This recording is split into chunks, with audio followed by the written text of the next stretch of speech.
Hello, beautiful people. How are you all doing today? Chat, I gotta make sure that everything is good for the settings. Yesterday, the Twitch, or the music, showed up on the VOD, which is not what's supposed to happen. Which meant that parts of the VOD got muted, which is unfortunate. So I need to make sure that music isn't going to the VOD today. I need to make sure that music. Shut up, idiot! Sorry. Wherever in this world I roam, I carry memories of my home. Recent broadcasts. It is the last link I have to the land of my birth. Okay, cool. I think it's working. It's not showing up on the VOD.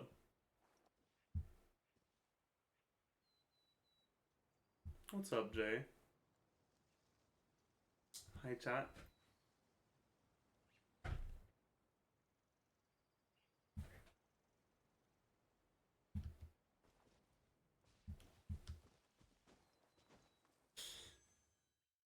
Damn, 10 days! 10 days! 10 days until the patch. I'm excited. Are you excited, chat?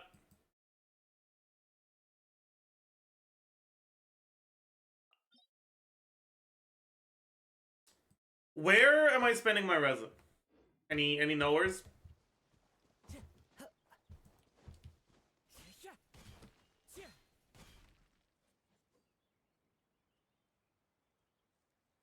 Or like, you know, talents? I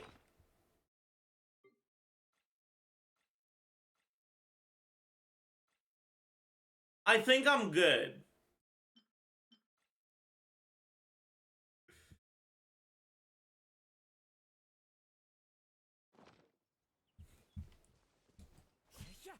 I think I'm good.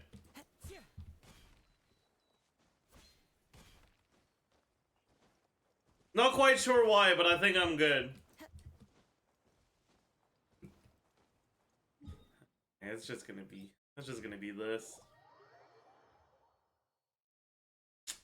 Man.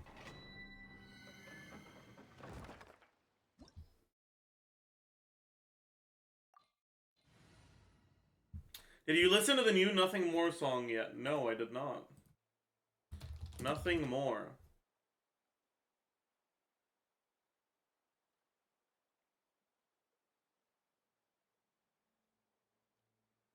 House on Sand.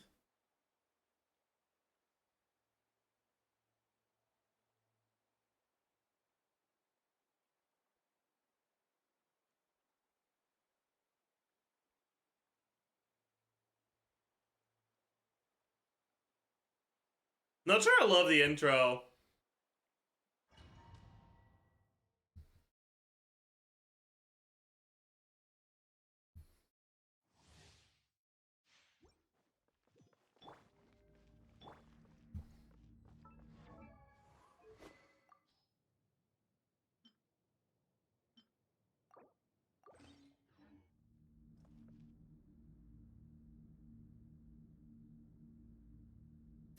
Please lower the volume. Nope.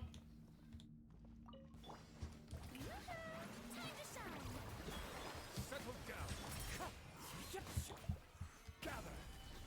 Be sanctified.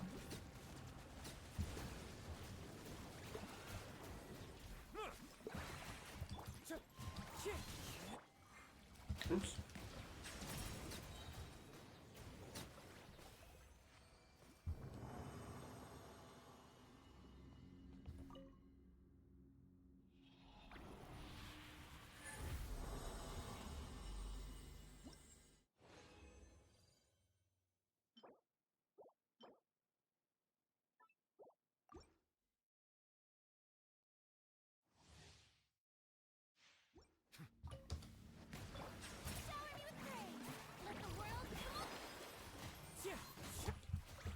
Stabilize.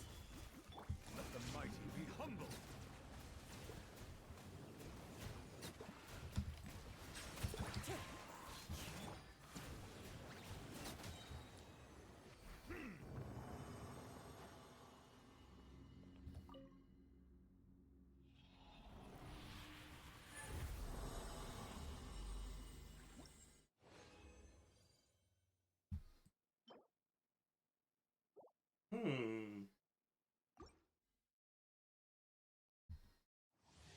I like the chorus.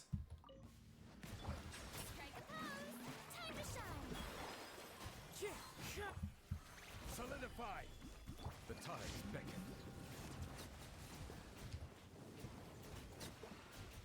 Silence.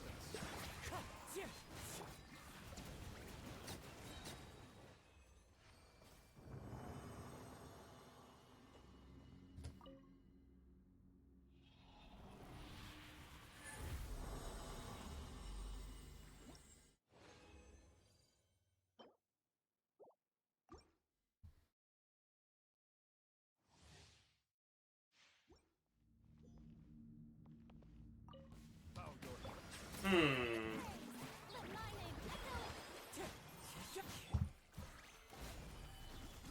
Be sanctified.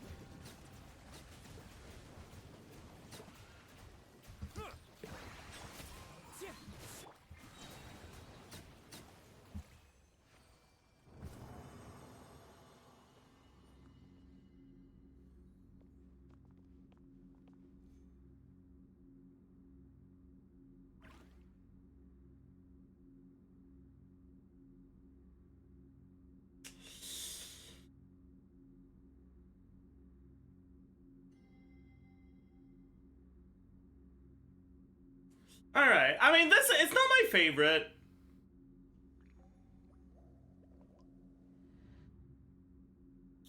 I really like the chorus, but... I mean, I've never been that big of a fan of their heavier songs. So...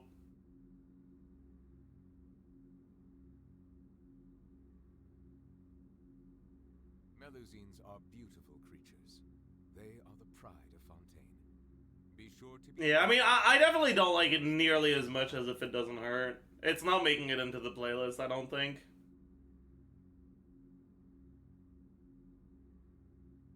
Alright! Oh yeah, and to answer your question, Chatter, I need advice. I have 130 wishes at the moment. I'm unguaranteed and I want Arlecchino badly, but I don't have Farina yet. I'm not sure I can get both of them. Which one would add more value to my account? I mean, they do very different things. Realistically, they're both good enough characters that you're not gonna, like, pull for them and then be like, oh, well, this character fucking sucks and just not use them. Farina's probably gonna add more value, but Arlecchino's first, so... And it's not like she's bad, so it's up to you, really.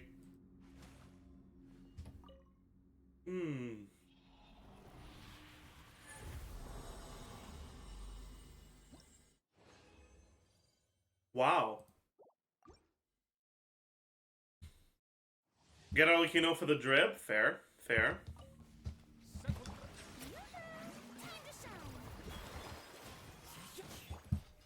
Gather. The tides beckon.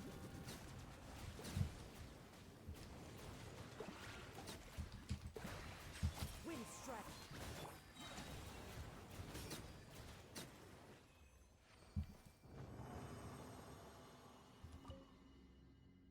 Why no healer in this team? What do you mean? I have 2 healers in this team. True.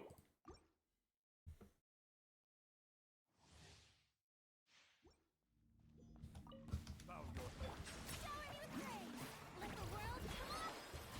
3 including Prototype Amber? No, because Prototype Amber is on one of the healers. He's not 2 healers just because of his weapon, you know?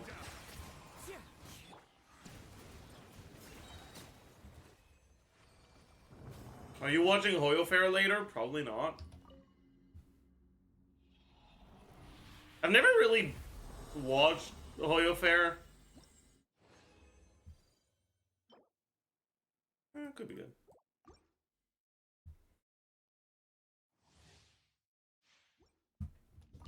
Bow your head. It's just never really been a thing I care about all that much. You know what I do care about, though? Be sanctified.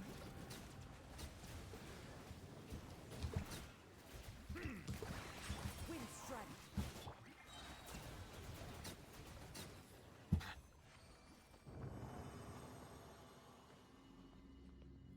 the upcoming fucking patch.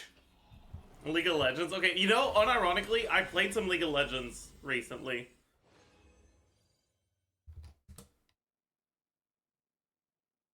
I know. I know. I know. But it was actually so fun.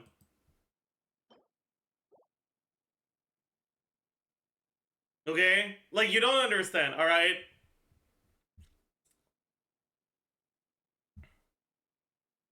I played support, okay? And I picked Nasus into Callista, okay? And it was just way too fun. Okay? It was just way too fun. You just press W on her and she stops being a champ. W max? Of course W max. Not for her, yeah, exactly. She was having the worst time of her life, and I was having the best time of my life. The tides beckon. Bow your head. Because she was having the worst time of her life. You know, it's like, it's crazy. W Max Frozen Heart Rush? You fucking know it. W Max Frozen Heart Rush. Well,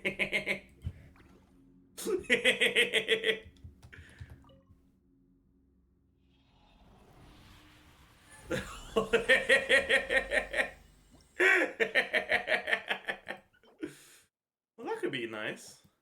That could be an upgrade. Who knows?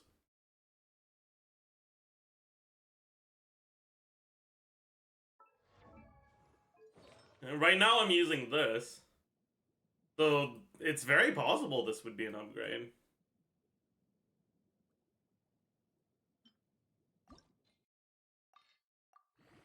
Yeah?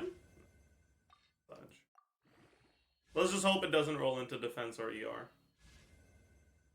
I mean, ER at least is better than defense. If it's gonna roll into one of those two, I'd rather it be ER. Nice.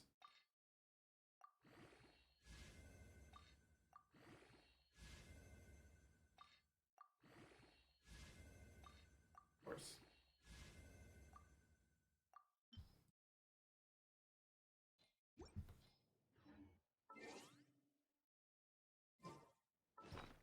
It's the same piece? Yeah, it's the same fucking piece, I know. Man! Man!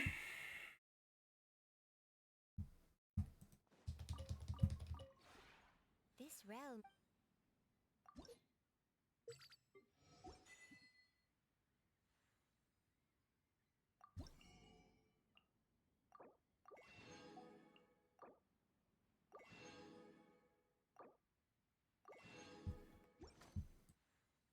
If you ever have it.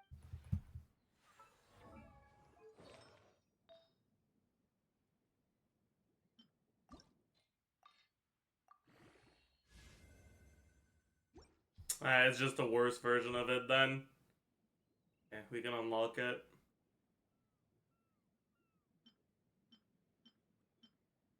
The amount of rolls. Your rolls are higher, but crit rolls are lower, and it doesn't have EM.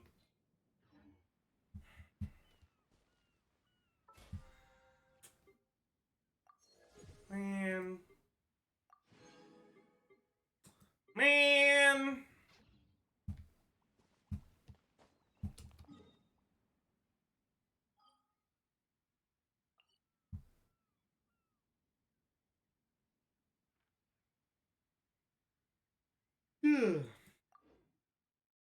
How much better than Hu Tao will Arlecchino actually be? Does he know? Does he know?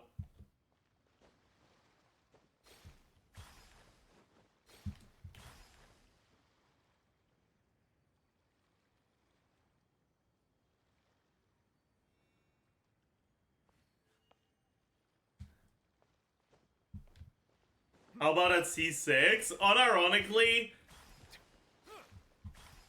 pretty decent amount better than Hu Tao at C6. Her cons are a lot better than Hu Tao's cons.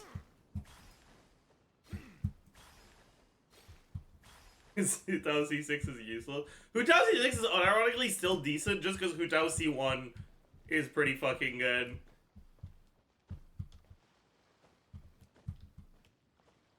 But yeah, yeah.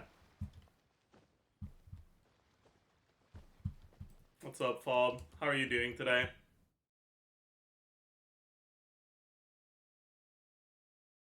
Right, so... wait. wait.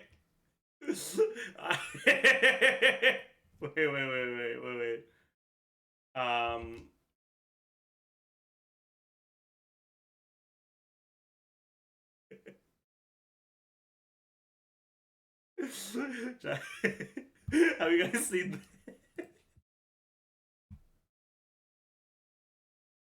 This is how my nose looked before and after.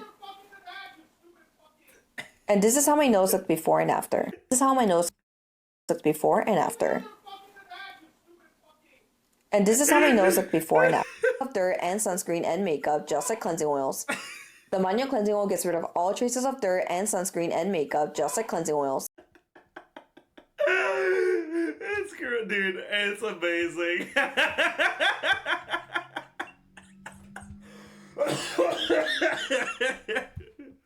Oh.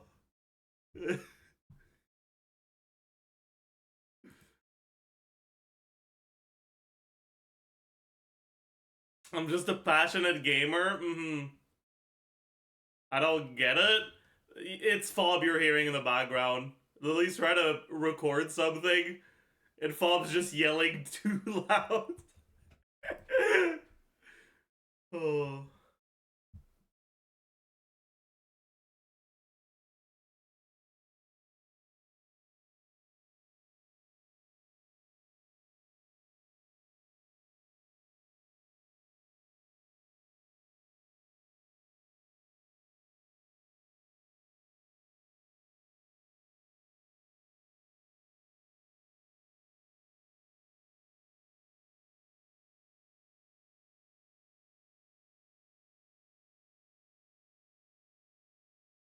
Can you show us your exploration? I don't want it.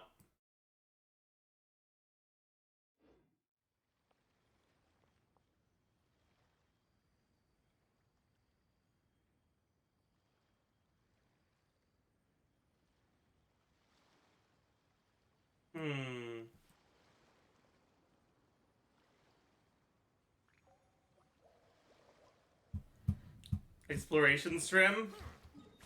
No. Nope. I don't wanna. 4.6, 100% all of Tivat? Nope. I am good.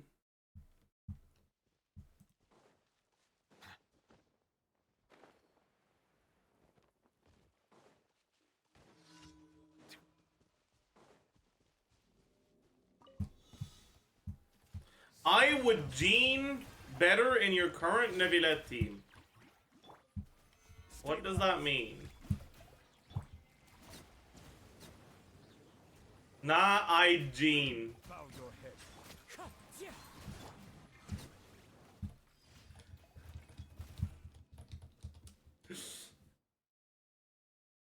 Nah, I Gene.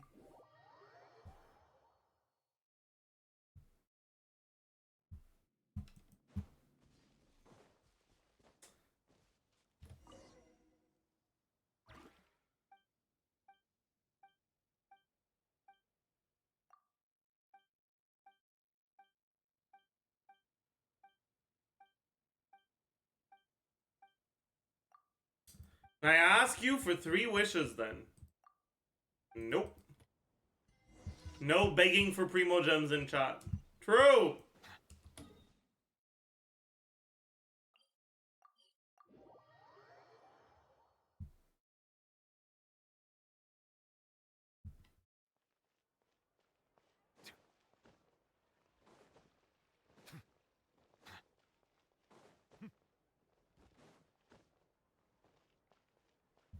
How many teams does Farina open up if I don't have hyper carries on my account? I was thinking whether to wait for her or pull Nibilet now?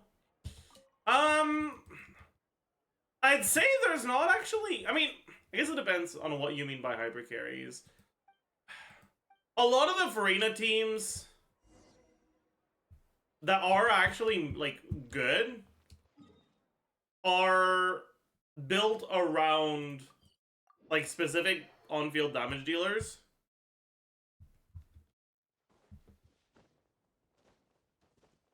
And if you don't have many of those yet, it's likely that Nebilet would actually be more useful for you. Wait, you can just give him Whopper Flowers?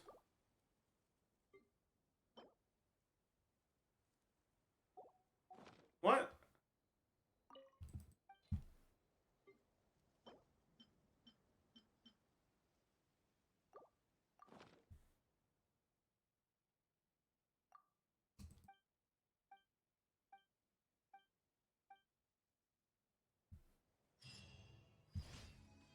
Hmm.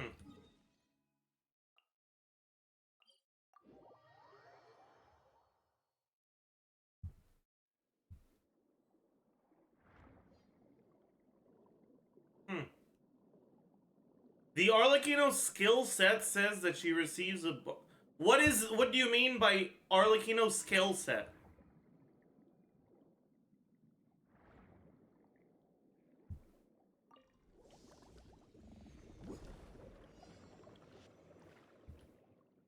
Her artifact set?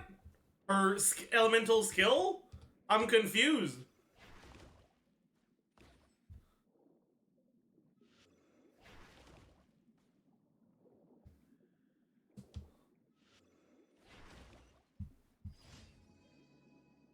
Her skill? Wait, it says that? Did they nerf her?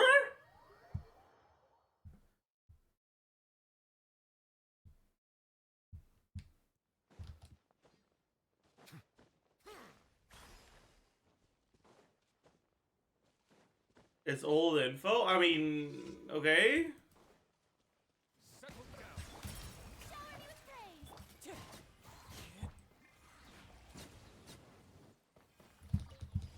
I'm confused.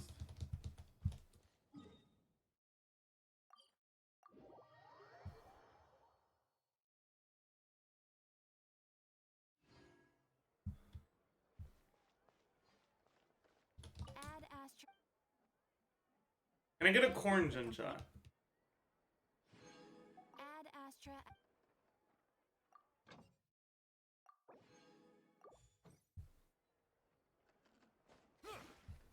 Thank you, chat. I appreciate it.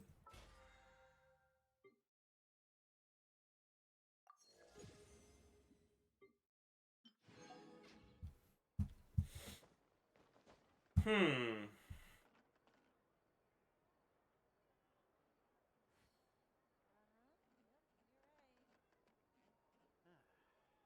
I'll think about it. There'll be an extra fee for that.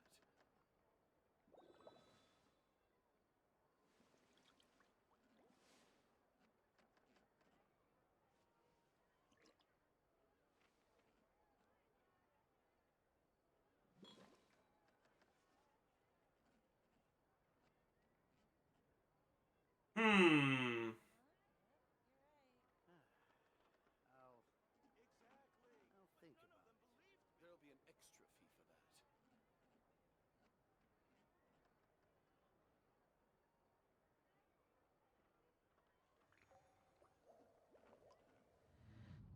that. Alright, I'll be right back. I'm gonna grab some coffee. Okay, business.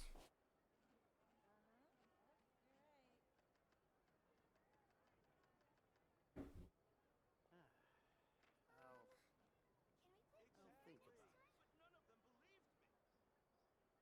There'll be an extra fee for that.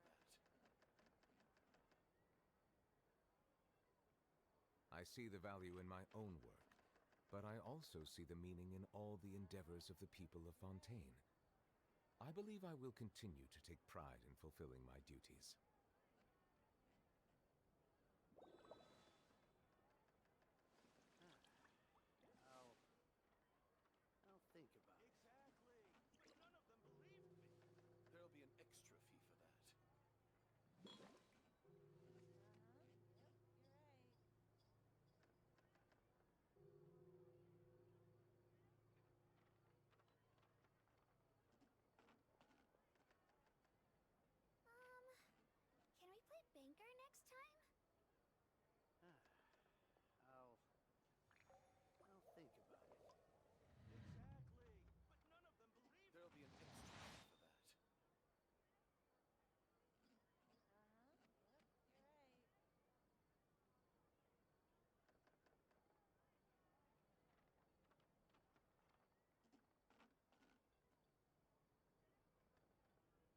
Melusines are beautiful creatures. They are the pride of Fontaine. Be sure to befriend them and cause them no harm. Reboot. Think about it. Can we play bigger next time?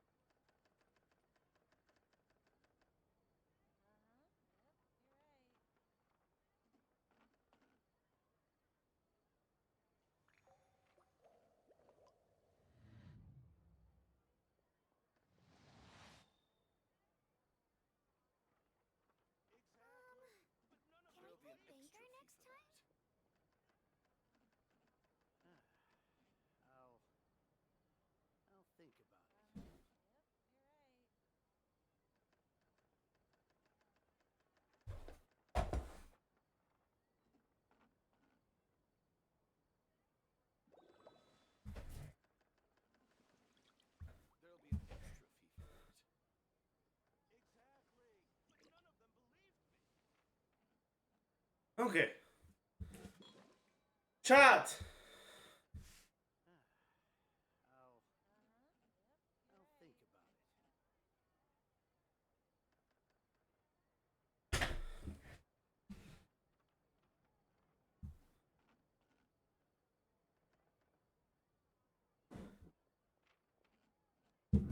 Water comes in many flavors to Ah. a discerning palate.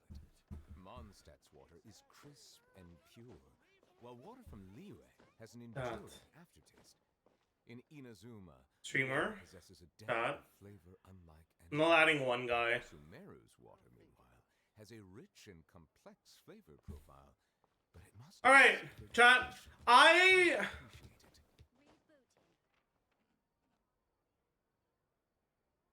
Exactly. But none of them believed me. There'll be an extra fee for that. I kind of want to go through. I'll think about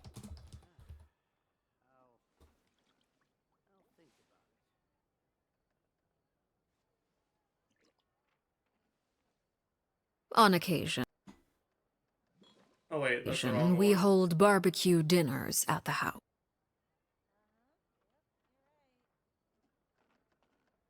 There'll be an extra fee. I kind of want to go through the special Just the program number of- again, and go through all the announced things and what I think about them. Should we make it into a video or not? What do you guys think?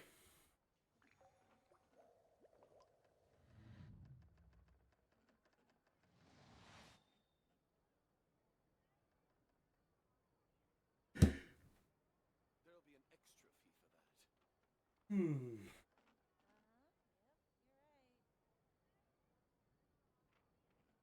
Exactly. But none of them believed me. I'll think about it. Melusines are beautiful creatures.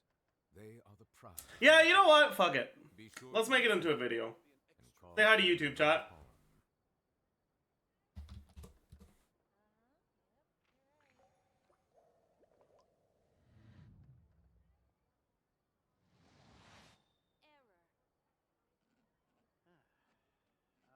Error.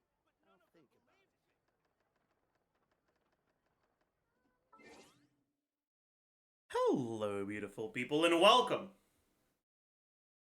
Hi. To a short-ish video about the upcoming 4.6 patch. Now, wait, is it 4.6 or 4.5? I'm confused.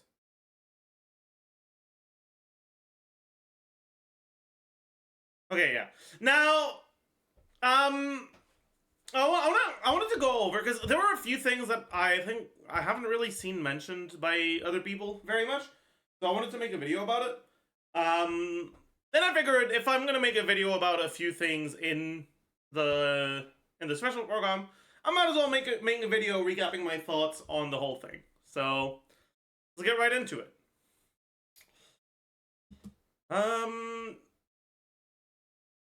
It starts with a teaser, and I'm not gonna show the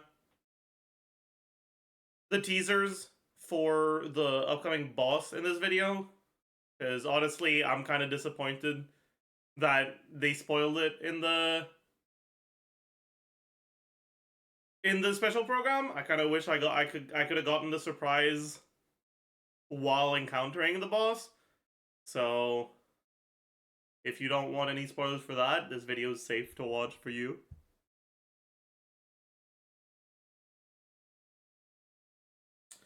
But yeah, so they started by obviously revealing that Arlecchino is going to be playable, and that she is going to have her own story quest.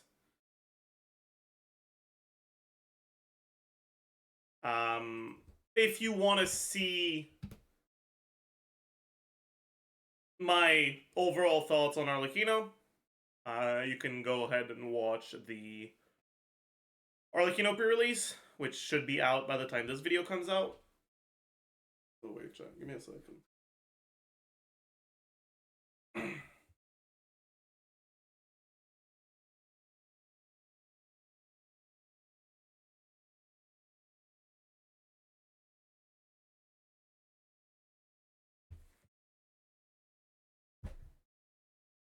Okay.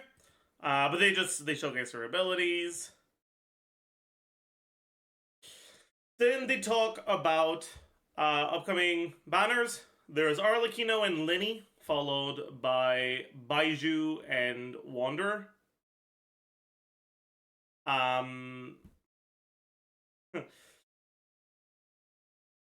This first banner, I mean, we still don't have the 4 stars yet, so obviously I'll go over my thoughts on that once the full banners are revealed.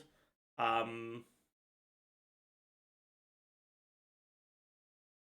the very least, we know that it's going to be Arlecchino's signature and Linny's signature, both of which are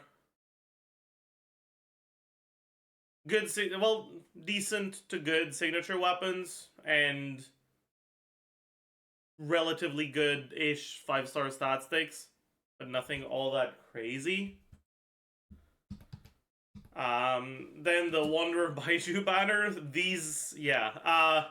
If you actually wish on this weapon banner, there's something wrong with you. Please don't do that to yourself. But yeah, so then they talk about some boss spoilers.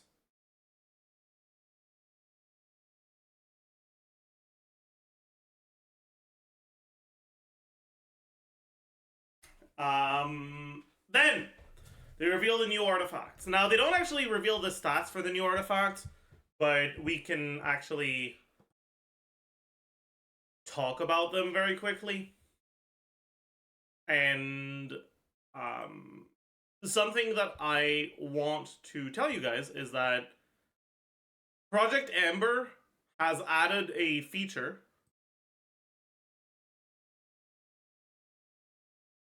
where it can pull unreleased content off of the API of websites that do cover leaks, so that even if Project Amber itself isn't keeping up to date with leaks anymore, you now have a way to display leaked content on Project Amber again. So that's really, really cool. I'm very happy about that. Let's fucking go.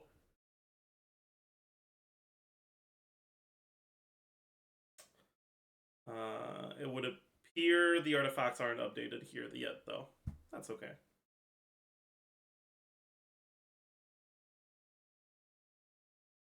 Did they...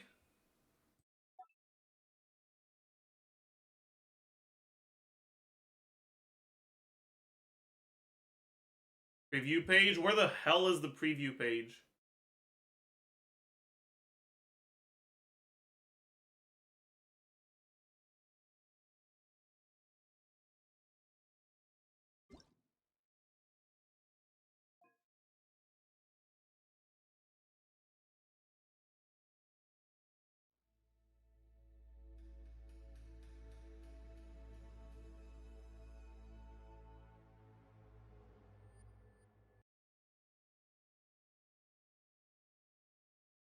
Wow.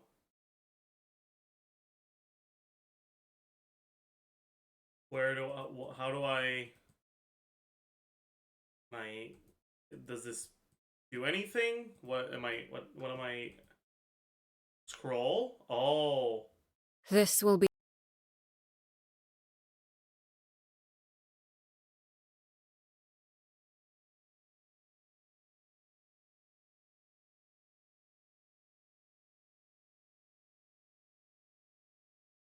Are they not...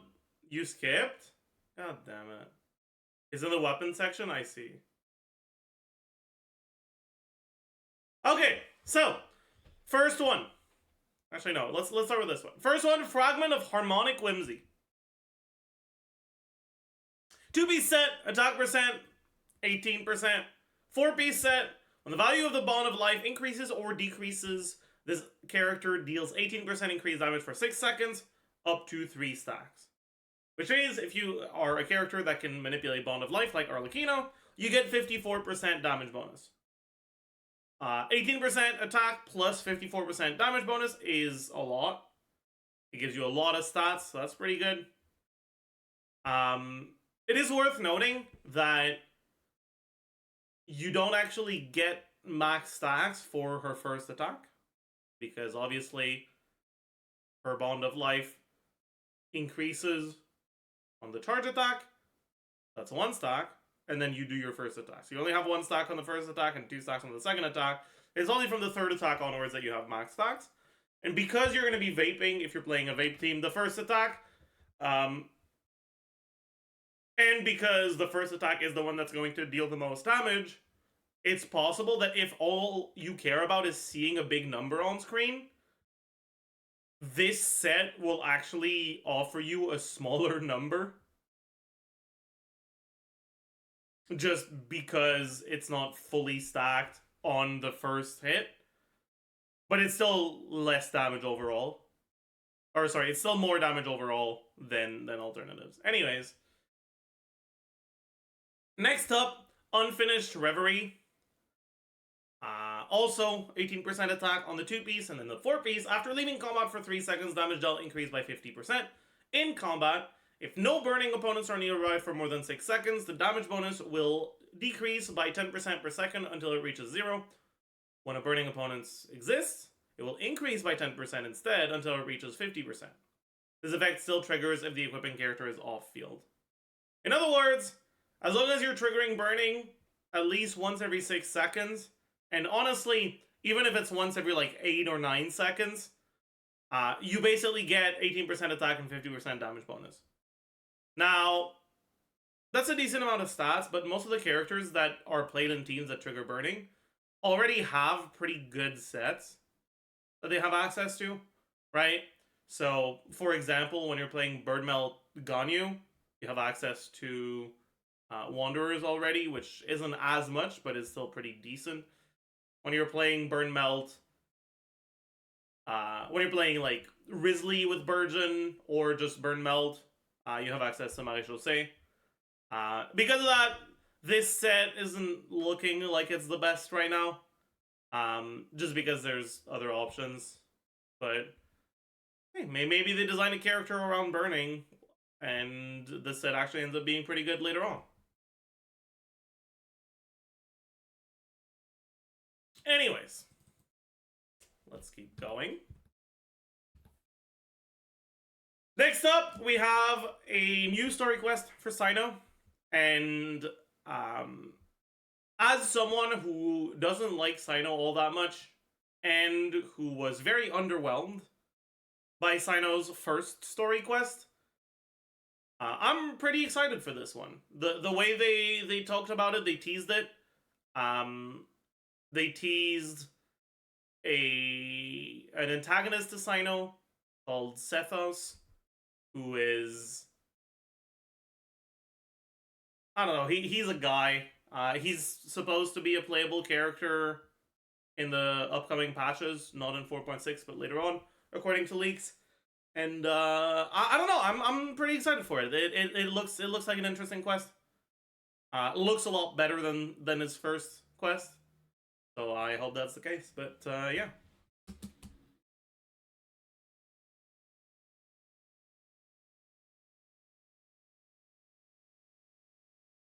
Yeah, there's Sethos.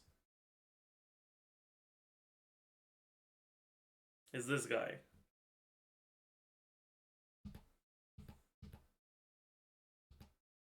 Okay, next. We're getting into the meat and potatoes. New area. Well, 2 new areas, actually. There's a city on top of the water, and there's an underwater area.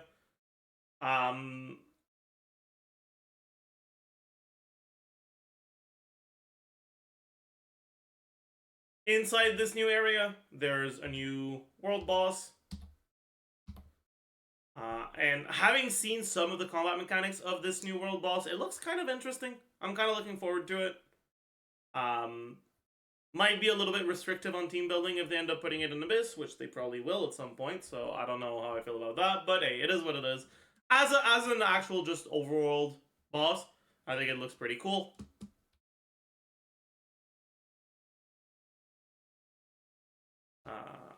And we can see some of its attacks. I don't think they actually end up showing the interesting combat mechanics. No, they don't. Okay. Well, that's fine. Okay.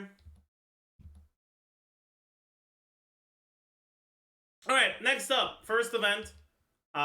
There's a music event in Inazuma. This one looks kind of whatever.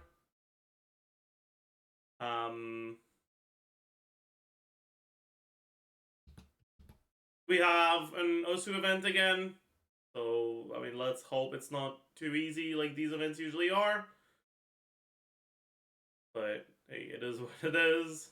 Exploration event, I guess. Just go and pick up things. That's cool, I guess. I don't know. This part doesn't seem all that interesting. And then you gotta... I don't even know what to say. Like, I just... Okay. Hey, there's a cool music event, whatever. Cool. I personally, not my cup of tea, but hey, it is what it is. Next up, Wind Trace. They're rerunning Wind Trace, changing the mechanics a little bit. It's also not really my cup of tea. I don't really care, but I've seen a lot of people excited for it, so at least there's that.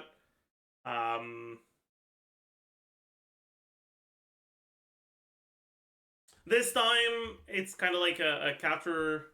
Instead of just actually hiding, it's kind of like a capture the flag type beat. Where there's like signaling device spread across the area. Dead by Daylight? Yeah, okay, sure.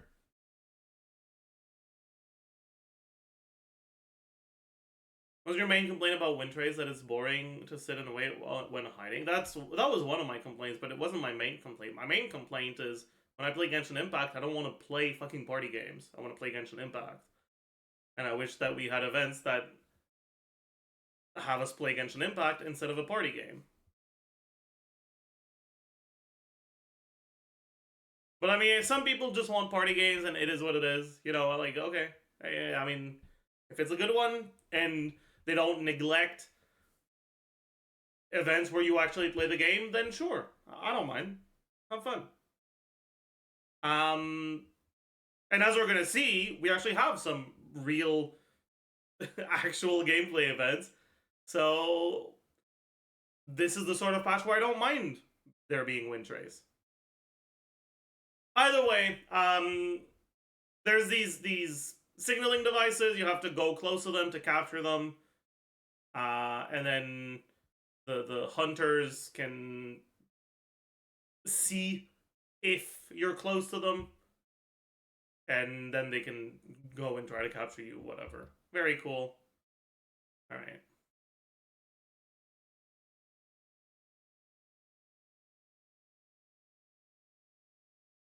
Next up, specially shaped Saurian Surge. And I want to say, this is... Okay, this actually baited me. Let's listen to what they say here, okay? A rather strange commission. What do you mean, rather strange? What I mean is, there's a chef who's famous for using unusual ingredients, and he wants to make friends with a pyro... There's a chef who's famous for using unusual ingredients, and he...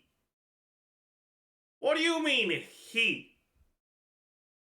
You're telling me you're making an event about a chef who's famous for using unusual ingredients, And you're using a fucking random ass NPC instead of Xiangling. Why? Whatever. Anyways, okay, the lore for this event, completely stupid. Why didn't they use Xiangling? But the actual event looks like a fucking banger, okay? So, you select your difficulty, whatever, very cool.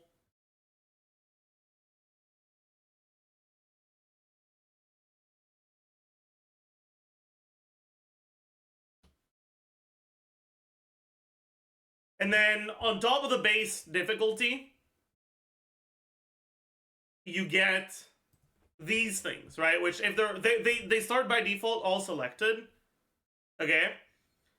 You have one that makes the nucleus easier to destroy, one that makes the stun duration longer, one that decreases the attack of the boss, one that gives you a special active thing.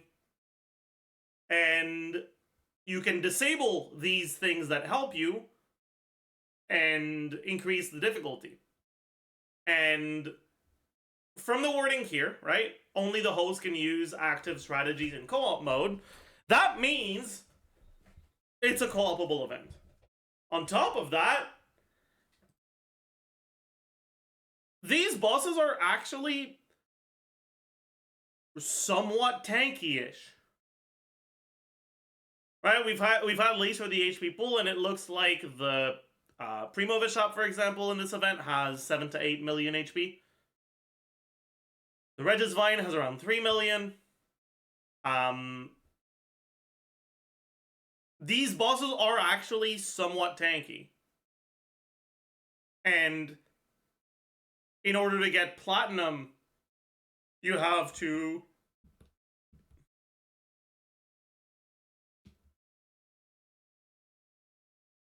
defeat your opponent without selecting any negotiation strategies. In 90 seconds. So that's gonna be fucking interesting. That looks like it, in order to get Platinum, is gonna be really difficult. But getting gold won't be difficult because there's no time limit on gold, right? Platinum introduces a time limit of 90 seconds to get it, but the baseline time limit, as you can see, is fucking 20 minutes, right? So you'll still be able to get gold.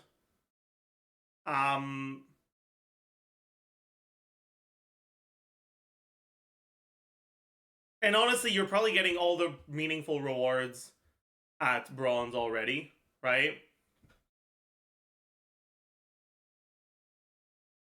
But anyways, point being, this looks like an actually not difficult to get your rewards for, but has some difficulty event that is co-opable. Right? It looks like a mix between Vagabond and Hypostasis Symphony. And I am really, really looking forward to it. It looks like a banger, and I'm really, really excited. On top of that, in co-op, enemy HP is increased, so it's very possible that this 7 to 8 million HP on the Primo Bishop is multiplied by 2.5 if you're doing 4-player co-op.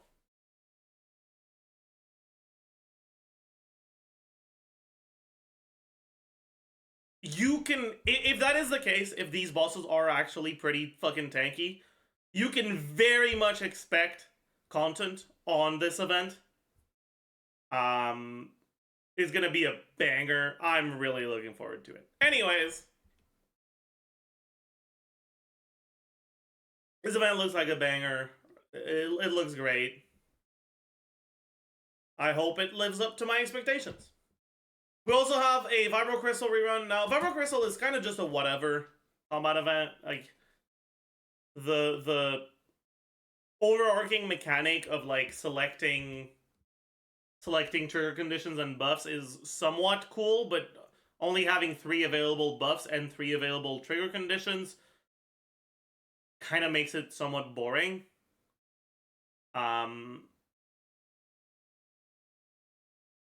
it kind of just is what it is.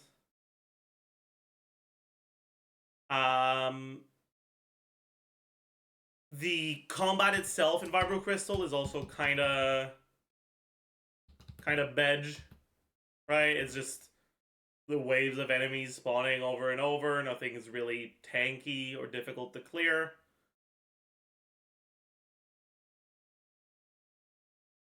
But at the very least, it is still a... It's still a combat event. It's still actually playing the game, so, you know, we take those. It's literally Genshin pure fiction. It basically is, yeah. Better than nothing. There's a TCG update for new cars. If you care about TCG, good for you. Very cool.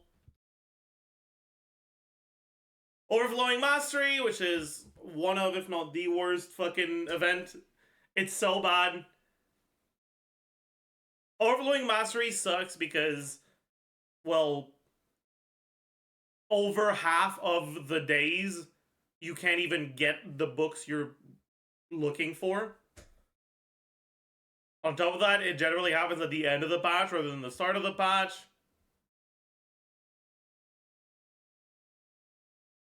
It's only 3 a day. Like, that's... It's just... It's one of those events that's, like, so... bad.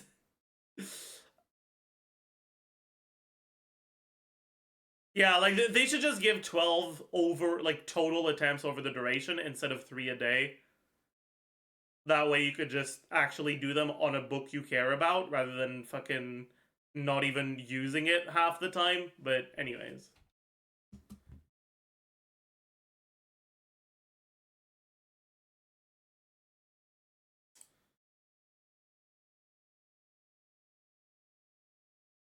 Honestly, the main upside of Overflowing Mastery is if you're a really new player, Overflowing Mastery is double adventure rank XP for your resin. That's unironically the biggest upside for it. We take those.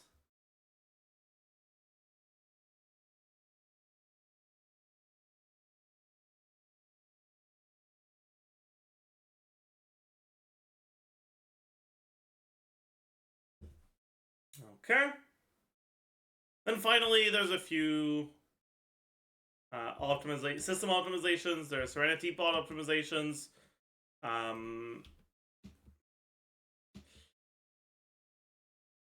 Basically, it streamlines the process of trying to build a furnishing set.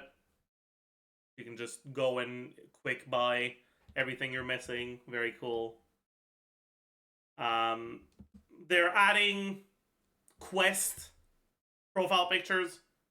So your avatar profile picture, right? Used to just be characters. Now there's going to be quest related ones, right? So you get this looks like the Enka one, this looks like Arnara quest, Jet, right? A bunch of quest related avatar profile pictures. That's kind of cool. A little bit more customization. We take those, I guess.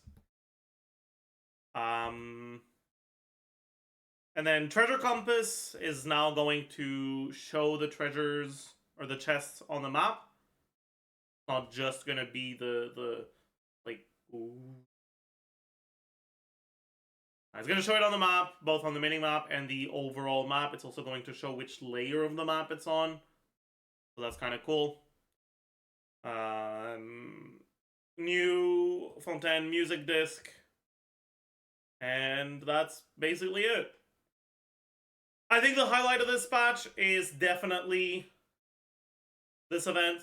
I'm really looking forward to it. I really hope it lives up to my expectations. I think it could be really, really fun.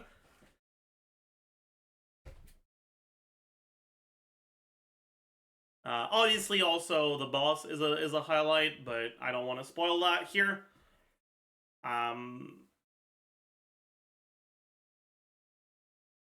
So, okay. If you've managed to avoid spoilers up until now, I hope you'll enjoy the boss fight. New area also seems pretty cool.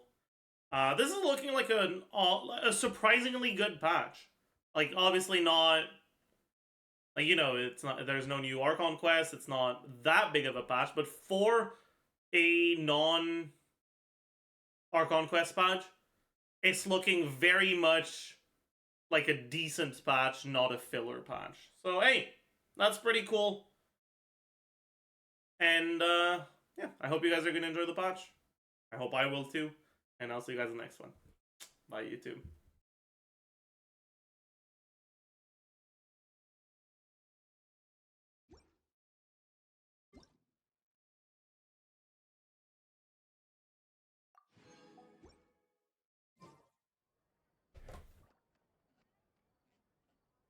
There'll be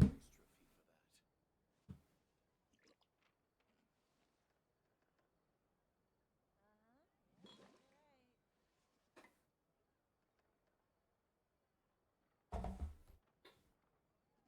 that. Exactly. But none of I'll think of Okay. I see the value in my own work, but I also see the meaning in all the endeavors of the people of Fontaine. I believe I will continue to take pride in fulfilling my duties.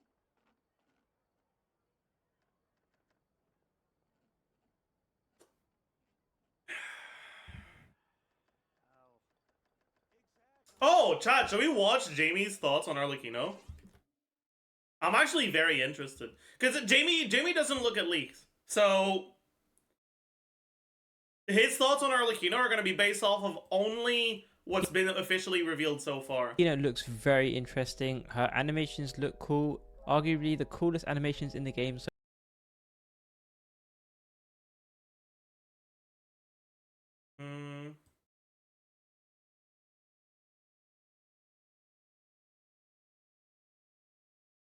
So far, could be a fair argument, at least if you're into the edgy animations.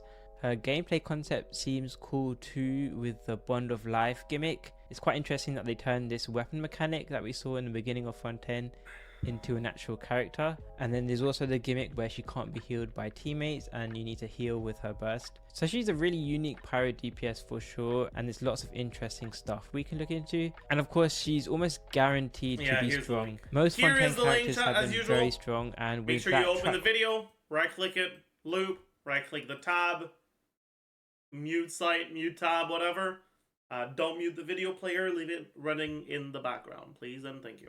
Record, and Arlecchino being one of the most hyped releases this year. I don't have any doubts about her strength for sure, but what I want to focus this video on is something I've been thinking about, which is what team are the developers intending for us to play with her? As we know, pyro DPS is already a very saturated role with many options already, so I'm very interested in seeing how this will play out and what the plans they have for her. So here's my thought process. Starting off with her kit, she can't be healed by teammates, meaning for most of the player base, I'm guessing shielding and damage reduction are going to be popular. So supports like Zhongli or Xingqiu could be popular options. It also quite clearly tells me that don't play her in new Farina teams. She also seems normal attack focused, so Shenyun doesn't seem like an obvious choice either. Then there's also the fact that a lot of Shenyun's value is being played alongside Farina, so I don't know how much of an option she is. And they also just released Lini for Mono Pyro. So my initial guess is people can play Arlecchino in the standard Hu Tao team, Zhongli, Yelan, Xingqiu, or maybe Bennett replacing one of the Hydros, something like this. I wouldn't be surprised if one of these are her most popular team. I could also see VV Vape teams being popular for speedrunners, but even though I'm a speedrunner who could probably try a team out like this, I know the majority of players can't. Since we already know most players do not take their Zhongli away from their Hu Tao team, and Hu Tao can get healed. So playing an Arlecchino team who can't get healed, for me that's just a huge write-off for casuals. It would be kind of like if you guys remember back in the day, Hu Tao, Amber, no heal, no shield teams. These used to be hyped for a bit for DPS, but outside of speedrunning, no one would ever play these teams. I can just imagine players taking their new Arlecchino team to floor 12 and them getting killed in chamber 1 by one of these enemies. Probably even getting killed multiple times. Oh yeah, he doesn't know about Genkis, huh? Oh god. And to be honest, once you get to chamber 3, they're probably dying non-stop, whether you're fighting Coppelia on top half or this Geo enemy on the bottom half. It just seems doomed for anyone trying to play glass cannon Arlecchino teams. Still, you could say Vape playstyles are getting a bit outdated and boring. It uses a bunch of old characters and I know people are tired of them. But the issue is, for other playstyles, Chevreuse is supposed to be the new and exciting playstyle for Electro and Pyro characters. And for sure, she changed the game completely for Raiden. But Arlecchino is losing a ton of teammate options here, since you're just restricted to Pyro and Electro teammates. Now technically there are shielding options within this playstyle like Beidou or Toma, but these are never the most popular supports, and I feel like Arlecchino probably isn't going to change that. I could be wrong though, but I also don't want to assume you need shielders either in Overload, since Overload knocking enemies around is a form of defensive utility by itself. Although it won't work against bosses like Coppelia, you're still going to be dying there, but Overload still should reduce damage taken for many fights outside of bosses. So that's fair. Arlecchino Chevreuse teams could definitely be very interesting, but I do still think we're missing a Pyro or Electro shielder. Hopefully one comes out in the future. But here's another issue: is Chevreuse even on Arlecchino's banner? They obviously don't tell us the 4 stars in the live streams unless it's like Chinese New Year,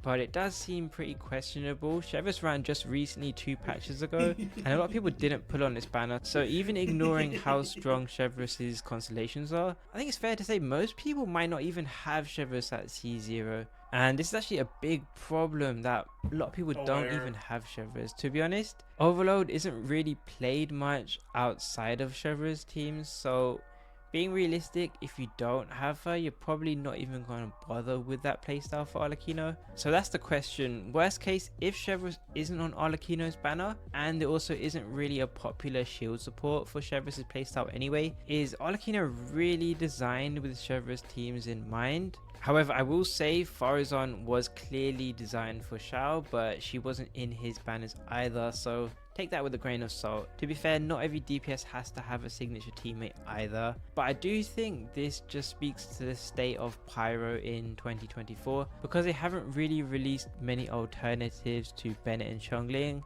They barely release off-field Pyro characters, and when they do release someone like Chevreuse, she's restricted to specific playstyles, even though she is very strong. But that means outside of Chevreuse, a lot of people just end up playing the same old Pyro teams, and it feels even worse because 2 of the new supports they have recently released, like Farina and Shen Yun, since Arlecchino can't be healed by teammates, she has obvious anti-synergy with them.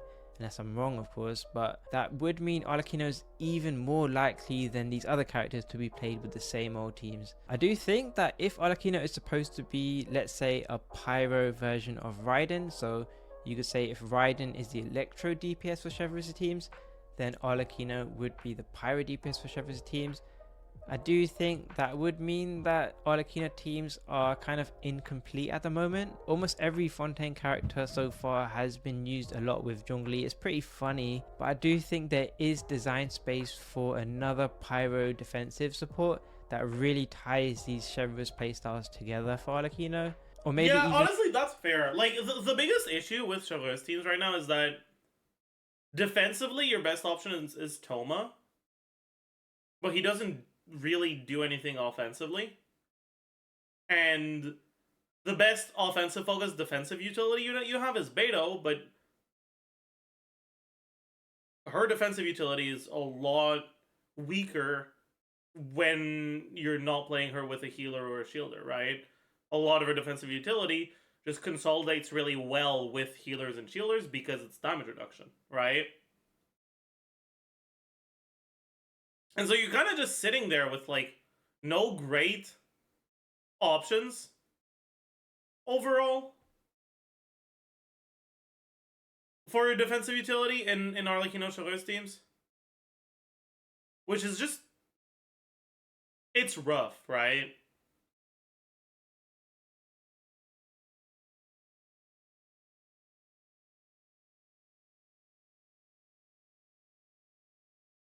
Wouldn't she work with Toma? Yeah, but what the fuck does Toma do outside of giving a shield? He, at C6, gives a little bit of damage percent to a character that already has a fuck ton of damage percent. And that's it.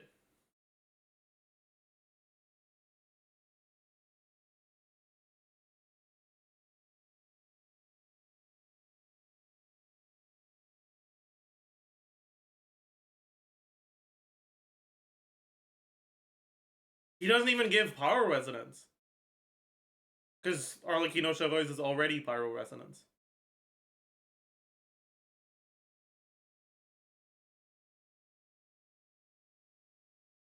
Alright, when you look at Wanderer teams, Toma fits really well there because you're kind of lacking some energy generation for Bennett. So having another Pyro unit makes sense because of that. Plus, you're getting Power Resonance. Plus, Wanderer doesn't oversaturate on damage percent. With Arlecchino, those three upsides that Toma has are gone, and the overall amount that he's providing to the team is just a lot lower.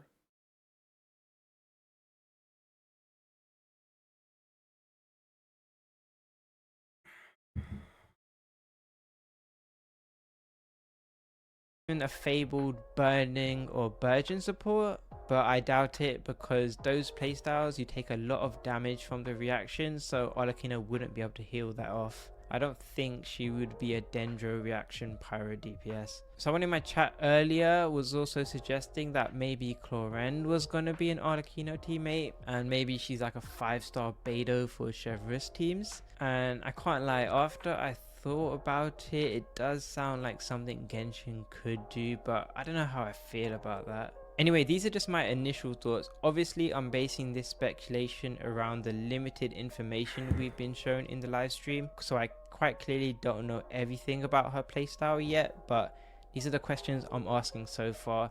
Let me know in the comment section what your initial thoughts of her are. Of course, once she releases, we'll be able to try a bunch of teams and have proper opinions then. Like I said, I'm sure she will be strong, but this is more about how scuffed a lot of pyro teams are at the moment. This is not doom posting, and thanks for watching. So first of all, Arlecchino looks very interesting. Oh right, I had loop on. Okay, business. Yeah, I mean, it's like...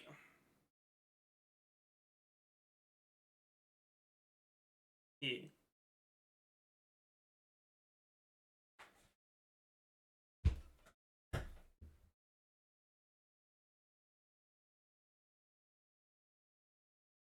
Zyos is a wimpy kid IRL. Okay, so like this is like downstairs, right? And like there's like 3 elevators, one here, and one here. And there's like buttons to call the elevator here and here. And there's like one dude here and 2 girls. And they're all here, and like they're clearly like I didn't know, but they were clearly, after I found out, they were clearly drunk, okay? And like they pressed the button and then this one opened. But like they didn't know, and I didn't want to be like, yo, that one opened. So I was just getting there, and then like I was like, okay, so then it closed, and then I walked here, I pressed the button, and then this one opened again, and I was like, I went to it, and then I was like, yo, are you guys going up? And then the guy was like, oh yeah, and then they walked over, and then I put my floor, and then all 3 of them didn't live there, so they were like yelling to the, like, we have like a guard, I don't know, the person at the entry, I don't know what their name is, and then they were calling like, yo, can you, and then like, so I put my floor, and then it was like the thing was closing, I was like holding it for them because they wouldn't one wouldn't go in, like one of the girls like would not go in, and then like, so I was like trying to hold the door because they're like standing in the middle and they're gonna get crushed by the fucking door, and then the elevator's like, stand clear, so I was like trying to fucking hold it, and then they were like yelling to the person there like, yo, can you let us up to Tom's? And then they're like, what floor? And then they're like, Tom's. Who the other fuck would they know Tom's? There's more than one fucking floor. Sorry. And then so I was just like there. I have thin hair. I'm not balding. This is a bad camera, dude. It's a bad angle. Does newbie weapon work on Haizu without Furina in the party? Yeah.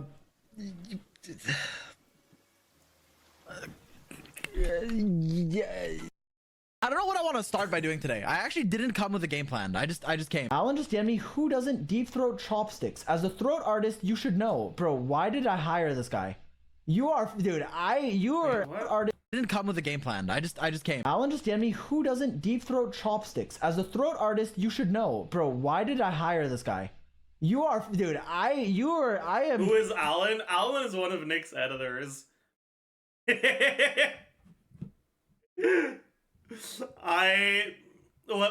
I went to Anime NYC, I shared a hotel room with him. He's a chill guy. Your next payment is being withheld. Dude, he was telling me how, like, he doesn't like metal chopsticks because he gets burnt. Like, bro, just don't fucking shove them in your mouth. Don't ask me about Minecraft or drama, motherfucker. I don't care. I don't know, and if you know, you're in too deep. Drama, motherfucker. It's burnt. Like, bro, just don't fucking shove them in your mouth. Don't ask me about Minecraft or drama, motherfucker. I don't care. I don't know, and if you know, you're in too deep. Honestly, Every true. Minecrafter Good could in-game combust in-game. Okay, no.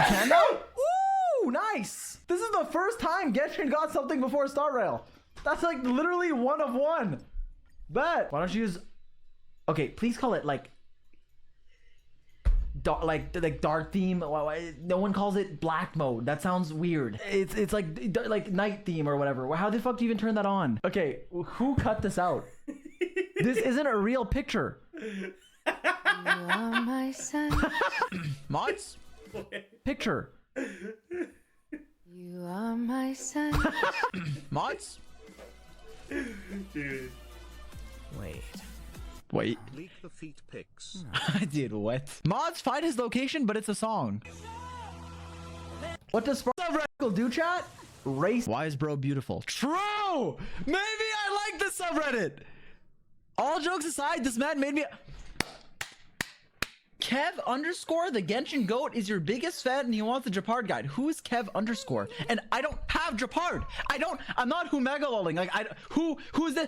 I don't have Japard. Also, dude, I didn't stream it so long. Fucking the Twitch gave me some stats when I opened my Twitch dashboard. And it was like, oh, your top chatter is Serval's, what the fuck is your name? Serval's purple hair strand. What the fuck are you doing, man? What is your profile picture? Like, nobody even plays Serval. Like, what are you doing? Dude, what the fuck?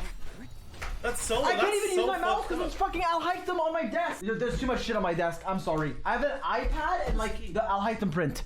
Okay, I need to throw this shit. Yo, I'm gonna be 100 zero gravity. I don't know if I said I would like review your build. I low-key don't Can I get a remember rock shit. with it in chat?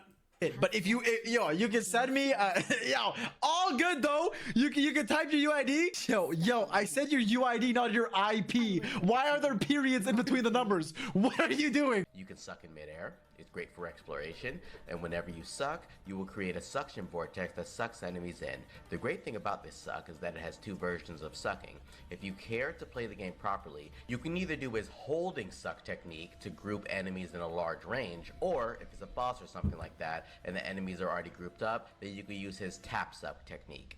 Kazuha is just the king of suck. He's not the king of sucking. If Arlecchino is worse than Sean Ling, I I'm am going true. to pull What? 6 Sakaron. Okay, listen.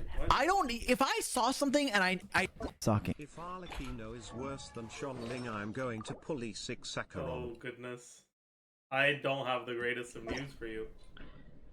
Okay, listen.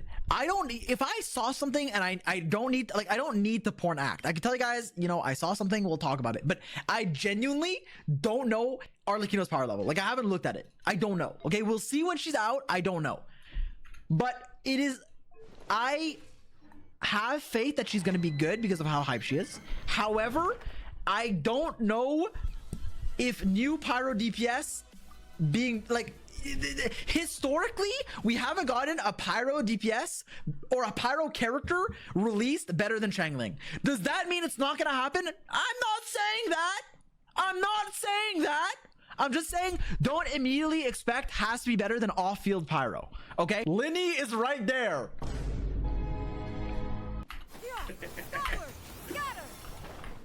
Dude, this character's broken. I'm sorry. I'm sorry. Can we have a moment of silence for Shan Yun skippers? Mid AF lol W. Your name is Saj Madge. You can't even pick an emotion. You're mid. It's an emotion?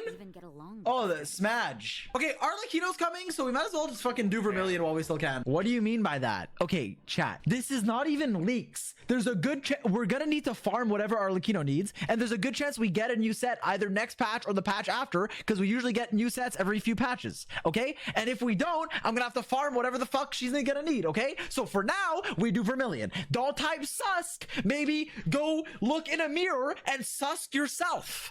That actually didn't make sense. I meant to say like self-reflect, you know, like look at your reflection and be like, maybe I shouldn't type sus. When did you get that? I recorded a short at the Penacony event. I made, okay, you guys will see the short on YouTube. No spoilers, please go watch it, but I'm about to spoil you. If I lost, if I won the 50-50, I'd have her E1. And if I lost, ideally I get like Bailu or something, or sorry, Clara or something. I would get stepped on by the Sam cosplayer, which I should have done anyways as like a blooper, but I forgot to. It is what it is. We got a bunch of cosplayers to pull for us. So the short will be out kind of soon-ish. Watchmojo.com, top 10 Zajoff lies. Number 1, he will stream Elden Ring. Dude, that's gonna happen. What are you talking about? You know the Quebec Minister of Finance plays Star Rail? He means Asta. Proof? There's actually proof. Get your caught emotes ready. He got caught with fucking Asta on his phone. In a real interview. Playing the long game. Wait, no, that's Topaz. What the fuck does Asta say? Stars, give these trailblazers your blessing. Taxes on gotcha. Oh no. Whoopsie daisies. Sorry, dude. You ever say something and then you're like, why do I even speak at all? Oh, whoa. Yeah, I just swirled nothing.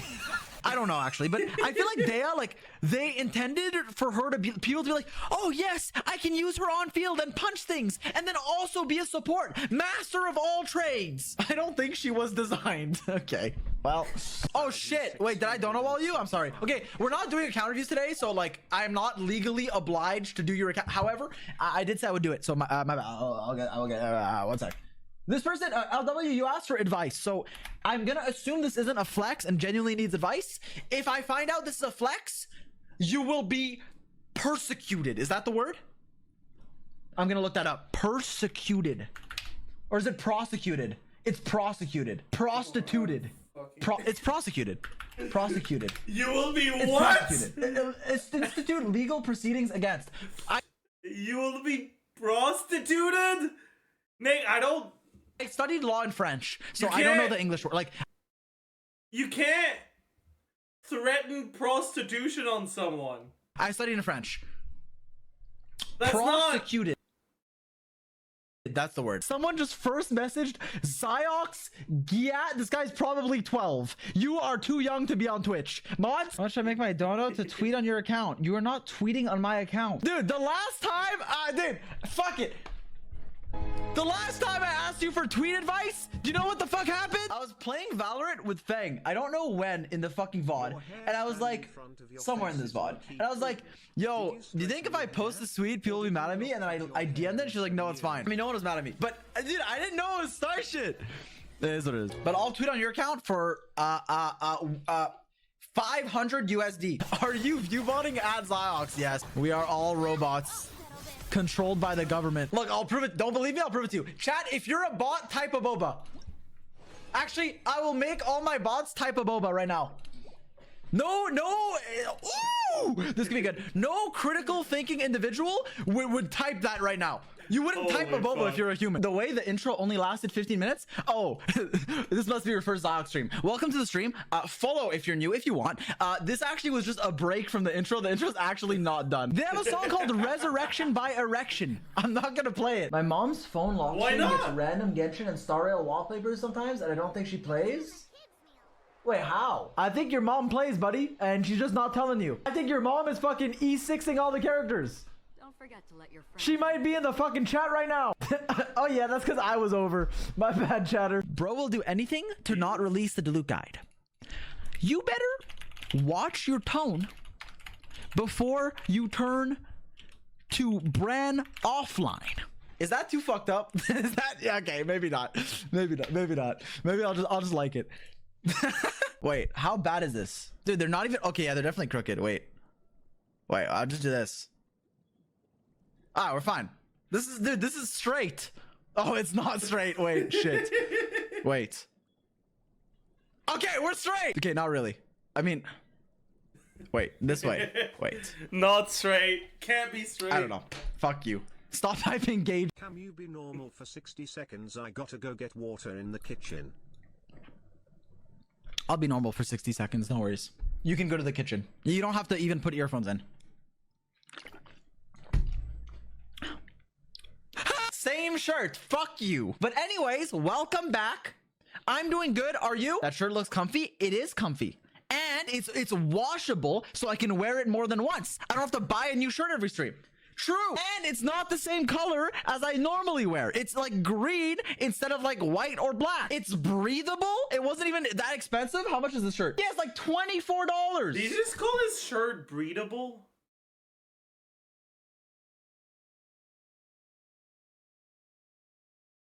That's reasonable. This might be Canadian. Oh, breathable. I see. That's Canadian too. That's like US. That's free. This is 2.1, Aventurine, then 2.2. Wait, what? How much is this shirt? Yeah, it's like $24. That's reasonable. This might be Canadian. That's Canadian too. That's like US. That's free. This is 2.1, Aventurine, then 2.2, and then wait, who the fuck's in 2.2? A bootleg? Yeah, we are in 2.1. Wait, why are you gaslighting me, chat? Fuck you, I'm tired. Robin and Boot Hill. I see. Forgot about women. Or after Women's History Month, that's every month for me. That's every month for me. That's every month for me. It's not a month for me, it's a year for me. How do I make him angry again? It was funny. How do I pet his tail? You can't. Oh, you can. Yeah, square up, cat. This is gonna be my bias showing right now, but this domain is like low-key more depressing than Vermilion. At least Vermilion has a cool rune grader. Scar remains, you have to fight a bunch of bullshit. Like, what is all this shit? I feel for you guys. I do. No, I do feel for you guys. This is not fun. Vermilion's lit. As someone who has done this domain way too many times, I agree. This domain sucks to do. You know, Vermilion, like, I have fun in Vermilion. Yeah, it's depressing, but at least I have fun. Donating just to ask this. What specific song do you use for your sub alerts? Imagine you dono just to ask that and then I don't answer you. Wouldn't that be funny? Came from YouTube, not what I was expecting. Okay, YouTube Ziox is a different, like, okay, we share the same name. He actually came first. I was just a big fan. I promise you though, you're gonna enjoy your stay, but I'm not the same person. Shout out to YouTube Ziox, but this is a different stream. Just so you know, like, yeah. He doesn't actually stream. He used to, but I took over. He gave me his Twitch channel because he thought I was pretty cool. Speaking of pretty cool, this artifact is for you actually. If it rolls, okay. If it rolls flat defense, you're banned. If it rolls crit damage, I will gift you a sub. Oh! Bottom left, kinda loud. What the fuck do you mean by that? I'm about to eat my cake for Traveler. When are you doing the 2.1 quest? Maybe when you get some bitches. Nice crooked glasses, dude. I broke them again. Okay, I don't know. I'm trying to I have to buy new ones. I fucking stepped on them. Can I be glasses? Okay, mods literally hire someone to remove all of their blankets from their house, and then they sleep in their cold. Okay, well, let's filter by EM. Not putting her on instructor. What are you, dude? Okay, Zajef viewer, maybe use some critical thought. She's burgeoning in this team. Why would she be on instructor? Can I to burst apply enough hydro for Shangling to vape? No, she's not. All her NATO. yo. Eula is better than Shao. Okay, this guy's coping. Here we go. It would be a stun lock if it's a real argument, but because it's like so like, it's like comical because everyone knows how not true it is. It's not even worth my time. Dude.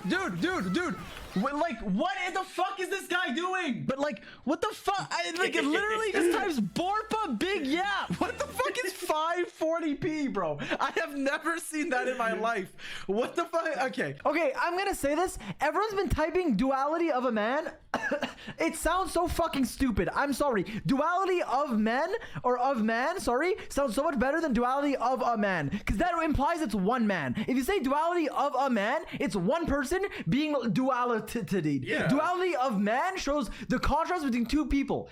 Duality of a man is like showing the contrast in your behavior. The duality of Ziox is YouTube Ziox and Twitch Ziox. It's the duality of A-Man. Duality between two individuals. One who is very A and one who is very B. Dude, it was actually fire. Rice. Usually I would eat it with rice, but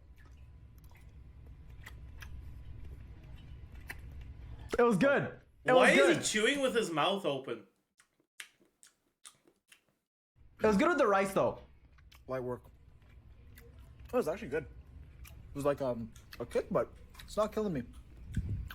Yeah, put that in my throat. Okay, but it was good. I was kind of like, okay, they got the voice line. I would use official, but chat, will you wish me luck? I'm confessing to her today. Okay, in the nicest way possible.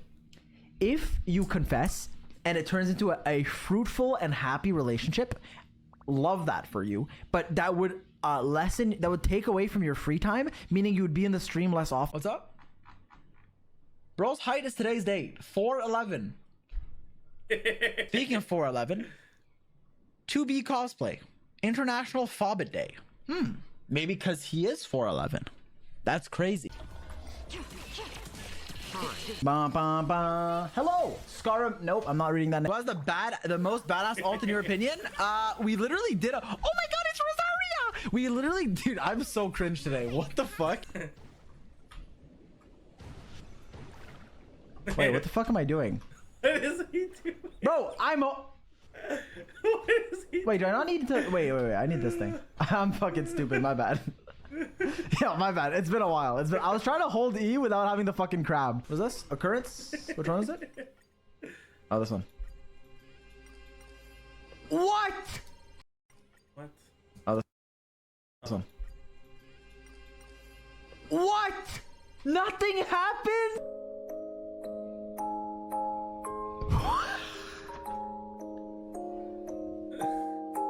Yo, is that Temple Run? I would play this. Do you always yell this much? Do you always type this much garbage?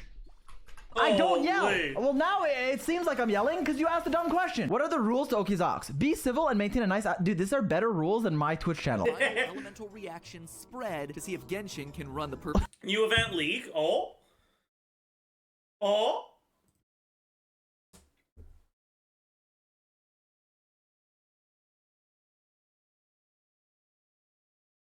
Where?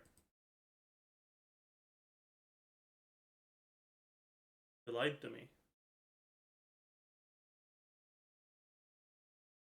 I love me some. Okay, they meant the temple. Oh, I see. Zaj just sent me something that if I read will get him fucking literally canceled, and then says you can quote me on this.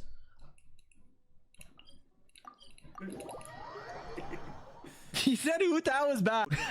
Wait, what? Saw Dune 2. Dude, I'm not in Dune 2. Dude, I got... Okay. Yeah, you guys need the context for this one, though. Let me scroll up.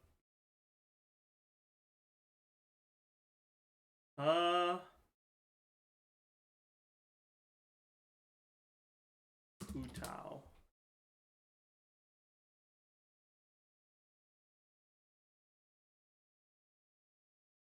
So Nick was yapping shit about Hu Tao, right? And he was saying shit. He was talking about Hu Tao's burst, okay? And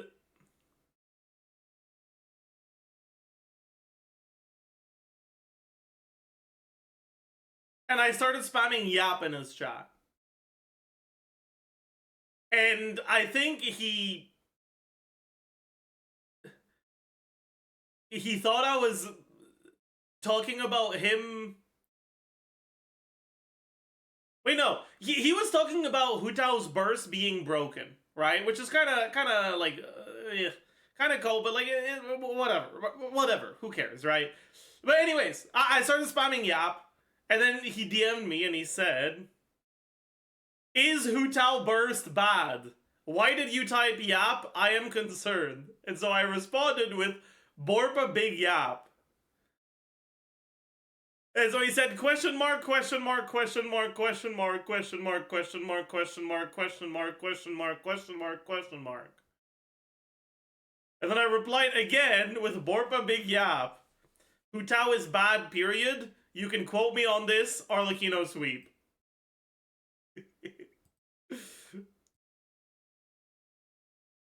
I stand by what I said. Okay, it was. I stand by my words! Oh my god, it crashed. I hate this editing software. Whoever designed this, you deserve jail time. In-game, but also in real life, probably. You've probably committed tax fraud. Order canceled. What? Why'd they cancel my order? Okay, I can't even... Why is everything going wrong at once? Dude, they wouldn't cancel my order if they knew I was the rank 1 Chao. If they saw my crit damage, they wouldn't cancel my order. Dude, why is this guy on my Spotify?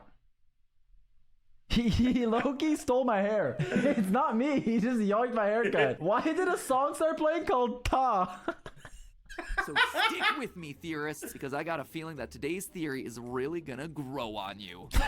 Sorry. Level 5 burst. Bro, level your burst. Leveling burst with Shimenawas? I can't. It's... If you are... I don't care what anyone else tells you, okay? Yeah, this is was what the I'm saying right context now. for this whole If you are thing. playing Hu Tao without your burst, get the fuck off Shimenawas. I don't care. It's not that good. I don't care. Strongbox trims a witch. Use Gilded Dreams. Marechaussee with Farina. I don't care. You're not supposed to never burst with Shimenawas. You just don't burst that often. You skill, you do your rotation, you get particles back, you burst at the end. Yahoo! And then you get it back when you're in your supports. If you're not bursting at all, why are you on the set? Because it's more charge attack damage? Okay, cool. Wow, 50%. If you don't burst at all, why wouldn't you run Shim? Okay, if you don't burst at all, don't play Hu Tao. I'm sorry. Fuck you. I'm sorry.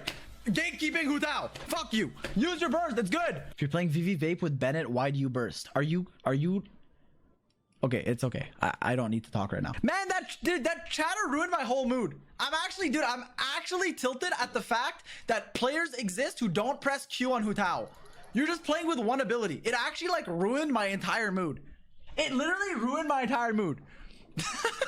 Like, okay. I think this might be when I start spamming Yap. Fair enough. Level burst first on Kazuha. But I said Omega Low leading an egg like, how are you playing Hu Tao and not pressing Q? It's a DPS loss in some teams. Okay, go fuck yourself. I'm sorry, that was fucked up. Okay, but like, why? Like, dude, you lose iframes, you lose healing, you lose a huge burst of damage that helps you finish off enemies when your charge attack is like 100k and your burst is like 400. Oh, okay, never mind.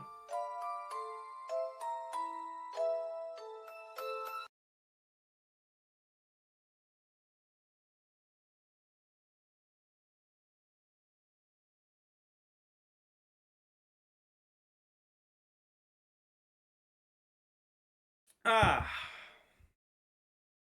Okay, chat.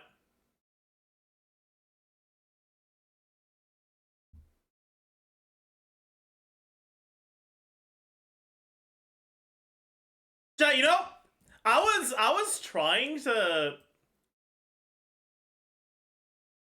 I was listening to some Michael Jackson recently. And trying to learn some of the songs to, like, learn to sing some of the songs. And man, I can't, dude. It's just... like, holy fuck, man. Yeah, he is so fucking talented, man. It's actually fucking...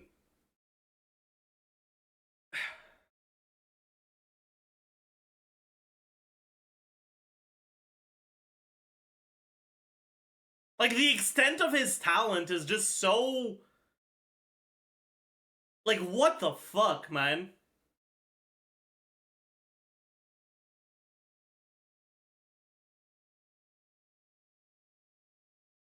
Was. Okay. Obviously that was implied, man. You don't... I'm aware he's not here anymore, man.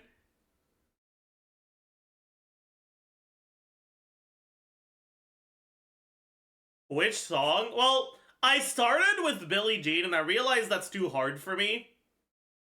And then I did Beat It, and honestly, I realized that Beat It is kind of a shit song. And I ended up settling on Thriller.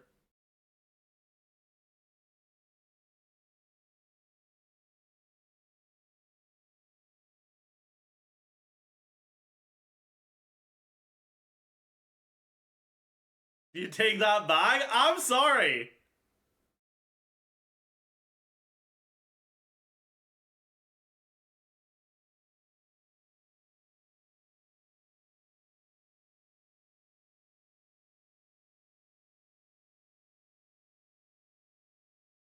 Man in the Mirror is good, that's true.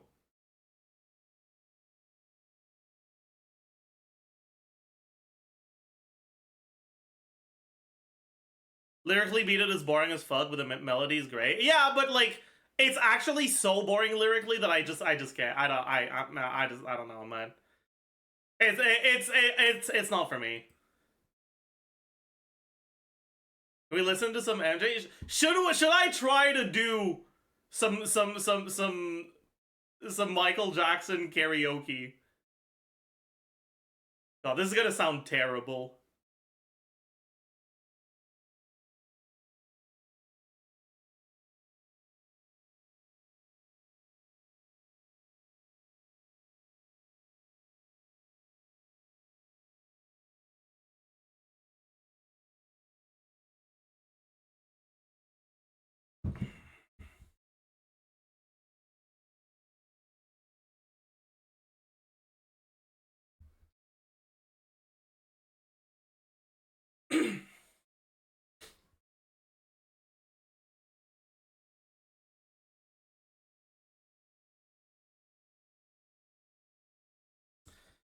I'm gonna miss the intro, by the way.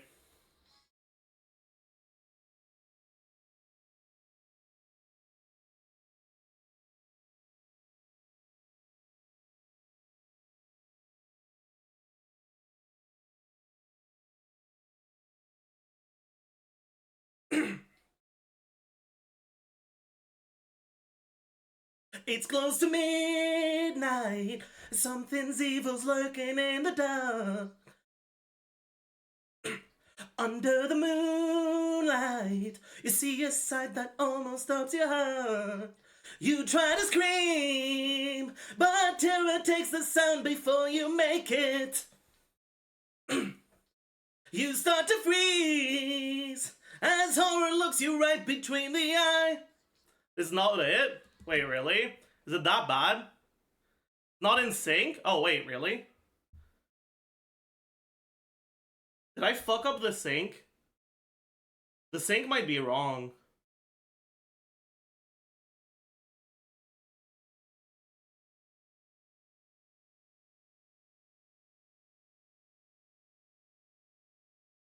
Fuck!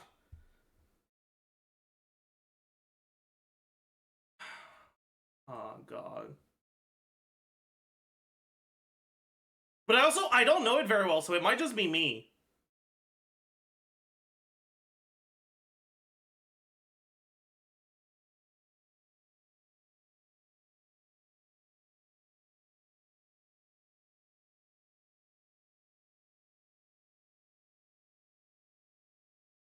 I'm not doing a metronome. I'll just...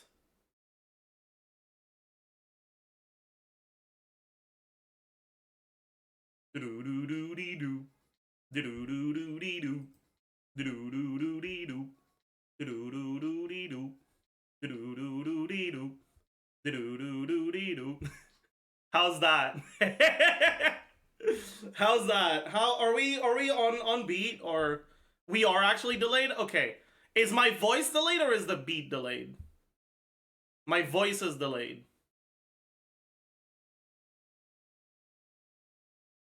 You're behind. Okay.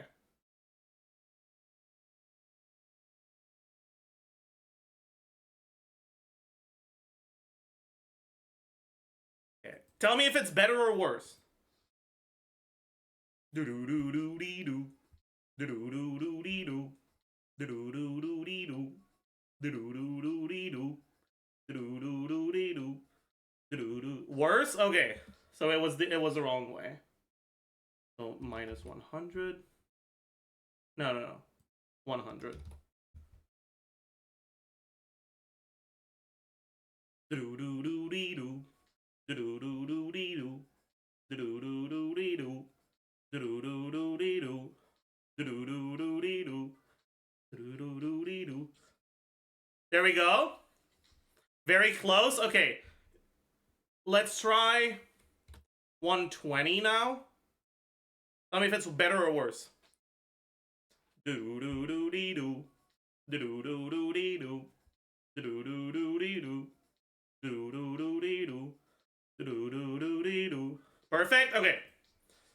Okay. Okay, we'll try again.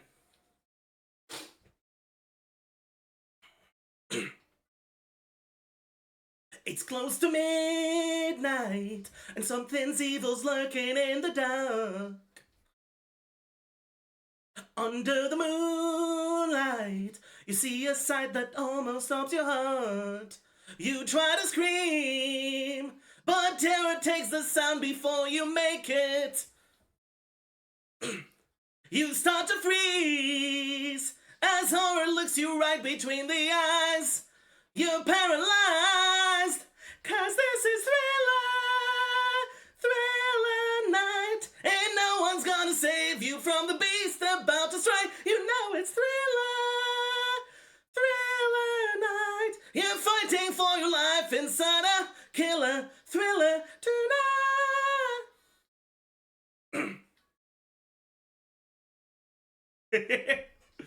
Terrible. Thank you. That's great. You're a nice person. Man, I'm in a bad mood now. Honestly, fuck you. I don't know, like...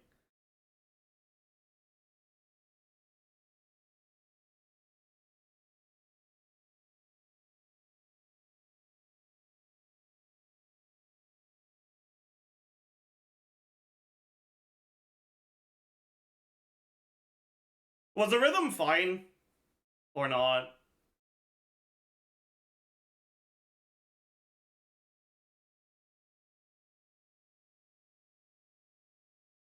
The rhythm seemed fine? Okay. Alright, well, it is what it is. We're gonna move on. My bad for trying to have fun.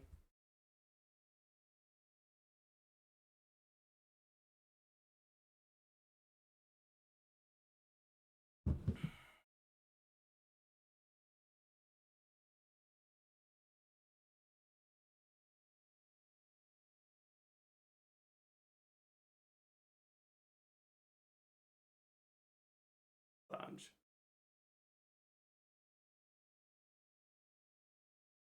They're pillow covers. No, I don't want to do like a funny, like they're just fucking shitty. It is what it is, man.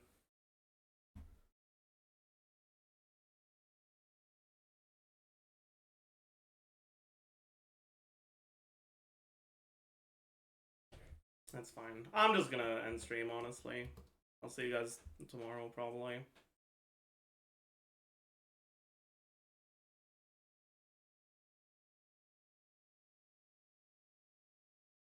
And it just sucks.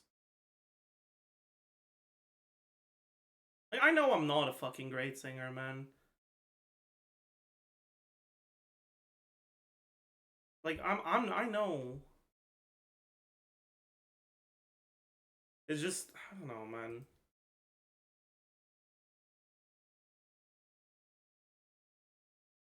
Whatever.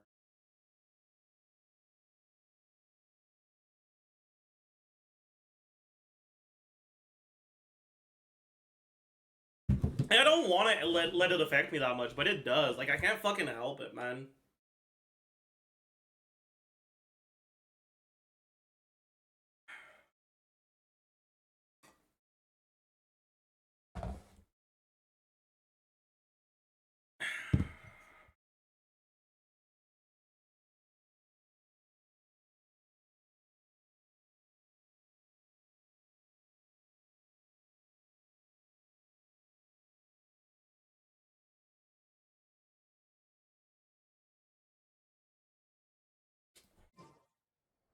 I'll try to not let it affect me too much.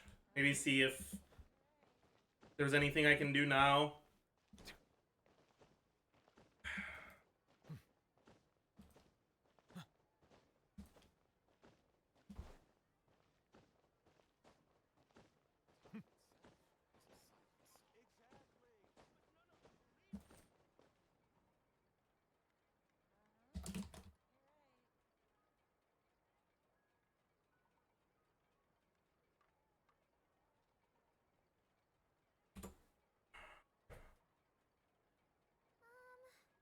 Can we play Banker next time? Man.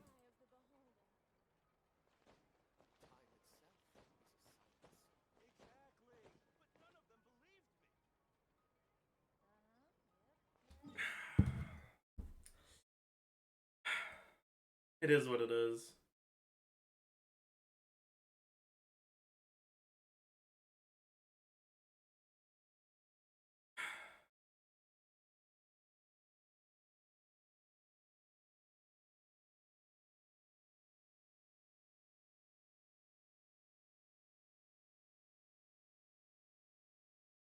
All right, let's. God.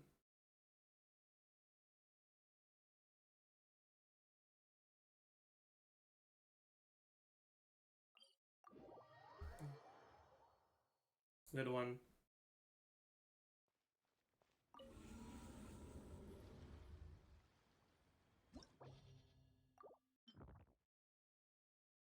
Oh, man.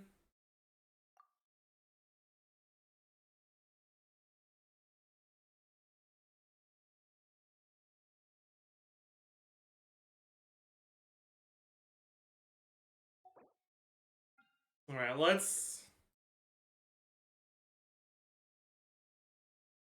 do an abyss run with brain dead teams to make me feel better. True.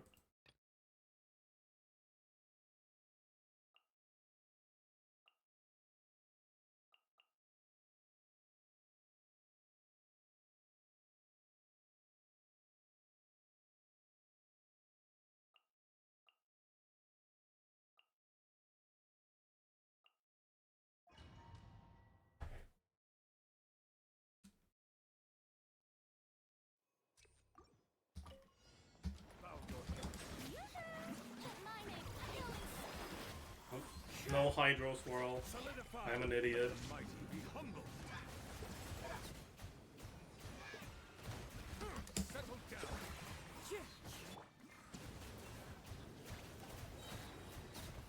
We need an ice and waiting. Please hold for just a moment. The wind knows me. Order guide you. Stabilize.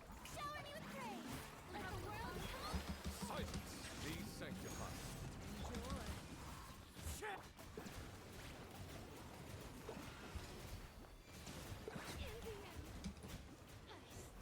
Let my magic begin. Brain dead teams, not so brain dead after all. The teams are brain dead. I'm just even more brain dead than the teams. Alright. What weapon did I put on her? Okay, well, she's actually on Dragon's Bane. Time to.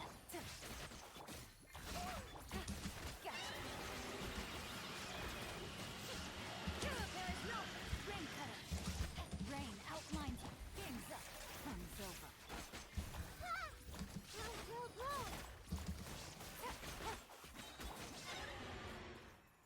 Okay.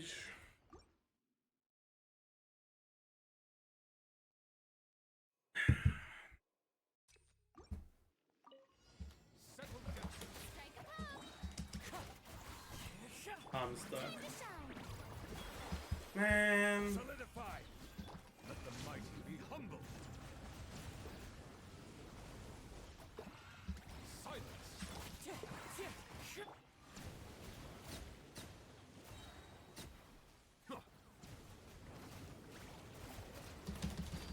Clouds high. The birds come. Time to go. My weapon is Farina on. Be sanctified. None oversight. Stabilize.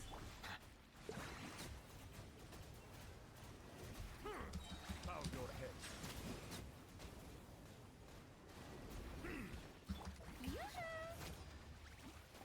Oh, she's actually on festering. Huh. Rising. No age. No 5 cards. Oh, only have 1 5. Shine down. Things are about to get dicey. Quietly now. Witness the power of the wild. Grow.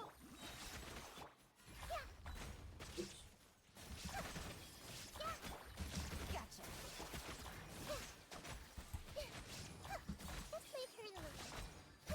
Illusion shattered. All right. Everyone hold hands. Oh no. Nice. Oh fuck! I forgot not to attack it. Grow. There is no escape. Busted. This way, pretty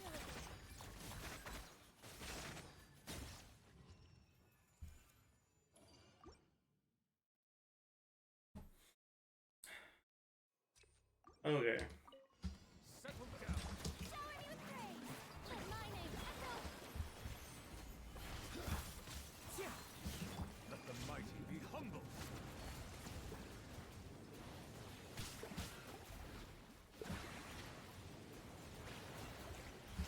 Silence.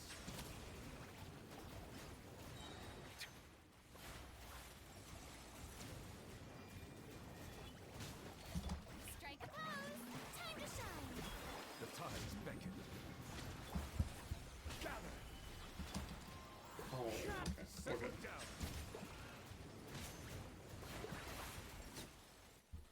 Okay.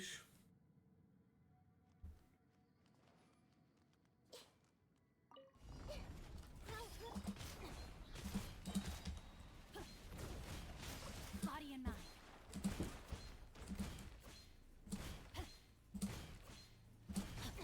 I fucked up.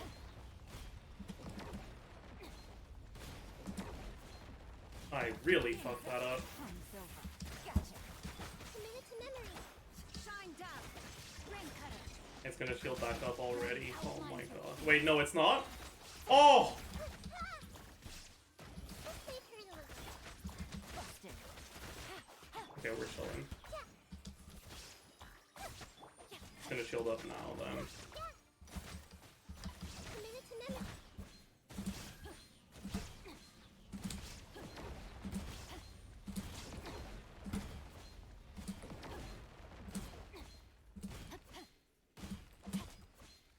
Let me leave you alone. Things are about to get dicey. Illusion shattered. This way, pretty little. Okay. Brain dead teams, Pog.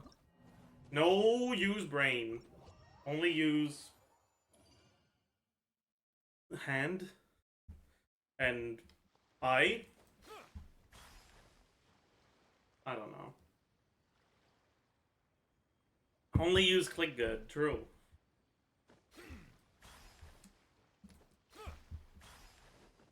That's perfect. No use brain, only use click good. Jeff, can you play Sino? I would rather not. Hey, look at my minus 15k. What is it? Groovy Jackson, I'm good. I'm not adding Yo either. Would maybe that'd be broken fighting against the Arlecchino boss because she rewards healing yourself. I don't know, maybe.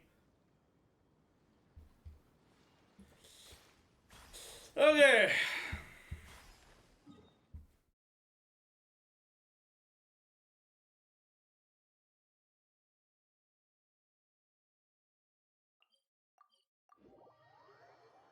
Hmm.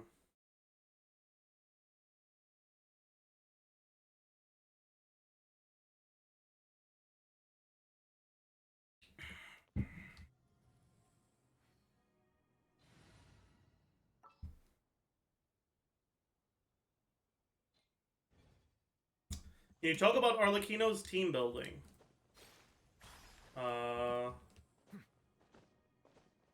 Sure. Sure, we can talk about Arlecchino's team building. You gonna watch the Hoyo Fair live stream? I wasn't planning on it.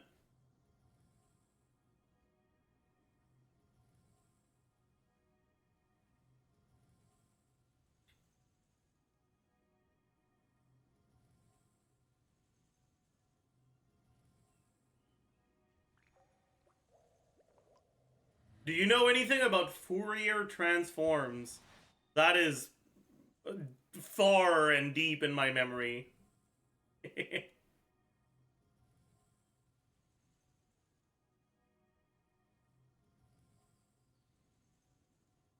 But yeah, so, okay. Here's how you're gonna want to build Arlecchino, okay? Or, like, you're gonna want to team build with Arlecchino, okay? You've got a few options when it comes to, like, what team you want to do.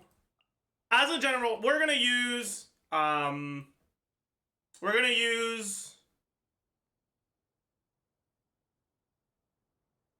Alloy as our placeholder for Arlecchino. Okay. Zajef daily content? No, because I talk about it in the pre-release.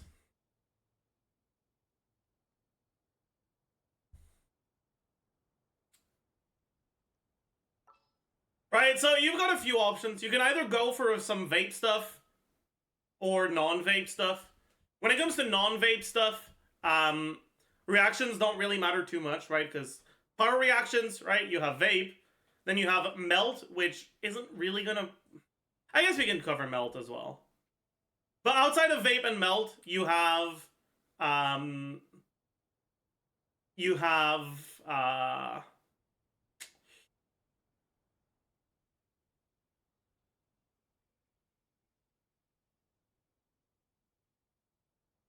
You have Overload, you have Monopyro, you have...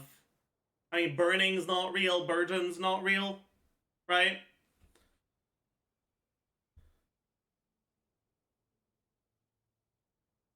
When it comes to your vape teams, you're generally going to want some form of Hydro Up. Now, technically, I believe Farina alone should be enough, but you don't really want to play Farina because that leaves you incredibly vulnerable. And you don't really have access to good ways of getting a lot of fanfare stacks in her teams. So generally, it's more between Singso and Yelan. But if they're not available because you're playing double Hydra on the other side, or you don't have Yelan and you're playing Singso on the other side, Farina is still usable. Right? And that's like your core, right? And then outside of your core, you really, really want to use Bennett because Bennett is fucking broken for her, right? She doesn't have a lot of external ways of getting attack externally. Right? Like her base attack is 340 something. What are we doing? Another video? No, we're just going through team building for her, right? So 342. Let's go through two different situations. Let's say you have Jade Wing Spear, and let's say you have White Tassel. Right, like the two, I guess, extremes. Right, which is, what is it, 401 base attack? Right, so base attack, attack percent, flat attack, total attack. Right, your total attack will reach the highest, most likely with Jade Wing Spear, because it gives you attack percent and it's high base attack. So, total attack. 46.6 from Sans, plus, I don't know, 18% from set, plus 20 from substats, plus, let's say 20, no Calamity. I guess Calamity, yes, but you don't really want to play Calamity. I mean, I guess it's fine. Sure, but I don't think a lot of people have it, so I don't think it's that great of a comparison anyways. Noblesse, which you're probably always putting in somehow. So this is like baseline attack that you're getting. Then you're also obviously getting 3.2% times 6, so about 20 from Jade Wing Spear itself. Base attack around 350, which brings your total attack by default around this, right? Now, this is if you're looking at Arlecchino solo Pyro, right?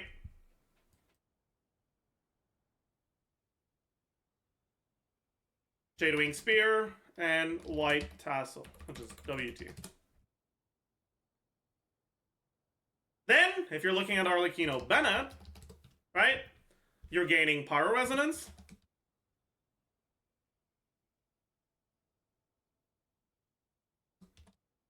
And you're gaining, depending on what your Bennett build is, somewhere around 1,000 if with C5 Bennett free-to-play weapon. 1202 with C5 Bennett Aquila. A little bit less than that. A little bit less than 1,000 with non-C5 Bennett free-to-play weapon. Right?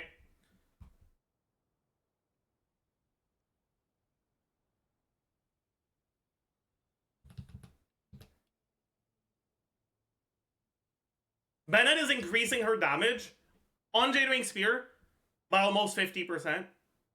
On White Tassel by over 60%.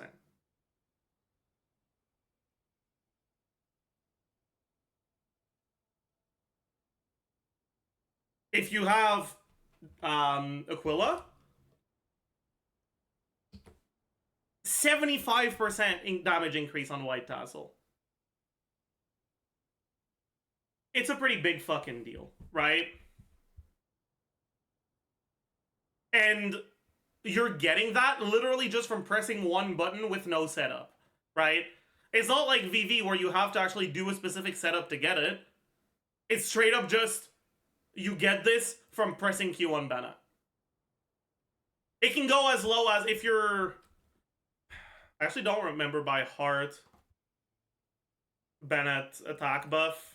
Oops. Oh, this is Pyro Ascension.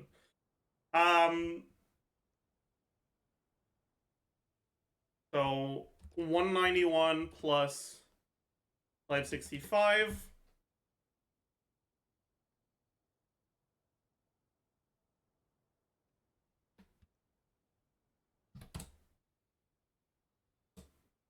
So 763 is like the minimum you're getting on a well-built Bennett.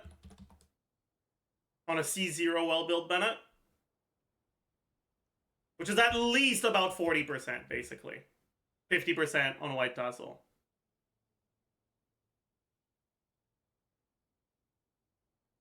C1 Bennett already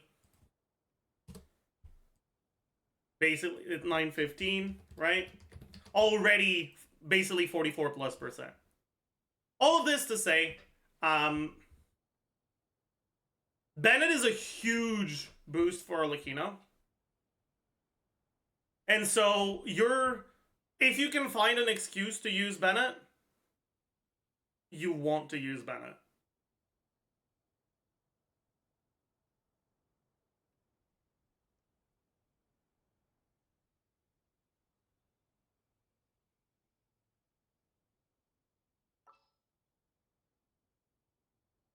And then finally, you ideally would want some defensive utility on the last slot, right? So the base team building for a Vape team is going to be something like this. Alora represents Arlecchino, right? Where you have Arlecchino, a Vape, a Hydro character to get your Vapes, Bennett, defensive option. Now, you can replace either your defensive option or your Bennett with a second Hydro unit, or just any damage focus unit like Fischl or whatever, right? That is something you can do, right? The downside of replacing Bennett is that your overall damage is going to be lower, but the upside is that you won't be confined to a circle. Whereas with Zhongli, the obvious downside is you lose your shield, and the upside is that you'll generally do a bit more damage.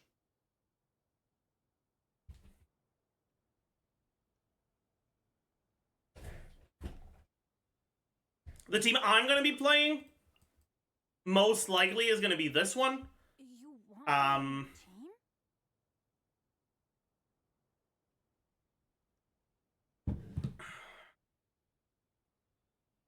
But yeah, you can also use an animal unit and get VV stuff instead of your defensive option. I wouldn't recommend it instead of Bennett because, I mean, you're losing so much damage to get more damage, and you're forcing yourself to do complicated setups instead of just pressing Q. It's like a side grade in damage and a massive downgrade is in ease. So I just would not recommend it. If you play a VV team, you should have Bennett in there, right?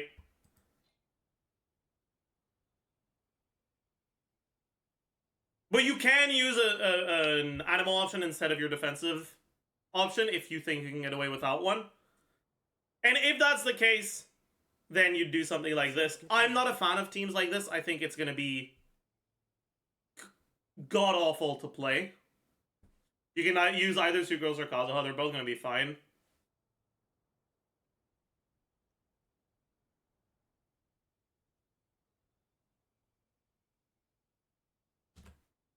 But yeah, that's the default team building for vape teams. Outside of vape teams, can you please dive into why Yunjin is not an option? Sure. You could also use Yunjin if you want. Now, what's the problem with Yunjin? Well, Yunjin doesn't give you a lot of damage. That's really what it boils down to, right? The reason why people use Yunjin in Yoimiya teams is twofold. One, Yoimiya's damage is worse than Arlecchino's, so it's easier for a character like Yunjin's, or for a character like Yunjin to provide a meaningful buff, right? Yunjin's damage buff is her own motion value. It's not relevant. It's not dependent on your carry's motion value. And therefore, she provides more to carries that have lower damage. But even on Yoimiya teams, Yunjin's not even that good. C6 Yunjin is a lot more viable.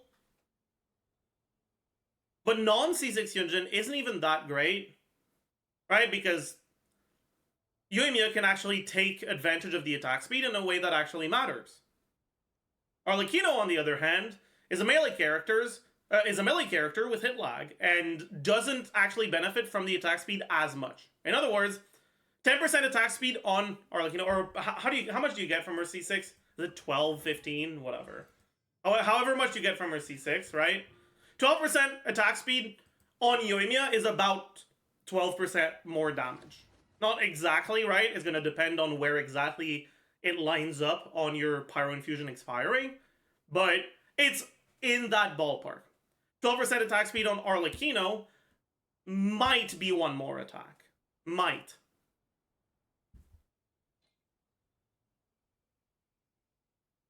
I've looked into it a decent amount for Skyward Spine, and I came to the conclusion that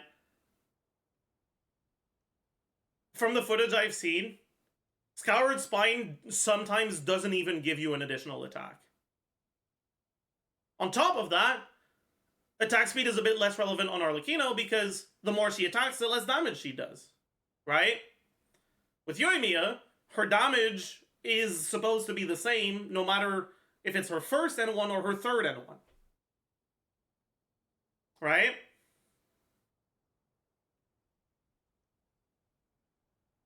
With Arlecchino, the more attacks you do, the less Bond of Life you do. So getting one more attack at the end is one more attack with barely any Bond of Life.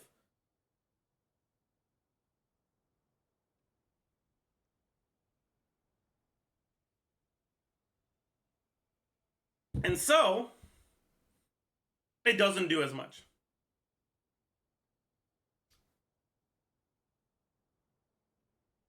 Hello, my friend. Good afternoon. Welcome. Really not Demi. Lud, you might have logged them out of talking. Oops.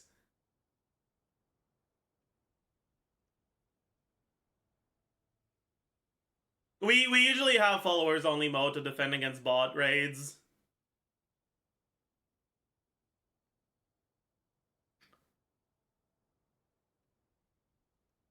We turn it off whenever we get an actual raid from someone. Just stay on. You can turn it off and turn it back on in 10 minutes, sure. I feel kind of bad when someone says hi and then you turn follower only on and then they can't speak anymore.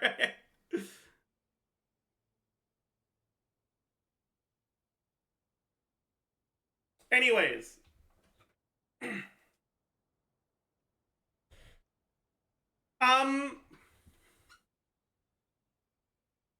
The other reason why Yunjin is not that great on Arlecchino teams is actually also a reason why Yunjin isn't that great in Yoimiya teams. And it's that Yunjin is very dependent on getting her burst, right? Her best weapon is Fav. But if you build Fav on Yunjin,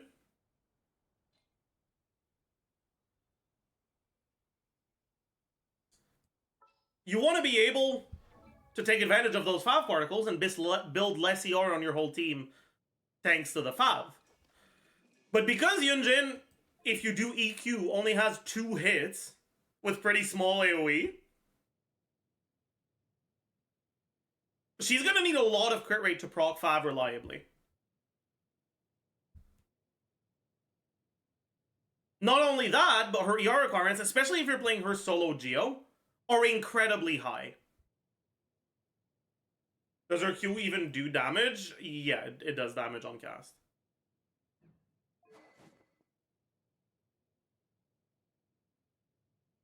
I can show you what my Yunjin build looks like. Okay, when I actually build her. And I'm far from the best Yunjin build, right? But I just want you to be able to get an idea for it.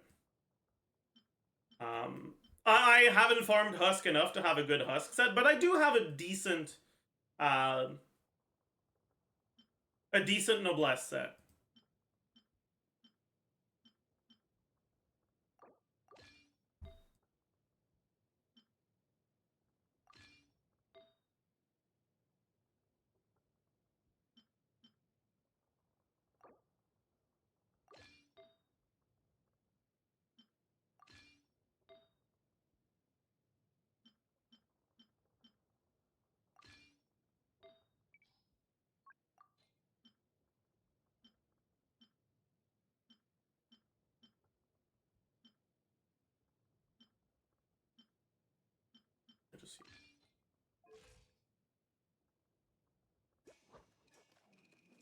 With my build, I have enough ER, and I have enough crit rate that I'll generally proc the Fav. But that comes at the cost of not having a lot of defense, right? And what Yunjin does is she provides a damage buff based on her own stats.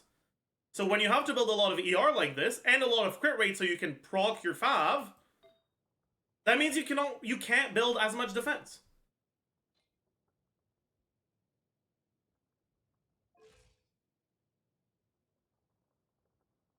Basically, right,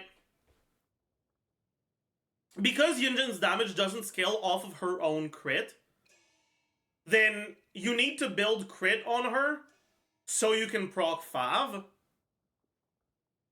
But because she doesn't have a lot of hits, her AoE's not that big, you need to build a lot of crit rate to proc the Fav. And because her damage isn't scaling from crit, that's a lot of stats you're quote-unquote wasting that could otherwise increase your damage.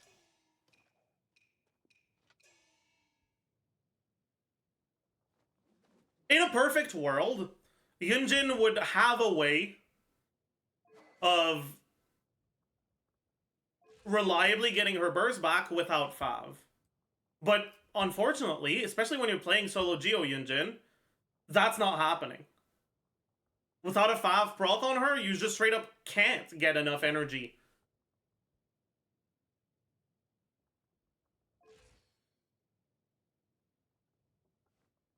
So generally what you're going to have to do is you're going to have to, add some normal attacks. But that means you're losing buff uptime, right? And that's just, ugh. That's rough.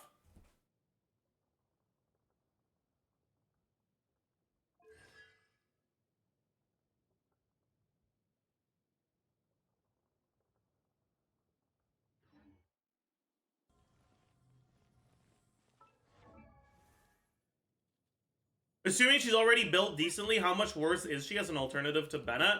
Pretty significantly worse. Arlecchino's whole gimmick, right, is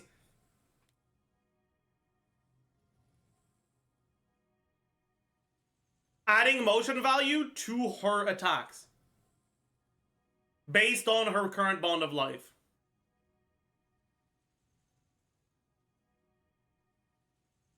That's redundant with an external motion value buff like Yunjin, right? In other words,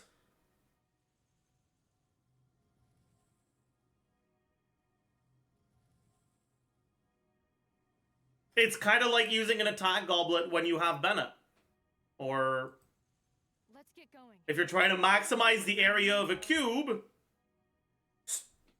and you're allowed to stretch it in any direction that you want, like, it's like, or the volume of a cube, whatever. It's like stretching it in only one direction and making a long-ass fucking pipe, or a long-ass beam, instead of stretching it in multiple directions.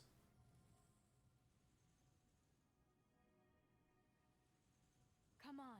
Enough standing around. Let's keep moving. Right? She gets on her first hit, right? 93.8 plus 238% times 130%, 400 motion value on the first hit, right? Of what is already, without Bennett, 2600 attack.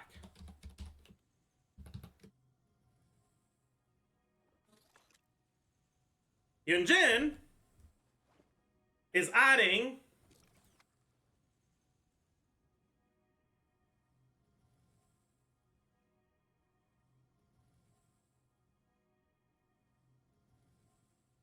%68 of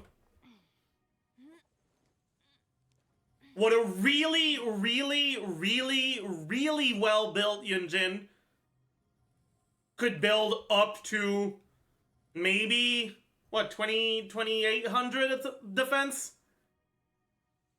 Not with the Arsens. There are people who need our help.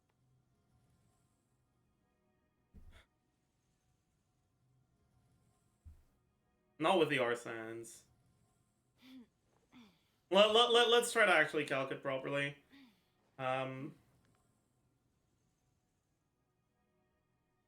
yeah, also this is increased by, in a Yunjin team, with this you'd probably play double Hydro, right? So 7.5%.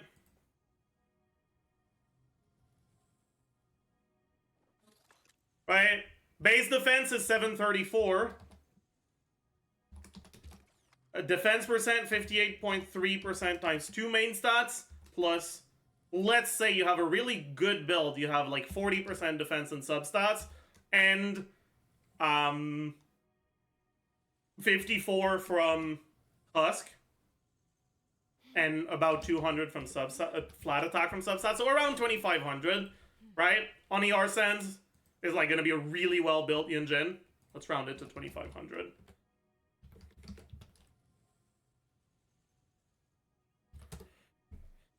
So Yunjin is offering about an 18% increase in damage to this attack. And it's going to go a little bit up over Arlecchino's attacks as her bond of life gets lower and lower. And towards the end, it's going to be closer to, 30%.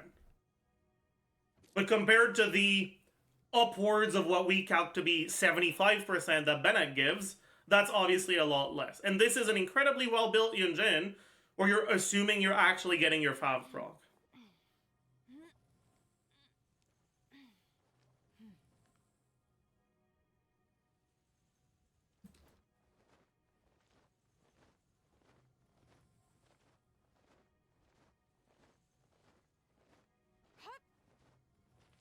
So using engine is like an external C1 that takes a character slot and needs 500 ER? Yeah, basically. That's a good way to look at it.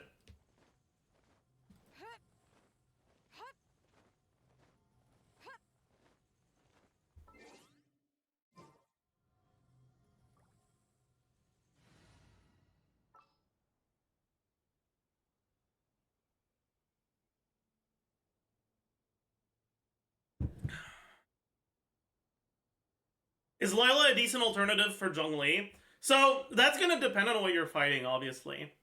When you're fighting a boss, Lila will decrease your damage, right? Because...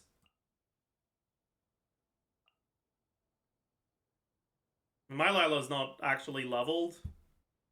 So that's a little unfortunate. Is it time for me to... Does she have Ascension passives that are relevant? No, that just increases damage. Okay, we're fine.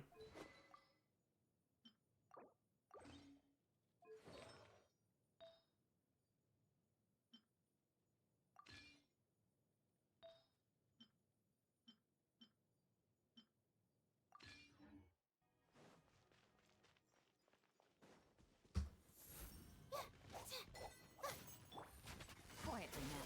Here comes the catch. Going in! Stars, shine for me.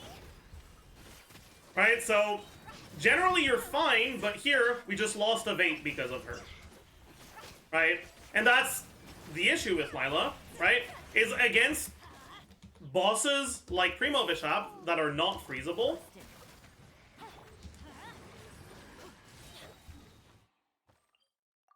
Applying Cryo will remove your Hydro Aura. Okay?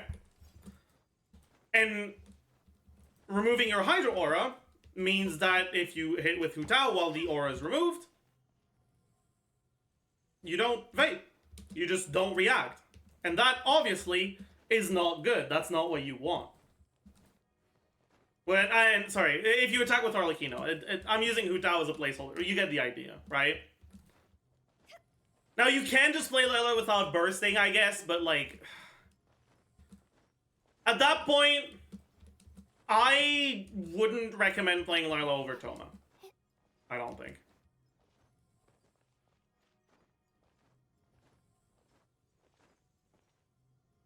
Because I think generally, Toma will not screw over, in a team like this, your application.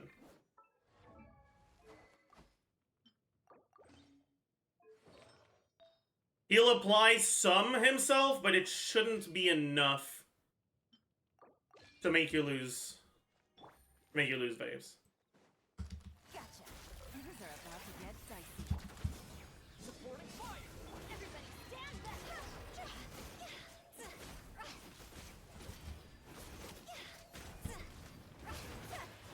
It doesn't look like we're losing any waves. Yeah. Let's light it up. Busting. Fire it up. That being said, when you're against freezable enemies like Ruin Guards or something like that, or, I guess, Consecrated Beasts, or, I mean, any freezable enemy, right? Instead of your Cryo making you lose a Vape, it will transform your Vape into a Melt, and Melt deals more damage than Vape. And so, against freezable enemies, Lila should actually be a damage increase. Is it going to be better than Zhongli? I don't know. I don't think so, because you don't have any form of Shred in a team like that. But I would expect it to be somewhat competitive. Like, definitely playable.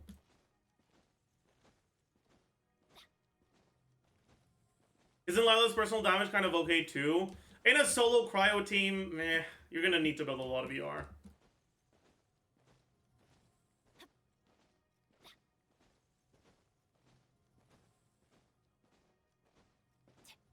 Learning, thinking about Baiju. Honestly, Baiju will have Baiju's biggest downside is that okay, there's a lot of downsides with Baiju. One, his shield isn't actually a shield, right? Whereas other shielders can get shields of like fucking 15k HP. His shield is like 300 HP. Okay? So his shield is fake, alright? It's very fake, it's not real, it's not a real shield. Don't expect it to actually be a relevant shield. Okay? But on top of that, you're triggering Burgeon.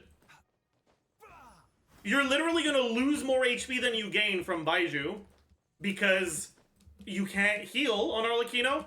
So the Burgeon self-damage is not removed by Baiju's healing. On top of that, you're breaking your own mini shield so you don't even actually get proper resistance to interruption. In other words, Baiju is not a good option for Arlecchino in teams like this. Now, you could actually just do a Burgeon Arlecchino team. It's not going to be very good, though.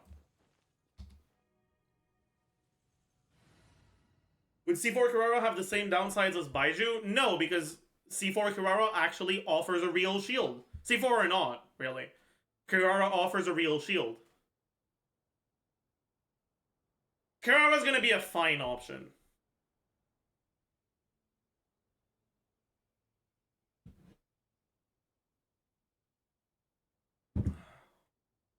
Is Arlecchino melt possible? Kinda. Like, if you look at what happens with something like this, right? Got a job for me. Oh god, I don't have enough ER on any of them.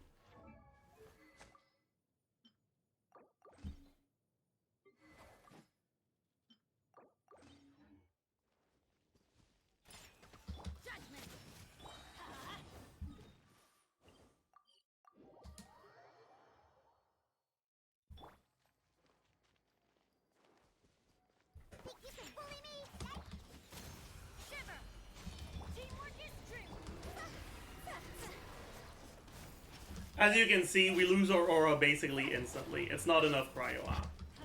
Right?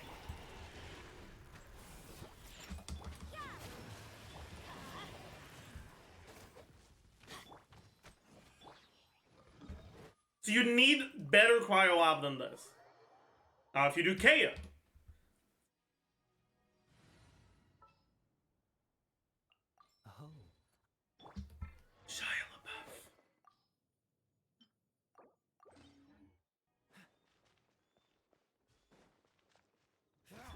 Let's light it up! Everybody's judgment! Punishment! This heart will be frozen.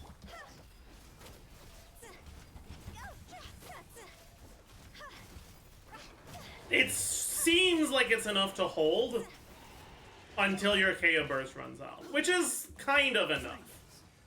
The problem is, well, you're kind of losing a little bit of Bennett uptime because you have to go to Bennett before your cryos. If you go to Bennett after your cryos, I'll show you what happens. So sorry. Teamwork is strength!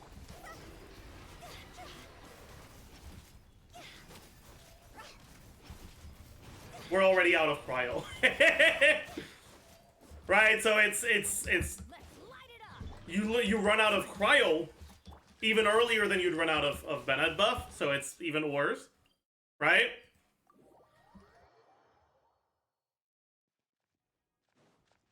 So you want to start with Bennett. And that means you are, at the very least, snapshotting the attack buff on Kea and Rosaria. So there's that.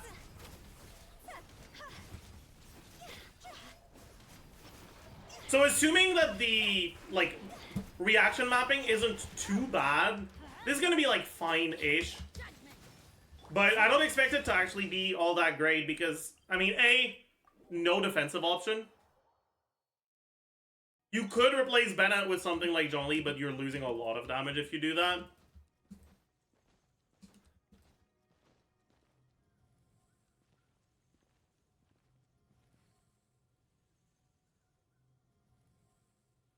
You could use Lila instead of Kaya, but same thing. Losing a decent amount of damage. And I wonder if the app is actually enough with this. Maybe. I don't know. It's because you're not spamming E, right? So it's not actually a lot of cryo app.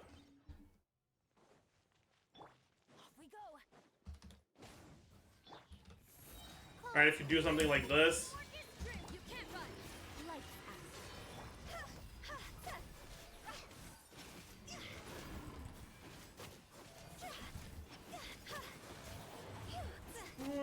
Kind of seems like it's enough.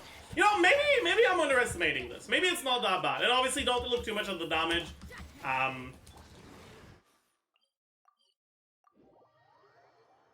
We don't have any of the right builds, and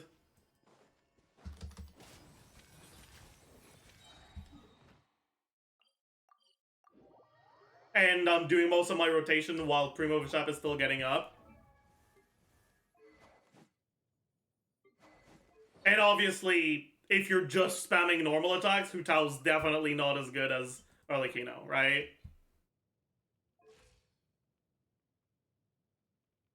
Silly churl, Billy churl, silly Billy, hilly churl. Wouldn't Charlotte Kazuha swirling cryo be enough for melt teams? So, the problem with Kazuha and melt teams like this is that it's so omega fucking fake. Like, if you are getting a cryo-infused Kazuha burst and melting and swirling pyro to get your VV, not only are your setups timing incredibly tight and just a massive pain in the ass to do, but on top of that, you're losing even more uptime.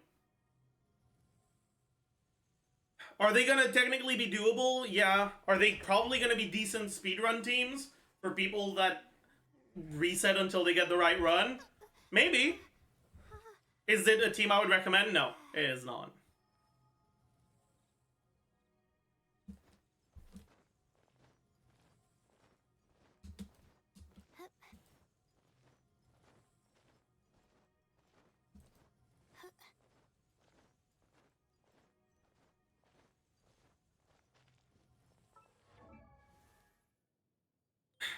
Anyways,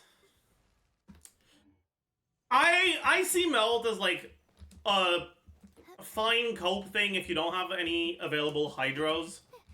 I really don't expect it to be better though. Charlotte TDDS. Charlotte is not a real unit. She doesn't actually apply all-field cryo. In order to apply relevant off-field cryo, she needs to hold her E for 3 hours. And even then, it doesn't last very long.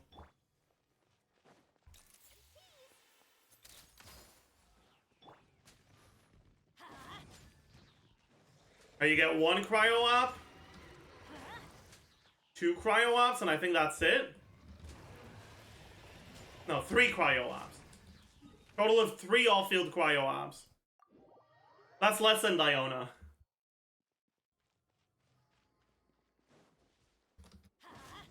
Hold that pose.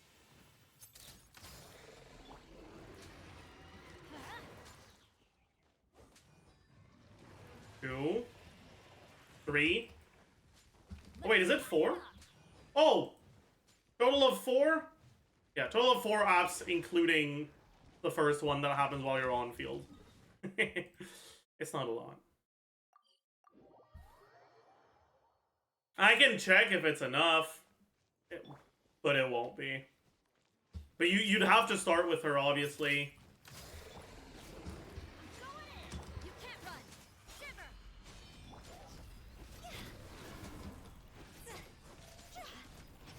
Yeah. Pretty clear that it's not enough.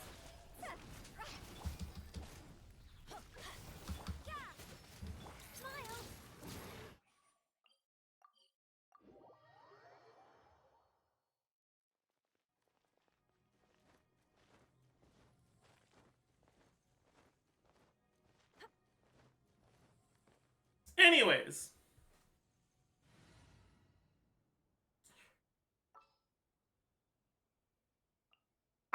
could see some cryo teams being fine, like double cryo like this, or maybe with Ganyu. Although I don't. With Ganyu, you'd probably have to start with Ganyu burst, so you wouldn't snapshot it, because Ganyu's burst animation is too long compared to these two units. If you're snapshotting Ganyu burst in Bennett buff, you're probably losing too much Arlecchino uptime for it to be good.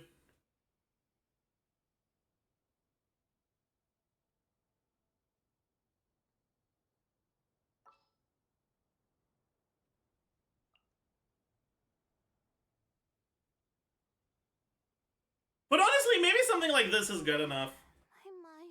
I'll look into it when Arlecchino comes out, I think. Does Lila C4 do much? No, Lila C4 effectively doesn't do anything. You can act as if it's not there. It's never relevant. Yeah, this is obviously that very circle impact, right? Obviously, not much of a surprise. Why Rosario over Kea? Because Rosaria's burst lasts longer than Kea. Unless you get C2 procs on Kea.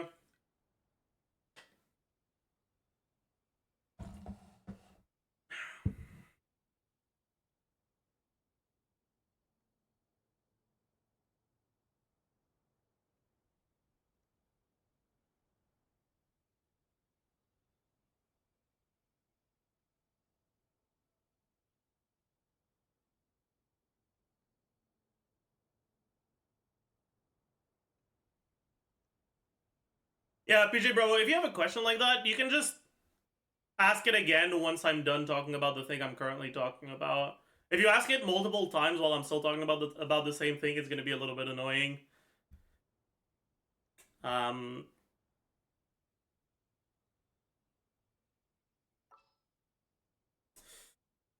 yeah, so that covers melt teams. Next,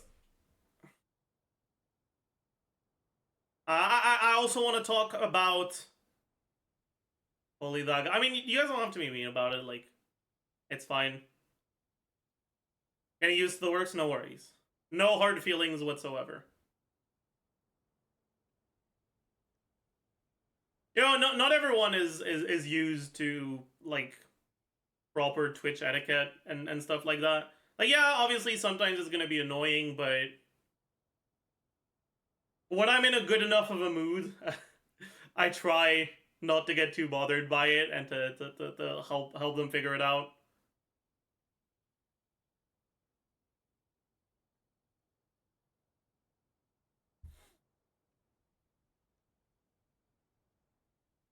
Anyways, but yeah, so for melt teams, it's like it's fine, right? Like it's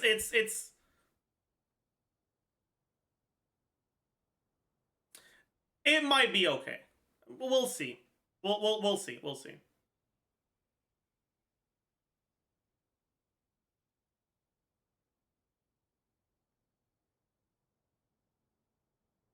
PJ Bravo, that was a joke. They're joking. They're not. It's fine. Anyways, other than that, you can do Chevreuse, right? So I don't have her, so I'm gonna be. So we're going back to Aloy as a placeholder. Let's use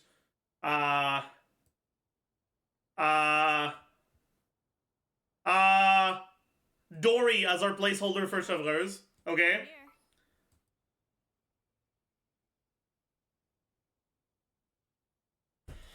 And then here, the biggest downside to Chevreuse teams is that your defensive options are very limited, right? You can either use Toma, Yanfei, Xinyan, or Beidou.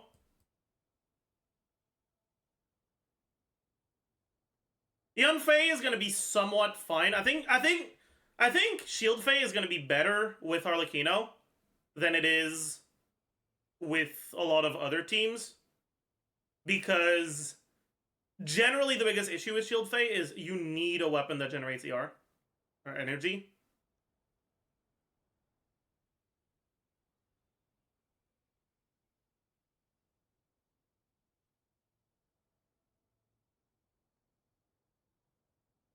right?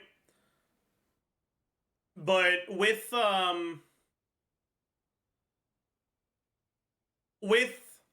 Chevreuse generates a decent amount of energy herself, and Arlecchino generates a decent amount of energy. And with that, plus the particles you're getting from Yanfei, you are actually getting enough energy that you can get away with using TDDS. And if you can use TDDS, then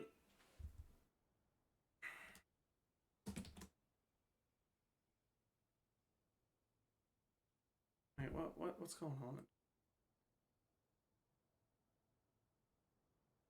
Oh, okay, yeah, sure.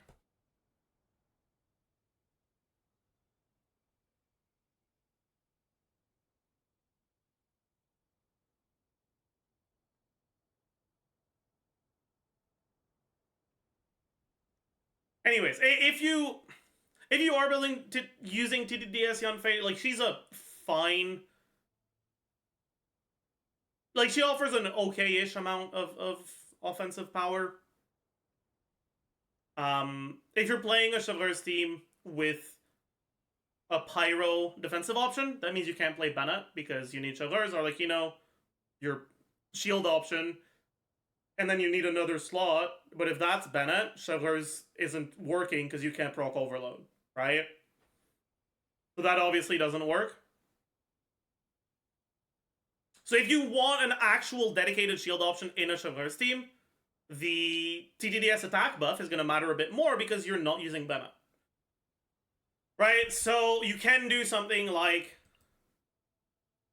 this. And it's probably going to be somewhat fine. Otherwise, you can do Xinyan, which is a pretty shitty shield option. You can do Daya, which is a pretty shitty defensive utility option. The biggest issue with Daya is that her defensive utility just doesn't last long enough. Right? Like, she technically offers IR, which is interruption resistance, throughout the whole duration of her skill. Right? Technically.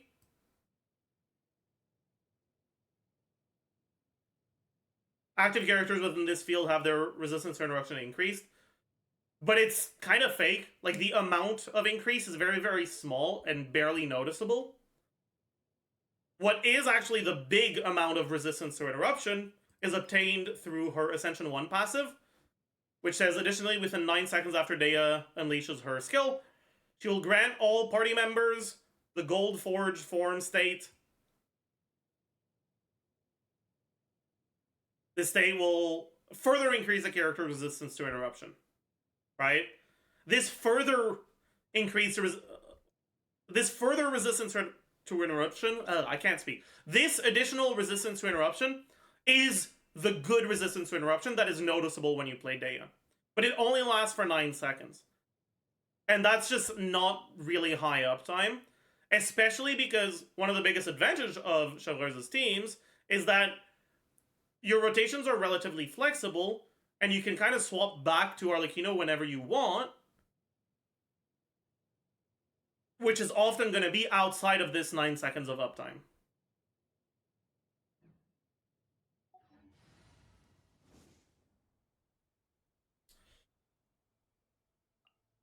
Finally, right, outside of your defensive option, you can use Daya still, right? You can use Xinyan, you can use Yanfei. You're going to want an Electro option when it's just looking at damage. The best option is pretty consistently going to be Fischl. You can use other options like Beto if you want even more defensive utility. Or like Raiden if you want it to be a bit more brain dead, but obviously you're willing to sacrifice damage. Or Yai, if you just want a worse version of Fischl. But yeah.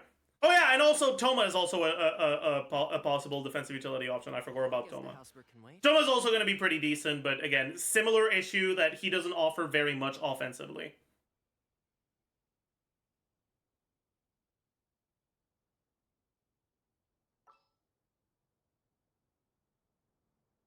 Your other option is to ditch the defensive utility, right? From your Pyro slot, right? And to have a core like this, and then as your and again, right? This is a placeholder for Arlecchino, this is a placeholder for Chevreuse. So Arlecchino, Chevreuse, Fischl. And then last slot, what about Lisa? Lisa's unplayable as solo Electro in a team like this. You just don't generate enough energy.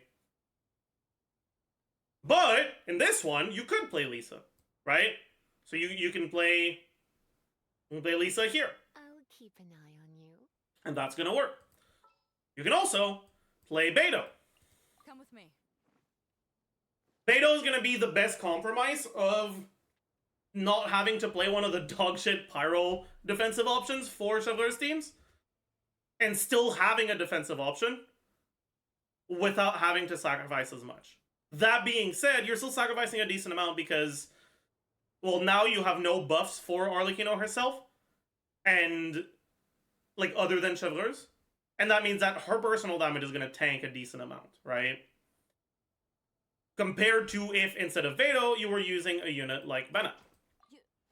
You can also use Bennett, you can use Lisa, you can use Yai, and you can use Xiangling.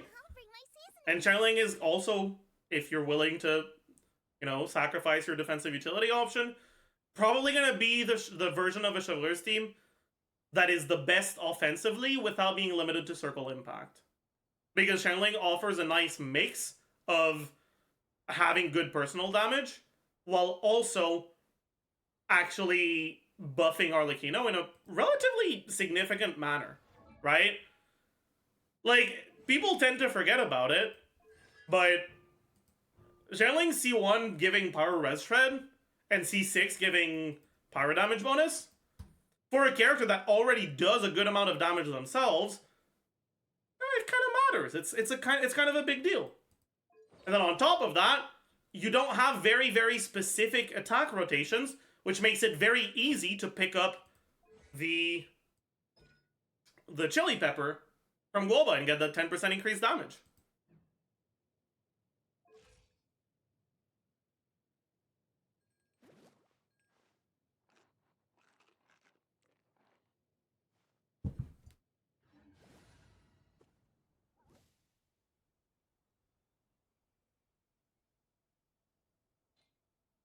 That being said, you still are playing without defensive utility, so I think this team is fake. It's a team you can do sometimes, but I wouldn't recommend it overall. And that basically does it for Chevreuse teams. And then finally, we're left with the non-reaction focused teams, the teams where you're playing units just because of the raw power they provide rather than any reaction stuff. And then you're basically just playing any combination of Bennett, Zhongli, Kazuha. Obviously, you can always decide to play Venti if you're in Ventiable content. You can play Xiangling. You can play... if you're playing Zhongli, you can play Chiori. Go double Geo. It's not bad. Not the greatest, but not bad. You could, I guess, play Nahida, but I wouldn't really recommend it. I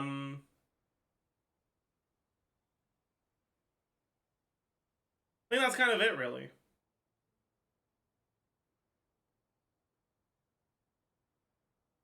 Give me a moment to compose myself. But yeah, so the team building is gonna be kind of whatever. You know, sometimes it's gonna be what it is.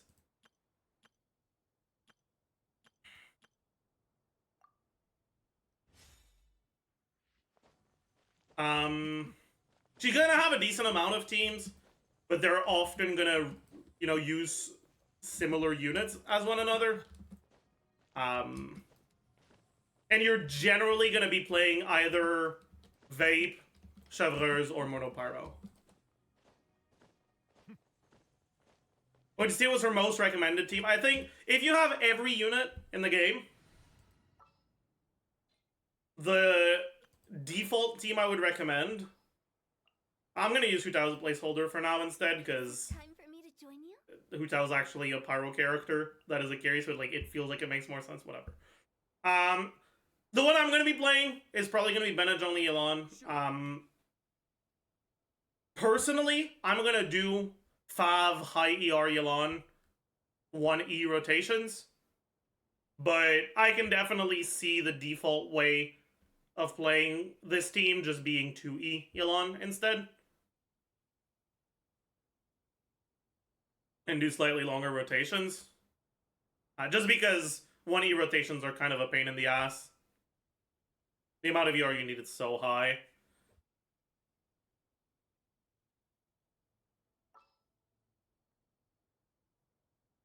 If you do not have all the units in the game, I think that Bennett Sing So is a very strong core. Then you can use either, if you have like straight up none of the other 5 stars, you can use Sucrose as an offensive option, or you can use Lila or Toma as a defensive option. I think if you don't run a dedicated shielder, I would always use Sing So over Yelan. How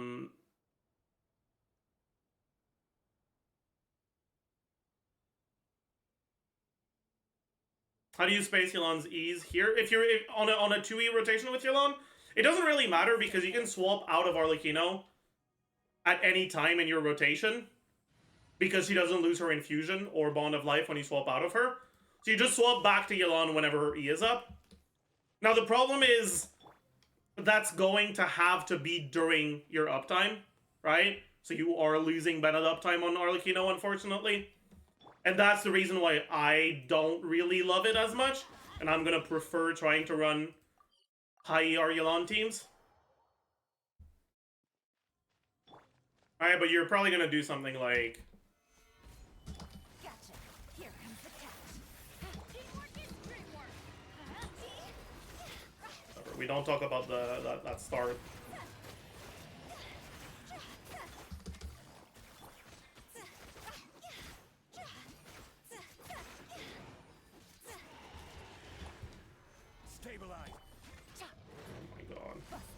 Something like this.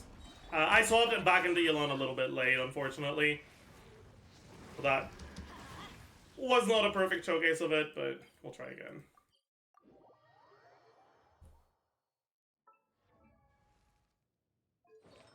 Yeah, also, not being on ER Sands on Bennett is not helping, huh? And not being on 5 on Zhongli is also not helping, huh? I think she's on ER Sands right now. Yeah. Like you'll be able to get away with less ER than this on this team.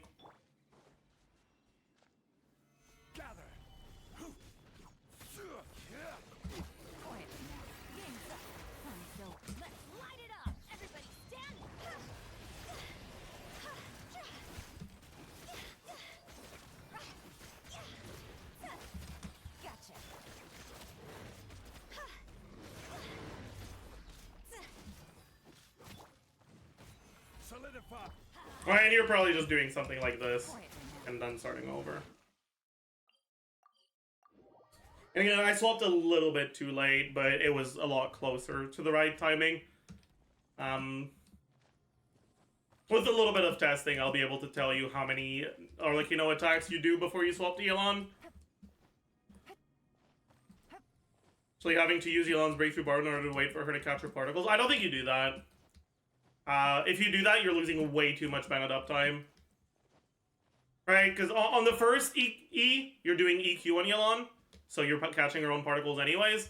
On the second E, if you stay on Yelan to do a Breakthrough Barb and catch her own particles, that means you're losing more time on Arlecchino.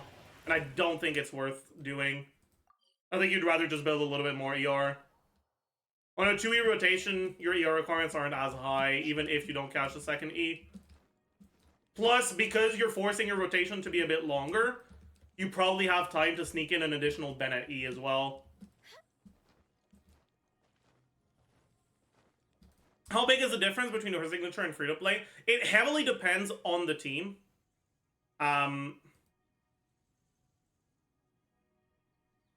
So, for example, in this team, or like, you know, Bennett, Kazuha, Singto, so VV Vape with Singto. Her best free-to-play option is going to be Missive Windspear, and Crimson Moon, her signature, is about 25% ahead.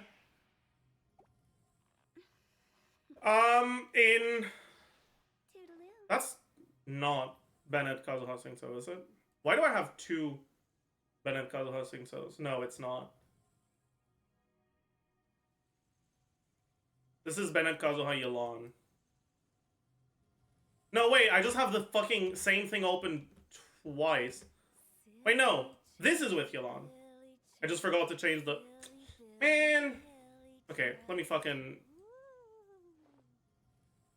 This is with Yelan. Whatever. It's very similar with Singto, right? If you don't have Bennett... No. Yes. Yes, if you don't have Bennett,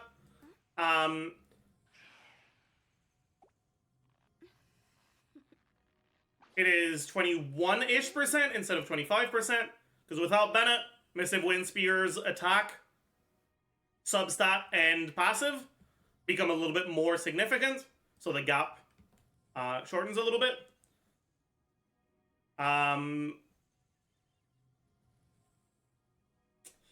But the sheets I have open right now are only vape sheets, and the gap in vape is a little bit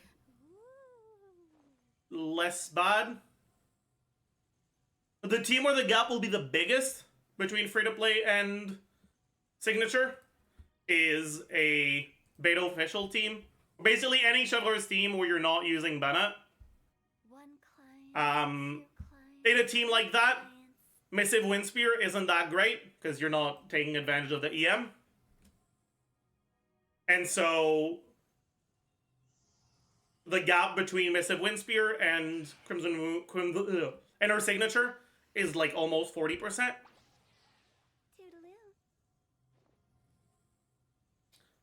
That being said, I think if you are actually pulling for her signature, you're probably going to want to play her in a team where she's the one doing the most damage. And like the damage is really focused on her numbers. And this team isn't that. I think if you are actually going for her signature, you're a lot more likely to play her with Bennett than otherwise.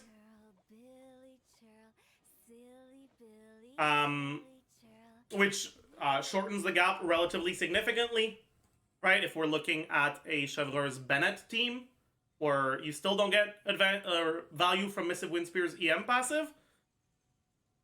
However, White Tassel becomes a significantly stronger option, and instead of the gap being almost 40%, it's closer to 30%.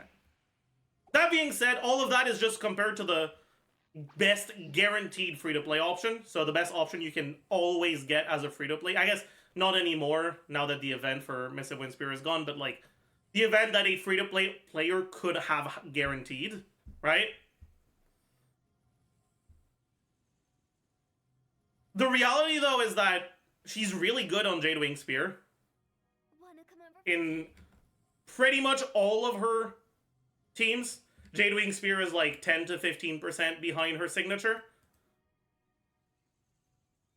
In some teams, it's a little bit closer to 20, but it's still generally a little bit less than this. And so, Jadewing Spear is a like consistently good option that a decent amount of free-to-play players are going to have just because it's a standard weapon.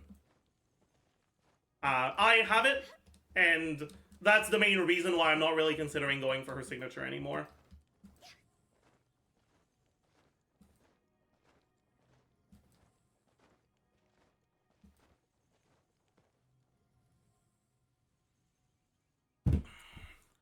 Staff of Scarlet Sands should be better in vape. Yes, Staff of Scarlet Sands is definitely a lot better in vape than in non-vape, obviously.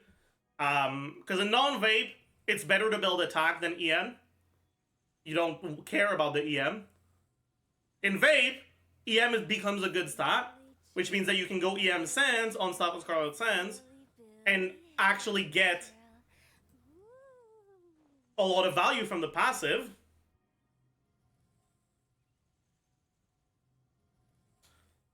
And when you're doing that, obviously depends on the team, but there are actually going to be some teams where Staff of Scarlet Sands is very close to her signature, or even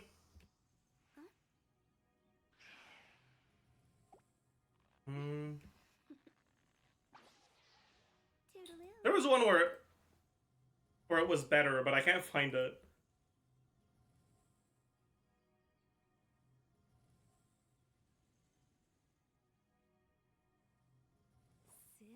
Oh well.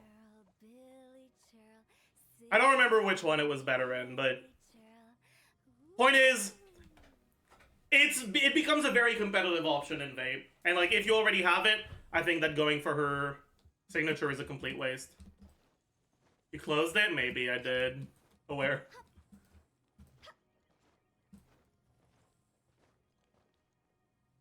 So Vape is generally better than Overload? Yes and no. I think if you have C6 Shovelers, it's close. The biggest issue that I have with Overload teams is that the Overload teams that are good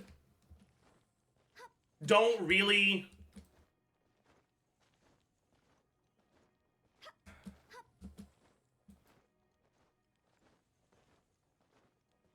They don't really run defensive options. Like, okay, someone sent me a sheet with a decent amount of calcs done for her, and they're very sus calcs, and they asked me not to show it on stream, so I won't, but I just want to double check, see what similar teams with defensive options and without for Shovelers look like. Where was it?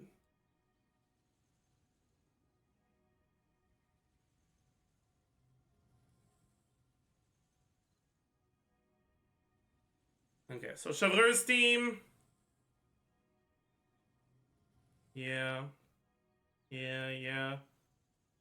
What the fuck? Why is there a Shovelers Yelan team here? What the fuck are they yapping about? Why are they doing this to themselves? Okay, whatever. Okay, so obviously I'm taking all of this with a massive grain of salt, but looking at official Chevreuse Arlecchino +1, when the +1 is Bennett versus when it's Toma, the team is doing somewhere between 25 and 50% more damage.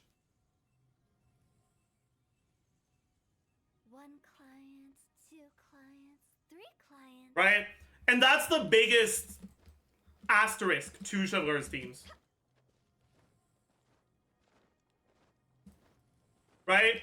It's that the better defensive options are not Pyro and Electro. And she doesn't have a good defensive option that's Pyro or Electro. Which means if you are playing a defensive option that's Pyro or Electro, you're sacrificing a lot of team DPS. Right? So Chevreuse teams that do not run defensive options are competitive with Vape teams that do not run defensive options. But Chevreuse teams that do run defensive options are, I would say, meaningfully worse than than Vape teams that run defensive options.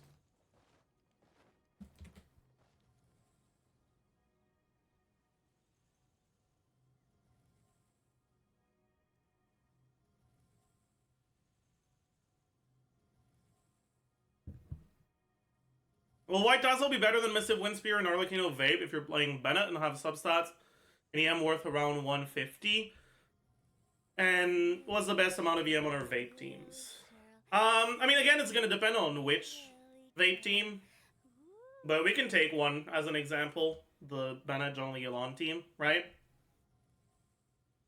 I usually assume around 80 from substats with Instructor. I think a lot of people won't play Instructor, and if you're doing that with 150 EM, then Missive Windspear is a little bit better than White Tassel. But it's pretty similar.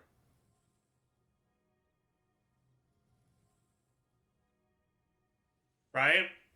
Silly churl, Billy churl, silly Billy, hilly churl. That being said, obviously it's gonna depend on a bunch of factors, and but the difference is close enough that like, or the difference is small enough that either weapon you end up choosing, you'll be fine. It won't be that big of a difference. And then how much EM you want is as much as possible, right? There is never a situation where getting one more EM makes you deal less damage. However, EM has an opportunity cost. If you're getting EM, that means you're generally not getting a different stat. You're getting an EM sense, it means you're not getting an attack sense. You're getting an EM substat, it means you're not getting a crit or attack substat. The thing is, that opportunity cost isn't 1-for-1.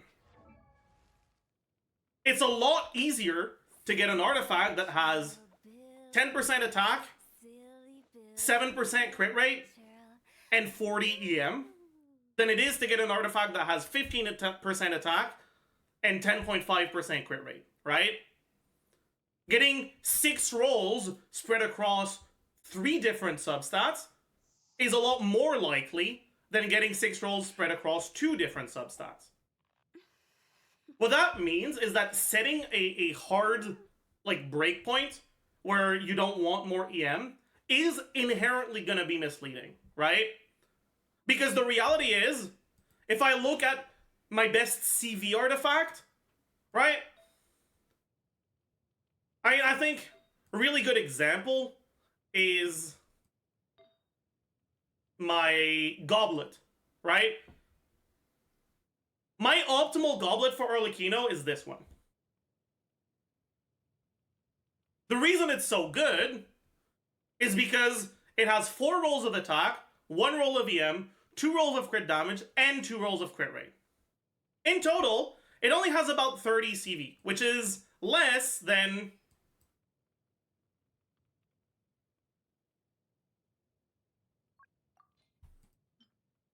an artifact like this one that has closer to 35. But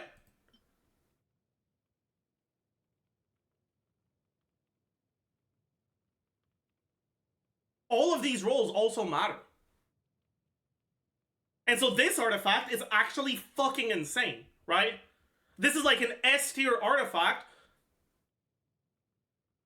I would say, like, I don't have a lot of great artifacts in this game because I don't buy Battle Pass, so I have to, and I level up a lot of my characters, so I have to spend a lot of resin on talent books, on level up books, on Mora, on all that shit, right? I don't get to farm artifact domains nearly as much as other streamers do. But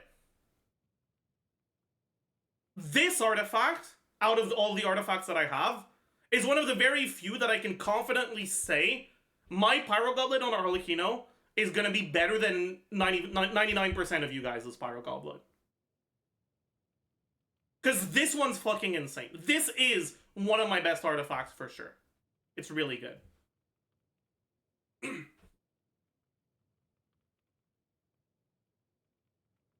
And yet, I'm playing Arlecchino with Bennett. Pyro Resonance, Aquila Bennett. I'm gonna have a lot of attack. In a team that has Bennett, that has, like, you don't really want that much more attack. So this 20% attack is not really the stat I would want the most. But it's there, along with other good stats, and that's enough to make this goblet significantly better than something that has more favorable stats. Like this one, for example, right?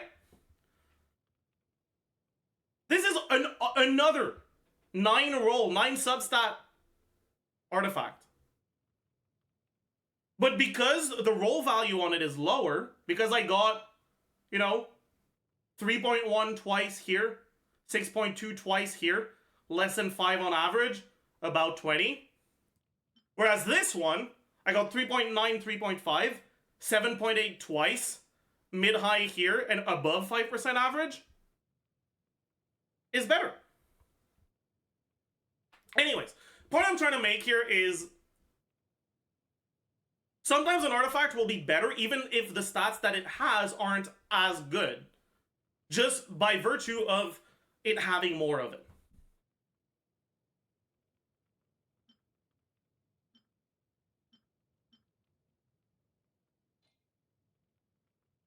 Anyways, what that means is that, like, okay, looking at the amount of damage that you gain from one substat, we can cheat that. Okay, so let's build a sheet, right? Where we have base attack, attack percent, flat attack, total attack, right? And our base attack is going to be, I'll look at my own build for now, right? Plus 342, attack percent, 3.2% times 6, plus 46.6%, plus 45%, plus, I think that's it for now. Outside of substats, that is the attack I'm getting. Flat attack, 1202 plus 350. Total attack, this times 1 plus this, plus this.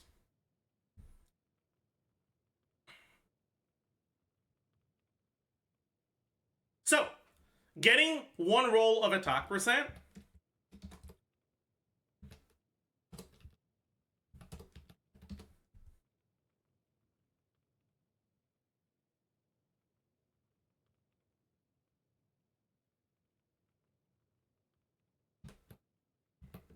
I don't want to go all the way there. I don't want to crash my sheet. Okay. So, this is 0, and this is plus 1. We're going up to 38, sure.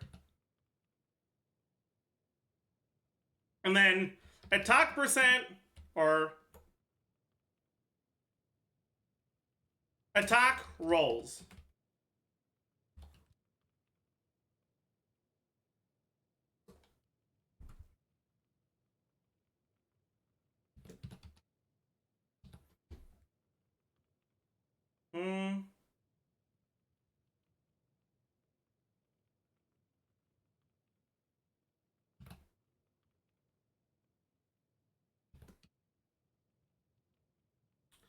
Okay, then we have EM multiplier, EM rolls. So you start at 0, and an EM roll is about 20 EM.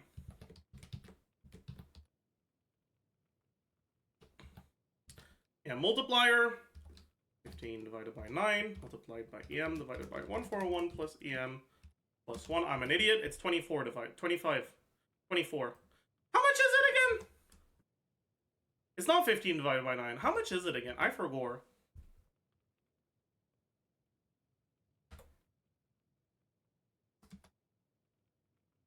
It's 7.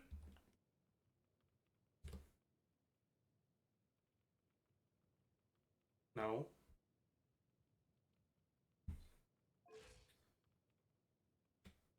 Silly churl, Billy churl, silly Billy Hilly churl. 33.9.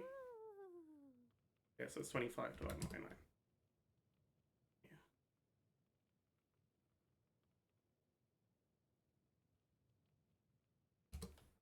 Yeah, okay. Cool. Okay. Cool. So this is the EM multiplier. Very cool. EM rolls.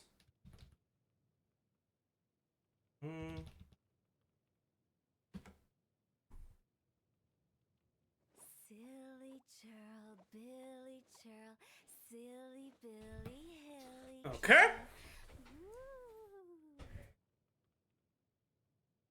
Ugh.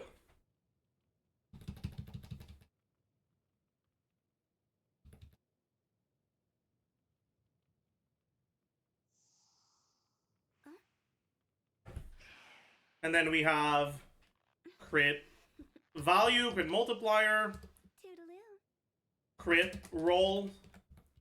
Alright, so my crit value, baseline without any crit substat, 62.2 plus 98.4 plus 22.1 times 2. I think that's it. Oh yeah, also she's vaping a baseline of about half of her damage. So, okay, cool.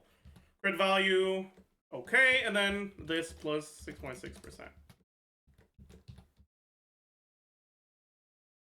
Crit multiplier, this square divided by 8 plus 1. And then crit rolls is this. So,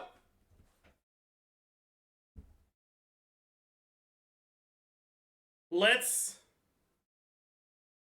Am I an idiot? Is this supposed to be? Yeah, okay.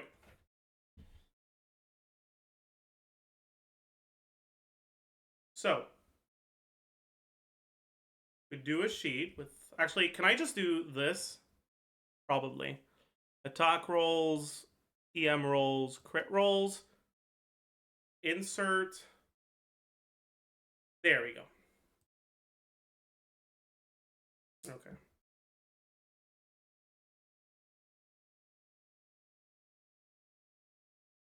So. Wait, I'm an idiot. I have to change the EM multiplier, or the crit multiplier. If B10 is less than 400%, it's this. Otherwise, it's B10 minus 1. There we go. Okay. And I guess we can actually go on a little bit more than this. Right? We can keep going until like 50.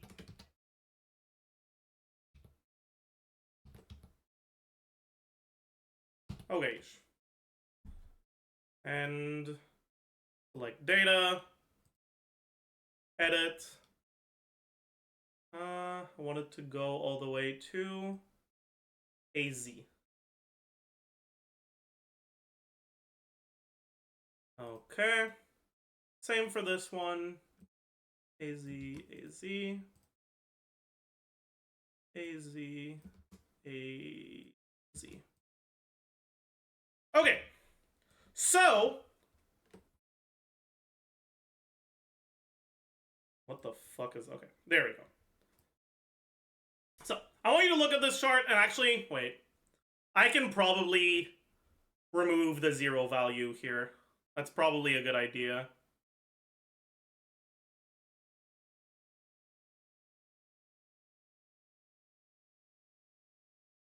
Start on C instead of B.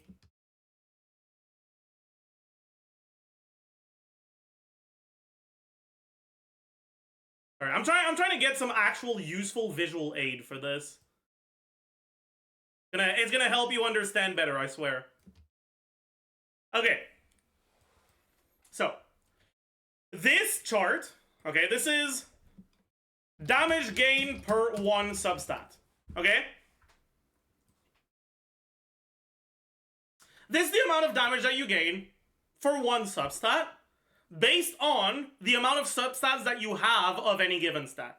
Now, as you can see, right, the more of any stat that you have, except crit before you get that much of it,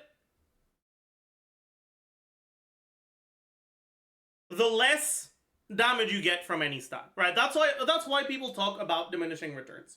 Now, is that technically the real definition of diminishing returns? No.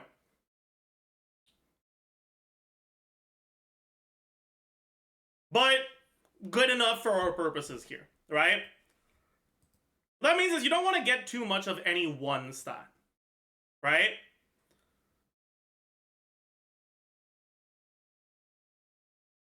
As you can see for crit, right, at the beginning, they give around 2.2, 2.3% damage per crit roll. Obviously, that's an average crit roll, right?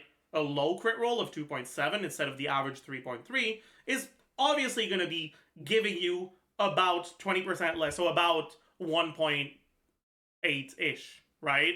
Instead of 2.2-ish. And a high roll is going to be around 2.7-ish instead of 2.2-ish, right? But the average roll is going to give you about that.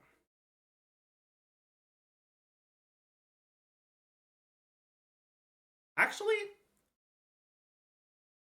maybe I can have some error bars that show shit like that. Oh, that's so good. Wait.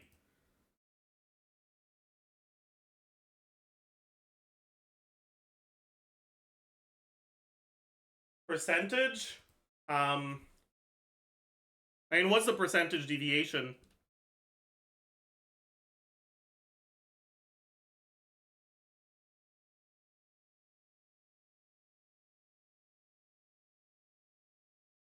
It's about 20%?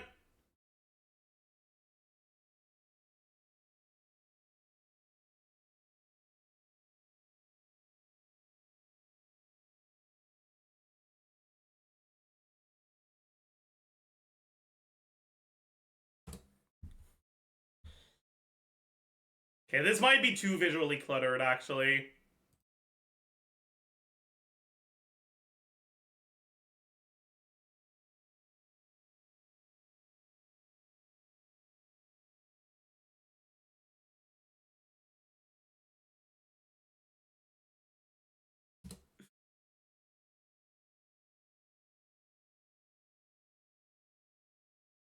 Maybe if I make them the same color as each thing.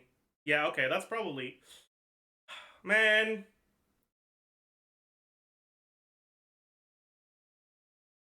Need to click on the error bar somehow, but it's so small.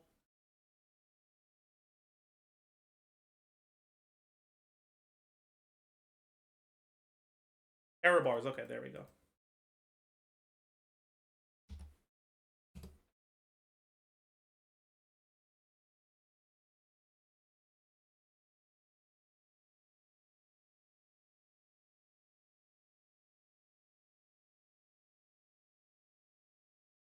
What the fuck? Never mind.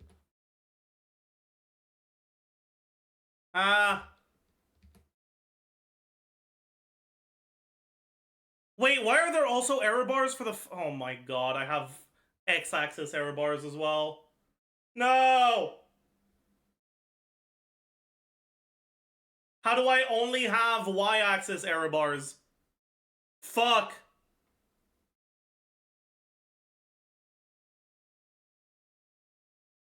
Horizontal.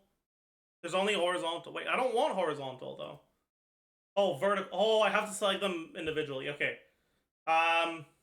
Just remove? Okay, cool. Cool. Okay. Now I need to figure out a way to click on the error bar for this one without clicking on the data point. There we go. And then we can do 20. What? Why didn't it...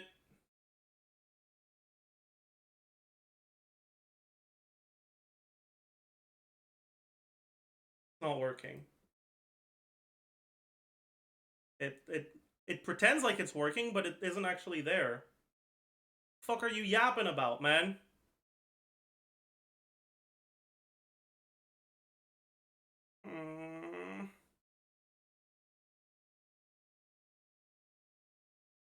Like it's not... Maybe it just hasn't updated. I have to move the graph. Okay, there we go. There we go. Now it's updated. Cool. Okay. Okay, now we can do color. No. Error bar options. No. Tap, yes.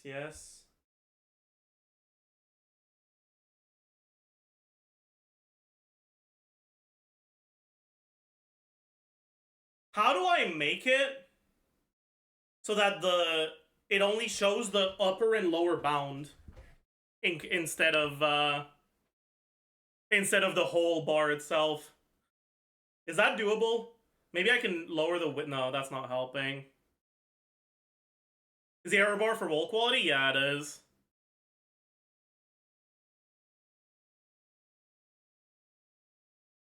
Cap type. Where? What the fuck is that? No. Is that begin arrow type? No, I don't think so.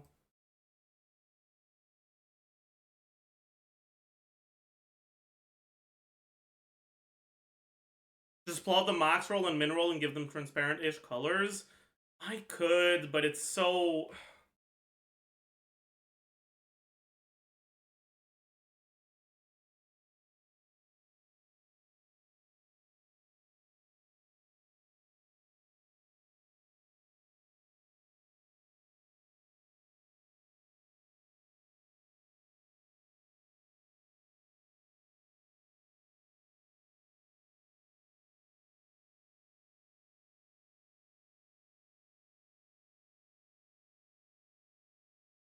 Dash type?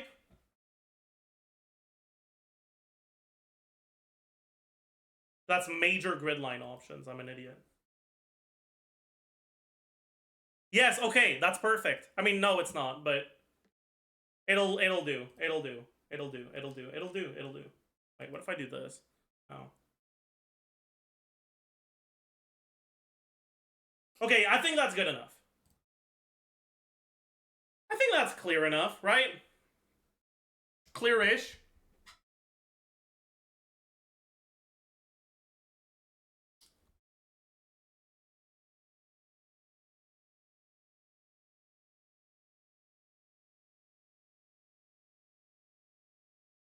I think so, right? Okay. Anyways, right? So this is the amount of damage that you gain from one side. This is obviously assuming a 1-to-2 ratio because otherwise this graph would get impossible to fucking do properly, right? The thing is, this is based on the amount of a stat that you already have. So the very clear first conclusion that you can take from this is that crit is generally the best substat. But the second conclusion is, oh, eventually, crit starts falling off. So if all you do is get crit,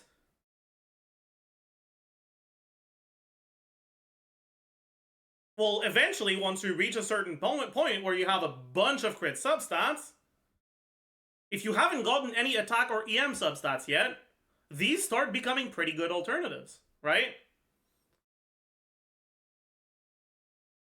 In other words, you don't want to have 20 substats of attack.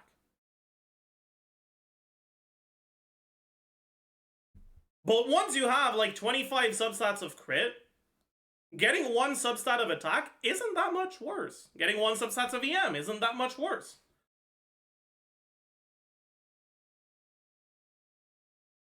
And obviously, this is assuming Bennett. If you're not assuming Bennett, right? And you're not assuming Noblesse or Power Resonance,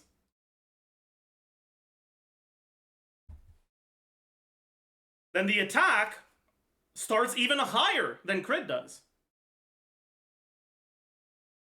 And hell, crit never reaches a point where it's better than your first substat of attack percent.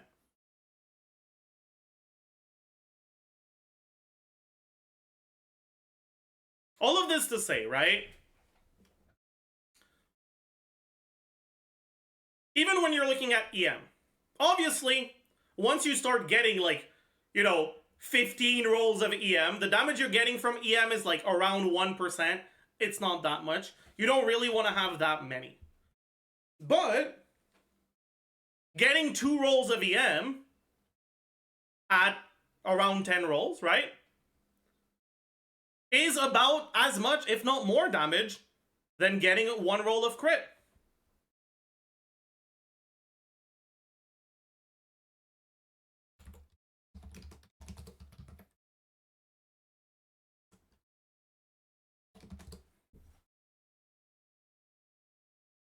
giving a hard cap or like limit to how much EM you want isn't a good idea.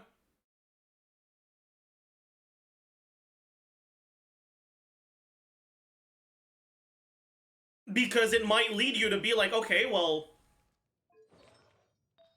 this artifact isn't that good because it's giving me too much EM. I'd rather use this artifact that gives me much more crit value. And that would be a dumbass fucking thing to do. Because there's 2 attack rolls and 3 EM rolls here, right? Yeah, sorry for like the very convoluted answer to your question, right? It effectively boils down to more stats is more good, and more stats is generally more good than better stats.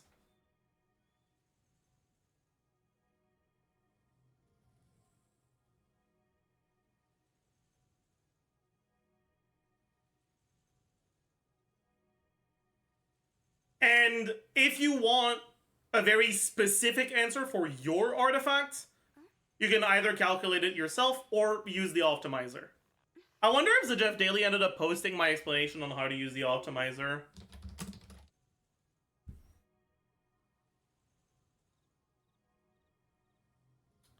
Not yet.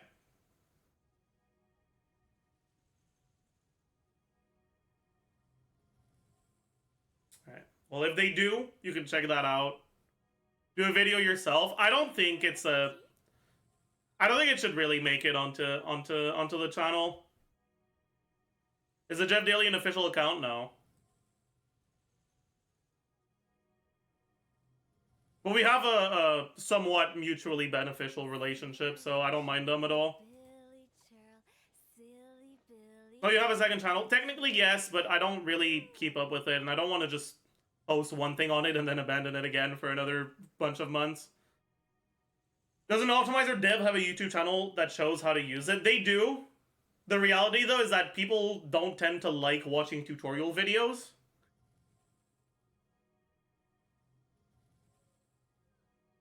And they tend to be a lot more likely to watch it if it's from someone they actually like watching.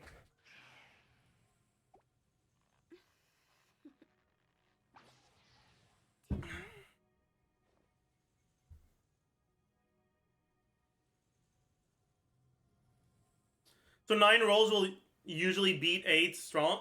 Not necessarily, because at that point, right? If you have a 9 roll artifact that has 7 rolls of attack and EM and 2 rolls of crit, it's very likely to be worse than an 8 roll artifact that has 6 rolls of crit, 1 roll of attack, 1 roll of EM. You know?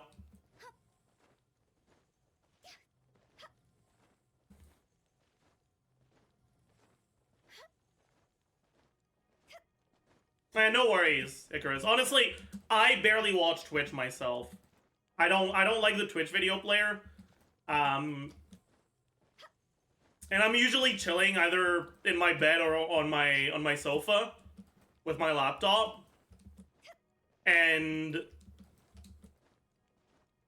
Twitch, my laptop is like very old, shitty, and has like 83 software updates I need to do that I keep procrastinating on. And it makes Twitch basically fucking unusable because the player is really bad. And it forces me to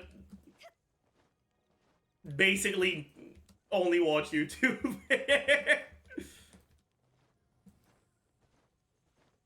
So like, I am very much a YouTube watcher myself. I completely understand.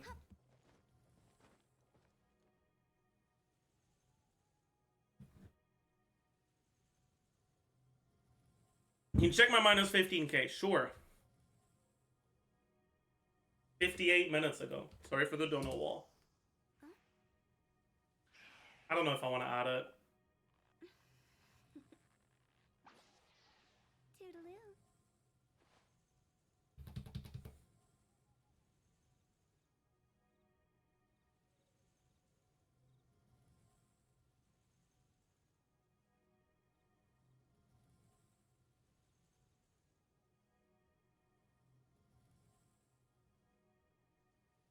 1 client, 2 clients, 3 clients.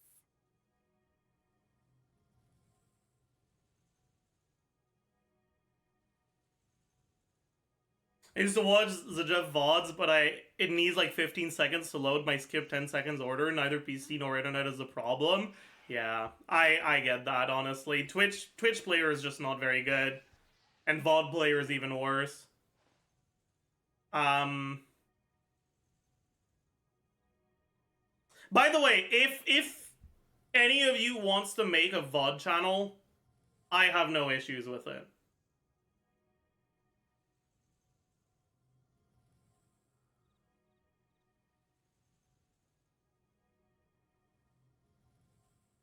I don't have the patience to do it myself.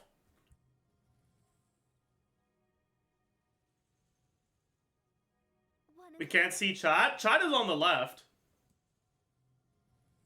Right? Chat is always here. Or sometimes here, or sometimes here. But it's always on screen. I guess chat is hard to see when I'm, like, on Excel. Because it's, like, white on white. Dual stream to YouTube? I don't think I'll ever do that. I mean, maybe. I don't know, man. Dual streaming is a bit of a pain in the ass to set up, but also it's just like...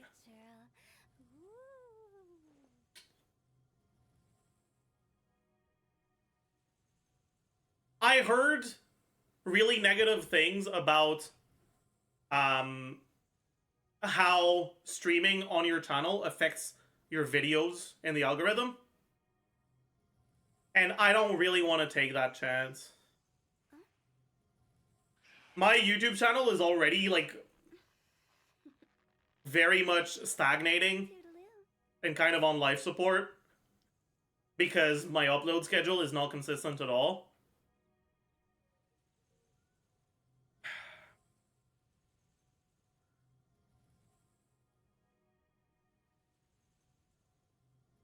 Silly churl, Billy churl, silly Billy, hilly churl. But anyways.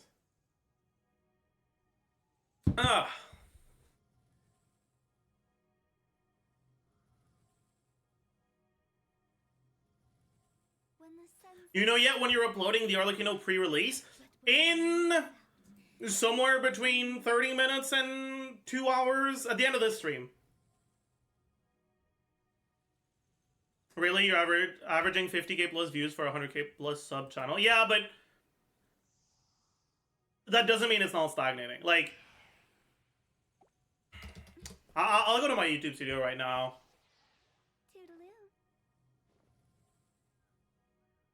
Like, it's not... My channel isn't dying, but it is stagnating, right? If I sort by views...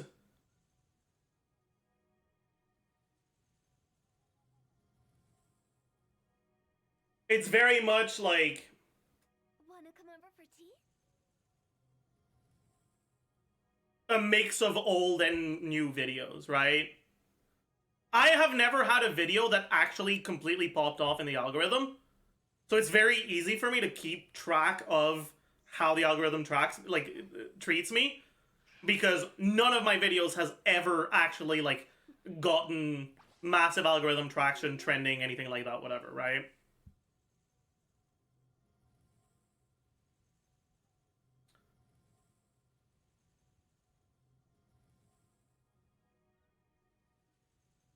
But, like, if we look at my top videos of all time, right? Farina pre-release is the most successful so far. And it's recent-ish. Right? But outside of that, like, I mean, fuck.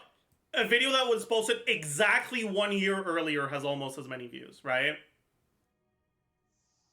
Like, my channel has been very much stagnating in terms of growth for the past year-ish.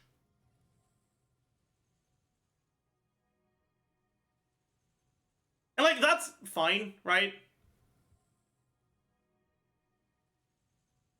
When the sun's out, bathe in sunlight. There's nothing wrong with that.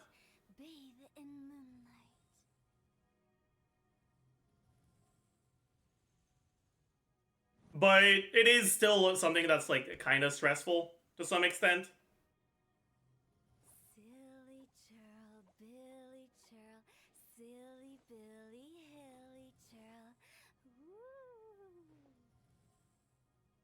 I will say, it is nice that the pre-release videos consistently perform pretty well, right? Wanna come over for tea? Like,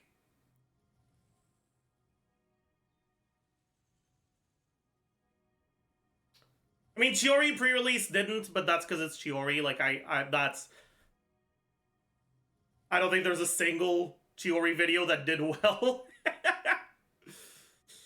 Outside of Chiori, like, even Gaming, over 100k views. Janyun, 166k. Navia, 199k.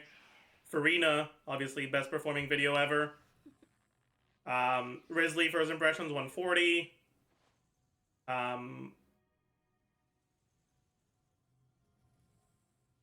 Nevilet, first impressions, 150.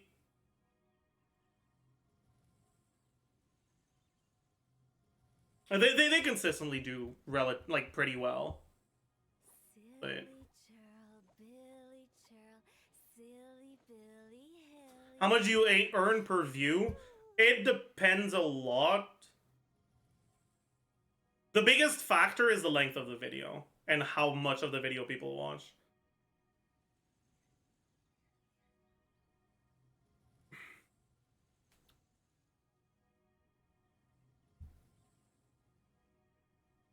One client, two clients, three clients. Like, I don't know if I'm allowed to actually show the revenue I make, so I'm gonna be careful not to. Yeah.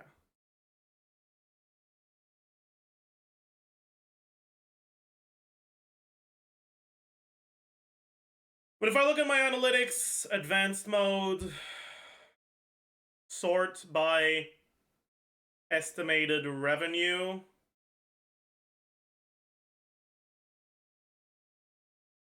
For lifetime,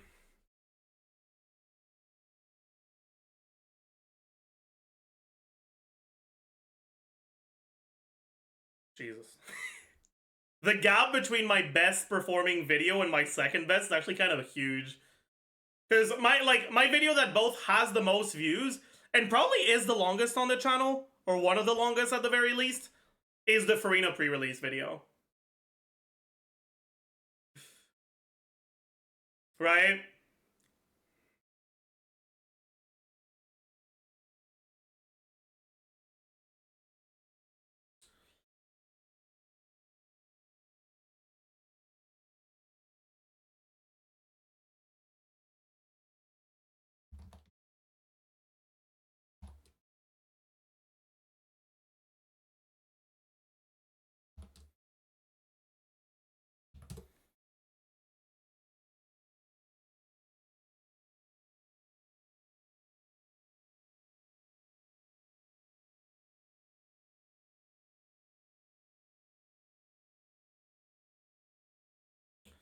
Yeah, it's about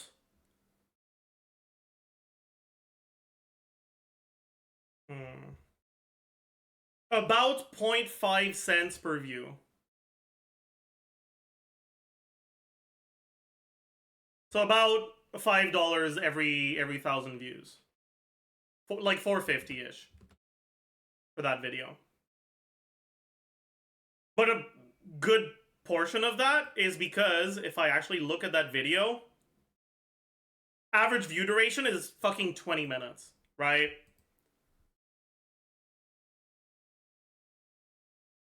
"20 minutes is a long time.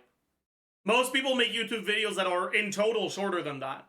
And no one has 100% like watch rate, right?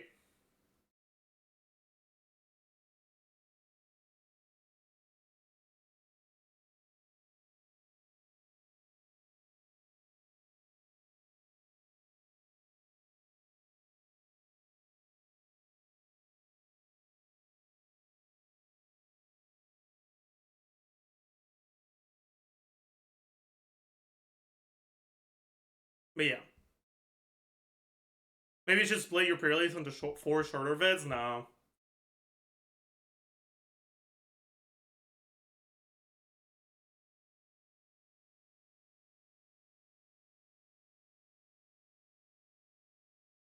If you put ads into account, that would be more? What do you mean? This is the ad revenue.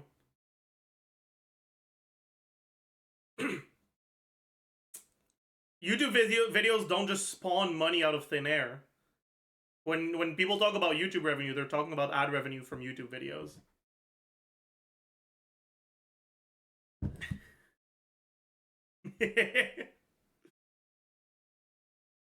Sponsors? Oh, they're talking about sponsors?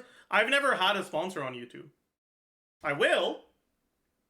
I actually have a sponsored video coming up very soon. But I've never had a sponsor on YouTube before.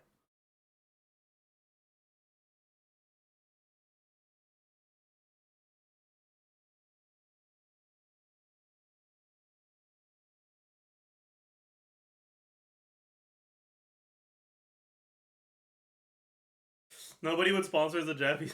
He's a brand risk. That's not true. I get a lot of sponsorship offers. It's just...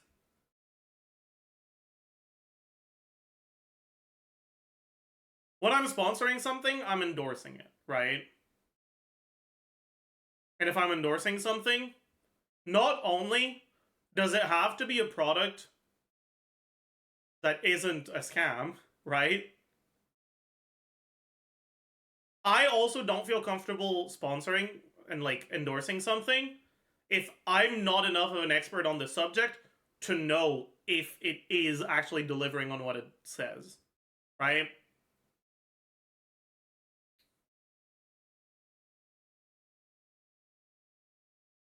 Like, the reason why I was comfortable taking the Samsung sponsorship is because I actually like Samsung. I've been using a Samsung phone for a long-ass fucking time, and while the battery life is starting to get a little short, that's because it's an old-ass fucking phone, and it still works completely fine outside of a relatively short battery life for a phone that's like fucking 10 years old, you know?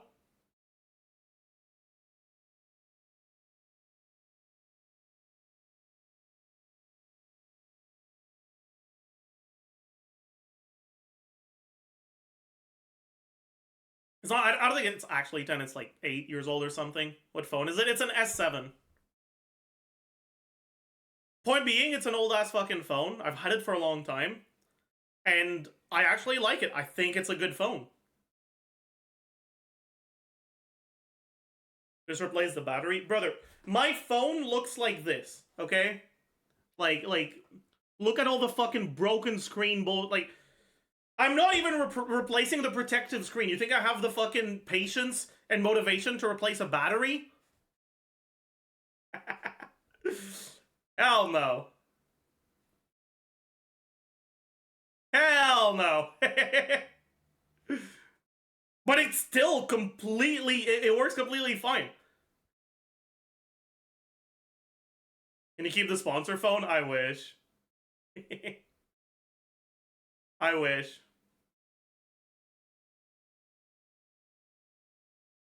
Anyways, I felt comfortable taking the Samsung sponsorship because it's a phone I actually use, and while I'm not a phone expert,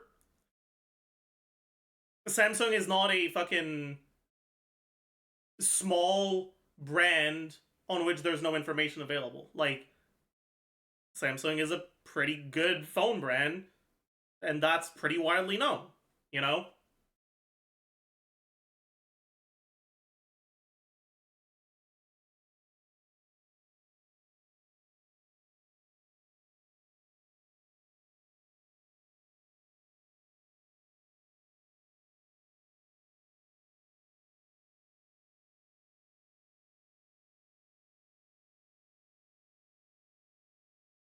And that's why, that's why I felt like, okay, this is a sponsor I feel comfortable taking ethically, right?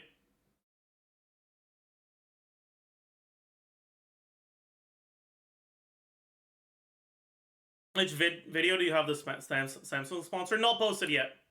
They'll be posted soon. There's, I think, 3 videos that are going to be sponsored. 2 of them are just integrations, and 1 is a dedicated video. And honestly, the dedicated video is going to be a banger. Like, actually, it's actually going to be a good video. It's not a TC video, but it's actually going to be a good video. More of the style of videos you'd see on a more casual players channel, but right, which is a bit of a departure from what I usually do. But it's actually going to be a good one. It, like the recording went really well. It was pretty fun. There's going to be a dedicated sponsored stream. Honestly, I'm not sure. There is a there's a main event that's happening on the 21st. I have no idea if I'm streaming it or if I'm just a part of the event and I'm not streaming. I don't know. Maybe I am. I'm not sure.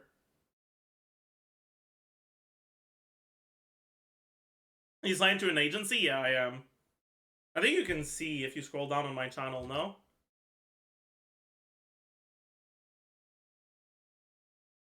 Channel.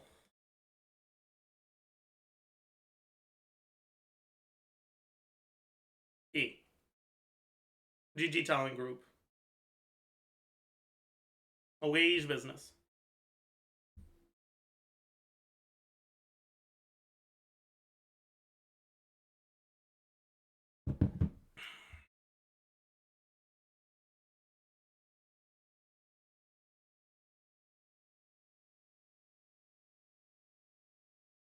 But yeah, it was what were we talking about before this?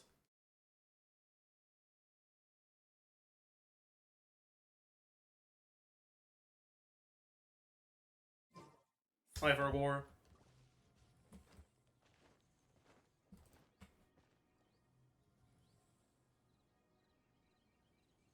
I want to shout out Nick about this topic because he turned down a 30K sponsor from McDonald's because of the boycott / pass. And I turned down a McDonald's sponsor as well for the same reason.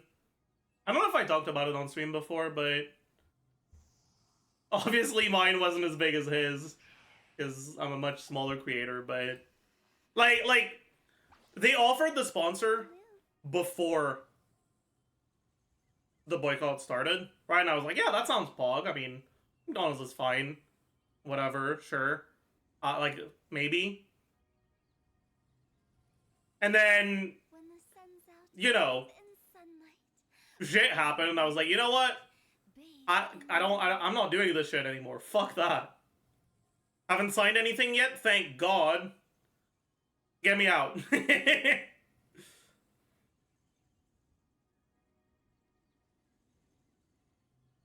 What do they do? Gave a lot of free food to the IDF.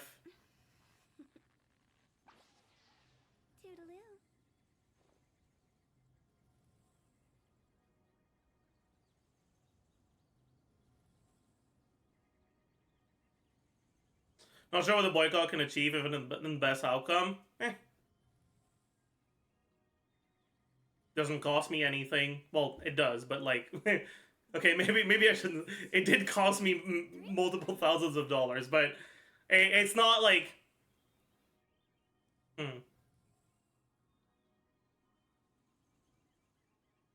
It's a. What's IDF? Is Israel Defense Force or whatever?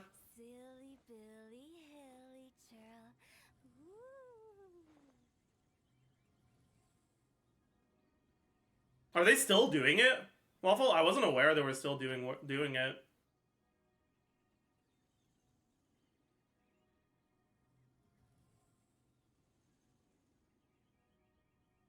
I have to put into account that McDonald's is a big franchise. It might only be the Israeli branch. Yeah, but it doesn't really matter.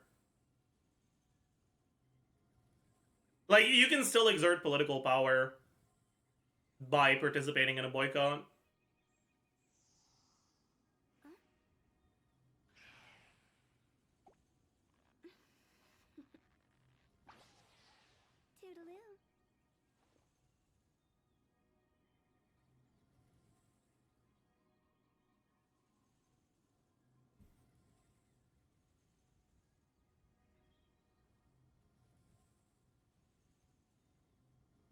Yeah, like I'm not up to date on every boycott thing, but like when I'm made aware of something,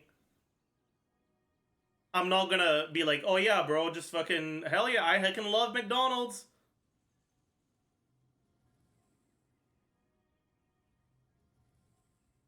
I am glad I learned about it before I took it, because like, dude,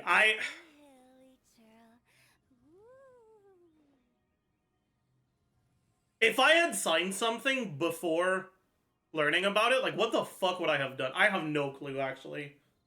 I actually have no idea.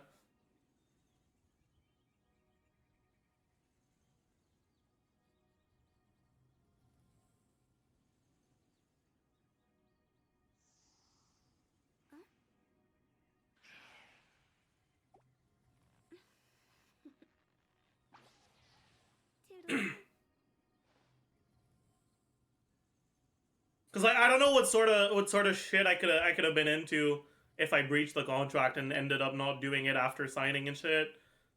Man. When the sun's out, bathe in sunlight.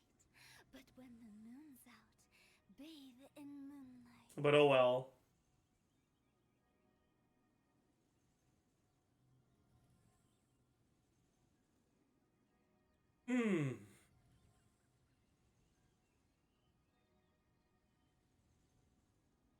Silly churl, Billy churl, silly Billy, hilly churl. Woo.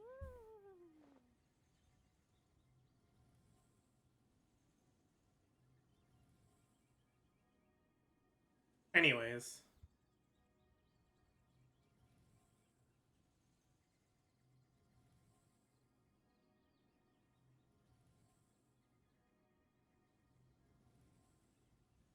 One client, two clients, three clients.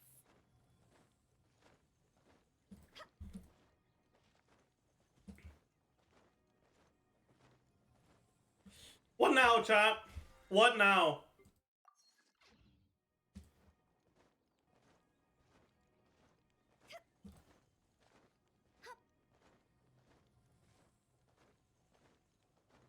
We honk? Oh yeah, we can answer the question from earlier. What do you think about mono I think the question wasn't mono teams in general, it was mono hydro.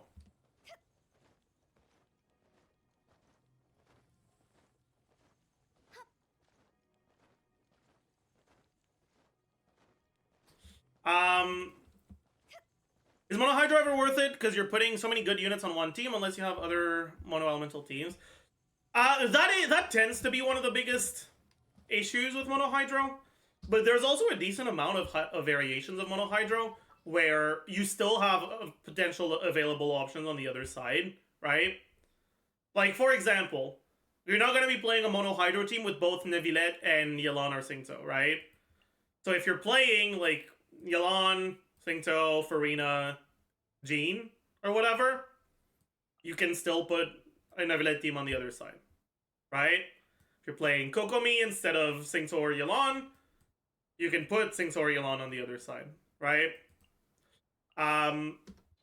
Like, as much as that's a fair point, depending on what hydro units you have, the reality is that hydro is the element that has been given the most good 5 stars, right? If we're sorting by elemental type, right? There's a total of 6 animal 5 stars, right?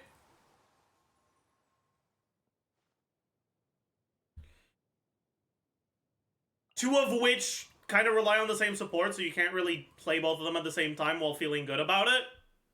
That's 5. One of which is very content dependent, so that's 4. And 2 of which have role overlap, where one is generally better than the other. So in a lot of situations, it's kind of only 3, right? For Geo, you have a total of 5 stars. One of which is not all that great.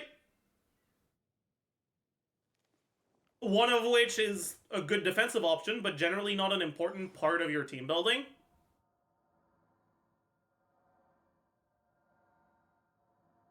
So that's 3, right?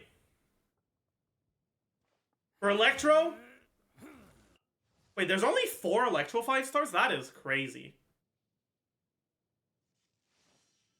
That's actually crazy. I didn't realize that. But you have Sino and Katsing, roll overlap, a lot of the same supports. And to some extent, even Yai. So that kind of gives you only Raiden and one of those 3. And often you don't really play them together. For Dendro, you have a similar issue with Alhaitham Tilhani, so both of them together count really as 1. And then Baiju is only good in specific teams that really care about getting the healing. That's like 2.5 maybe. Pyro, you have a total of 1, 2, 3, 4, 5, 6, but one of them is Diluc, and one of them is Dea. And then one of them is Yoimiya, so that's kind of like... And one of them is Klee. Klee and Yoimiya together can count as 1, sure, so maybe you have 3. And then Cryo, you have 5. Chi-Chi obviously doesn't count. And then it's like, yeah. So it's like 3, and even then, right? And then you look at the Hydros, and you have Farina, Neuvillette, Yelan, Kokomi, Nilo. And like the bad... are not even... Like the ones that are less versatile, that can't be played in as many teams... Or aren't that great, right? Oh no, I'm gonna have to play a child team. Oh no, I'm gonna have to play an Ayato team. Oh, golly. Oh yeah, I forgot about Risley, because he... I think the point is just... A lot of the Hydro units are good, and a lot of them are supports. Which makes them work with the other Hydro units. And it makes it so that you can very easily... If you have a bunch of the Hydro 5-stars, even just with the 5-stars, make teams that use...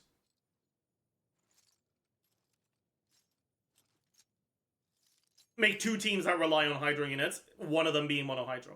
But then on top of that, the best Hydro unit's a 4-star. So like... Well, that is a fair point. If you don't have too many of the Hydro 5-stars, you're probably depriving your other team of a lot of stuff.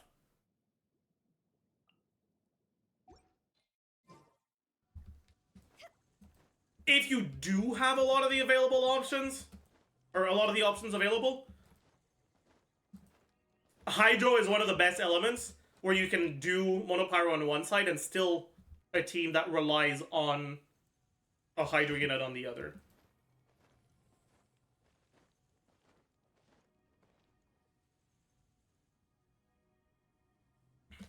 Would you say they realized how strong Hydro was very early, so that's why most of the Hydro characters are 5-stars? Maybe. It's more so...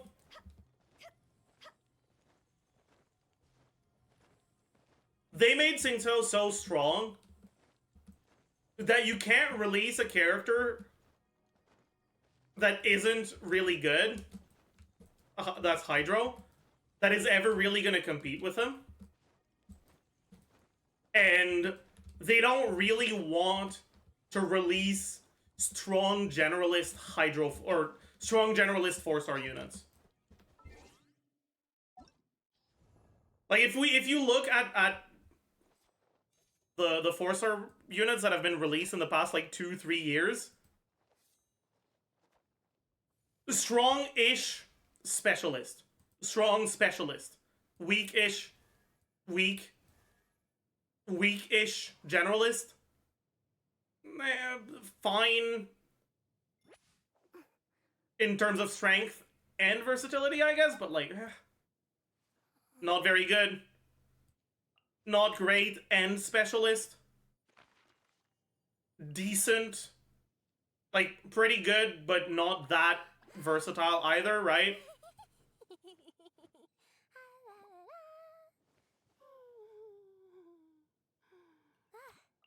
Strong at C6, specialist.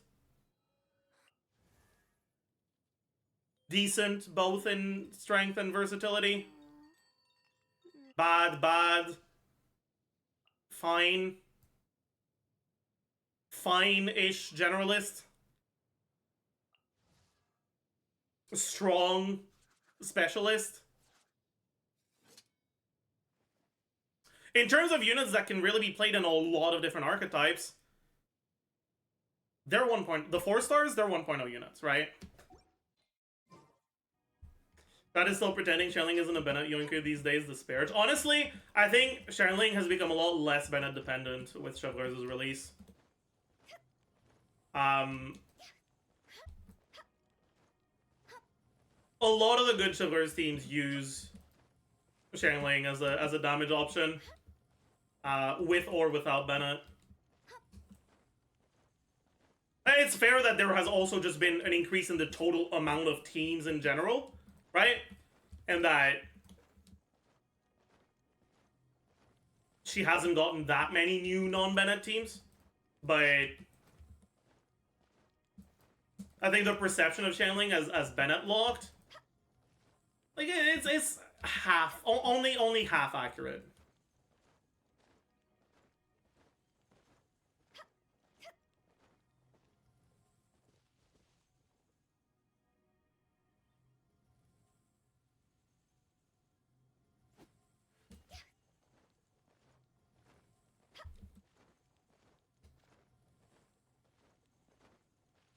Feels weird to run Xiangling without Bennett. It does. But often it's actually pretty good. Like, there's a decent amount of Xiangling teams that are good without Bennett. Generally, they tend to be a bit weaker than the teams with Bennett, but they're still good. Right?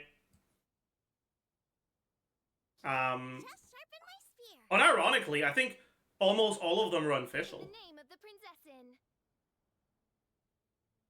Not quite all of them. Funirational is probably the one exception.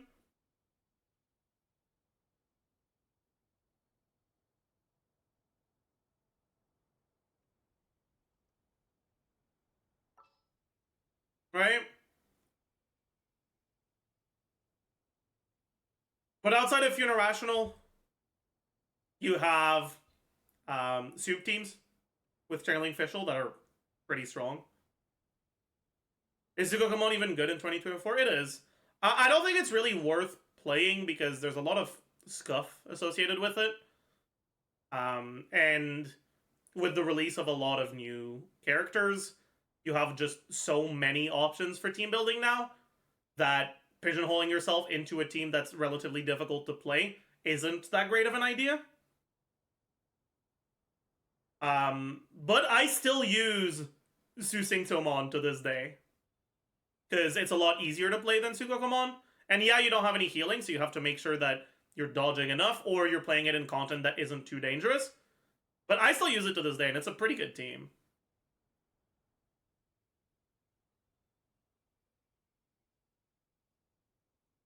Played, it's been months. I literally played it in this abyss. What are you yapping about?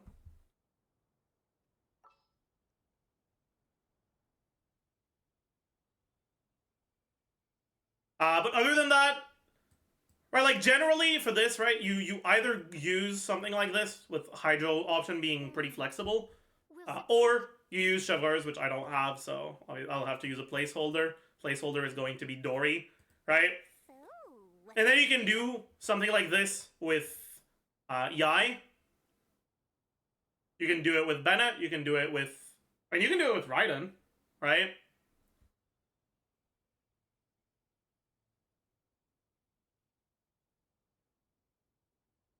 But Xiangling's good off-field pyro app is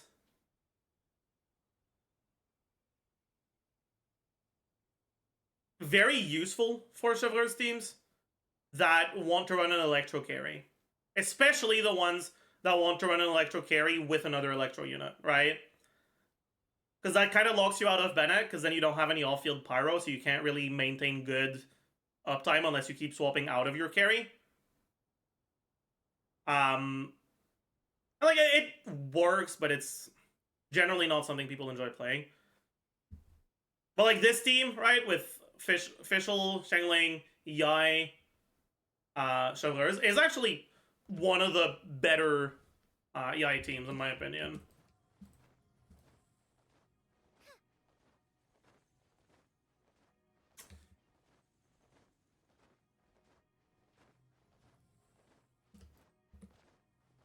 I will be right back.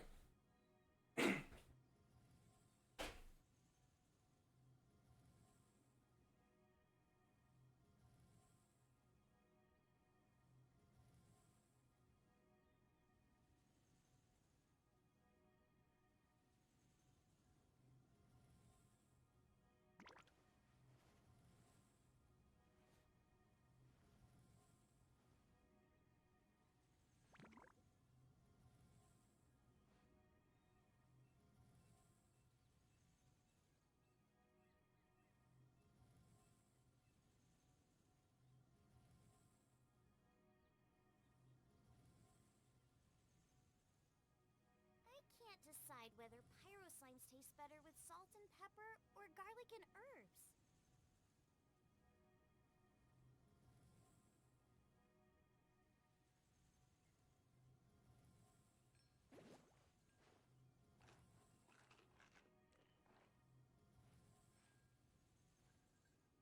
Chat, no more. Cease!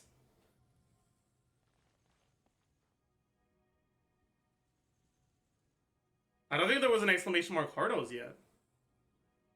Oh my god, you guys got lucky. No, you guys used the command. Nightbot was just slow. Wow, you guys were omega saved. So many people. Okay. Ain't no way.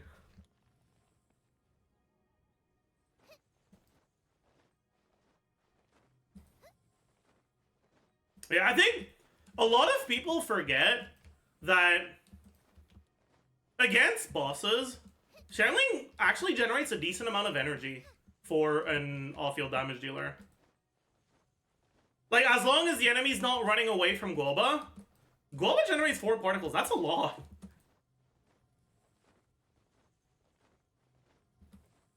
And it's a 12-second cooldown, so if you're doing 25-second rotations or you have flexible rotations, that's 8 particles, dude. Like, that's a lot of fucking particles.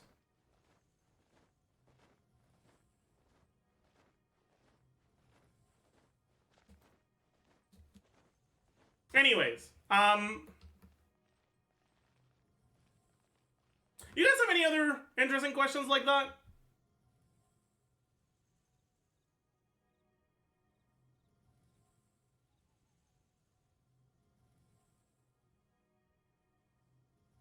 Or hot takes? Any hot takes in chat?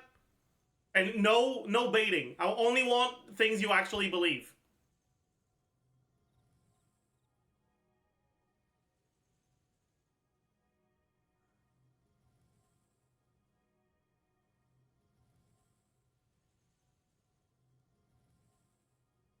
Is there time for a quick snack? I'll whip one up in no time.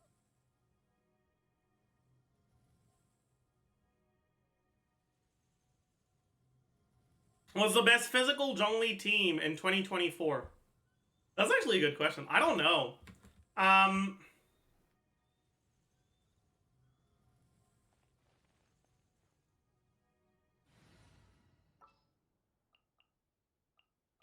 What shall we do?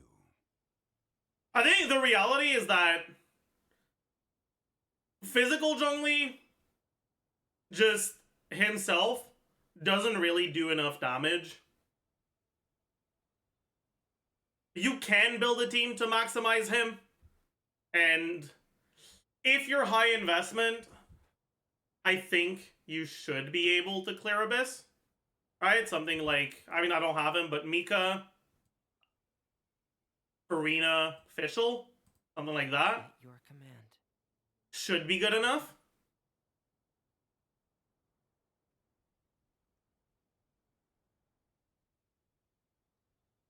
But it's not going to be the strongest physical Zhongli team. The strongest physical Zhongli team is going to be a team where you're not actually building him for his damage all that much. The reality is that Zhongli, as a physical, or as a carry, whatever, doesn't have access to a lot of good buffs. And provides something that increases his team's damage. Which means that he is one of the characters that's better suited for a Hyperbloom team.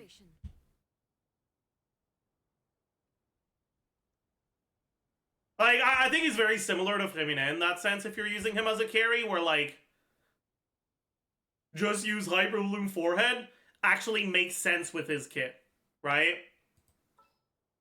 Like, Vremine wants a Hydro unit so he can trigger Shatter, and an Electro unit so he can trigger so he can trigger Superconduct, but, like, he doesn't...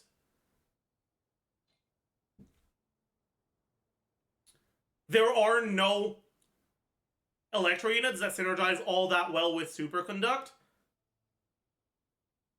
And honestly, same for the Hydro units. Which leaves you with flexible Hydro and Electro options. And when you have a flexible Hydro and Electro option and a slot open, the reality is that it's generally just going to be best to play Hyper Bloom, right? Like, his kit makes sense with Hyper Bloom.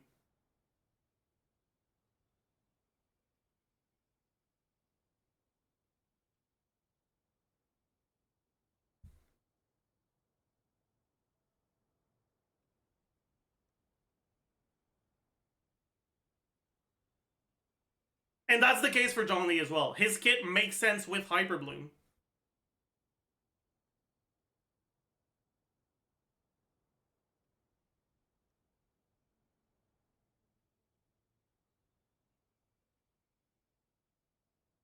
Where are you on fielding Zhongli over Nahida? In a team like this, on fielding Nahida doesn't do very much because Singso doesn't apply enough Hydro that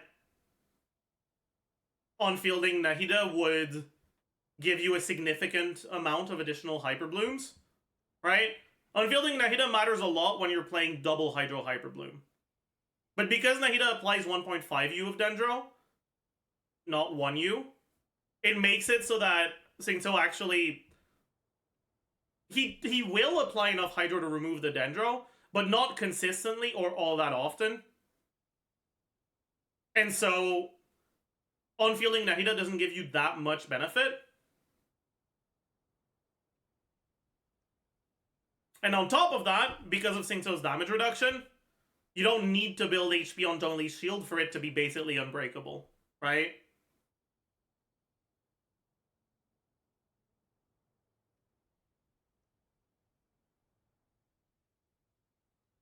On top of that, the traditional build path for Zhongli being TOM or Petra, right?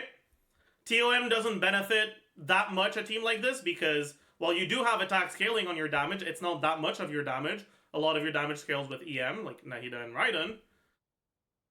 So TOM isn't as high value. And it's going to be really hard to lose your Dendro Aura. So Petra doesn't have as high value either. All of this to say, you are going to pretty consistently, if you are playing a team like this, I would argue Physical Zhongli probably is the best way to build him. And use Instructor, same problem as Petra. Electro can coexist with Quicken, but it can't coexist with Dendro. And when your Dendro is significantly faster app than your Electro, like with Nahida Raiden, you will never have an underlying Electro with your Quicken. And Nahida's app is strong enough that Singso won't give you Hydro Aura very often. And when it does, it's not going to last for very long.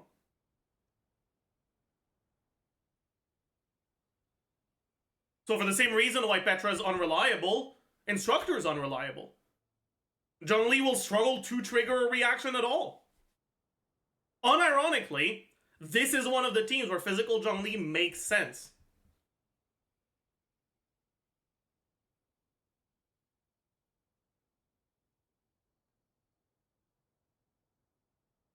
That doesn't necessarily mean you want to always on-field Zhongli. Like, the optional way to do it is probably to, like, do a decent amount of swapping between Zhongli and Nahida.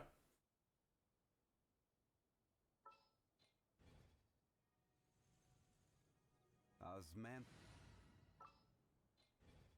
This wine. But this works.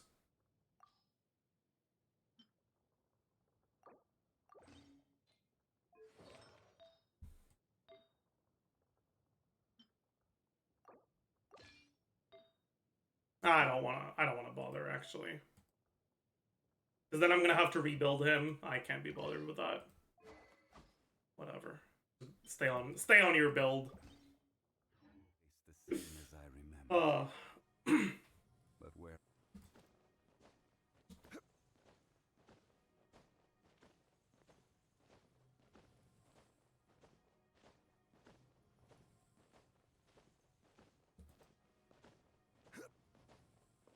What do you mean? Obtain post-beta / pre-release knowledge of... What does that mean? Are you asking me, knowing about both of their kits, who I would want to... If they came out at the same time? Like if they were both on banner? Is that what you mean? He's just asking Nivilet versus Arlecchino? It's a pretty easy answer. Nivilet over Arlecchino for sure.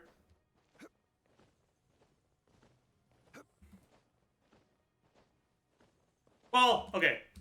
I think Nivilet is better. I don't know if I would go for Nivilet. I'm glad I got Nivilet because honestly, I don't think the phone sponsorship would have gone very well if I didn't. But honestly, if I didn't have him, I don't know if I'd have less fun with the game. I might actually have more fun. I think he kind of trivializes grouping in a way that kind of removes the fun out of some of the chambers.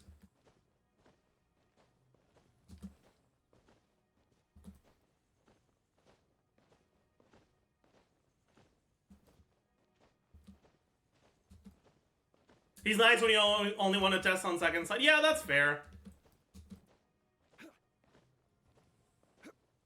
My child international on phone, that is not a good idea. That is not a good idea.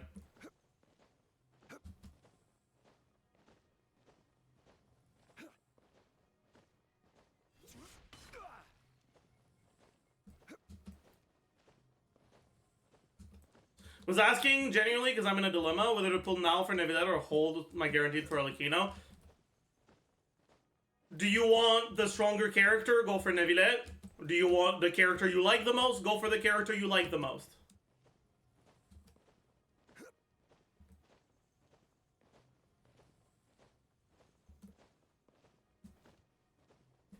And if you're stuck between the two, ask yourself, are you struggling with Abyss? Are you... Even if you're not struggling, are you frustrated with Abyss sometimes? What frustrates you about Abyss? Is it things that Nivilet solves? Then, yeah, maybe go for him.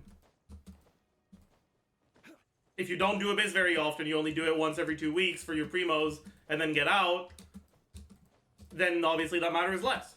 At the end of the day, I can't make the decision for you, right?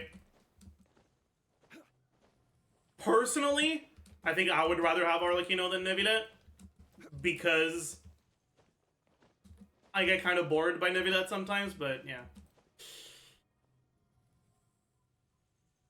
How does Nivilet's weapon for Wander compare to this other options for Arena? And is spamming charge attacks right? I'm not entirely sure. I haven't looked at Wanderer calcs since Nivilet's weapon came out. Honestly, I don't have a Wanderer sheet on this computer, I don't think. So...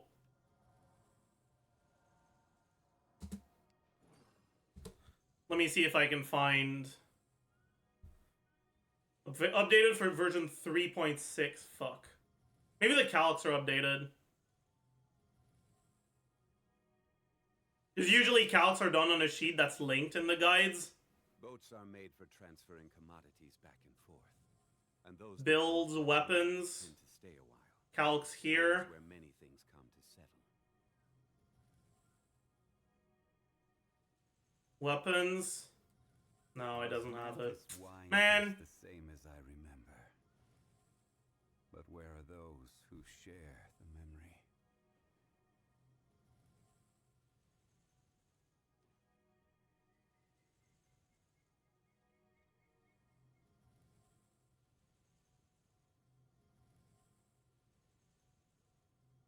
I don't have the patience to do a whole ass calc for it, but I can. Every journey has its final day. Don't rush.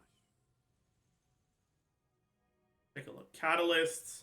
Tome of the Eternal Flow. It gives you 88% crit damage, and charge attack damage increase, and energy. Osmanthus wine tastes the same as I think the main question is,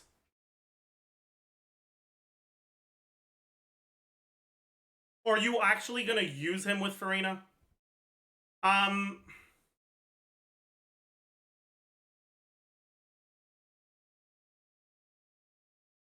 Like, I've tried a few Wanderer teams with Farina.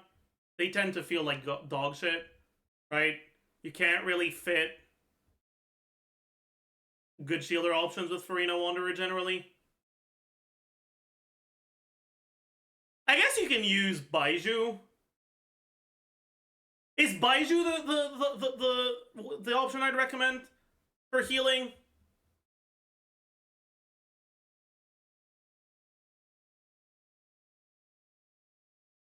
Baiju might be the option I'd recommend. Just so you can get a healer that has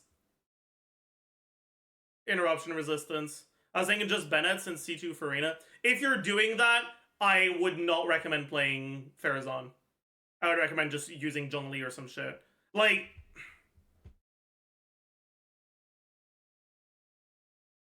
I mean, I guess it depends on the content, obviously, but in my experience, Wanderer is one of the characters that feel the worst to play without a shield. Or at least some form of IR. And that's why I don't like Farina Wanderer teams generally.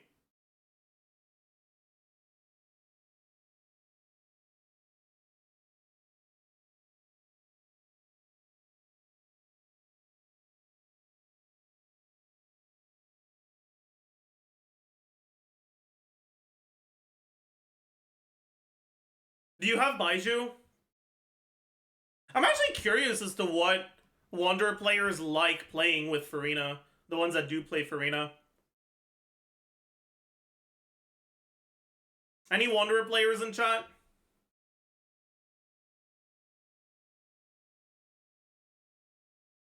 Do you play Wanderer with Farina? And if you do, what do you use with it? Like what's the team? Seeing a lot of no's.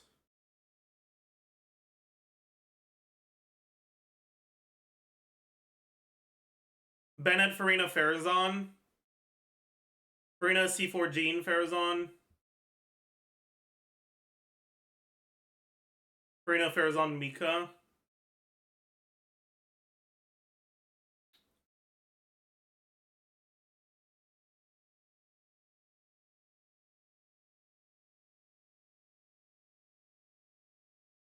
Charlotte, Farazan, Farina. Do you play Charlotte over Mika because you don't have Mika, or because you think that the freeze from Charlotte is offering you relevant defensive utility?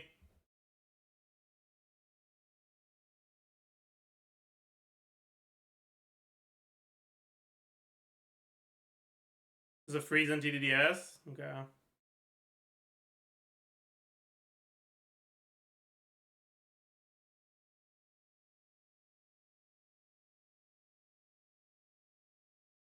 Mika's complete ass before C6? I don't think C6 does anything for Wanderer, does it?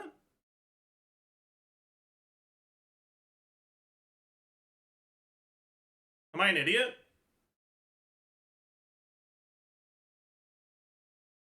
No, it doesn't do anything for Wanderer.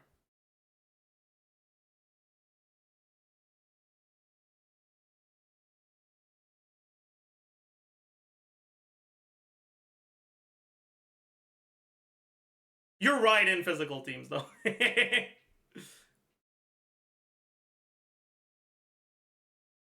Only need C1 to proc Farina fast? Yeah, that's fair. Yeah. Like, I think the biggest issue with this weapon is that Wanderer teams without defensive utility, like without interruption resistance, feel god-awful to play. And interruption resistant options are hard to fit with Farina. And without Farina, you're obviously not getting this passive. It's also charge attacks only, which means that you're, in some situations, locking yourself into attacks that will ungroup the enemies, right?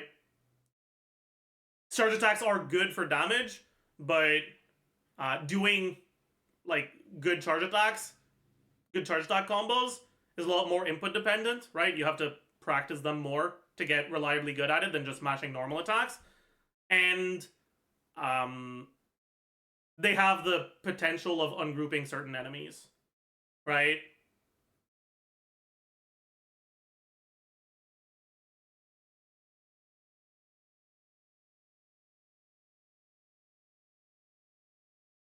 I like higher skill stuff instead of mashing. Okay.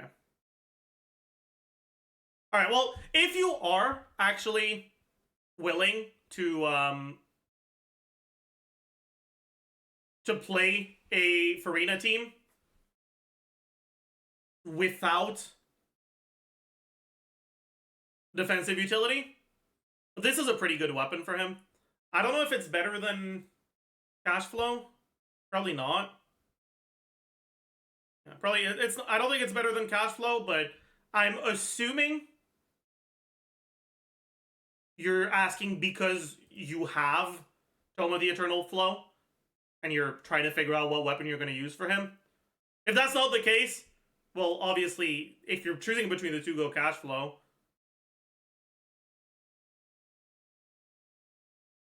I have it already. Yeah, okay. Yeah, that's what I was assuming. So, if you have it already,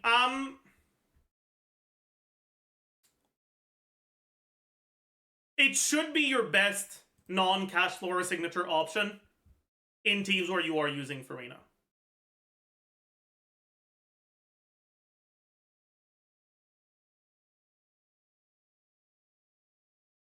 It's probably a good idea to also have another weapon available, like leveled up or whatever, for when you're not using Farina, because I very much expect you to, like, play it, realize it feels like dog shit to play, and decide to play Farina on your other side.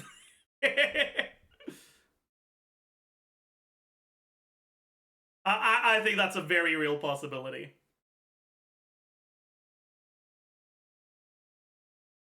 But for when you want to play him with Farina, it should be pretty good, yeah.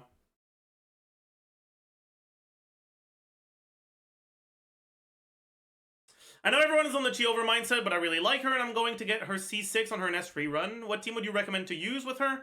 Right now, I don't think there's a third Geo unit that I'd like to use, especially because I use Farina. Yeah, that's a good question. I haven't looked into high con Chiori stuff very much. We can take a look at it.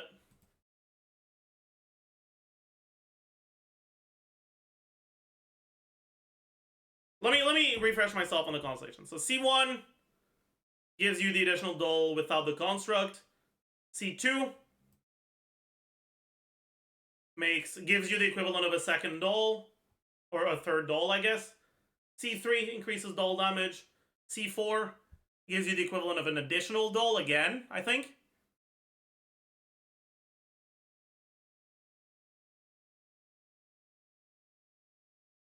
Right?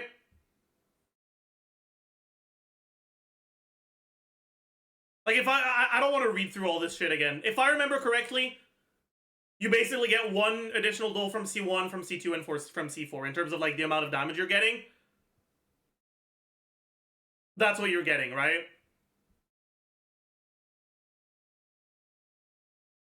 And obviously the C1 is, like, you're not getting one more dole if you were already getting a construct, but yeah.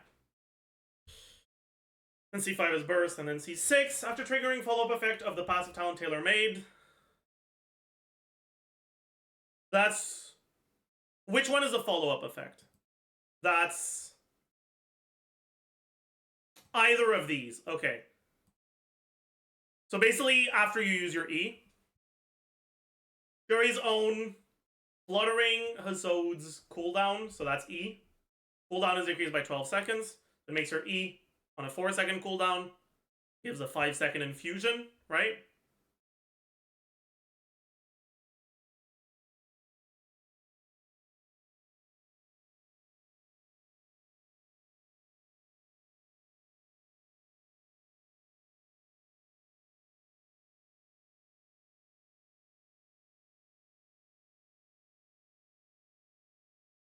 Geo Infusion, yeah. You get full uptime on it. Damage dealt by normal attacks increased by an amount equal to 235% of her own defense. Okay. So, you definitely want to use Goro.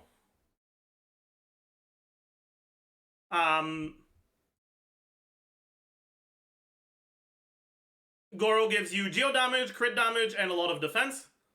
And her C6 scales directly with defense on top of the base defense scaling that she already has. 235% of her own defense is a lot. Right? Her attack scaling at talent level 10 is around 100% of her attack. Her defense scaling, 235. On top of that, defense and attack are not created equal. A defense sense gives you 58.3% defense. An attack sense gives you 46.6. Right? Defense is weighted in substats, main stats, buffs, everything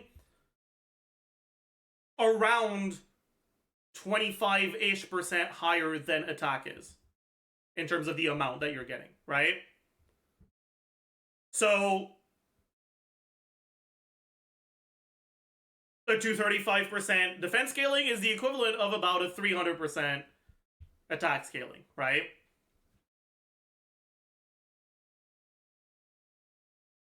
I crowned my Goro burst because of this pog. Bennett overrides the infusion. Oh, does it? Oh. How much? Ooh. Yunjin. It's definitely not Yunjin. I wonder if it's worth playing Vape then.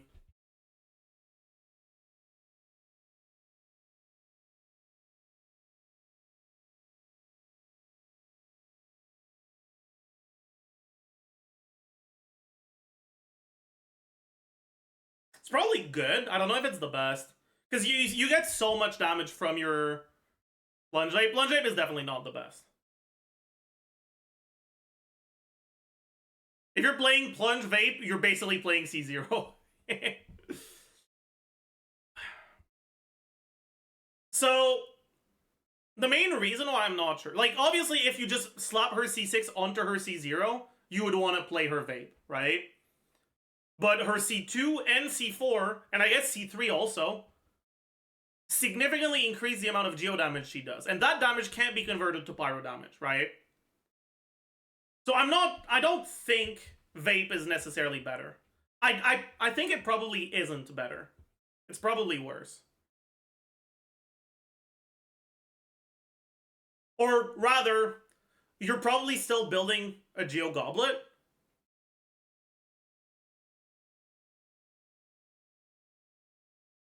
Or maybe a Defense Goblet, and you go hybrid. Triple Geo plus Shanyan, that's definitely not it. I think that's a stupid idea and you should feel bad. Sorry. This 235% defense scaling is on normal attacks, not on plunge attacks.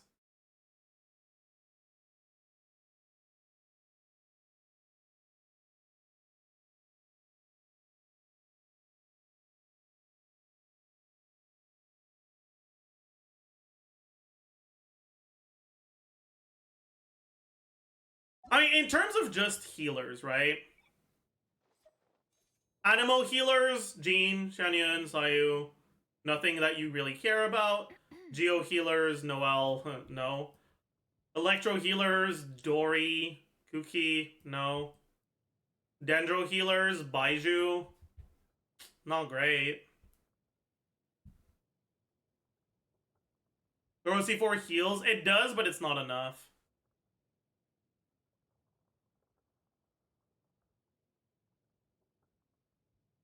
Although it is still possible.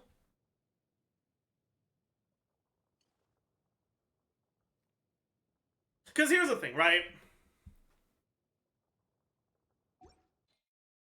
If you are actually building Goro on a healing build, right?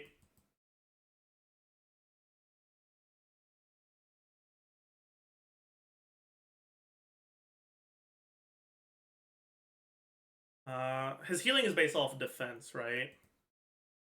50% of defense, yeah.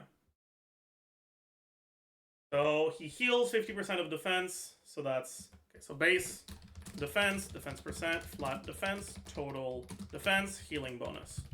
Base defense, 648. Defense percent, 58.3. Plus, what if I overlay gone? Oh.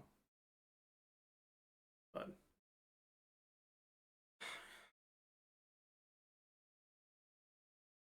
you're probably going defense, healing bonus, right? So, and then let's say 40% from subs, flat defense, I don't know, 80.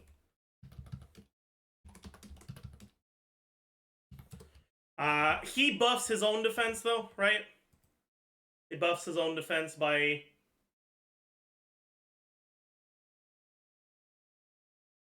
only 25%, I believe. Yeah.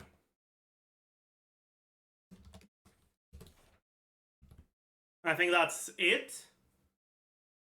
Just go get his own flat defense from E? No. I don't think the healing snapshots. So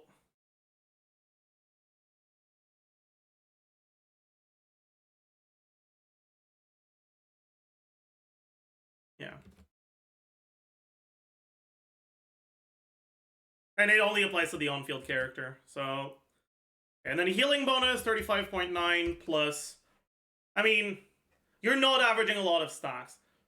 I want to look at it with the assumption that you're healing enough to proc Farina's passive. I'm not sure that is the case, but I want to check, right? And if you are proccing Farina's passive, then you're getting 100 total fanfare stacks over your rotation from your on-field character. Probably another 40 from Goro himself when he casts his stuff. And then Farina procs. With C2 Farina is barely plausible, with C0 highly doubt. Are you building full healing Goro?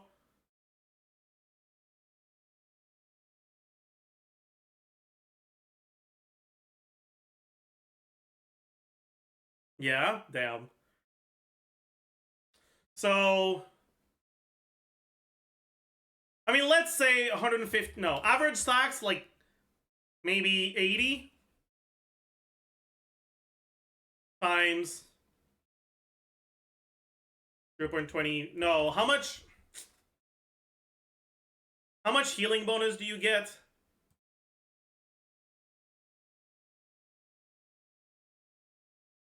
From one stack?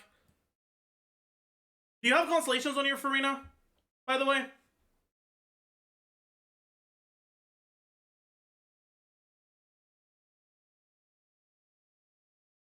No? Okay. So that's 0.1% per. Plus, for now, let's look at 2-piece healing bonus. So then, healing is going to be this times 50% times 1 plus healing bonus.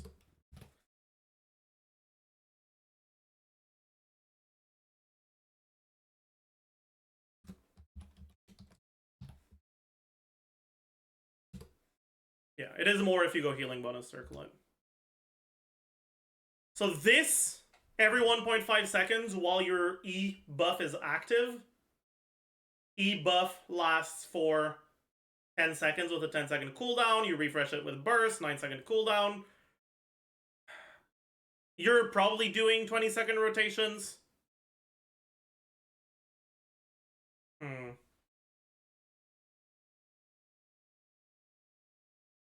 I think for now I'll just assume 6 procs on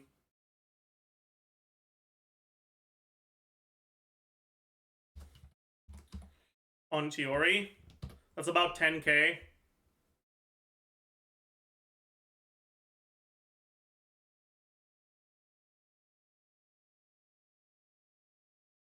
You can break even with that.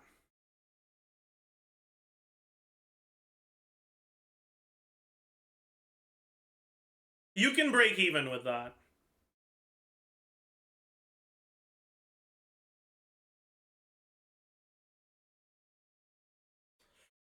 But the problem is you're still not getting that much fanfare, right? Like, you're gonna average fanfare around 100-ish, right? Which isn't that great. But the upside is, if you do that, you get to run a third geo unit. And for non-geo units, there's not that many synergistic ones.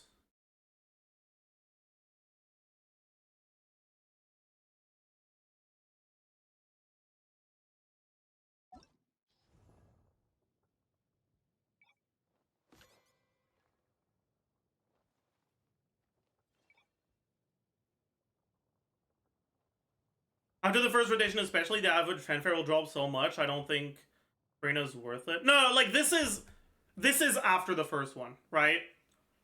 I would expect you to be able to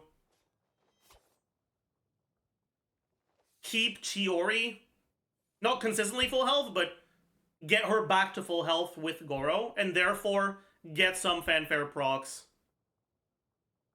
Or get some Farina Ascension 4 procs.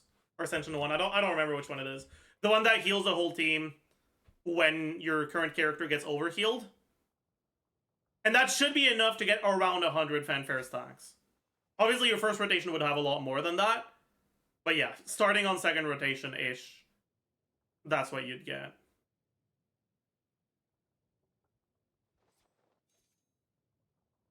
The thing is, the fanfare you're losing on Farina is almost cancelled out by the fact that you're getting the geo damage bonus from Goro. Yeah, PJ bro, I've told you this already. I'm currently talking about something else. Don't ask the same question multiple times while I'm answering one question. You can ask it when I'm done. Please.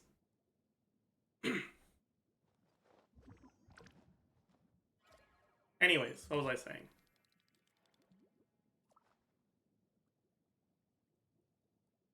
Point of fanfare means that at C2, even at C2 it wouldn't max fanfare. You would, because if you get C2, you get more fanfare, and more fanfare means more healing bonus, and more healing bonus means more fanfare. Right? But anyways.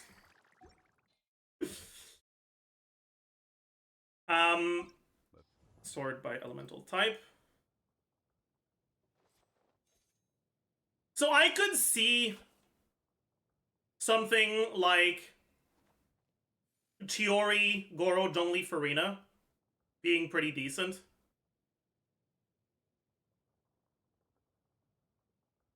Right? Because you get to run double Geo, you get Zhongli's resistance shred.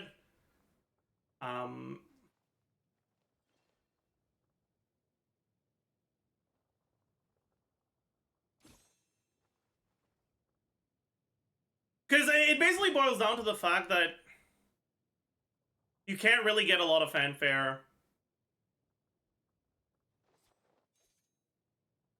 if you run triple Geo. Actually,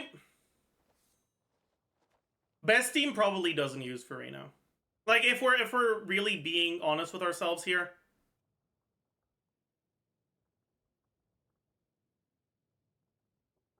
Best team is probably Chiori, Goro, Yelan, something. Farina's team-wide buff doesn't matter nearly as much if your carry is on-fielded. And you're getting such little fanfare stacks that you'd get more damage percent out of Yelan's passive than you would out of Farina.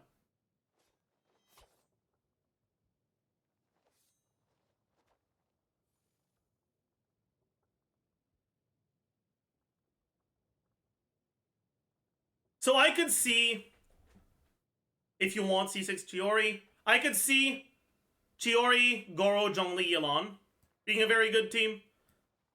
I could see, obviously, if you don't run triple Geo, you can do Chiori, Goro, Bennett, Farina.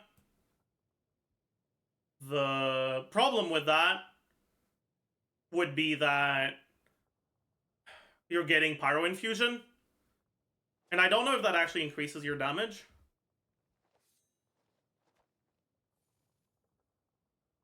I mean, realistically, you don't have that many sources of geo damage, right? You have 20% from your passive. And then Goblet, maybe, right?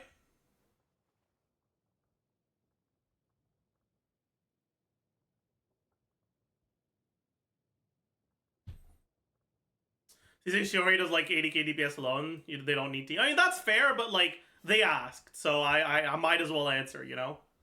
I don't know if they're even still here, though. Oh, wait, no, they are.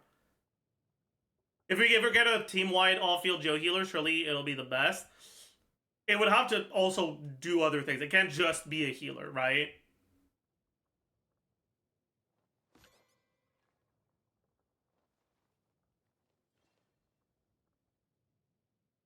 Because them being Geo, all them being Geo does is it gives you 15% Geo damage and 12% crit, or 20% crit from Goro, right?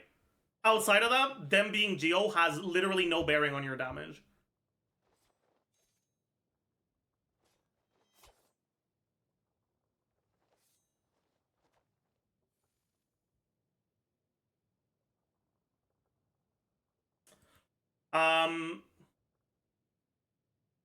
I wonder if you are doing,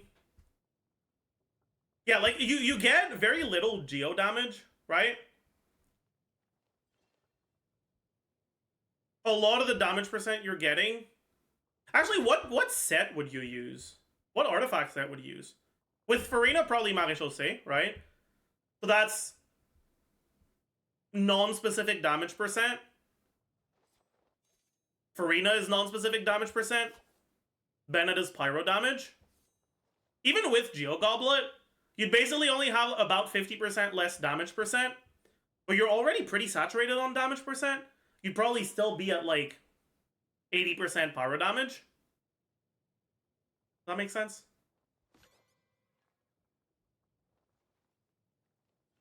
A little bit less. Like 60% pyro damage?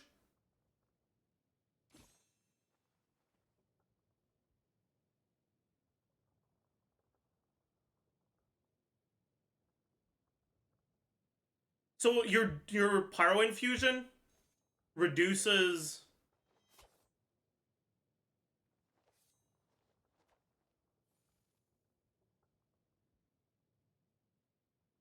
pretty sure Husk is better. I mean, if you have a really good Husk, yes. But I don't think it would be better if you're using Farina.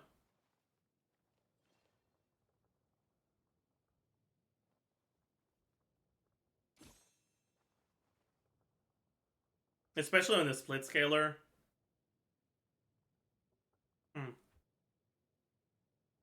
So what I'm thinking right now is I'm wondering if running Bennett at C6 would give you would increase your damage or decrease it. I think it would probably be more or less DPS neutral if you're running Geo Goblet still. But I'm wondering if it would be worth it to run a Defense Goblet instead. Like Maréchaussée, defense, crit. And play hybrid. Which is really funny to say, but like, I'm wondering if that would be the right play. No, I guess you also have Geo damage from Goro. No, you don't have it because you don't have 3 Geo. Dude, I'm actually not sure. I'm actually not sure what would be better. I'm actually not sure if Defense Goblet would be better than Geo. Or even Pyro Goblet. Probably not Pyro Goblet. I think you get too much damage from your... But you also get so much from the C6 itself. Fuck! I'm not sure. I wonder if there's any calcs available out there. For C6 Theory. I haven't seen anyone talk about this before, that's why I asked. Yeah, no worries. I'm happy to think about stuff like this. Like, yeah... It's probably not going to matter all that much to most players, but I like theory crafting Genshin, and I've thought about most things at C0 many, many times before. So this is some novelty, you know?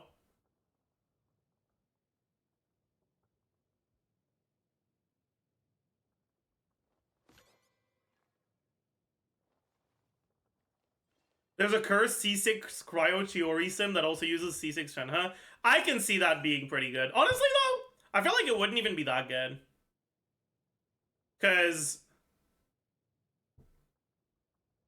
Chiori's buff on C6 is a motion value buff, right? So it doesn't really synergize that well with Shenhe. It's 120k. I mean, yeah, but like, you can get close to that with solo Chiori at C6. Like, that's... Obviously, it's... Yeah, exactly. Like, it's pretty whatever for a C6. A C6 stuff.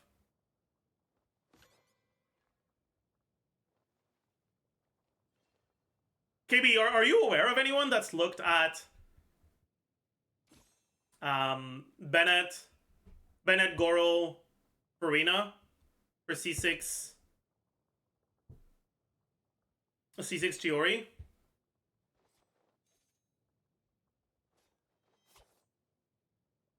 Because if they already have a calc setup, it'd probably be really easy to just change a couple things in the sheet to account for C6 Bennett and checking if it's more or less damage. They usually try to cheat with C6 Farina instead of the Bennett route. I guess that's fair, yeah.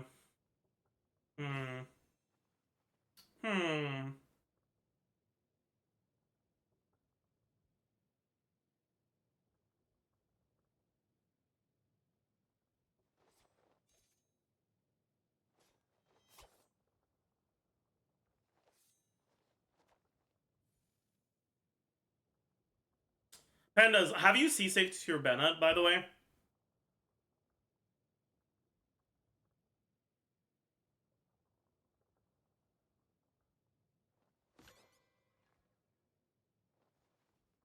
I have? Okay, yeah.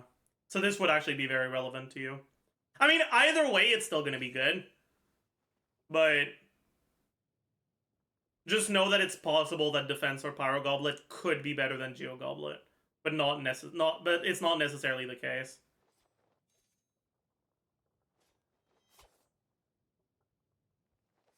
Yeah. Alright, do we have any other hot takes or interesting questions in chat?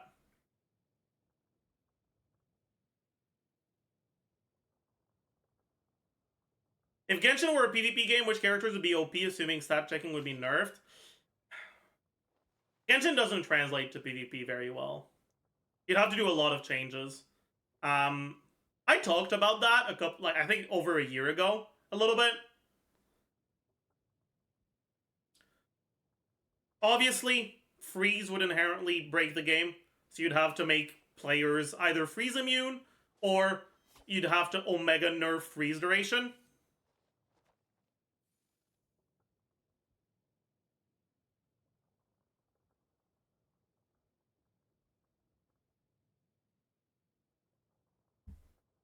Is a calc I found? I don't know if it's good enough. What's that? This is a Klee calc. Why did you send this? I'm confused.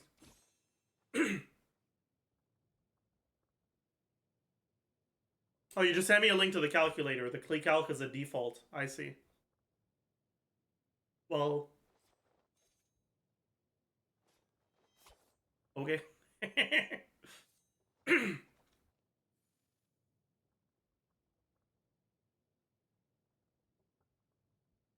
Yeah, like, obviously, assuming you balance stuff like freeze that just inherently breaks the game, stuff like Zhongli burst that just inherently breaks the game, right?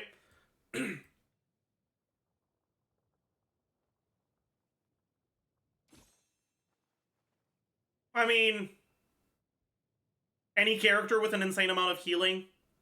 Well, also assuming that you balance damage, because, like, the highest HP you can get on a character is, like, what, 60k or something? 70k with Nilo? And basically every character in the game can do more than that in one single hit. Maybe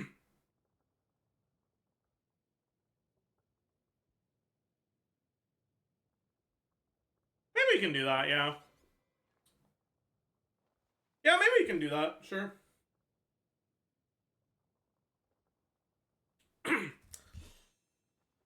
Yeah, assuming you also balance damage so that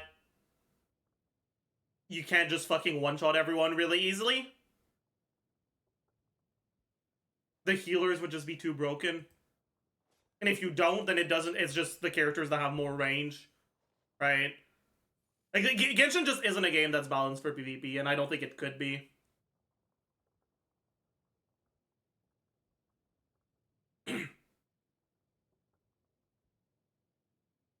Only would be broken in PvP?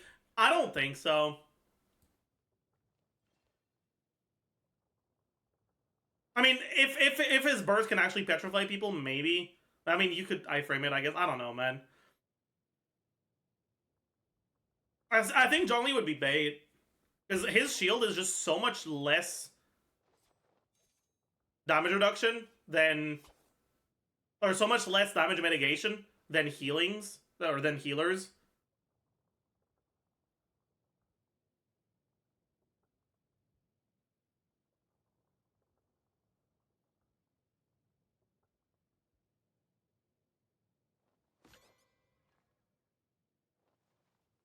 Noelle would win? I don't know, because Noelle's healing is dependent on her shield not being broken. So once you break her shield, you can kind of just burst her, maybe. But she does build a lot of defense, so maybe you can't. I mean, realistically, Neuvillette would probably be the best character, because he fucking full heals every time he picks up balls.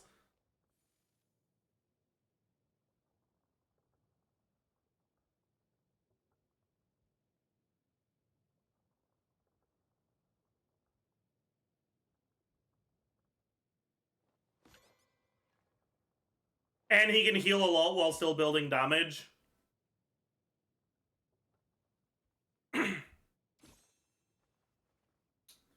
Sainto wouldn't be good enough, because you don't have any healing. I mean, maybe if it's...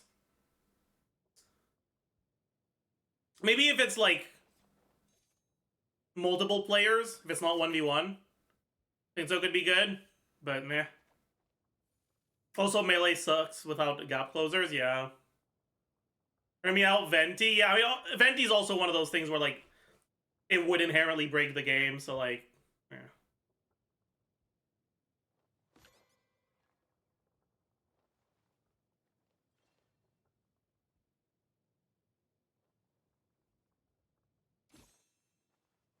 Priest seems to dominate, yeah.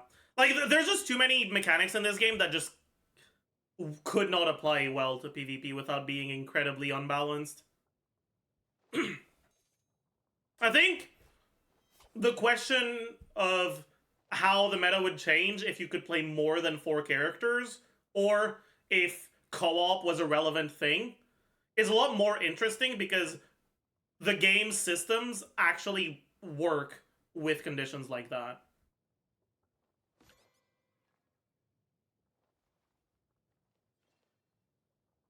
Oh, Ruben, did you make a calc for it? Or a sim for it?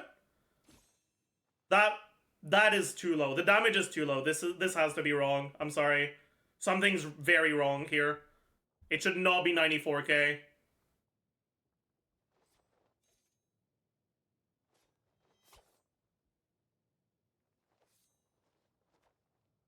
Oh wait, this is Zhongli. Wait, why is it Zhongli?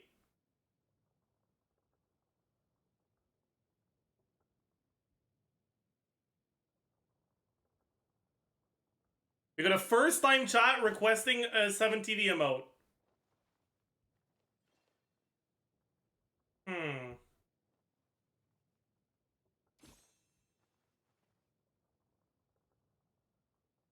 Goro doesn't do anything if you're vaping, right? He still gives you a lot of defense. Chiori's C6 gives her 235 defense motion value on all her normal attacks. It also buffs all her fucking base turrets.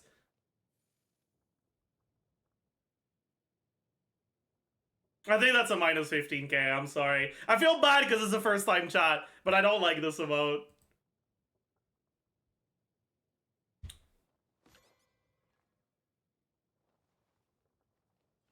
Oh, 7. Minus 15k, I'm sorry.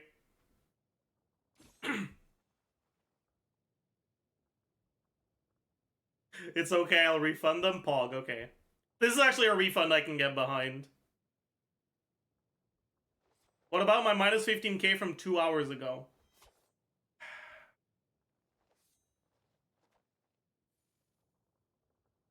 It's actually from 3 hours ago.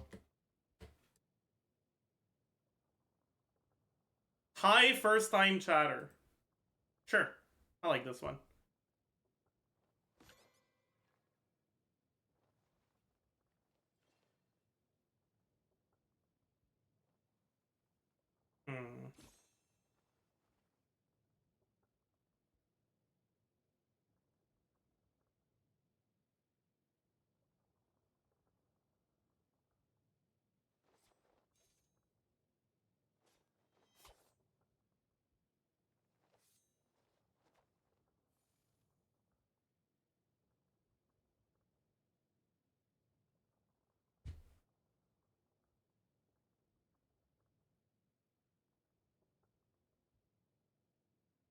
Anyways, getting back to what I was talking about, I think that, like, co-op meta would be so interesting.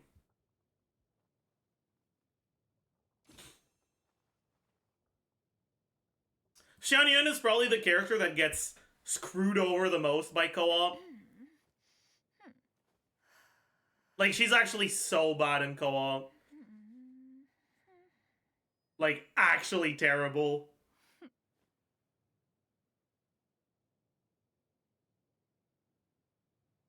Why? The total amount of plunges that you get is shared with the team.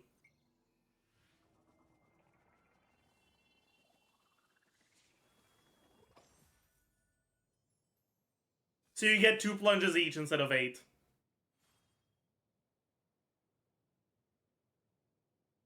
Yeah. It's real bad. It's really bad.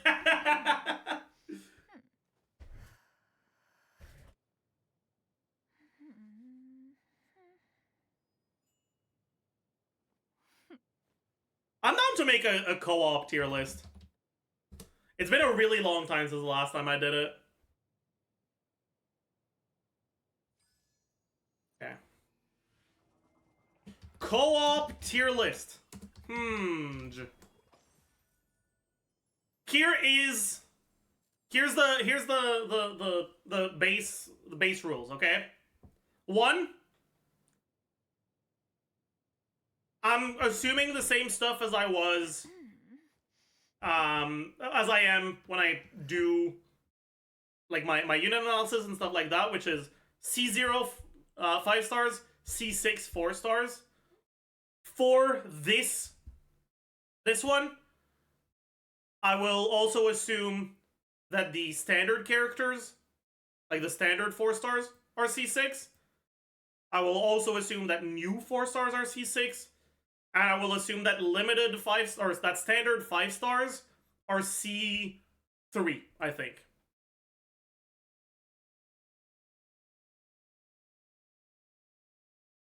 Or C2. I think C2 is a fine breakpoint. C2 for the standard 5 stars.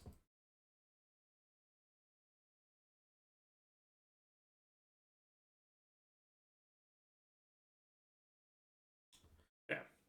The first thing I want to look at is the defensive units. All right. So we're gonna have, we're just gonna put them all here. So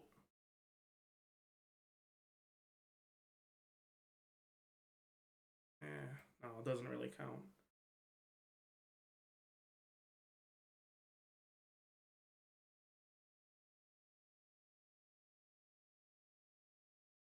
Like the dedicated healers and shielders first.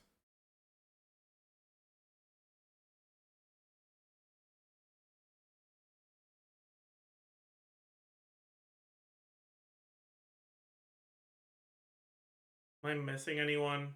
I feel like I'm missing someone. Just tell me if I missed someone, chat. Jean. Toma, yes. Baiju. Let's get Baiju. I don't think we're at Baiju yet.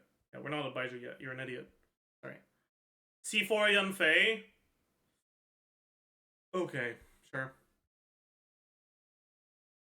Lila, Singto, no. Lila, I don't think we're at Lila yet either. Yao Yao. Bea. Mika. Baiju.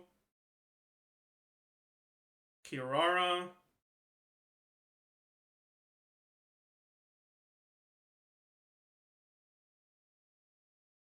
I don't think we'll include Farina, because there's no fucking way you're playing healing mode Farina.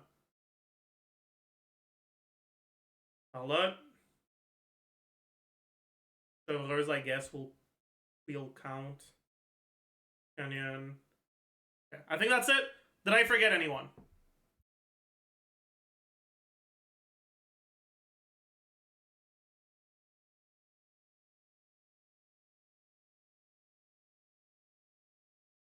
Farina is enough as a healer in co-op. Yeah, but you're never using her as a healer.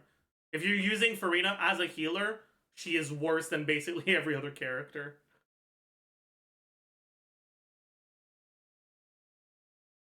EM Albedo? No, okay. Alright, so that's it for the dedicated defensive options. Let's start by just quickly going through them and thinking about how co-op affects them, right? Xianyun, honestly, is one of the characters that gains the least from co-op, right? Her skill cooldown is very long, so her being able to stay on field all the time doesn't help her very much. Her plunge buff has a set quota that is shared with the whole team. And her healing is team-wide to begin with.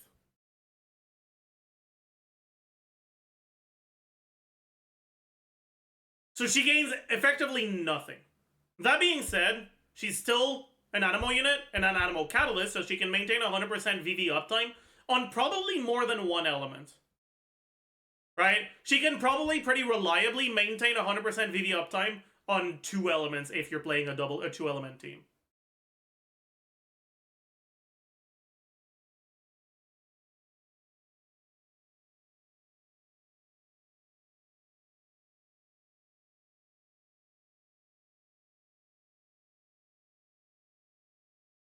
How useful is that?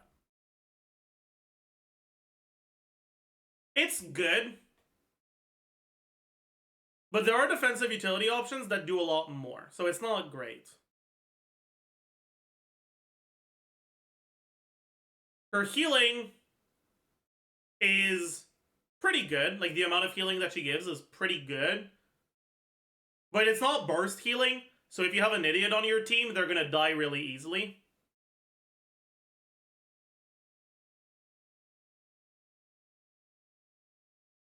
I think she would go in C tier.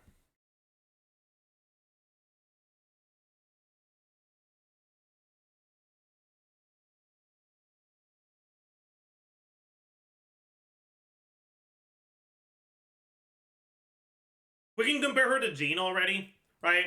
So, with Xianyun, you cannot build your team around plunging, right?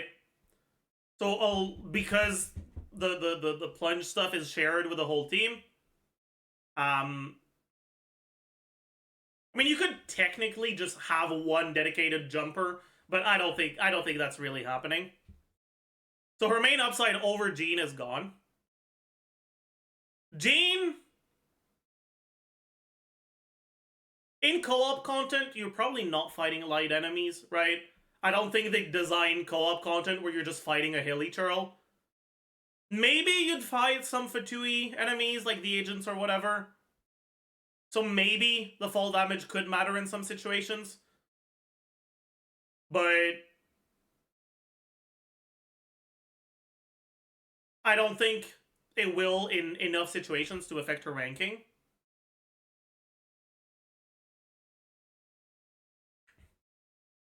That being said, if you are on-fielding Jane, her healing is better than Xianyun, and she has a panic burst healing button to help with the idiot on your team. She also has a cleanse, which in content that's actively designed to be co-opable would matter, I think. I think I could very easily, if they actually did raids in Genshin, I could very easily see Leyline Disorders being there and cleanse mattering a lot. So I think her self-animo app matters a lot.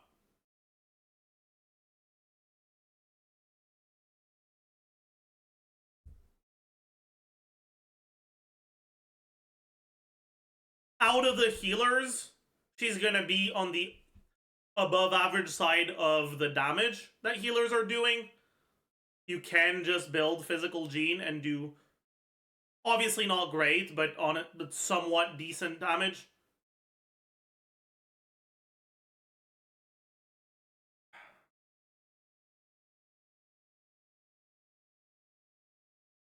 You still have VV, although VV uptime might be a little bit more dicey than it is with Xianyun because it's on skill and burst, not on normal attacks. But you can probably still get it. I mean, you're still reliably getting it on one element. Should sometimes be able to get it into two. I think overall, Jean would be a preferable alternative to Xianyun in co-op.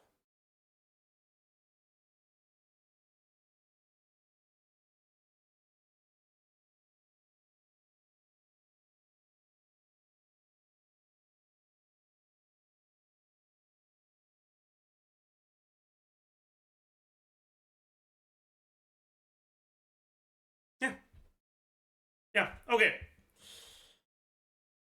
I guess it is worth mentioning that if you are playing Bennett with Xianyun, co-op means that Xianyun gets Bennett's attack buff. So if you have a dedicated plunger, you are benefiting from co-op because you get like over 1,000 more attack on Xianyun. But I don't think it matters enough.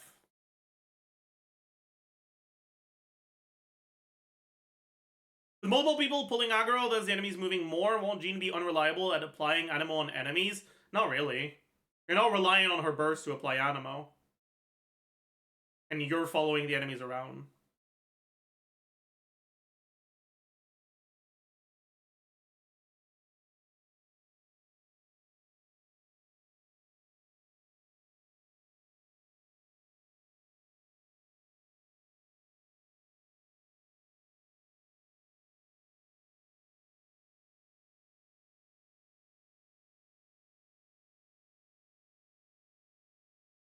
Alright.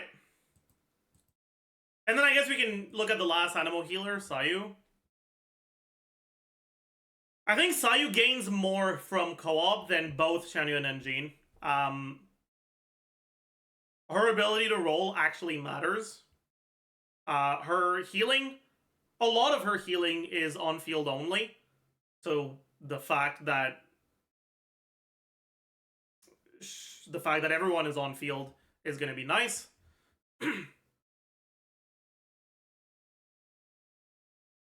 Why does roll matter? You can use it either as a source of application for your carries or as just a source of damage. That being said, anyone who's played Kagur's Sayu before will know that her E cooldown is long as fuck. And yeah, you can play Sack, but that means after your second E, you still have the long-ass fucking cooldown. And her attacks suck. I think she gains more from co-op than both of these, but I think she starts from below both of these. So much so that I would probably put her below Xianyun. I also think that Jean's cleanse and niche full damage utility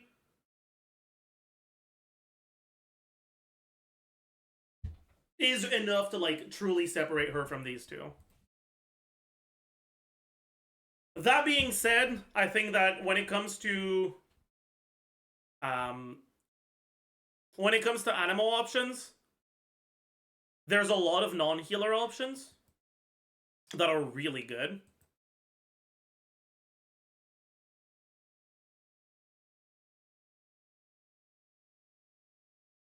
And so I think that realistically, you're probably, if you want VV on the team, probably better off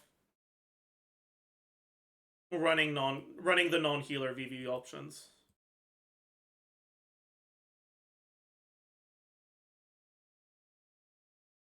Next up is we can take a look at Noelle.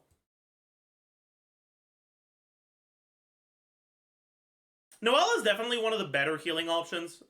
She heals a fuck ton, right? Like on-field Noelle is one of the best healers in terms of healing.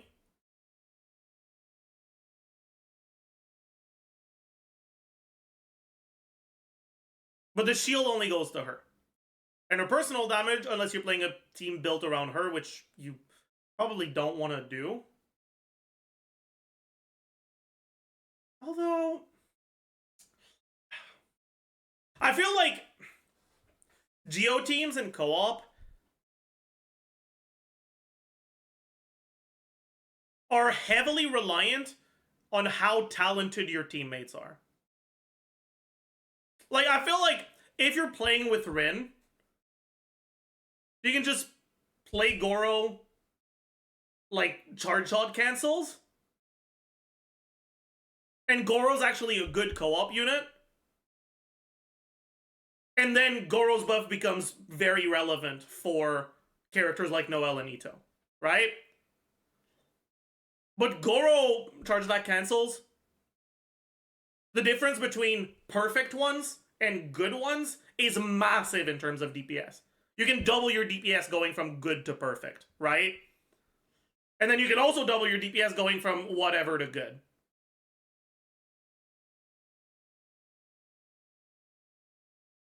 What that means is the difference between an actually great Goro player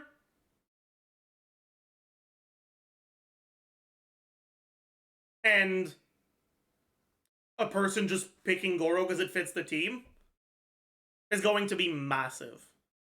It's basically the difference between playing with 4 players or 3.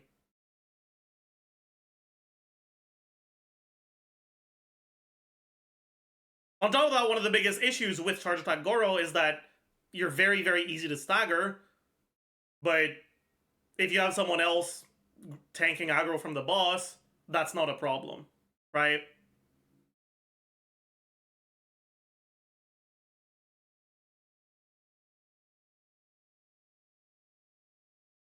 Even though they'd be playing attack, physical, crit, not a lot of defense. Yeah, but that doesn't matter.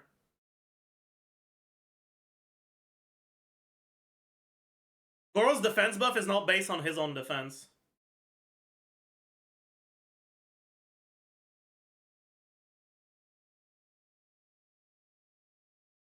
There's a flat defense buff and a defense percent buff, neither of which scale with his own defense.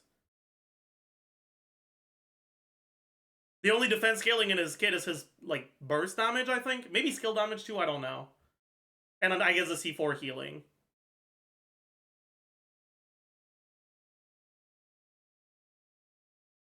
Just burst? Okay, so just burst damage and C4 healing.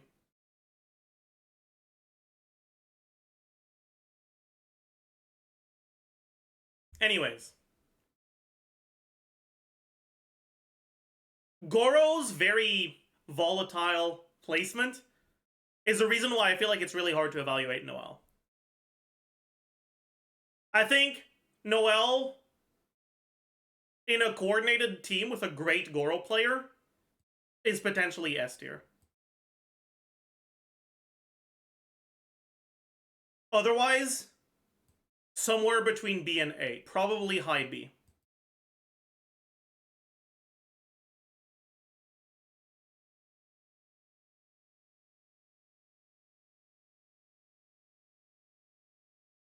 Only her C6, no other cons in 5-star.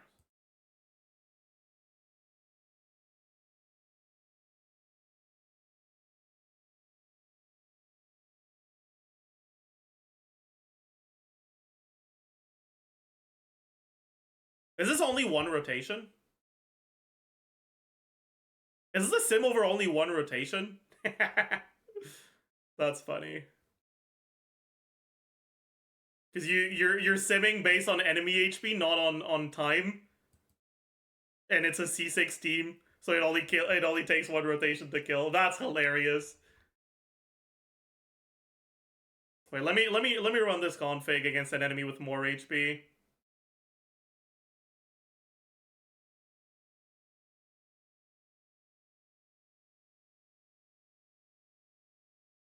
I don't need to do 1,000 iterations though. My computer's gonna die if I do. I'll just do 100.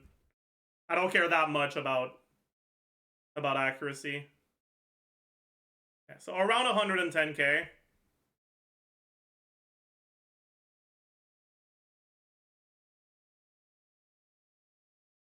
And that is with Geo Goblet.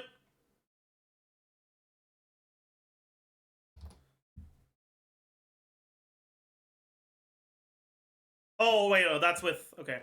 That's with C5 Bennett. Okay, okay. Look at C6. Okay. C6 baseline 102k. C6 defense goblet, or I guess pyro goblet. I would expect like 98. 95, 96. Okay. And then defense goblet. Can I put defense twice?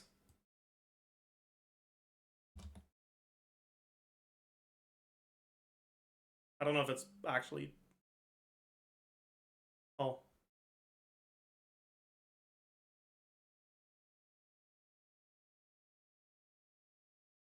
Yeah, so defense goblet is about as good as Geo Goblet. Tiny little bit worse, but not significantly so.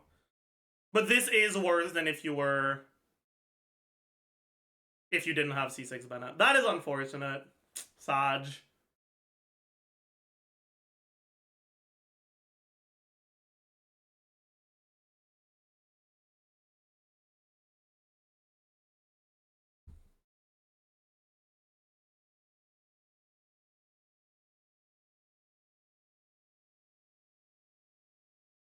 Okay. Next up, Barbara. So, I think the biggest issue with Barbara is that there's so many good Hydro units.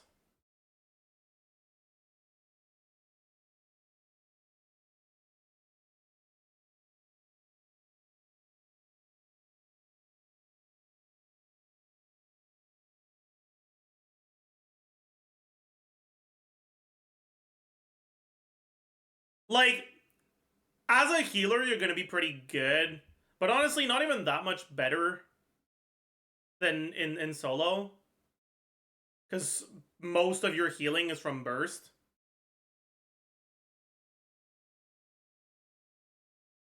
The C6 is useful for the idiot in your team. But... I mean, not only is there something... what's effectively a strictly better version of her with Kokomi, I also don't know how much I would actually recommend going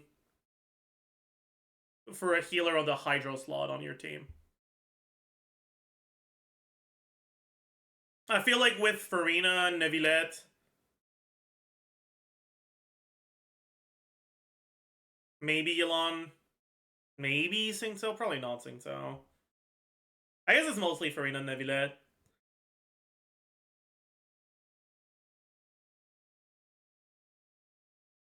Yeah.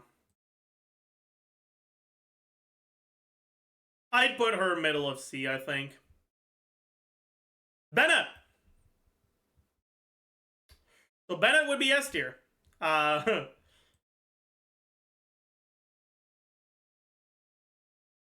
On-field Bennett deals reasonable damage. Generates the most energy out of any unit in the game. In co-op, he buffs the whole team, not just your active character, because everyone is the active character. Yeah, your circle impact, but...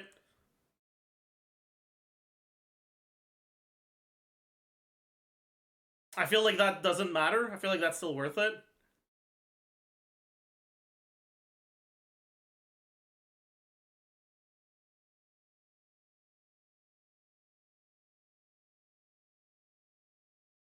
He also has some of the best healing in the game.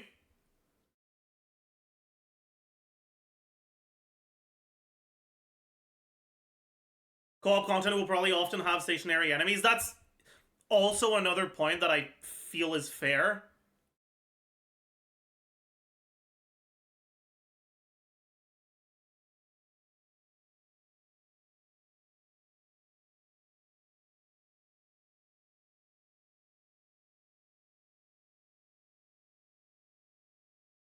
Like, I don't think Bennett fits every team comp, but I think he's definitely S. Maybe we can have an SS option above him.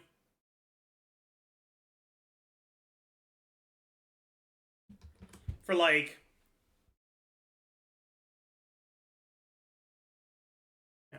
And if they aren't stationary, all the hit lag from 4 players will basically freeze them. That is true. That is actually kind of true.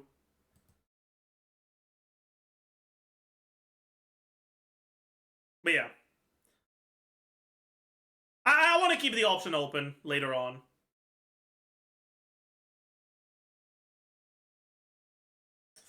Chi-Chi. So,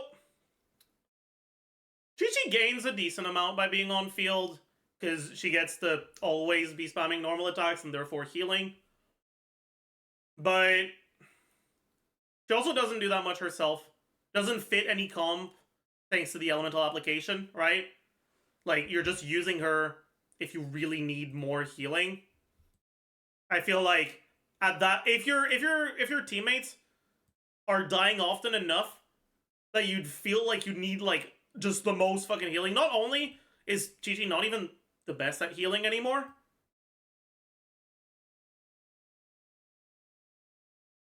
but also they were probably gonna need a shield at that point.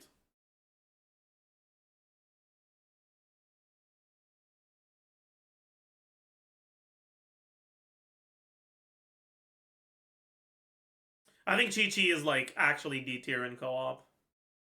He's gonna stay here.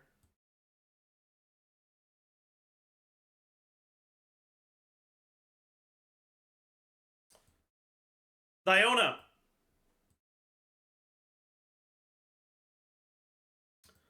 Diona is one of the characters that gains the most from co-op.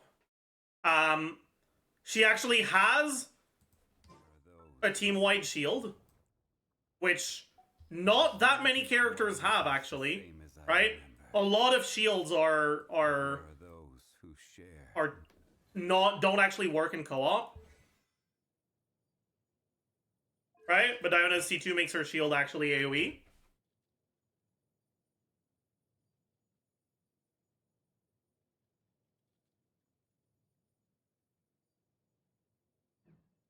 But also, the biggest obstacle to Diona's healing usually is that it's single target only. And in AoE, or in co-op, it's not single target anymore. You can heal everyone in her ult. She also gives an EM buff, which is kind of nice. Her biggest downside is that offensively she does very little. Her healing and shielding aren't so good that you can ignore defensive stats altogether, like you can with a character like Bennett. So you're probably not building for this charge shot, whatever stuff. It's not even that much damage anyways. So you're effectively defensive focused only. I have a little bit of cryo application. I think that's enough to put her bottom of B, though, because she's one of the very few actual shielder units.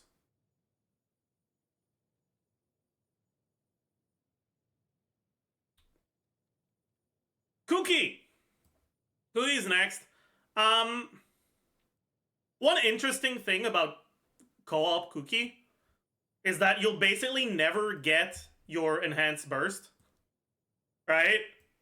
Because usually you press E on a Kuki and then you swap out, so she doesn't really heal herself very much.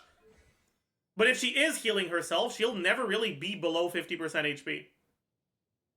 Right? So she'll never get the enhanced burst. That being said, that's a completely worthwhile trade-off, because you're now healing the whole team, which is a pretty big deal.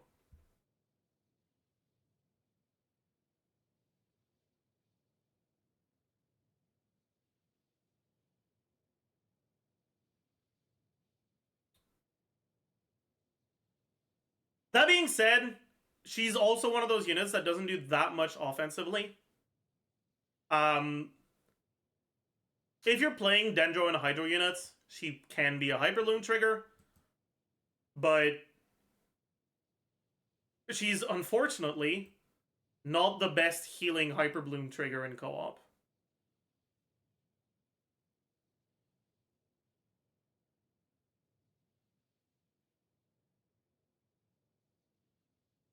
And so because of that, I would put her in low C. Let's get to the best Hyperbloom trigger in co-op.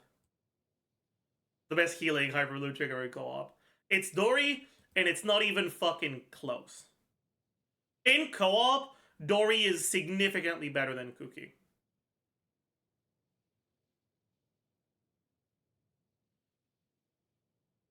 She applies Electro much faster, which helps you maintain quicken up time more easily.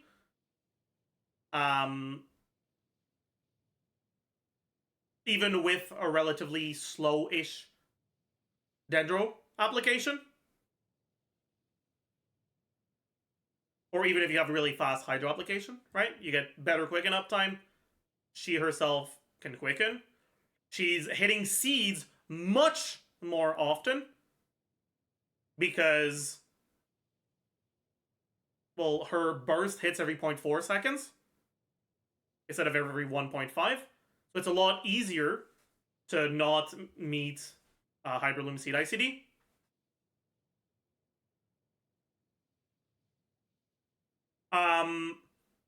You are healing significantly more than Kuki.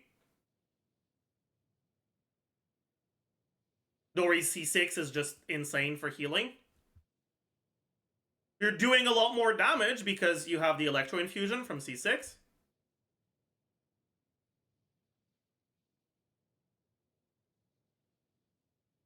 Your healing affects everyone basically no matter where they are because it's hard to get far enough from the lamp that you're not healed by it. Whereas Kuki's healing AoE is a lot smaller. Overall, Dory is a very good unit in co-op. I think she goes in S tier. I think in co-op, if you're gonna have a Hyperbloom trigger, it should be your healer. Because they're gonna be forced to be on field. And the units that generally gain the least from being on field are healers. Or rather, if you're gonna have to build full EM for Hyperbloom damage anyways, you'd rather it be on a healer than on a character that could be doing talent damage.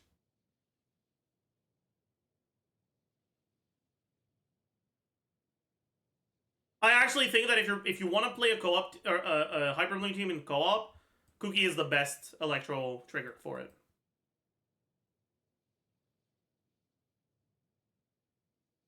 That being said, that is at C6. Pre-C6, she's a lot worse because her uptime isn't that great. I think she'd probably be more in B.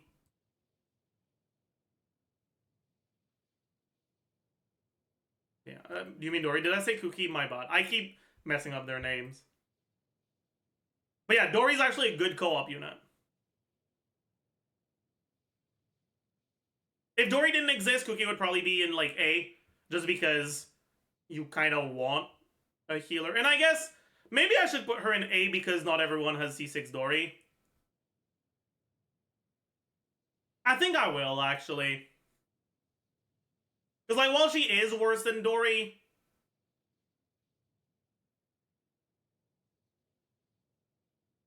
I think Dory is one of the least C6 units in the game. Because she hasn't been on the best banners so far.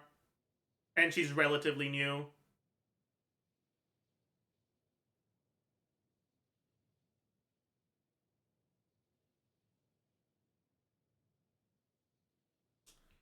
Anyways. Next, Zhongli. In Zhongli, I think, in co-op, is a D tier unit. I think at C2, Zhongli is S. Maybe even SS. But I laid the assumptions out before starting. Limited 5 stars are C0. And in co-op, he doesn't do enough damage to justify the fact that he's not providing any defensive utility to the team. In co-op, all he is a damage dealer. And I guess an easy unit to play. An easy damage dealer to play. That's what he is. But he's not a good damage dealer.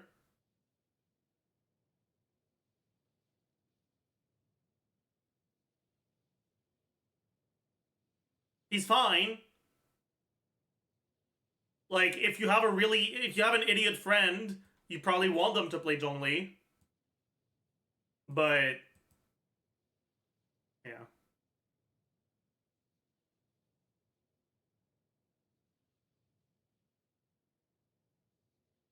Next up, Shenyan. Now, I have never played Shenyan in co-op, so I need to double check that her shield can't be applied to teammates.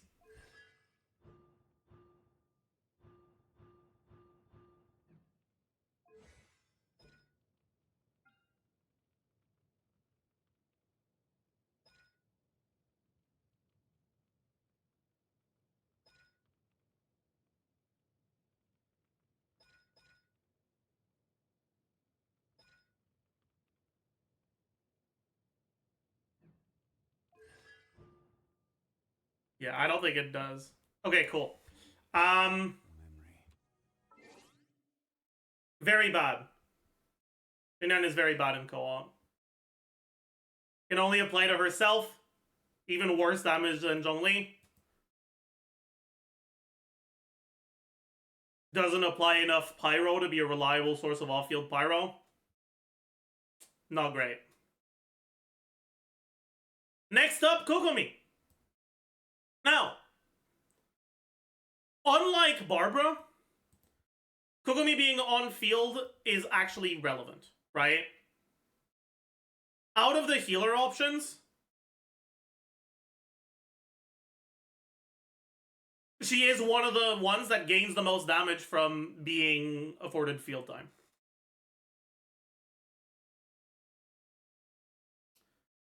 That being said, I don't know if she really applies enough Hydro to be played solo Hydro with a Pyro carry that applies a decent amount of Pyro like Hu Tao.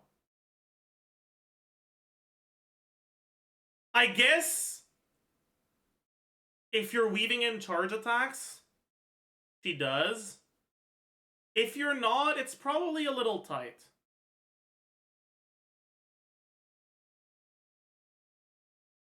But that's not the only character. There's going to be Pyro characters that apply less.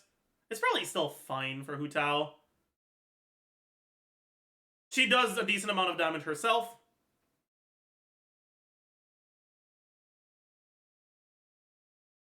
I don't think she goes in S, because I think the non-healer Hydro options are so good that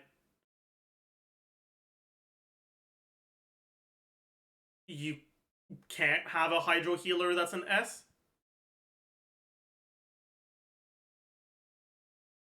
But I do think that she's a solid A.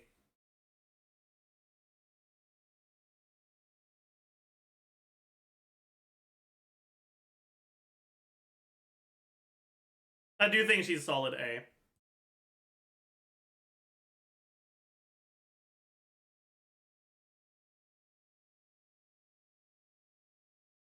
Toma! So Toma has the same issue as Shenyan, right? I think. Unless I'm an idiot. Shield only applies to himself.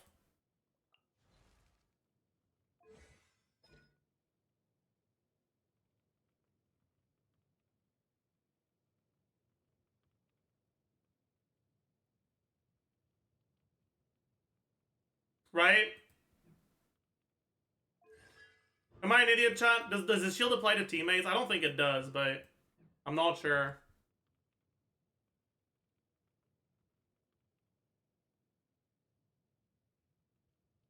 Yeah.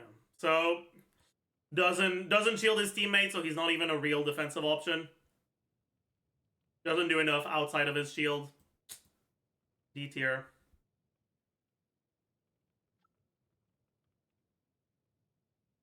Yunfei! Again, I think that's the same issue. Let me double check. Yep. Can Toma do Burgeon, though? Why would you use Toma in Burgeon over a non-defensive unit? The reason why you use him in Burgeon in the base game is because he has off-field application and some defensive utility. But his defensive utility isn't enough for co-op, and you're never off-field in co-op. So both of the main reasons why you play Toma in Burgeon completely disappear. Right?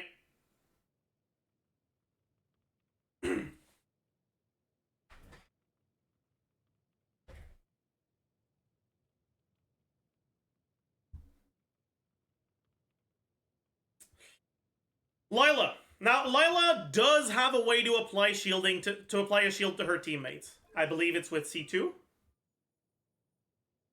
No. C4? No. C1? C1. 35% of the shield goes to teammates.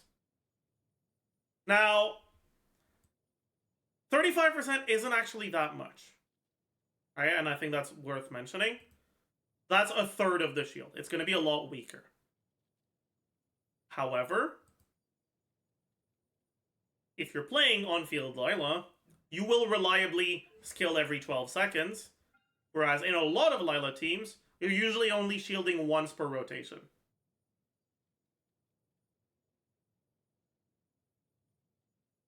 The unfortunate reality is that when it comes to shielders, there are not a lot of them that work in AoE. There's Diona, Lila. Does Kirara work in AoE? I'm not sure.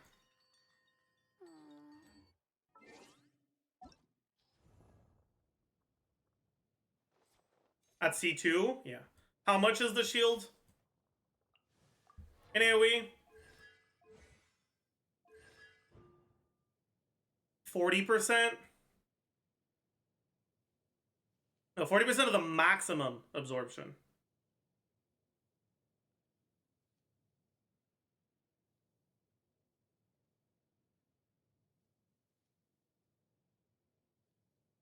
Which is more than 40% of her shield, because her maximum shield is more than her base shield, right? Yeah. It's like... Right, 40% of this is...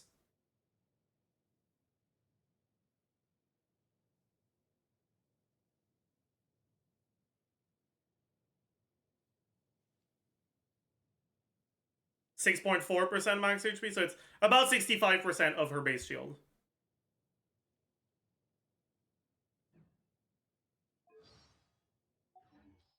Okay. But she does have to crash into them. You can refresh it? Can you refresh it?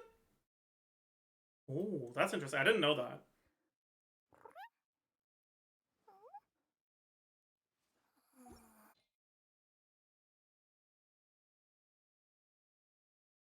And then who else? Does Baiju's shield work on teammates? I don't think so, right? No? Okay, yeah. So, when it comes to teammate shielding options, assuming C0 Zhongli, you only have 3 options, right? You have Lila, Diona, and Kirara. Out of those 3 options, the only one whose damage scales with the same stat as her shield is Lila.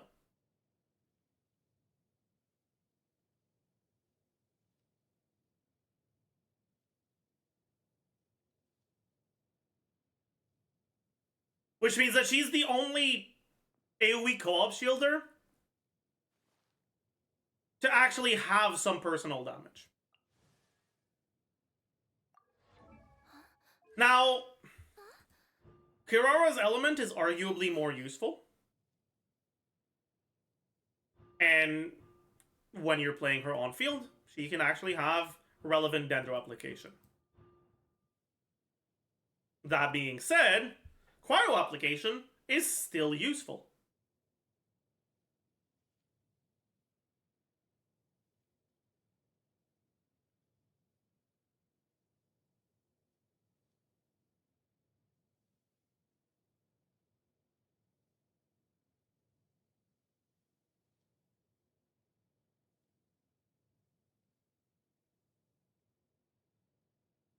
I think both of them are going to be in A tier. The reality is, no matter how good your healing is, sometimes bosses have attacks that one-shot people from full health. And if idiot teammate, sometimes they won't dodge it. And so, while shielders probably, right, looking at the available options for shielders, shielders probably won't be parts of, like, if you're actually organized, willing to reset a bunch, right? It wouldn't be part of the meta for that group of people. They would be part of the meta for casual players doing co-op content. Even not that casual players, if you're just playing with your friends, trying to have a nice time, don't want to reset until you get a good run.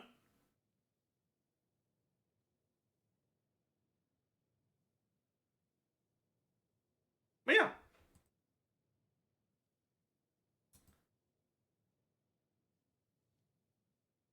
All in all, I think both of them are pretty good. I'd probably put them maybe even above Kokomi. Next up, Yao Yao. Now, unfortunately, Yao Yao doesn't actually gain that much from co-op. Because her healing is already so good at C0. And in co-op, if there's one of your allies that's low HP, she stops applying Dendro, because Yugo is going to target them instead of the enemy. So outside of her burst, if an ally gets hit, you start applying less Dendro. Her healing is so high that it's still going to be useful. But I actually do think that there are better options for teams that traditionally use Yao Yao. Mainly because while, yes, being on field means that you can spend the whole 5 seconds in her burst, after the burst, you're fucking useless, man.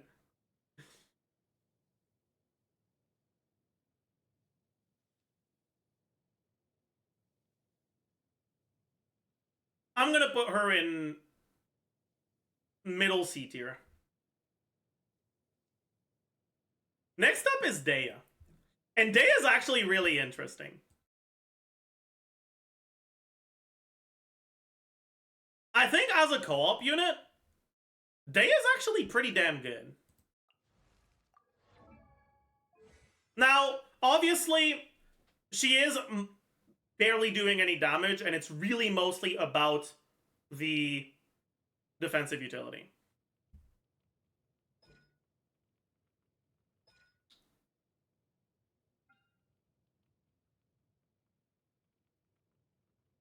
That being said,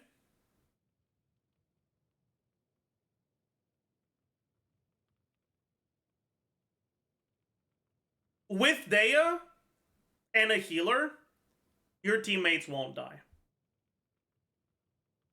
Daya is the best way, paired with a healer, to keep idiot teammate alive.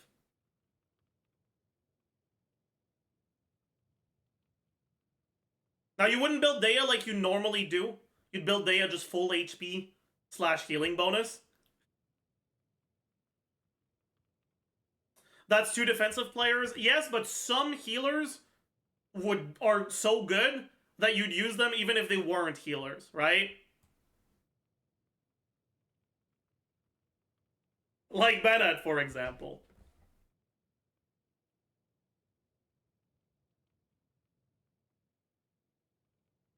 But yeah, I actually think that Daya would be one of the best for casual co-op gameplay.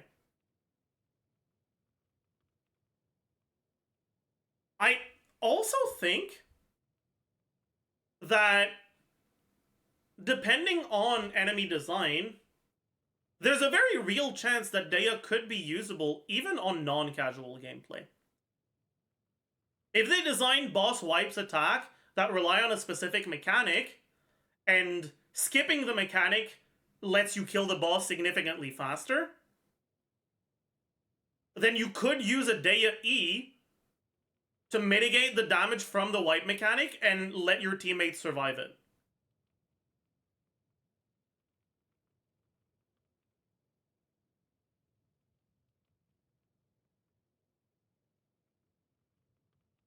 Should you have C2 as well since she's standard? I don't think so, because she's a new standard character, so I don't think it's... Like, the main reason why standards are given C2 is because you lose your 50-50 to them over the years and you can get multiple copies. She doesn't mitigate damage in her burst, you don't burst. And is she gonna die? That's why you build her full tank. Like, unironically, Daya can be a fine tank options.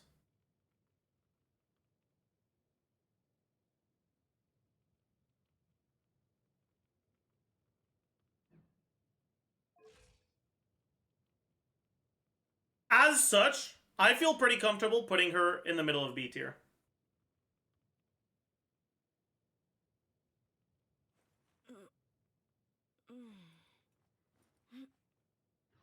Yeah, she actually becomes similar to Fushuan.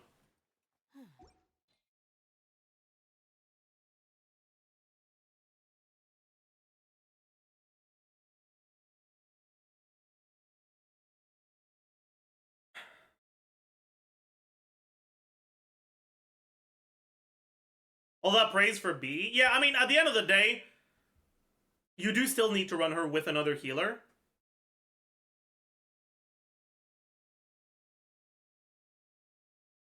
And in most teams, that's a pretty big downside. And even then, right, if you're playing with good players, another healer should be enough defensive utility that you don't need Daya, right?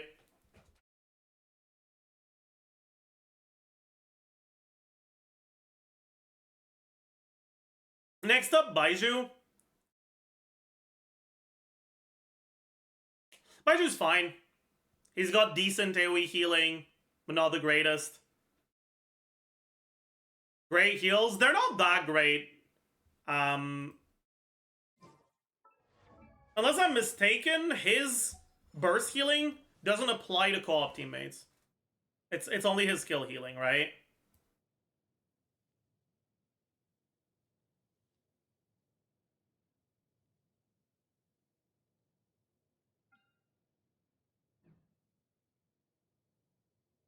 Now, his skill is decent healing, but keep in mind, in co-op, every healer is on field. And the main upside from Baiju's skill is that you press E and then you swap out and you get a lot of AoE healing. A lot of healers can heal a lot more if they're given field time. It's just generally not worth it in single player. But in co-op, they have field time whether you want it or not. So Baiju's healing becomes a lot more whatever, right? His upside is that he's a Dendro applier, right? And that's still pretty useful. But he doesn't really do any damage himself. And honestly, the teams where you care about a lot of Dendro application, there's not that many where you can't use Dori. And like a character like Alhaitham instead of Baizhu.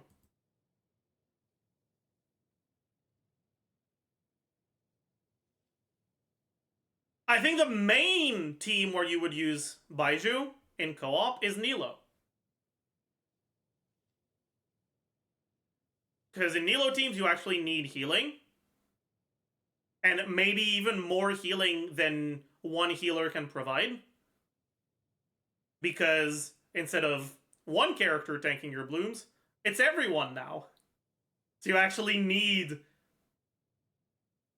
a lot more healing. And so having a healing focused Dendro unit matters.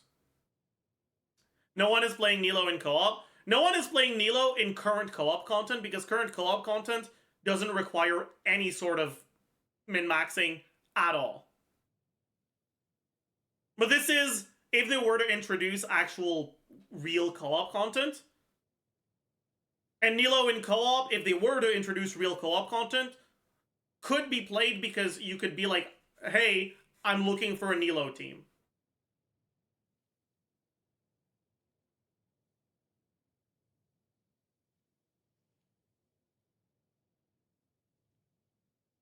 A co-op Nilo team would have Nilo, like, normal attack E version. Would want Nahida. Or Alhaitham.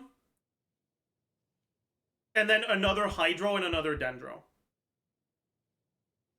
I think you'd actually want your other Hydro to be a healer, and your other Dendro to be a healer.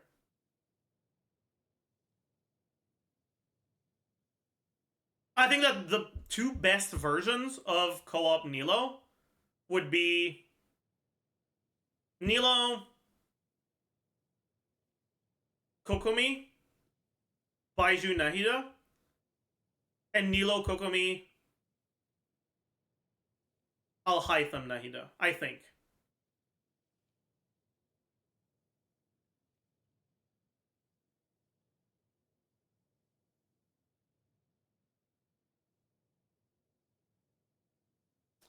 And I do think that the healing is actually relevant.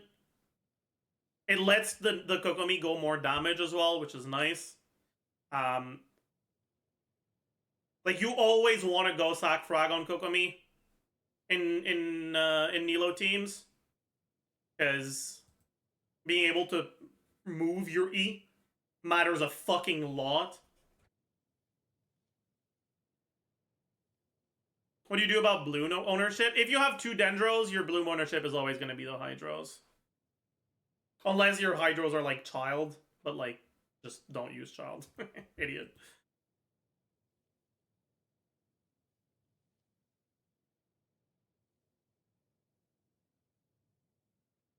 Yeah, like, the main thing is, like, you want to play Dendro and Hydro characters that gain something by being on field if you're playing a Nilo team in co-op, right? So all of the off-fielders basically disappear, right? Kokomi's still good because she does something while off-field. Baiju's still good because he does something while on-field.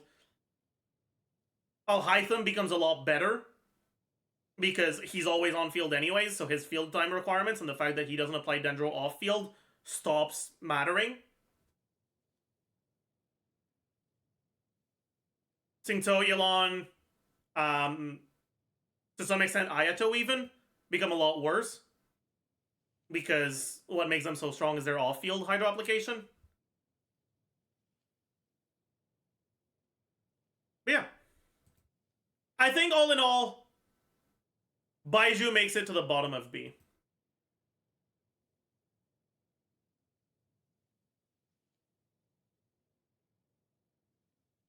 Also, permanent 250 EM buff from Nahida. Yeah, exactly. Plus, Baiju increases bloom damage. Oh wait, no, I'm an idiot. It's only for himself. I take it back. It doesn't work. I thought it was everyone, but it's only the character that gets healed by burst, and his burst only heals him. No! Saj. But still. What is this about? This is co-op tier list. From someone who barely plays any co-op. Mika.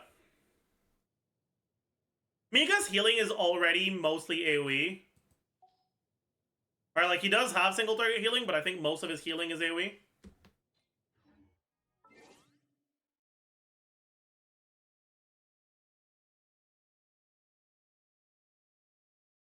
But honestly, physical teams aren't as bad in co-op, I feel. I have to think about this one.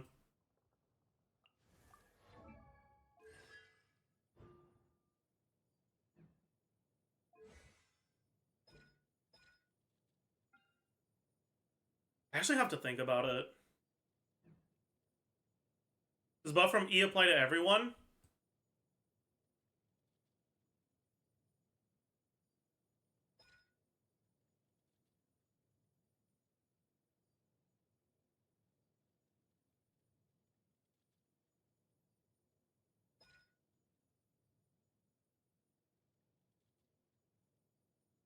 Granting all nearby characters in your party soul wind. Yes, it does.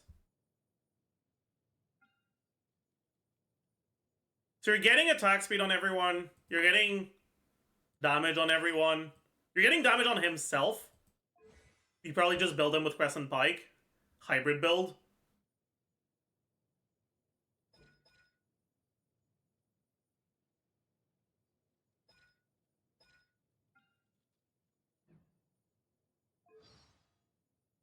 What sort of physical teams could you play in co-op, though? Like, you can play... Ella... Femine... Fischl? I guess? Build everyone physical? C6 Mika? Raiden? Raiden's not as good in co-op.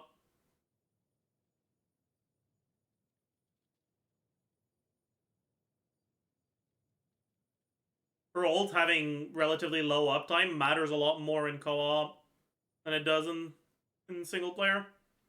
Razor? Maybe it is Razor over Fischl, honestly. You're right. It probably is Razor.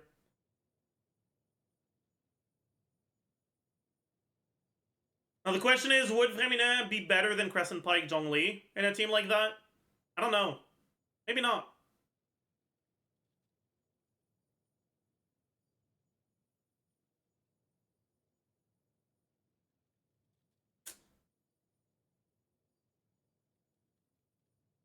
I think physical teams would be pretty decent in co-op. Unironically, they'd be pretty decent.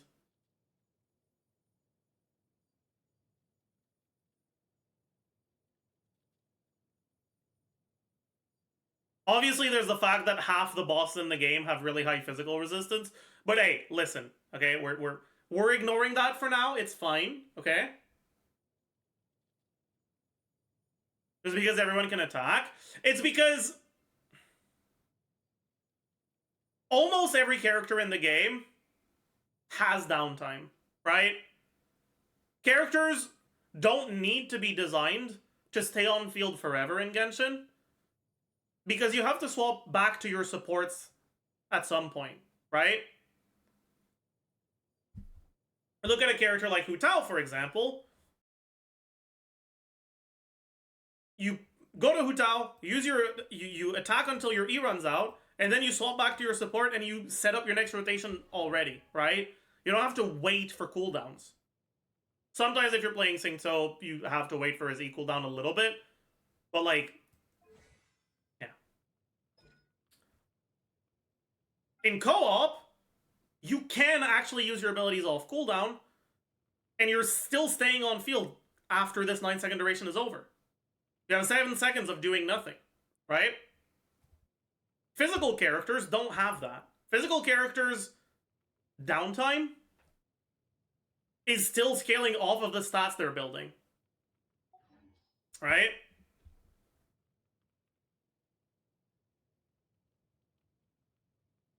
It's part of why, even though Ella's not the greatest unit, she generally tends to feel pretty decent in Overworld. Even as a burst-reliant unit, in Overworld, you can just kill enemies without your burst.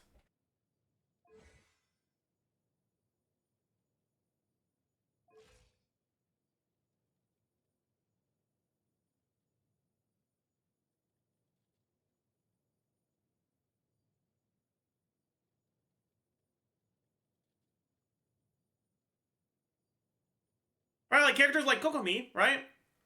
When you're playing carry Kokomi, Her ult uptime is never an issue because you have other things to do during the downtime. But in co-op, you're gonna be 10 seconds of not doing any damage, followed by 10 seconds of doing decent damage, followed by 10 seconds of not doing any damage. Over and over, right?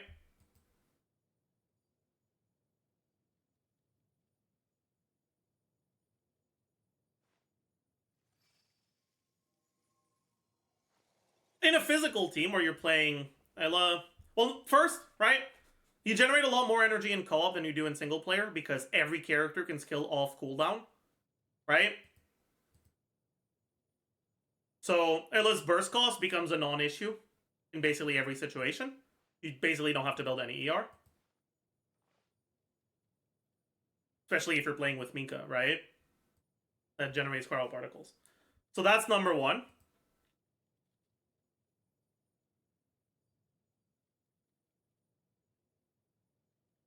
Number two, one of the issues of electro characters and physical teams is that the off-field electro characters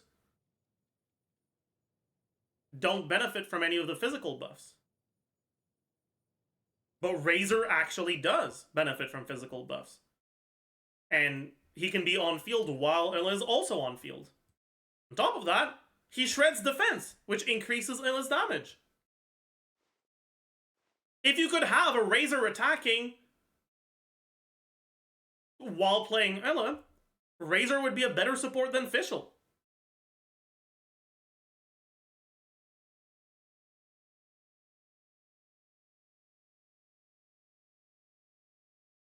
I'm just not sure if Femine would be better than Zhongli. As a last slot, helps with ER requirements a bit, but I don't think they'd be an issue to begin with. Resistance Shred is useful, but the team already has a lot with Ella plus Superconduct. But then again, a lot of bosses have really high physical resistance, so having more Shred is not a bad thing.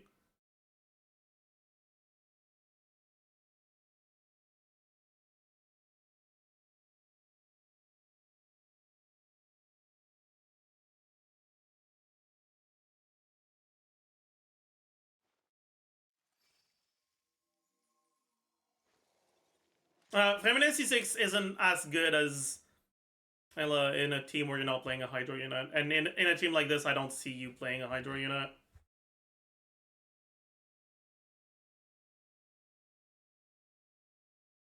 Well, no, Rosaria, because Rosaria sucks.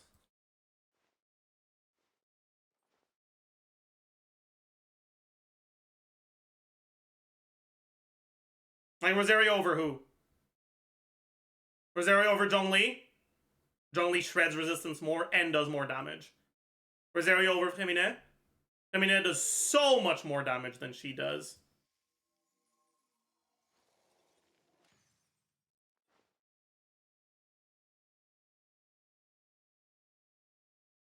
Rosaria over Razor? No Superconduct. What are you doing? Like, she could be played in that team. I don't think she'd be very good, though.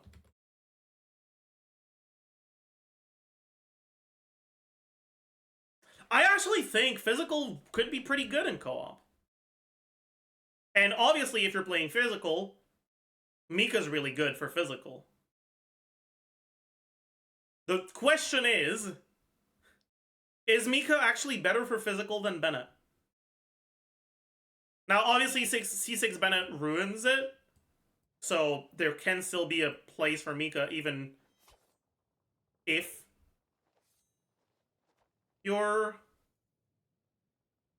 if Bennett is better.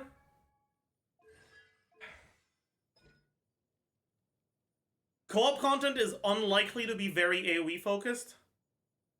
You're probably not getting a lot of damage percent from his skill, right? You're probably getting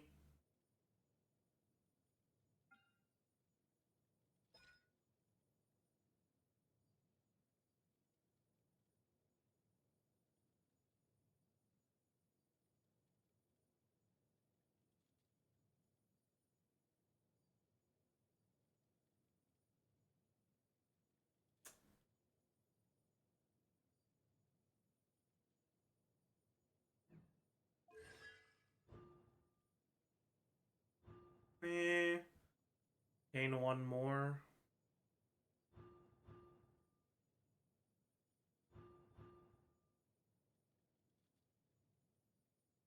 One more.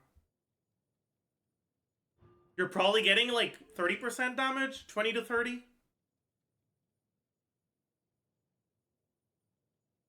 Attack speed is still good. Are you are getting one more hit from Illa's burst with Mika, right? Or am I Cornge? I always forgore if it's enough attack speed to get one more hit in her burst. I think so, right?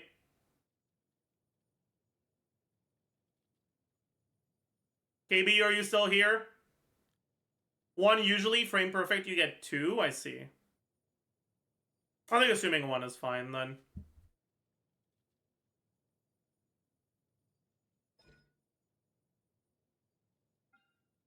Yeah, I mean...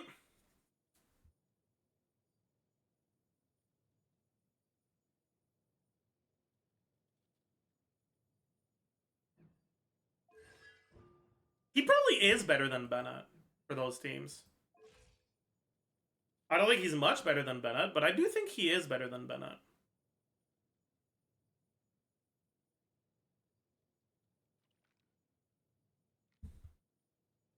Like, can he get full uptime, actually? More or less.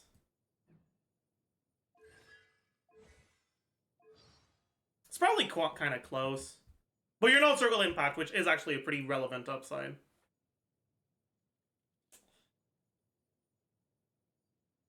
I think if he's about as good or better than Bennett, he goes low A. If he's just worse than Bennett, he goes mid B. I think he is about as good as Bennett, if not better. Do you play Mika on Clam in co-op? I don't think so. The reason why you play Clam Mika usually is because that's the option that deals the most damage. But when you're forced to stay on field after using his burst and skill, like you are in co-op, because you can't swap, you only have one character,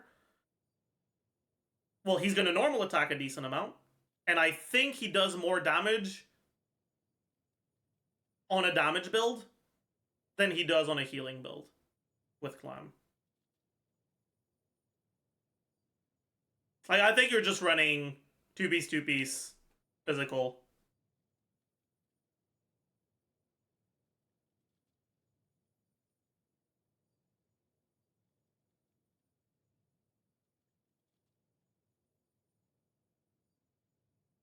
If you feel like you need the healing from Clam, then maybe you do it, but I don't think it's necessary.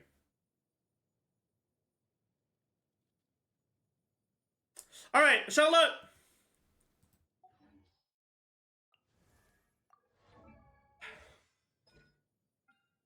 Upside? You can actually stay on her long enough to hold her E without it being a downside, right? Like, without it fucking over your rotations. Downside, she doesn't fucking do anything. She heals, she applies a little bit of cryo, but not that much. I mean, she is Catalyst, so it's still a decent amount of cryo.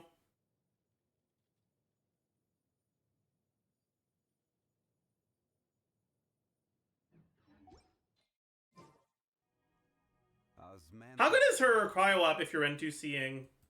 Like, how fast are her attacks? Let's get this interview.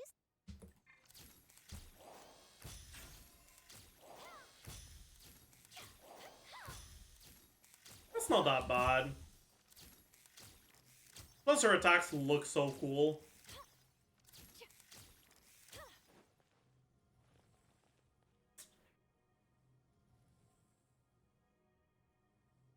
I mean...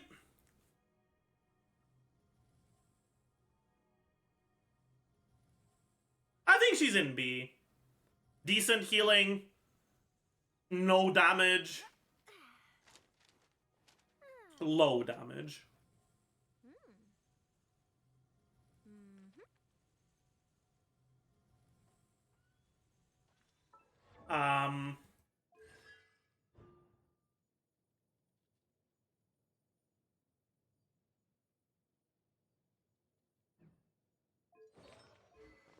decent-ish cryo app.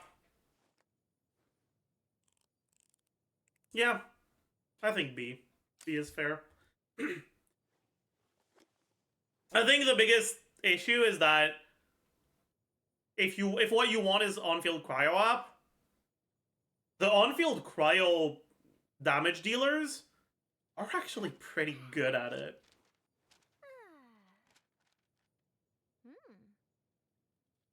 Yeah, it can be nice for the Pneumosia stuff as well. That is true. Alright, Shovelers. Does Shovelers heal every active character? I don't actually know. We're not even done with healers. We've been at this for like an hour and a half. Holy shit. Aware. Oh my.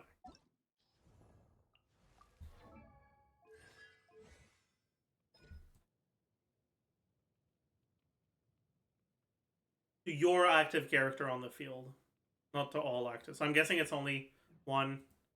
But her C6, all nearby party members, does heal an AoE.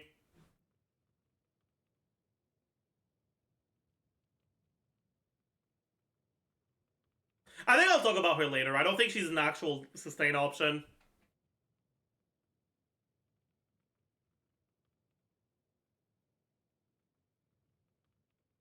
Like, I don't think you can run Shovel as a solo sustain. She basically only heals herself. It's kind of like Neuvillette, you know?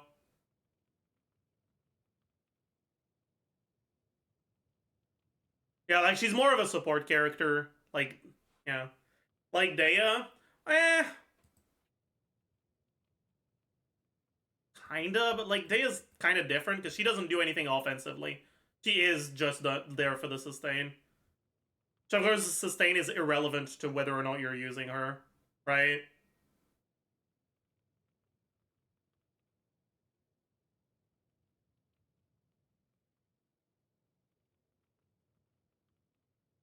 In that case, Yanfei should be ranked as a damage dealer. You're right, honestly. That's a good point.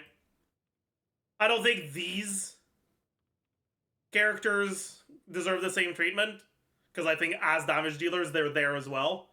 But I think for Yanfei, that's a good point.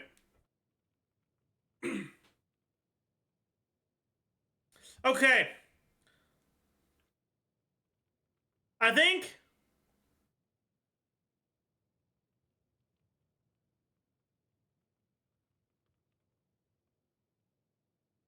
Alright, I think... Let's just pick units I feel like picking now.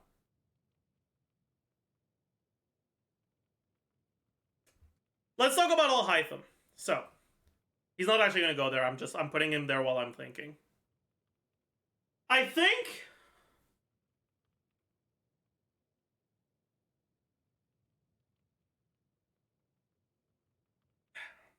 Alhaitham doesn't gain as much from longer field time as a unit like, I guess, Noelle, a unit like Risley, a unit like maybe Arlecchino, whatever, right? He has downtime. However, his downtime can be mitigated. And borderline removed if you're willing to spend more time at a lower amount of mirrors.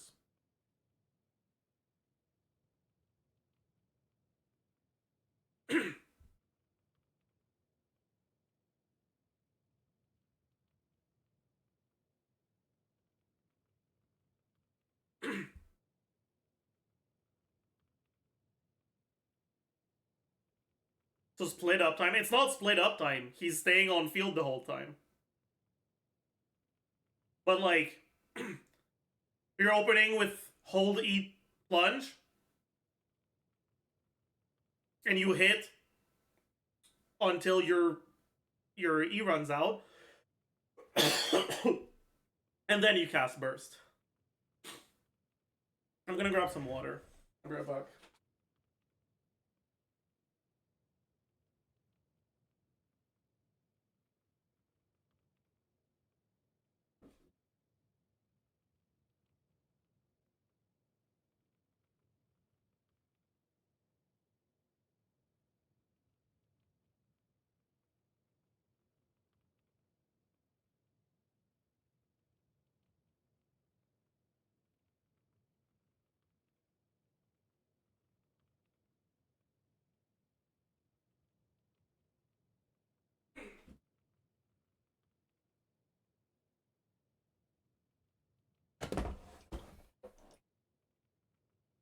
Hello.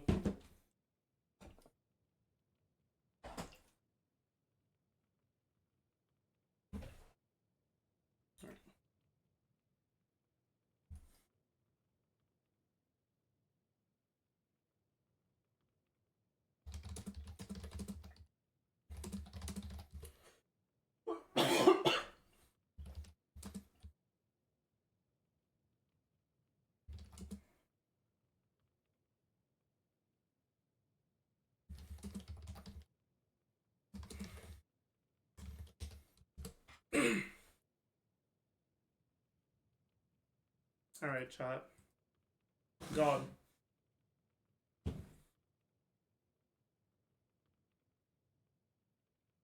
feel like I got something in my throat, man.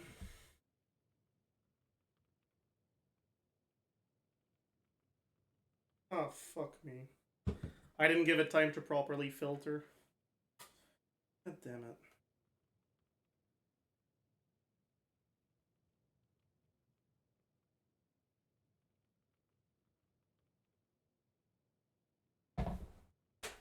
Madge.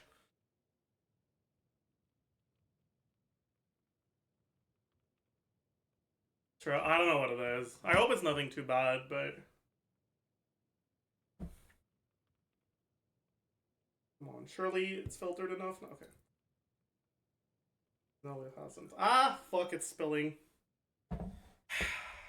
Man.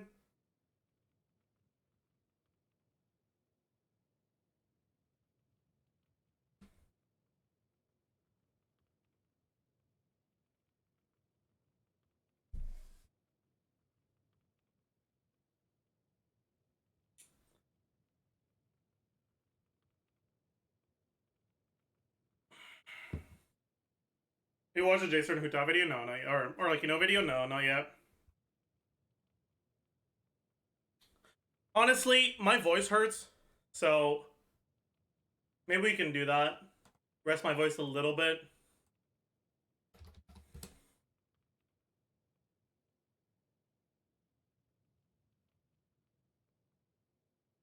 Pre-release analysis. Okay. Time! Hello! It's Arlecchino time! It is April 8th, 2024. It is currently version 4.5 of Genshin Impact. There's also a TGS Talking video. about Maybe we can watch that too. Who is Arlecchino? She's an attack scaling pyro normal attack character. She uses Ball as a resource for her normal attacks and cannot be healed in combat. What is Ball? Bond of Life? Or what do I mean by skip the cannot explanation. Arlecchino uses Bond of Life for her attacks. What does that really mean? Nothing, because she doesn't interact with Bond of Life. She cannot be healed in combat except by her own elemental burst. However, the start of an Abyss floor technically does not count as in combat. She will be healed by the instant receive 25% cards. So that's cool. And apparently she can also be healed by Barbarous C6 if it matters. That is To funny. maximize healing, if you need an emergency heal at the start of a chamber, you're going to do EQE at the start of your rotation. Not QE because you need the bond, because her burst heals her 150% of her bond. The first 100% of that bond goes to clearing it, so she gets 50% of her current bond and 150% of her attack.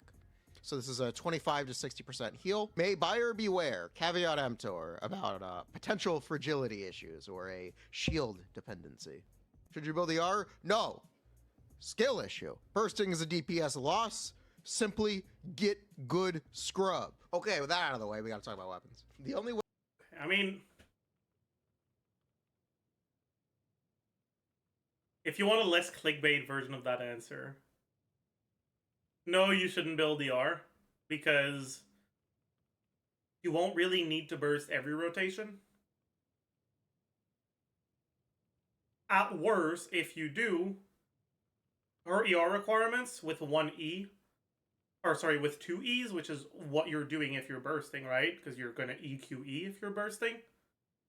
Her ER requirements with 2 E's are low enough that basically all you're going to have to do to adjust for it without having to build any ER is use 1 or 2 more Bennett E's, right?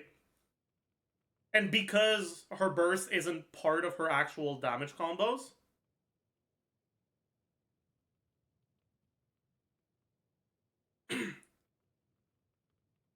it's better to just not build ER, and if you actually need to burst, you burst and then you do one more Bennett E, than it is to actually focus on building ER. The way Arlecchino has a scythe in combat is with her 5-star weapon.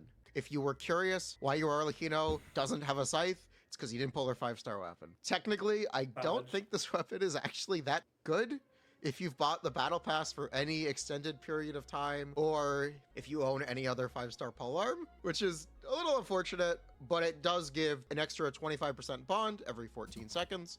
It does give 36 damage percent. It is a high base, and it does give 21.1 crit rate. It also is her best in slot weapon, make no mistake. Just because I'm saying it might not be the best, it is her best in slot weapon. It also is a significant damage increase over her free-to-play weapon options, which we're gonna get to, because, spoiler, her 4-star weapon options are, not good.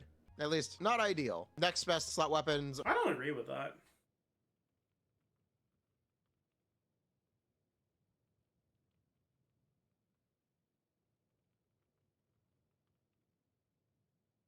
I guess...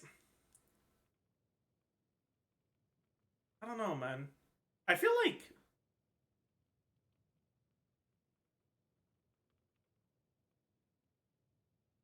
Okay, I guess gacha 4-star options compared to signature are a little bit worse than they usually are. But like, free-to-play guaranteed options are not worse than they usually are. In basically almost every team, either Missive Windspear or White Tassel is a percentage behind that's about the same as the default free-to-play option for other characters.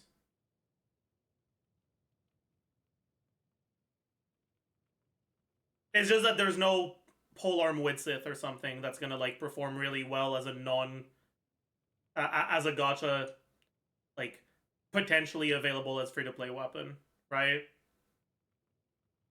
But when you're looking at like guaranteed weapons, 3-star weapons, event weapons, craftable weapons, I don't think her free-to-play options are any worse than usual. Are going to be the... Except in like the one team where you don't use Bennett or Vape. If that's it, then yeah, you're kind of your options kind of suck. That's fair. Green stick, the red stick, the blue stick, the yellow stick, the brown stick, the Shenhe stick, and the Tau stick. Let's start with the green stick. The green stick, if you happen to get it from standard, is actually really good. The difference between her 5-star weapon and the green stick should be, I want to say it's 10%, it might be less. The green stick is about equal to her 5-star weapon at R5, so that's cool. When I say equal at R5, I mean the R5 green stick is equal to R1 scythe. She does use the high base from the green stick, and she can stack the passive and get some value out of it. The battle pass weapons, the red stick and the blue stick, you might not always play Vape teams, which is the reason I am more quick to recommend the red stick. The red stick is the deathmatch. This weapon gives attack percent and def percent when there are more than 2 enemies. I think it's also worth mentioning, when it comes to Battle of the Fjords, even when you're playing Vape teams, you might not be playing 3 elements.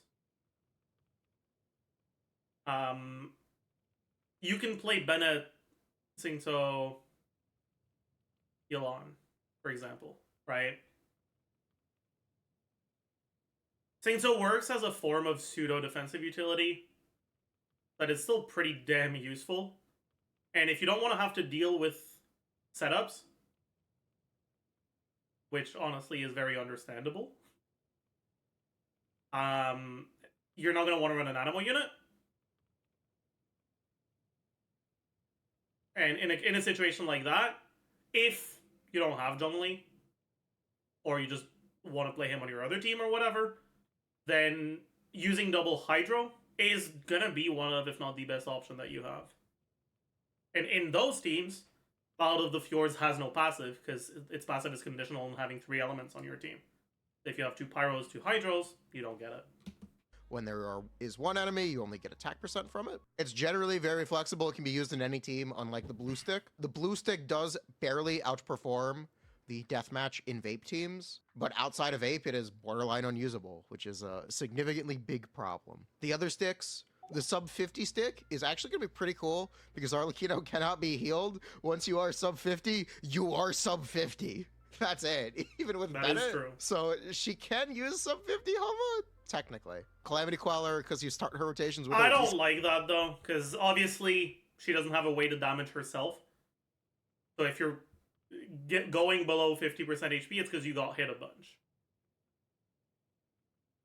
It means you're not running a shielder, and you are now on critical amounts of HP. I think for most people, that's the moment they burst. So I don't think it's gonna happen all that often. Skill, she can stack it, and it does become very good on her. Staff of the Scarlet Sands, it's going to be nice for vape. It's a lot of crit. It's a lot of attack if you build EM. Vortex Vanquisher is very similar to the green stick, except you have to have a shield, which some people may just think they need a shield with Arlecchino. Now, the weapon options that are not 5-star or Battle Pass, they're the bird stick, the white stick, and the dragon stick. We're going to start with Missive Windspear, the classic event weapon that was distributed years ago that no one ever used. Yo, guess what? It's back. This one is not a potential best in slot though for the character. It's actually not great, but it is better than White Stick. The White Stick is the white tassel. It gives crit rate and normal attack damage percent. Arlecchino is genuinely punished by the low base on this weapon, which is why you won't see it ranked similarly to Slingshot on a lot of characters. As long as you are in a Bennett circle, White Tassel is good. That's certainly good enough. White Tassel is also generally always competitive with Dragon's Bane, even at Dragon's Bane R5, just because Dragon's Bane doesn't refine super well. Arlecchino's artifact set options are really just one, Fragments of Harmonic Whimsy. This is her set that is releasing with her. It is really the only set you should ever farm. Everything else is 18% worse, but speaking of 8% worse, you may already have a Gladiator's Finale set. This set is a mandatory resin investment. It is available from the Strongbox. The 8% behind measure is significant enough for me to not recommend explicitly farming it for Arlecchino unless you already have it. You're going to use an attacker at EM Sands, a Pyro Goblin, Crit Circlet. Constellations. Her C1 adds 100% Red Death scaling ratio. This is a really fancy way of saying it adds 24% to her normal attack damage now. It's about a 20% total rotation increase. And her C1 also gives resistance to damage now. It's about a 20% total rotation increase. And her C1 also gives resistance to interruption. This should be about as good as Jingcho's resistance to interruption, which is awesome. C2, whenever Arlecchino absorbs, be about as good as Jingcho's resistance. Isn't it better?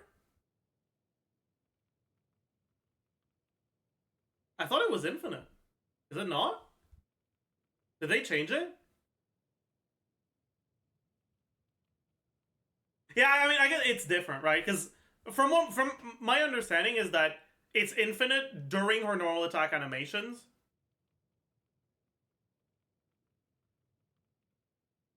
But it's not there outside of her normal attack animations. That was what I thought it was. Is that not it?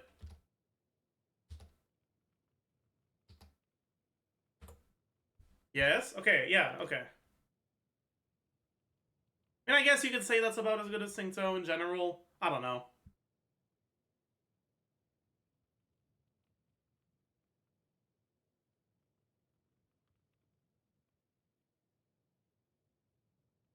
Resistance to interruption, which is awesome. C2, whenever Arlecchino absorbs the bond created by her elemental skill, she will do 900% talent damage. This is technically E-skill damage. Read into that however you will. Additionally, all bonds from her elemental skill will start at their max level. What does that mean? It means with C2, you do not need to set her E-skill up ahead of your team. You can do something like EQE charged attack, which is going to especially be useful with her C6. Her C3 is her normal attack talent. Broken, what do I need to say? Normal attack talents are amazing. Stop disrespecting +3. It's so good. C4 is a 15% energy refund and it drops the cooldown of her elemental skill. Moving on. C5 is her burst. Moving on. C6. Isn't After she uses C3 her worse than elemental skill, C1 she and gets C2 though? Like, yeah, it's better than a lot of people will give it credit for. That's fair, but isn't it worse than the previous two? I don't know. crit damage and 10% crit rate for the next 20 seconds. Additionally, using her elemental burst will now do an extra 700% times your current bond as additional talent damage. C6 gameplay, EQE, charged attack, normal attack spam. It is more than double the damage. That is not true. C6's gameplay is EQ. The enemy's dead. QE. Charge attack, normal attack spam. That's C6's It is more gameplay. than double the damage from her elemental burst. I talked about it earlier. You need to set up her E skill ahead of time. She will generally spam N3 dash combos after using her charge attack to collect a bond. Arlecchino cannot be healed, but that doesn't mean Bennett is bad. Bennett is a healerless team for Arlecchino, but she is an attack scaling character with no other way to dramatically increase her own attack. She mostly buffs her own damage percent. She is very dependent on Bennett because of this. All of her best teams are Circle Impact with a permanent Pyro aura on herself and no active healing. Best of luck. Now, before we talk about the rest of her teams, there is an important disclaimer about short rotations. While they may be very strong on paper, there are some downsides to running teams with these damage profiles. They need very tightly tuned energy economy to function. The shorter your rotation is, the less kill particles you'll be getting from doing more overall damage, and the more of a DPS loss you face by not having enough energy on your characters. Chevra's official Bennett is Arlecchino's theoretical highest DPS team in single target on paper. The rotation should use only 15 normal attacks on Arlecchino. The easiest way to do this is 5 N3s, or 4 N4s, or 2 N2s and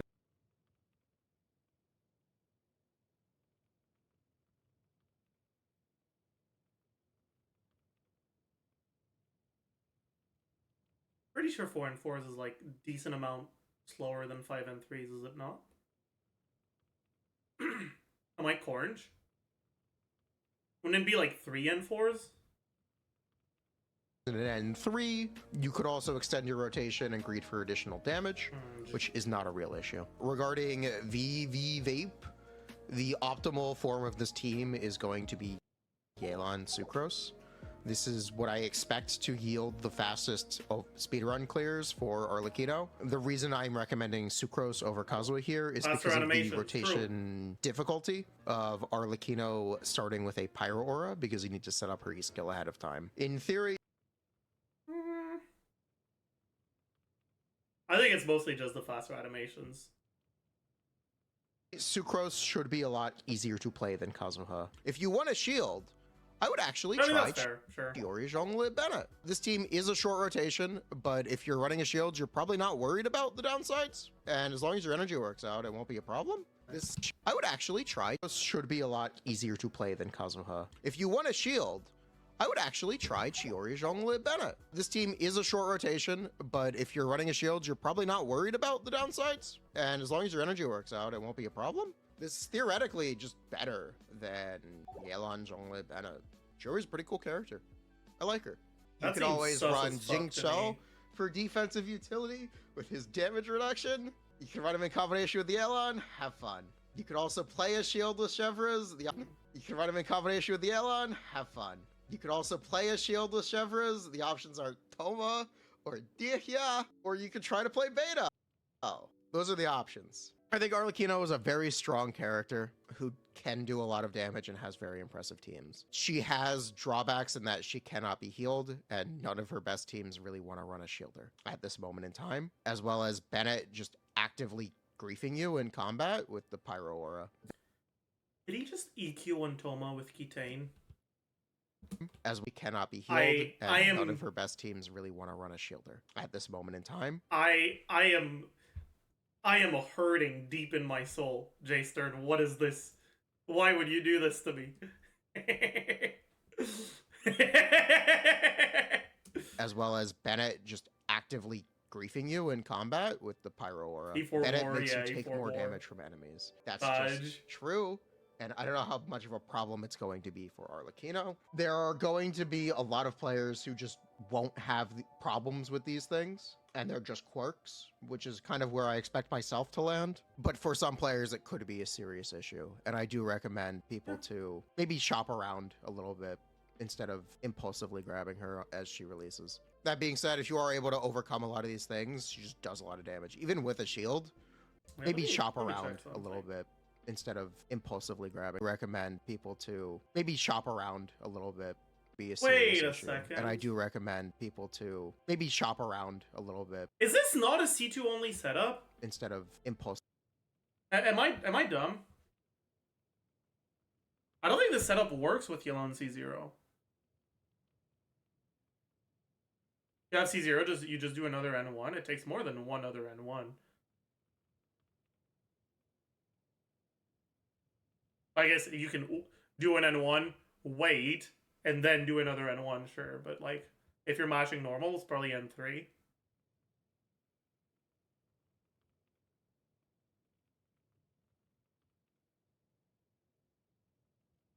Impulsively grabbing her as she releases. That being said, if you are able to overcome a lot of these things, she just does a lot of damage. Even with a shield. I'll watch the TGS her video teams after. Are very good. She's a very strong character. Make sure you subscribe. Follow me on twitch.tv/jstern25. I stream daily. Oh, you know what the real 5-head play is? Time your sucrose normal so that it happens 1.9 seconds after your first one.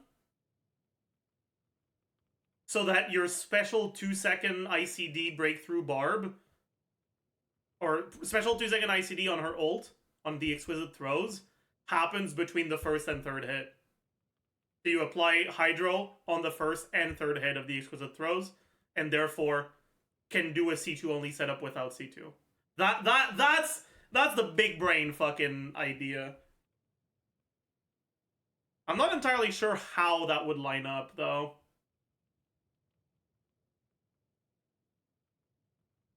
Take care. Yeah, this is a good video. There's a couple things that weren't mentioned. I mean, it's a shorter video than the ones I make, so like obviously it's not gonna have as much stuff in it. I don't know how I feel about the Tiori stuff.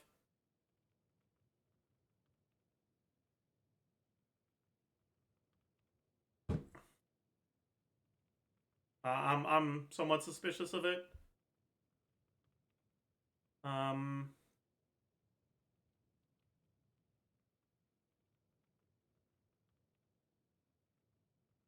Tori's good. Yeah, I mean she's all right. I don't think it's a bad team. I also just don't think it's better than Yelan.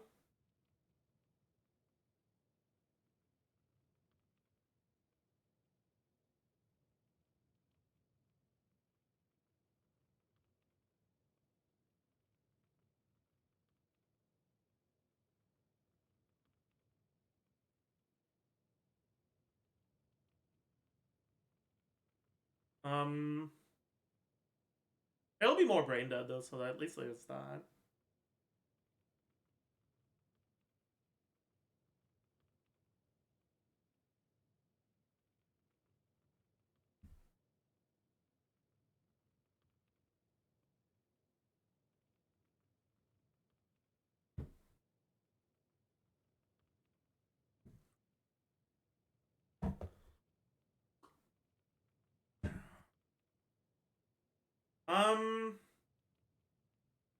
There was another thing that I wanted to mention, but I forgot.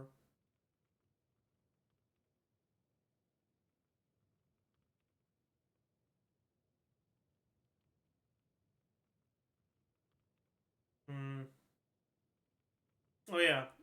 I also think it's probably worth mentioning that Glad isn't her only there are other options that are about as good as Glad if you don't want to farm for her set, or you want to have something you can play on day one.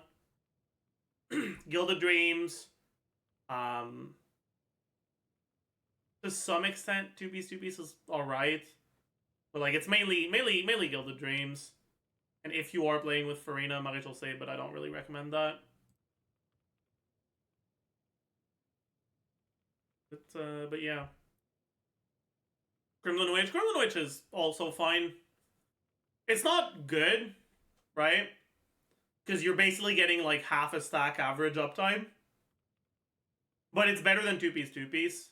because 15% vape damage is better than 80 EM, and you're still getting about half a stack of average uptime.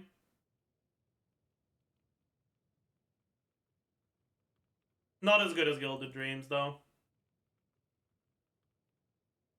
I got post minus 50k clarity. Nice. We can all watch the TGS video as well.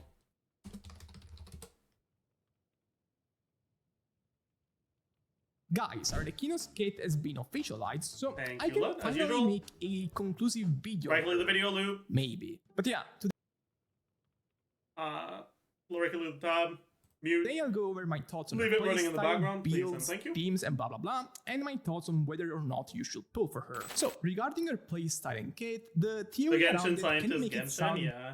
If you just look up TGS, it brings up non-Genshin stuff. You very have to say complex, Genshin as but well. in my opinion, in practice, she'll be quite easy to play. Her rotations will all start from her elemental skill, which on cast will deal damage to the opponents it hits, and Is it just me or is it kind of quiet?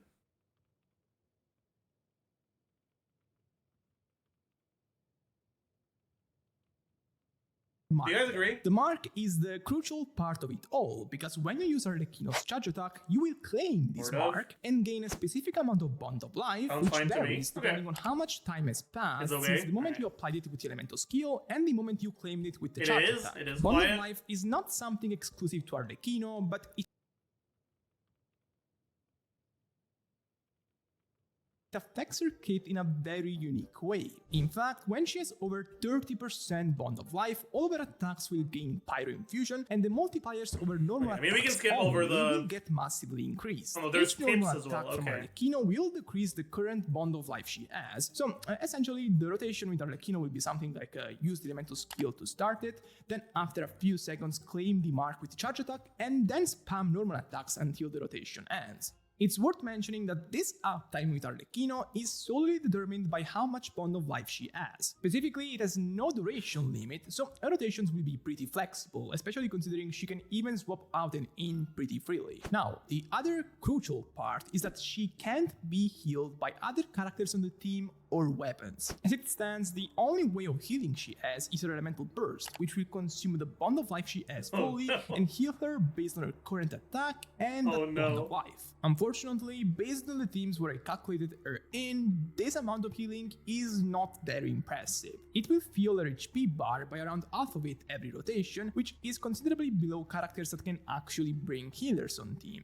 The 20% damage reduction she gets to all types of damage taken make it a tiny bit better, but not considerably so. I think she will honestly be one of the most fragile characters in the game. This could be seen in a more... I do think it's worth mentioning, though. If you use your burst as a panic button, you're probably not using it while you're low on bond of life, which means you are healing more, right? So while you are healing about half of your health if you're using it at the end of your rotation, if you use it at the start of the rotation, you can actually full heal with it. Positive light if it indicated a super offensive playstyle where you bring 4 offensive units in an Arlecchino team to maximize the damage dealt, but the problem here is that her top offensive options like Chevreuse, Bennett can also heal her, so it just feels like a waste at the moment. Basically, I can see the direction here, sort of, but considering she will have to bring healers on team still most of the time, I don't really see the point of this handicap. Anyway, on top of healing, the burst will also reset the elemental skill. Yeah, I think that's a very good point. Like, design-wise, Arlecchino feels like a missed opportunity because she can't heal. If she didn't have the passive where she can't heal, you actually wouldn't be able to run her with healers. Otherwise, you'd lose all your damage. And it would make her team building a lot more interesting. It would make the fact that it's Bond of Life actually matter. Right now, they could change it from Bond of Life to Mana, to Fury, to any resource name, whatever, and not make it Bond of Life, and it wouldn't change anything. Because it doesn't behave like Bond of Life does in the game. Her Bond of Life is just a bar, exactly.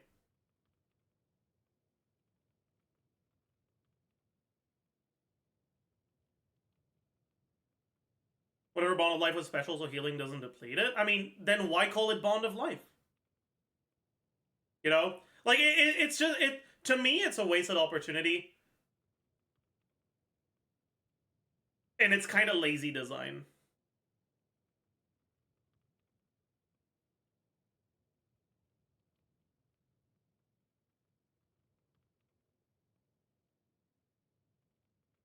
I wish they actually didn't give her the passive where she can't heal. I wish she actually just didn't work with healers. And you would have to figure out teams without healers. And buff her damage to make up for it, you know?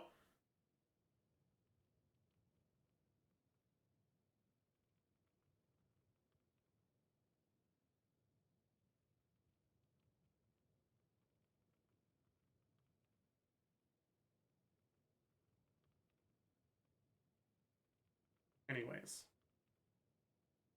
Cooldown. This is needed because her elemental skill is a whole 30 seconds long cooldown. Now, her cooldown situation is pretty tricky because her normal attacks also reduce the cooldown of the elemental skill. This makes it so that even if you don't use the burst in the rotation for whatever reason, if the rotation is 20 seconds long, you should be able to recover the elemental skill by the start of the next one. But having the full reset on the elemental burst makes it more flexible because it practically allows you to use the elemental skill twice a rotation. So, just to visualize how she should play in practice. And she could still have synergy with Bennett because he only heals if your HP is too low. That's actually a good point. You could still use her with Bennett, but you'd get really punished for going below 70% HP. Wait, that's actually such a good point. Man, whatever, it's fine. Practice on most teams. Again, you start the rotation with the elemental skill, then you claim the mark with the charge attack a few seconds later, then you spam normal attacks, and then you end the rotation with the elemental burst. This can be modified a bit. For example, you can squeeze the second elemental skill right before you use the burst if the cooldowns allow it to generate more particles with Arlecchino and also more Bond of Life, since the burst on cast will also claim the mark from opponents. Practically, this means that you will be able to heal more with Arlecchino. Alternatively, if you're on a team where you don't need healing on Arlecchino, for example teams with shielders like Zhongli, you can also avoid using the burst. Alternatively, if you're on a team that can allow very long rotations, I'm talking around 30 seconds long rotations, you can abuse the cooldown reset from the elemental burst to set up a second window with Arlecchino with the second elemental skill. I get that in theory this can sound kinda intimidating, I guess, but realistically, this makes her kit more flexible, like she can structure rotations in many different ways, so I think this will make her feel very smooth in practice. Before I jump to something else, I want to talk about a few technicalities first. The damage multipliers increase she gets from the Bond of Life mechanic partially depend on how much Bond of Life she has at that specific moment. Since each normal attack hit from her will decrease the Bond of Life she has, this means that her damage will be at its peak at the start of her window and then will progressively get smaller. This makes her damage profile quite front-loaded, which is unique for such a character, like auto-attack damage dealing characters. If you think of a Xiao, Yumilet, Hu Tao, Al-Haytham, they're all characters that deal damage in a sustained way. They don't have much front load, while for Arlecchino it's a bit different. In terms of talent level investment, the normal attack talent is pretty much the only thing you need to care about, since that's where all of her damage is coming from, pretty much. Her elemental skill and burst are decently strong hits, but honestly not really that noteworthy compared to the normal attacks. Plus, her healing doesn't even depend on the elemental burst talent level, so overall it's pretty convenient for a character that is only receiving her weekly materials in this patch. Basically, with the few materials you will get weekly, you should only invest on a normal attacks talent, then when you max it, you can think about leveling up the elemental skill one, the burst one, but it's not a must. Let me remind you that if you enjoy my channel but you haven't subbed yet, please consider doing so because it really helps me notice your support. Now let's talk about team building. Oh, it's because I'm on the wrong account. We're at 5 minutes 38.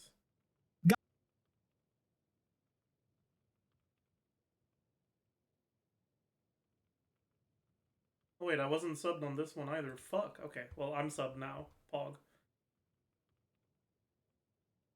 First, a few basics. In terms of team construction, she's quite versatile because she's pretty much melee Yuimiya. This is because she's a normal attack damage dealer, and compared to somebody like Huto, for example, who's a charge attack damage dealer, Prove the reminder works. It actually does. Like, unironically, reminding people to subscribe is something I should do more. Because, like, a lot of people don't subscribe just because they straight up forgot. That's me. I forgot to subscribe to channels I watch all the time.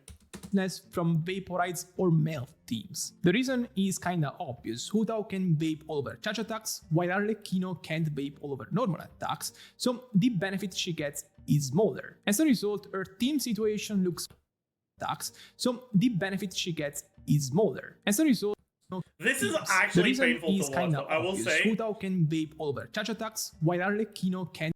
Watching jump cancels with input directions instead of like straight up is actually so painful.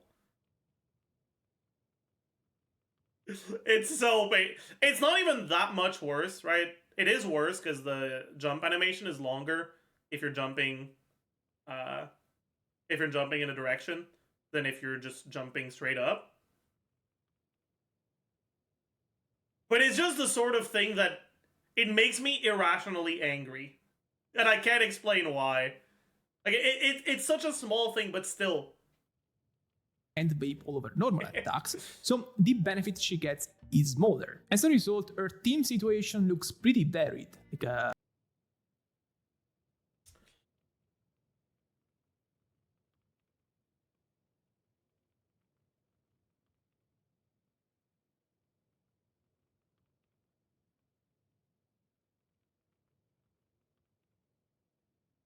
the Monopyro teams, the Chevreuse teams, the Vape teams, all are pretty great, and there is no single one that I would call the best. On the flip side, she can't be healed and has no interruption resistance on her normal attacks at Constellation 0, so her reliance on defensive options like shielders can definitely be seen on the high side. Also, the fact she can be healed by other characters creates some anti-synergy with Fiorina, but even in terms of damage the team can deal, because Arlecchino-Fiorina teams do look pretty good in terms of overall damage output, but just in terms of durability, it seems kinda sus to me, because Arlecchino can't be healed, and if on top of that you add the fact that she will lose HP due to Fiorina's elemental skill, then she starts looking even more fragile, which is not ideal. The same issues can kinda apply with somebody like Bennett, for example. This is because his elemental burst applies pyro on the character that is currently on the circle of the burst. This will allow enemies to trigger reactions like melt, vaporites, overload, burning, and as a result, your Arlecchino will receive much more damage than usual. Again, not ideal for a character that can't heal. So, just to summarize, if you're kind of like a pro player that doesn't care about the defensive drawbacks Arlecchino will have, then she will have a lot of team options for you. On the flip side, if you're somebody that finds it hard to read and dodge enemy attacks, then that will definitely put a restriction on how many teams she can realistically be played in for you. Basically, you will be restricted to play her on teams that include defensive options, so for example Zhongli, Deya, Tuma, Xinzhou. In this scenario, her vape teams look the best, because they can seamlessly integrate defensive options like Xinzhou and Zhongli that can also be pretty good offensively. As opposed to these, the Chevreuse teams are kinda worse, because they can only bring characters like Beidou, Tuma, Deya defensively that are nice, but aren't quite as good as Xinzhou and... Okay.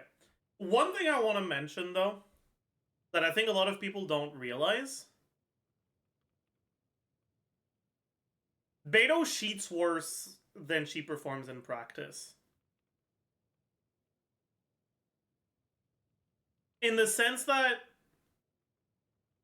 one of Beidou's biggest drawbacks in Arlecchino teams is that she's 20 seconds cooldown. And Chevreuse teams have flexible rotations that can let you play 16, 17, 18 second cooldown. In practice, people don't fucking do that shit. They play about 20 second rotations. And so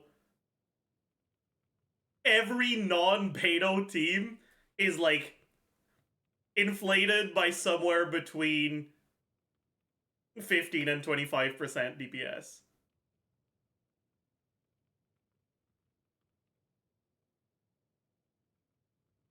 Whereas the Beidou team isn't inflated. It's actually looking at a 20-ish second rotation already. Now, don't get me wrong. I still don't think that the Arlecchino teams with shovelers are necessarily the best. I think that the issue is very real. I wouldn't call it inflated damage numbers. I mean, sure, but like, you get the point I'm making, right? The sheet DPS isn't as representative of the performance in practice.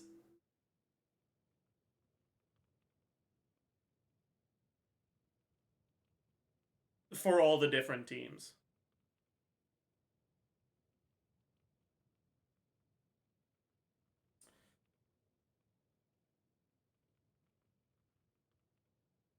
Anyways, another pretty big advantage of Beto is that the AoE consolidation is just so good. I think it's going to be very noticeable in triple Kenki. Beto teams are just going to clear so much faster.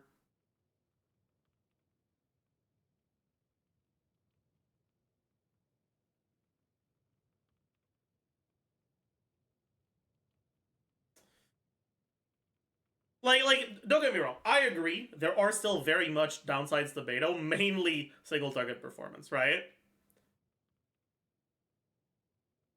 And I still think that the biggest downside with Shovel's teams is that they don't have access to a great defensive option. Beto's an okay defensive option, but she's not a great one. Her defensive utility isn't actually that great, and offensively, she's somewhat conditional.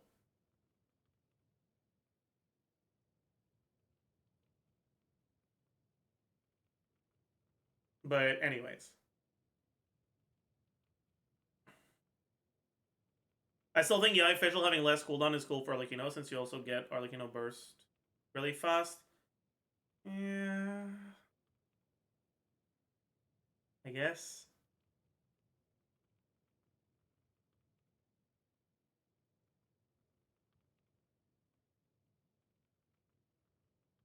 Is there a way to make her defensive utility better? Yeah, you can build her full HP, but that's not a good idea. Her shield isn't that high to begin with.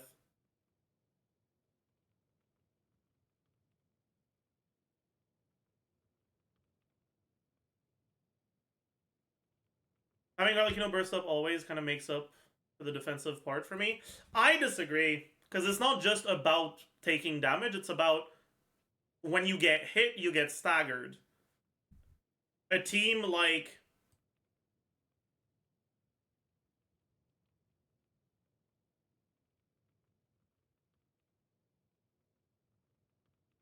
A team like this one has no IR whatsoever. You will get staggered by fucking everything. Every time you get staggered, you lose damage.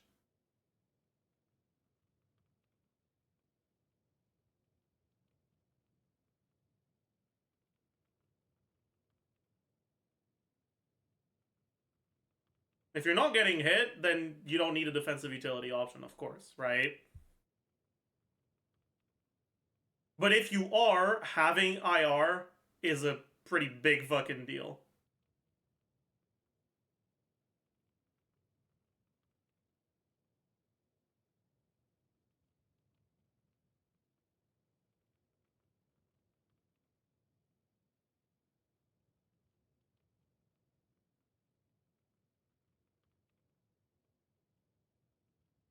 Only bring characters like Beidou, Touma, Deya defensively that are nice but aren't quite as good as Xingqiu and Zhongli offensively or defensively. Then you have teams like Double Geo with Zhongli, like Chiori and Zhongli, Yunjin and Zhongli, Monopyro teams with Zhongli. All of these teams are nice in terms of overall damage output and durability, but definitely not on the high end. Overall, her output of overall damage.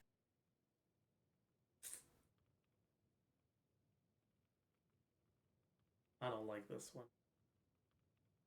I don't like it at all. Yunjin aware.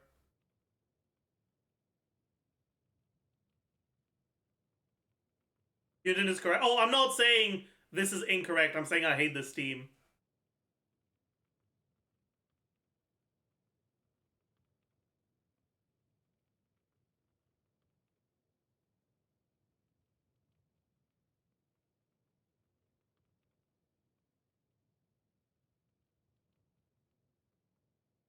Wait, why is this DPS average 2 rotations?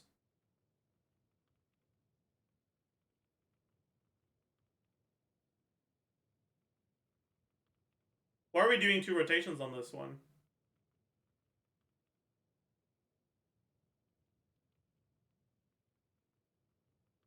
And not on the others. Is it just a mistake in the title?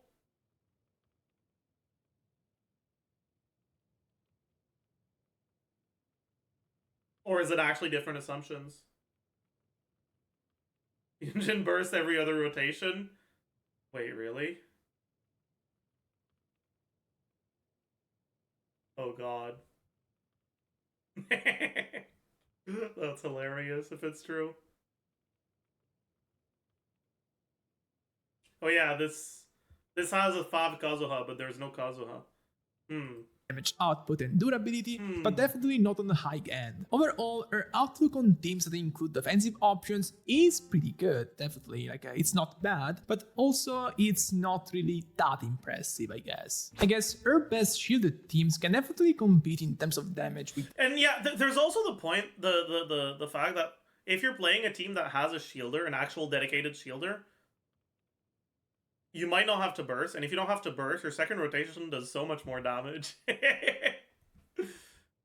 Other shielded teams, for example, Hu Tao double Hydro with Zhongli, but the thing is, Hu Tao doesn't Which is like one of the other potential big issues with Showers. Leaker's Chiori good? I mean, I don't think it's bad.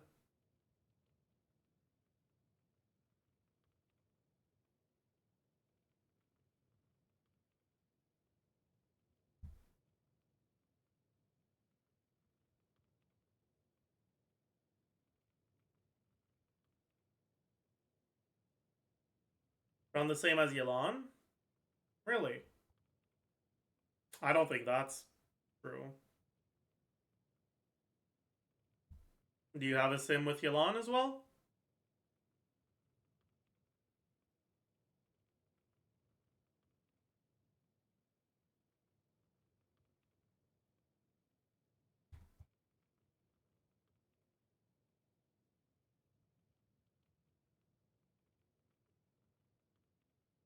$62K right now, I need to optimize it, I see.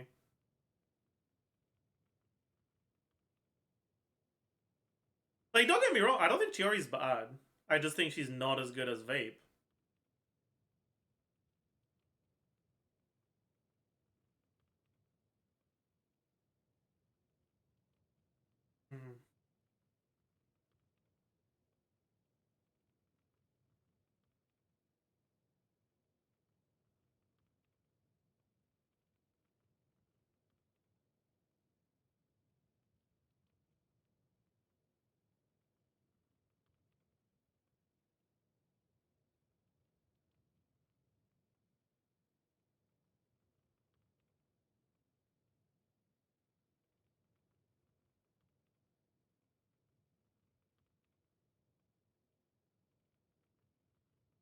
Anyways.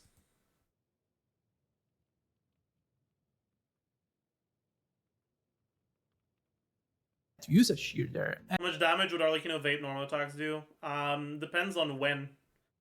Your first one is going to do a lot. Your last one is going to do a lot less.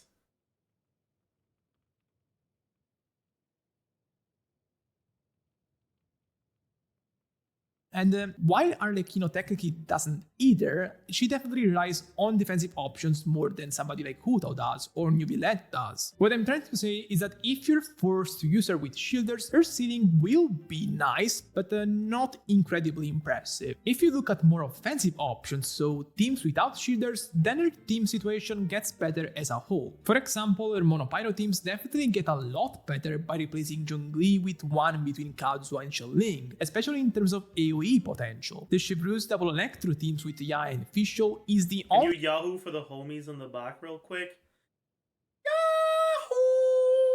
Yahoo! Sorry. Yahoo! composition I can see taking advantage of Arlecchino's long rotation potential. And this is mostly because Yaya and Fischl are sub DPS that can keep their damage active even in long rotations. Yaya and Fischl are sub DPS that can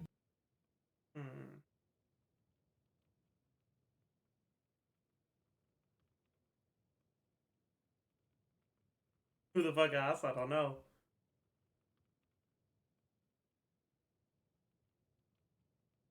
Oh god. The fuck is this?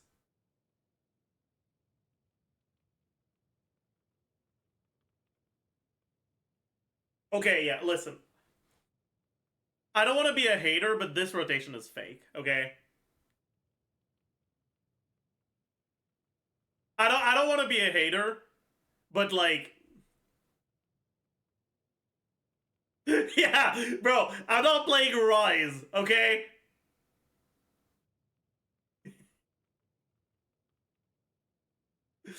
Fucking EQ.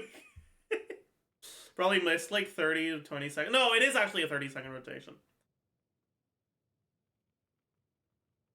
This is a split rotation that's 30 seconds long.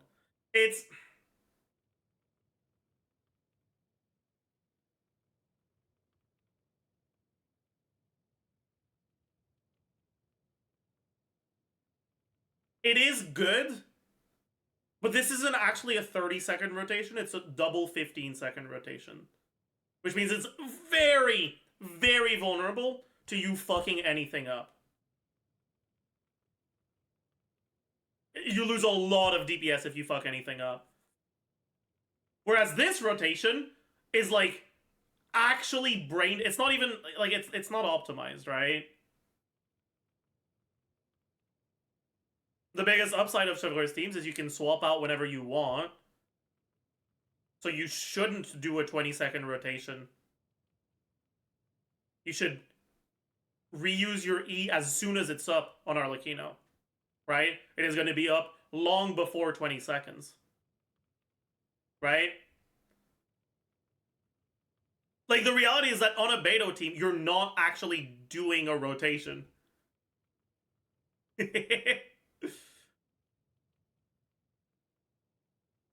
You're refreshing your buffs, your Fischl and Beto whenever they're available. And outside of that, you're just attacking on Arlecchino.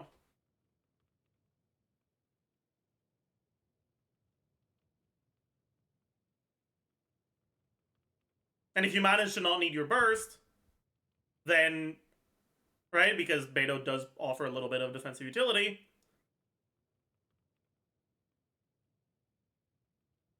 your next rotation starts with a lot more damage, right? Anyways, point being, like, I don't think this is a fair representation of how these teams will perform in practice.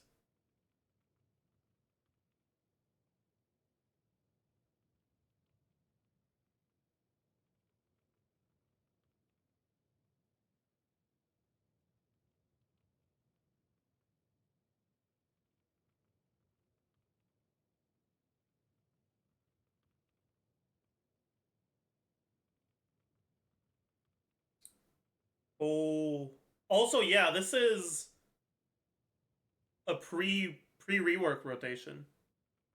It doesn't actually work. This only worked when Q didn't remove Bond. Yeah, this rotation is not actually real.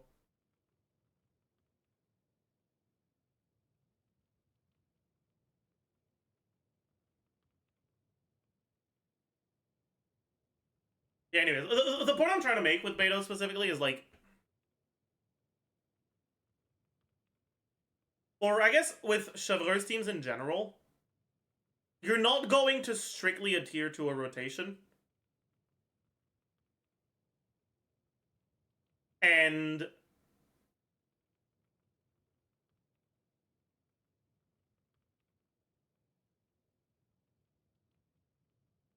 some teams benefit from that a lot more than others.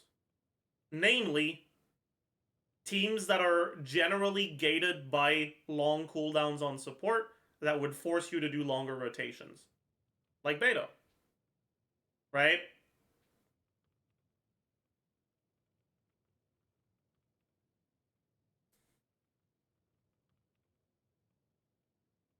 The more I think about it, the more I'm liking Chevreur's Beto official. Yeah, like that.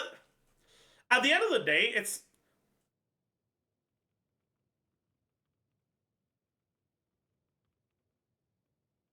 I'm not interested in speedrunning teams, right? I'm interested in what teams I would recommend to someone who's asking me a question. Like, hey, Zajef, new here, or old here, what team should I play on with my Arlecchino? Right?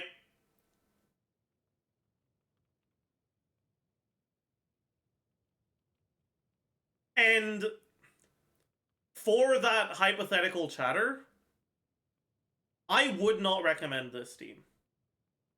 I think this team has too much dank shit. This team doesn't punish you for fucking up nearly as much.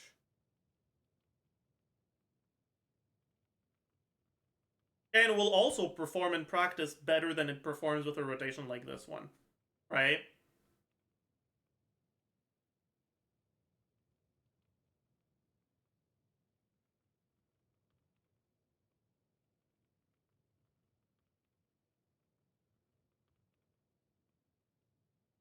Anyways, I'll be right back.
Alright, I'm back. I want to illustrate my point a little bit. Okay? So let's for now take these numbers at face value, okay? Let's assume that the beta version is 63k DPS on primary target and AoE. And the Yai version is 69k, right?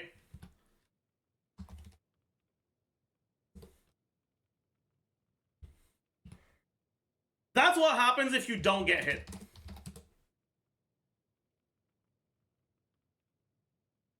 And you use your burst.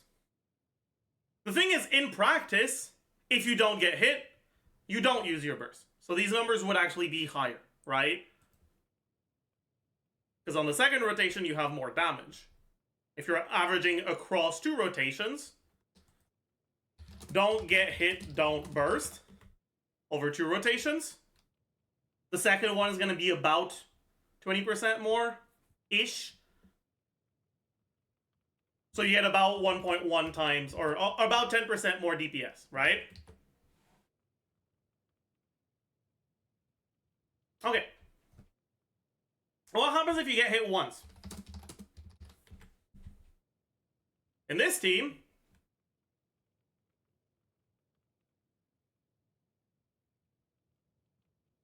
that's like 1.5 seconds of not hitting. Rotation, 1.5 seconds longer.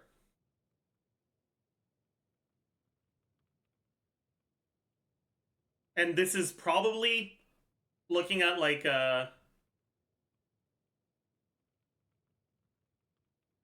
I mean, you can do 15 seconds rotations. Like double 30-second rotation with something like this, probably. So, even though it probably wouldn't be with this one. So about 1.5 seconds at 3 seconds over a 30-second rotation. That's about 10%. That's about 10% less DPS. I know it's not exactly that, but I don't give a shit. Right?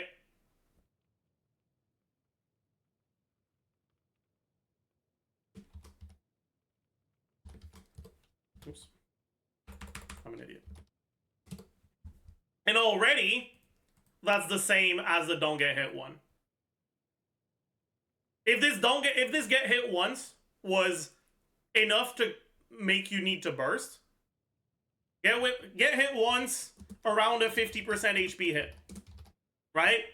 You're gonna have to burst without Beto, whereas with Beto, this about 50% HP is reduced to about 30% HP, and Beto's shield, assuming Beto has similar HP to your Arlecchino, which their base HP isn't that far apart, shouldn't be too unrealistic of an assumption, 16%. So you're only taking about 15% of your max HP as a hit, rather than 50. You have 85% HP left rather than 50. You don't have to burst on this one. And already, it's better. And the more you get hit, you might start needing to burst on this one. But each time you get hit, you can get interrupted. And with Beto, you have more interruption resistance. So it's less likely you get interrupted. So the difference will just become bigger and bigger. What I'm trying to get to is that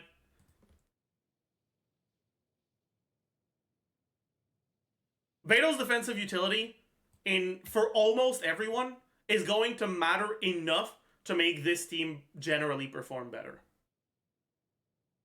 Keep their damage active even in long rotations. The Vape teams also get better in theory, like if you put we were a lot further than this. Because since their new set is okay, we were not there. However, flexible offensive character that has no interruption resistance.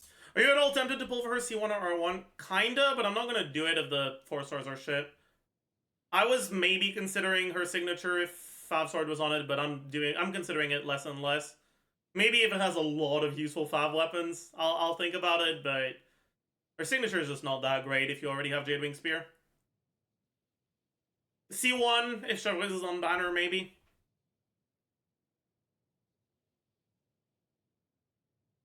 We'll see. She can be played in a wide array of teams, so I think she will be in that range. So a flexible offensive character that will compete with the top tier DPS that aren't named Numillet, realistically. But again, this is only if you're okay with the idea of not playing her with a shielder, because if you aren't, then her team flexibility definitely takes a hit and their overall damage output does as well. In terms of building, she has a new artifact set, and it goes without saying it's her best. Yeah. I mean, that's a good analysis on her. It's like, if you can get away without a shielder whatsoever, she's a pretty competitive 5-star. With characters like Hu Tao and stuff like that. But she's more reliant on it than characters like Hu Tao. And so I don't expect the average player to be actually running her. Right? Most people... Even people that care about the meta don't want to play teams, or if you get hit by a slight breeze, they become worse than the alternatives, right?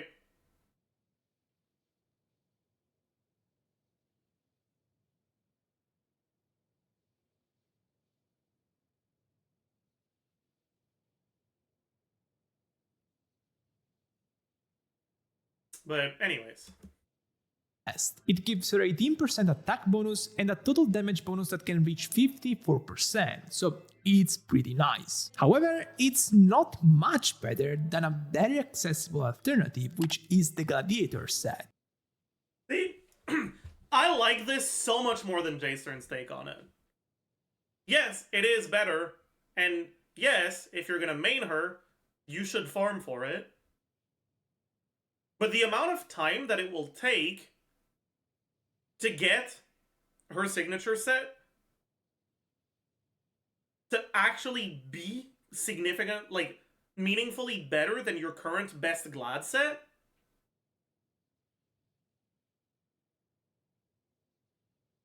Obviously, it depends on how good your Glad set is, but for me, it's going to take me like 3 months of only farming that artifact set.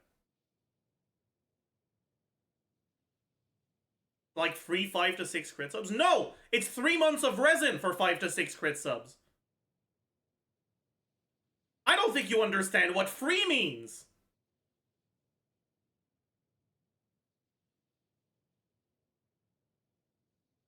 If I could convert my glad pieces to the new set, sure, but that's not how it works.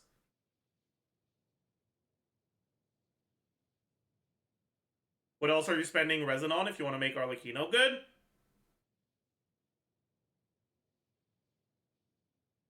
Her levels, her talents, her ascensions, your supports, her weapon.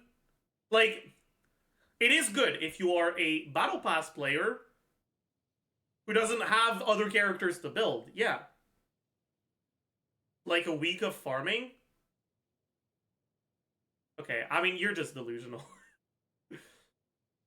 Like, I don't think you understand how much farming you have to do to actually get a whole team built when you don't have the infinite resources from the Battle Pass, man. Like, and that's, I mean, that's what J Stern's take is coming from. He's a Battle Pass player. He doesn't experience the pain of having to build a character without Battle Pass resources. Battle Pass kind of skews people's perceptions. I've heard J Stern say never farm ley lines. Yeah, exactly, right? Do people try to horizontally invest? I mean, a bunch of people do, but more importantly, a bunch of people just haven't been playing for as long as you.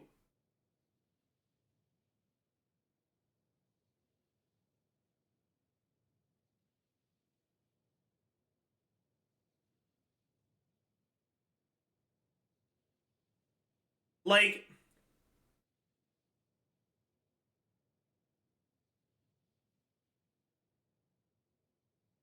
again, I'm not denying, if you have everything else already good, then yeah, farming for it is probably a good idea. Also, depending on your gladiator set, it might take you anywhere between 2 weeks and a fucking year to get artifacts on her set that are better than your current glad set. And maybe next patch's character is going to be a character you want to build.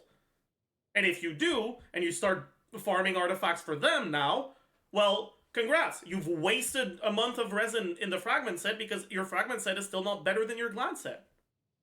Right? Like...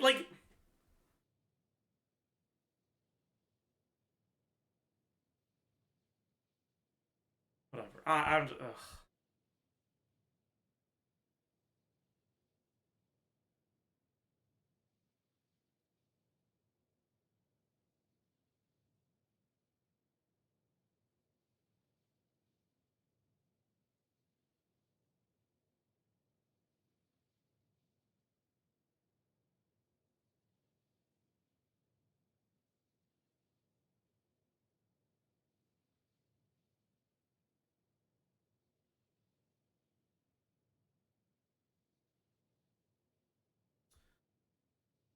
Vermilion is kind of worth it, though, if you really want to play Shadow. Yeah, exactly. It's the same thing as Vermilion.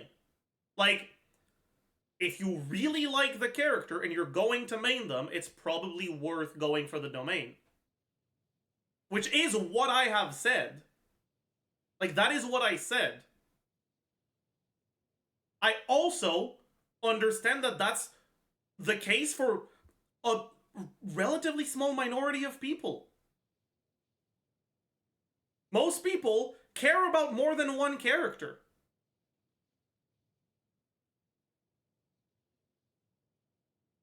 Most people will care about a new character in 2 patches. And out of those people, a good amount of them don't have all of their supports built.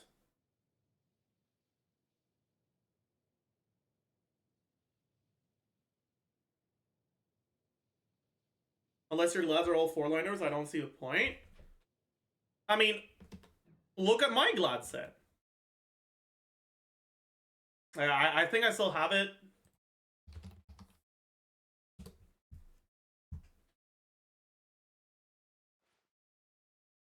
Right, like, the amount of time that it's gonna take me to get a Glad set, or to get a what's it called? Whatever set. Her signature set better than this is, and my Glad set isn't even that insane, right? I have a really good circlet, and I have a pretty good feather. But my flower and my goblet are like, you know, they could be better, right? On average, it's gonna take me like, what, 3 months? If I only farm.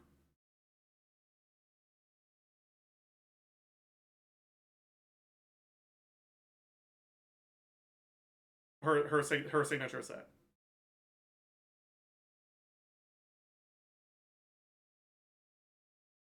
And that's 2 straight patches of spending all of my resin every day on that domain.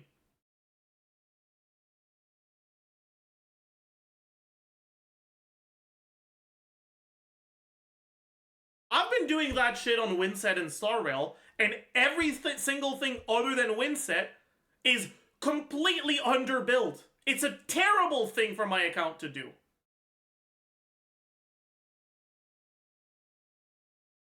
I shouldn't do it. I do it anyways, but like, you can see the state of my account in Star Rail. That's what you're condemning people to if you're telling them that you need to farm her signature set. You know? Like, it is a good set. It is worth farming if you want to main her. It's also not that important.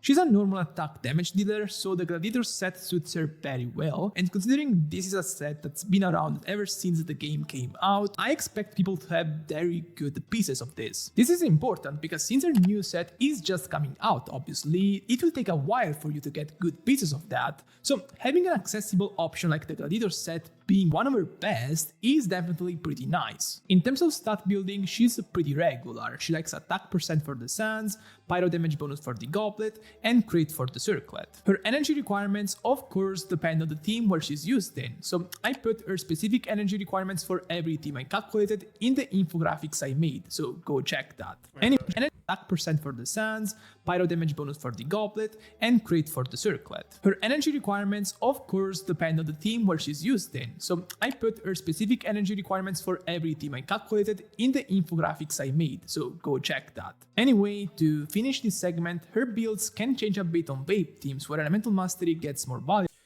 Yeah, again, right, like the reason to reiterate for ER requirements, using her burst is always a DPS loss, right? You only want to use your burst if you need the healing.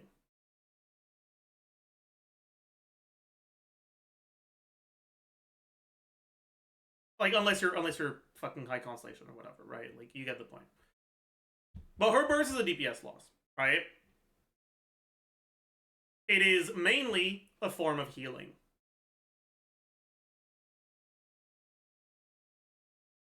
Because of that, what building ER for it does is it makes it so that you're more tempted to use it when it's up. It's the coolest burst in the game and it's not worth using. Bravo, mihoyo, I kneel. Okay, to be fair, right, and I want to make that clear, you're still gonna fucking use it. She can't fucking heal. Her burst is how you heal. You're still gonna use the fucking burst. It's just not part of your optimal rotation. You shouldn't use it because it's available, you should use it because you need to heal.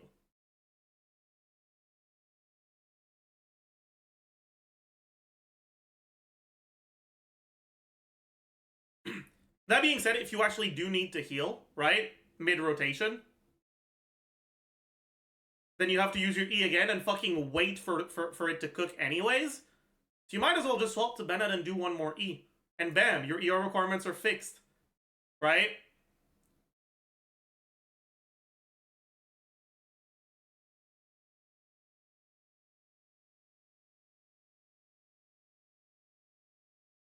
Like, that's kind of the point I'm making. It's like, why? Building ER doesn't actually have a real upside.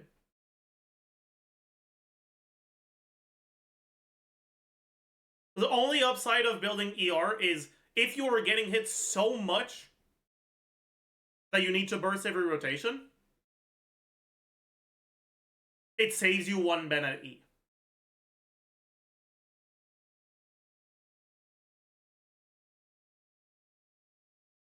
You know what else is good to do when your character is low HP if your burst cooldown isn't ready yet?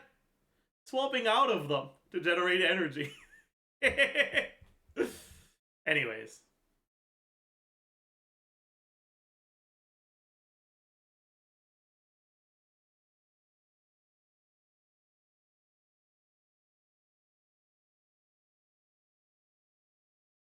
Is the scaling on it not good enough as a source of quick front load? It's like 600 motion value. Her normal attack is like 400 motion value. She gets more than one normal attack in the time it takes for you to burst. So no, it is not. It's worse than normal attacking, and it stops you from being able to keep normal attacking. Like, you use it for the iframes or the healing. That's it. You can use it at the end of your rotation if you want to use it every rotation because you like the animation. But, like, my point is just, if you're building ER for it, you're building ER because you like to see the pretty animation, not because it's good. Valuable and pretty much even with attack. Weapons wise, she has a signature weapon that is honestly one of the best signatures in the game, if not the best. This weapon will give her extra bond of life, so it directly affects her kit, and on top of that, damage bonuses. Honestly, this is pretty funny, because while it's not unusual for Oyu. This is very wrong, what the fuck?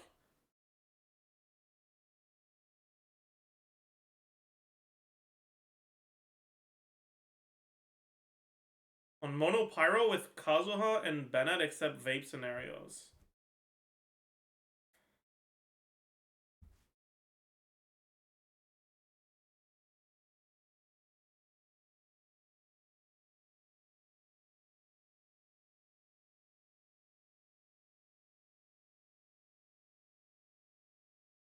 I mean,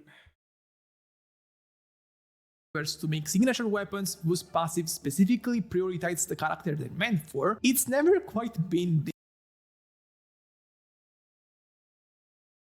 this specific. Like, there is no other character in the game that can benefit from Bond of Life. Jason said R5 deathmatch should be 89%, not 80%. I mean, Scarlet Sands R1, I have it as about as good as signature in vape teams. So yeah, like, something's wrong here. The thing is, I don't think the white tassel difference is wrong. Do I still have... do I even have a Monopyro sheet? I should, right? Oh no, I don't. Fuck. I mean, Chauveur's beneficial is Monopyro with extra steps, so I can look at that.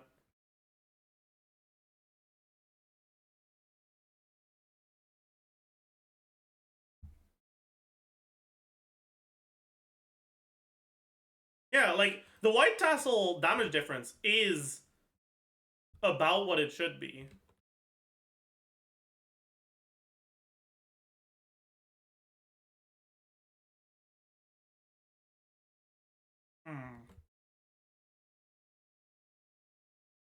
So clearly this is just for Arlecchino. This weapon is a full 20%. If her ult is so useless, does this mean Shimenawa is even better than Glad? Nope. Shimenawa has a 10 seconds uptime, and you don't start attacking on her until 5 seconds after you use your skill. which means at best in an unrealistic situation where her charge attack has 0 seconds of animation time and you're using it on the first frame that's available, you're getting 5 seconds of uptime on Shimenawas. Realistically, you're getting like 2 to 3 seconds of uptime on Shimenawas.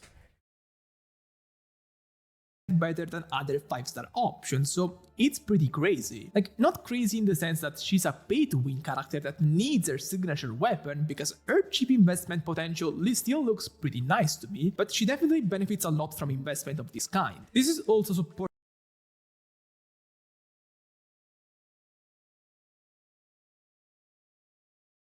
by the fact that her constellations are honestly massive. Specifically, her constellation 1 increases her normal attack multipliers by 100% and also gives her partial interruption resistance. This interruption resistance is not flawless, but it's pretty much as close to a shield as you can get, since it's comparable to Shincho's rain swords in terms of interruption resistance you get. Okay, did they fucking change it? Or what?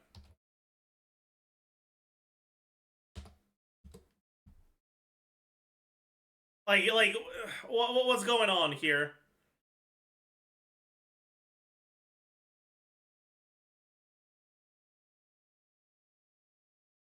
Wait, does Hamdi Cat not have it?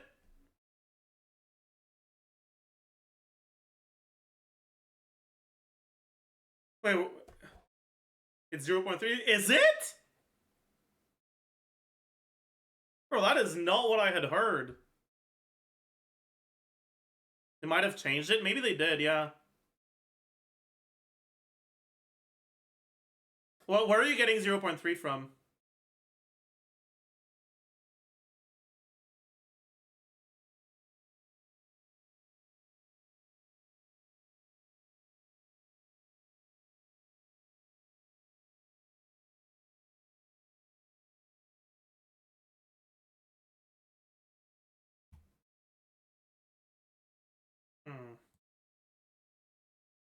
If you combine that with the fact that she's also getting around a 25% damage increase from it, it starts looking pretty absurd, like one of the best constellations once in the game, if not the best. So while a Constellation 0 Arlecchino with that match or White Tassel is pretty good in theory, a Constellation 1 Arlecchino with her signature is something completely different in my opinion, like she will feel like a completely different character. So overall, is she worth pulling or not? In my opinion, if you pull her with the intention of playing her with shielders, then she won't be something completely revolutionary for your box. Not in the sense that she's bad in that scenario, but just that a Constellation C1 isn't that good like Neuvillette. It's pretty similar. Like, her C1 is pretty in line with Neuvillette's C1.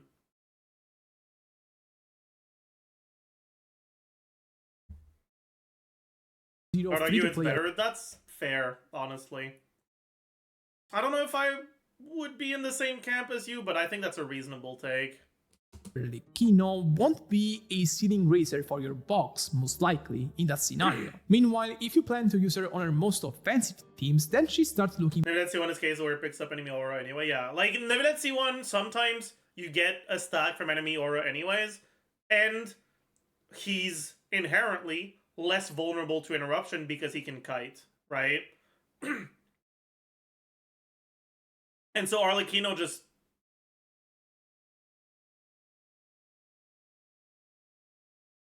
But I don't know. More interesting, especially if you plan to pull her Constellation 1, her signatures, or even more constellations, then she starts looking like quite the offensive juggernaut. Of course, if you just want to pull for her because you like her character or her animations, then go ahead, by all means, she's a very nice unit. But just in terms of meta, I got a lot of questions like, is she better than Huda? Is she better than Line? Is she Neuvillette level? And in that sense, like in terms of meta, she's only very interesting to me when she's played on her most offensive teams. Her shielded teams, not so much. Yeah, I mean, the basic...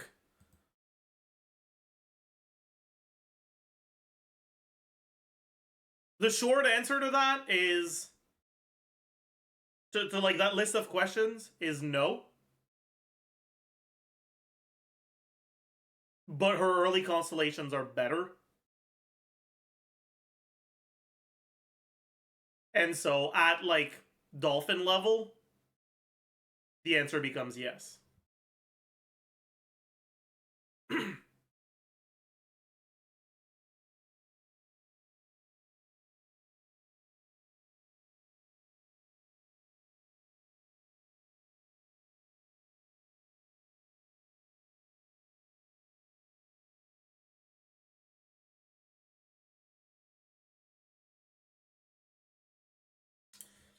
All right, let's get back to this. Co-op tier list, yep.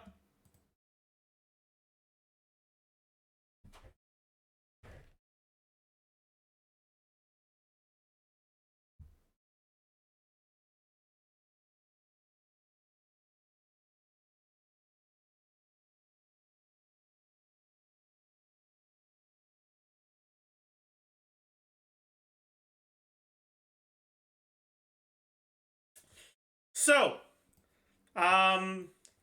who's next? We can do Fischl. Fischl is an interesting unit in co-op because her A4 can't really get triggered that often. There's a trigger cooldown on it. And she generally does everything from off-field anyways. I guess she's not actually that interesting. She's just not great.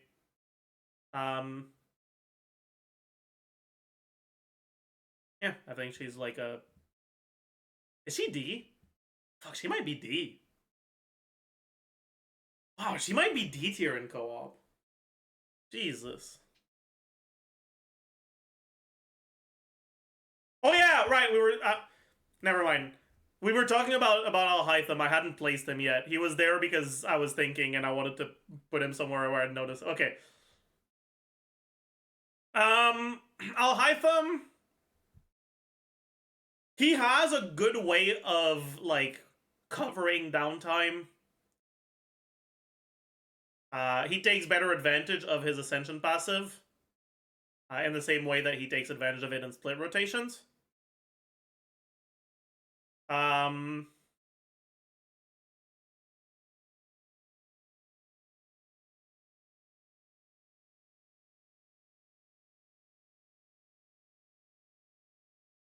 That being said,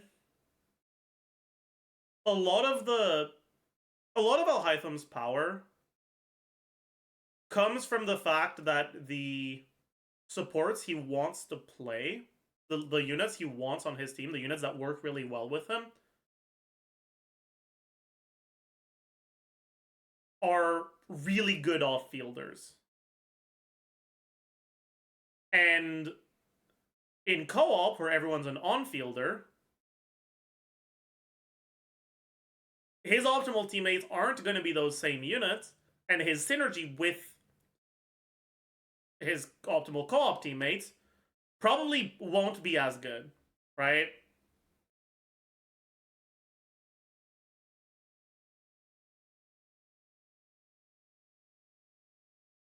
Like, realistically, co-op team with Al-Haytham, you do Al-Haytham,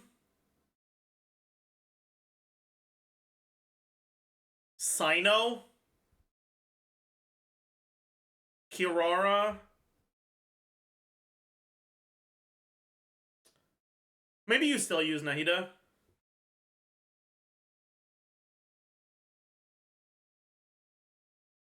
Raiden's gonna be worse than Sino.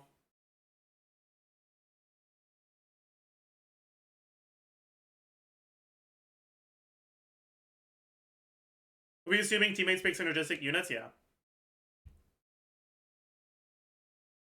Dori over Sino? I don't know. Sino will do a lot more damage. Dori's there for Hyperloom teams mainly. Raiden worse than Sino? Yeah, because in co-op, Raiden has like 50% uptime. Sino has 100% uptime.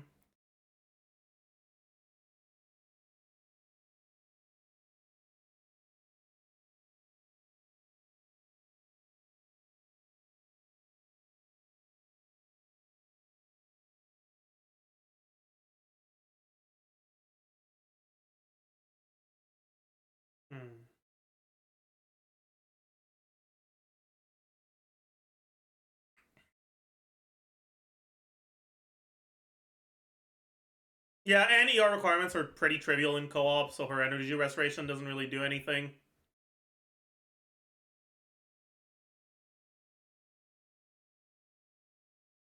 You could also do like Alhaitham, Sino, Kokomi flex.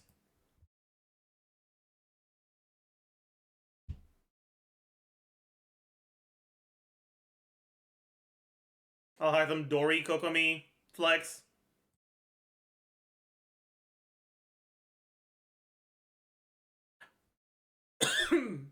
I still think those teams synergize with him well enough.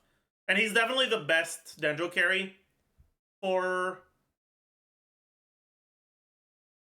any of those teams, really. Yeah, I think he goes in high A. I don't know if he breaks into S. Maybe he does, actually. He is the best Dendro carry up. Is he? Is he better than Nahida? He probably is better than Nahida in co-op. I think so. I mean, Nahida's EM buff is pretty fucking big, though. Right? Like, if you're playing a team that wants Dendro in co-op, it's probably a Quicken or a Hyperloom team. And giving 250 EM to the whole team is a lot, man. But he does a decent amount more damage.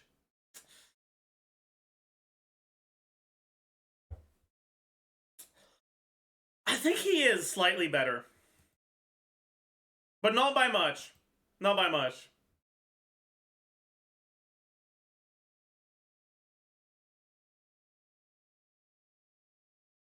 I think I want to do one element at a time, actually.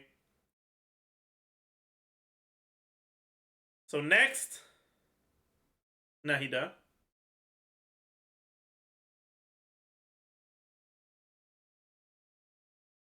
But then you have to play 1000 EM on field Nahida? Not necessarily. Someone else on your team can be full EM. If you're playing Hyperloom, someone else on your team is full EM.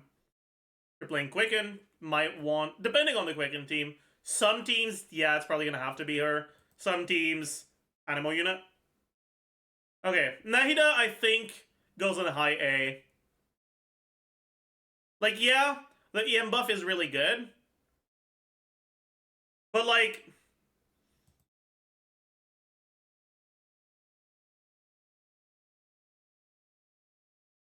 what makes Nahida preferable to Alhaitham in teams where you on-field Nahida, like Double Hydro Hyper Bloom, isn't that she's better than Alhaitham while on-field.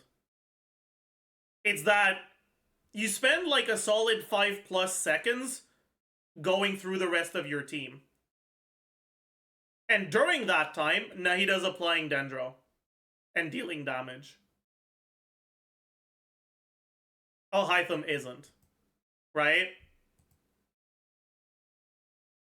In co-op, that's not there anymore. I really do think Alhaitham is actually better than Nahida in co-op. It'll depend, right? If you're in heavy AoE content, Nahida's probably better. And she's still really good. Even if you're not.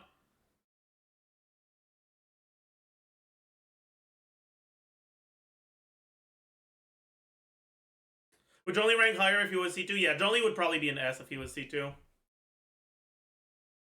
Maybe even SS, honestly.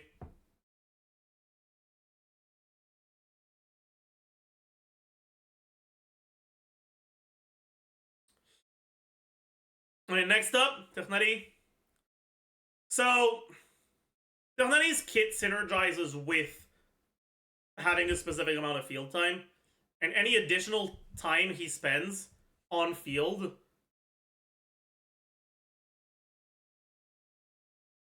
he's significantly less good because he has to do normal charge shots, which are not very good. In other words, he actually has downtime in co-op, similar to units that are like Hu Tao or something like that, right?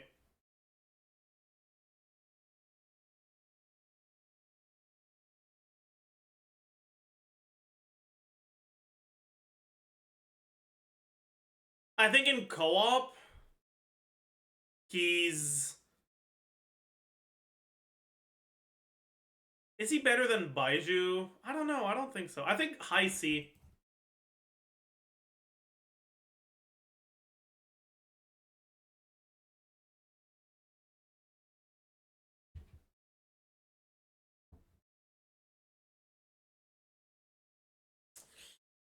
Kole! Well, Kole is definitely if he didn't have special charge attacks in co-op. So that's gonna be a D tier. Kole is not very good in co-op.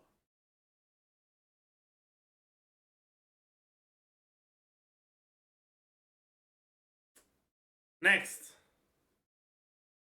Kave. You know, Kave is actually kind of funny because he's actually not that bad in co-op.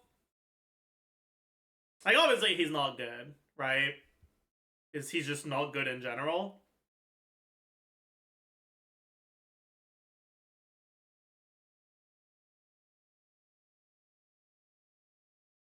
But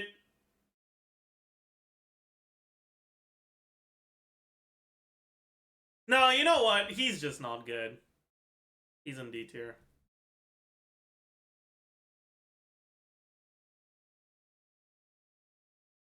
Next. Wait, is that it? Is that all the Dendro units? Because I'd already ranked the defensive ones.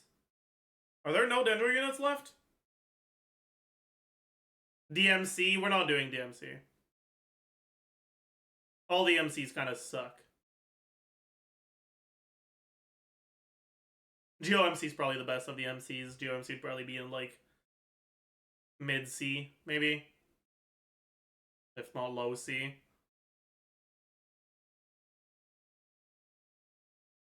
There's no shot Kave and Fischl are the same amount of useful. They kind of are. Like, what makes Fischl so good is that she does X amount of damage in 2 seconds of field time.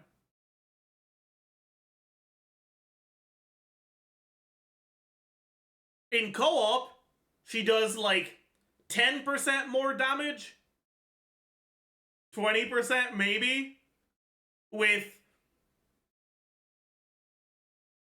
900% more field time. You know? Like, it's...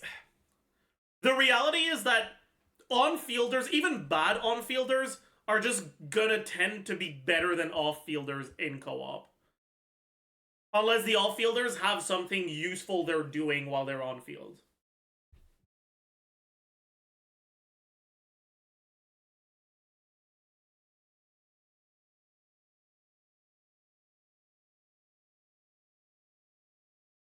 Geo now? We can do Geo, sure.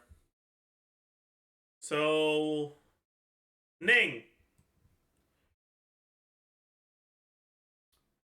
Ning is an example of one of those units that, because she actually has things she can do during her downtime, actually somewhat shines in co-op. Now, she's still not that great because it's Ning. And as much as she does have things she can do to fill field time, her DPS post EQE charge attack is a lot lower.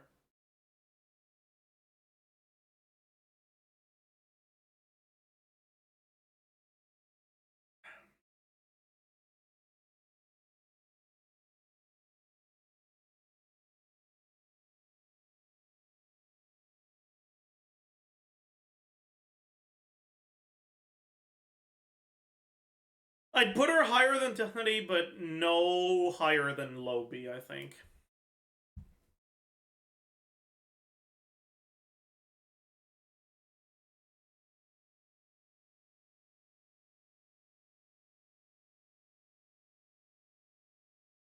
Why is Yao Yao so low? Mainly because other healers also heal enough, but also do something else.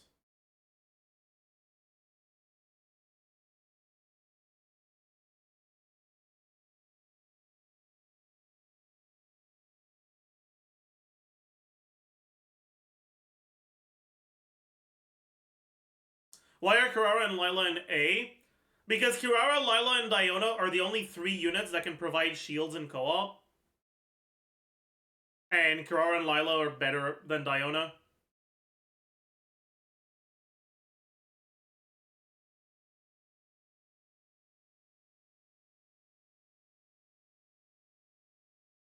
C2 Johnny, yeah, I know, but we're assuming C0 limited 5 stars.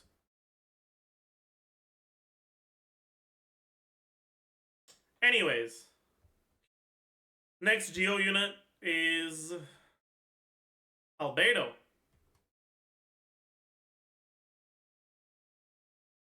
How's Lila better? Diona gives a big EM buff. Diona gives a small EM buff, but she also doesn't apply a lot of element, which means that her EM buff is realistically at most helping like 1 person. Her shield is also worse. And her damage doesn't exist. Anyways. Albedo's not very good. Yeah, you get to actually use your burst and you normal attack, but like those aren't very good. I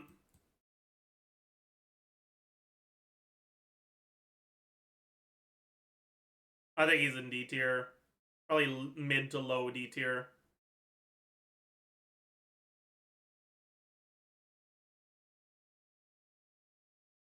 Co-op doesn't make her better with Dory? Sure, buddy.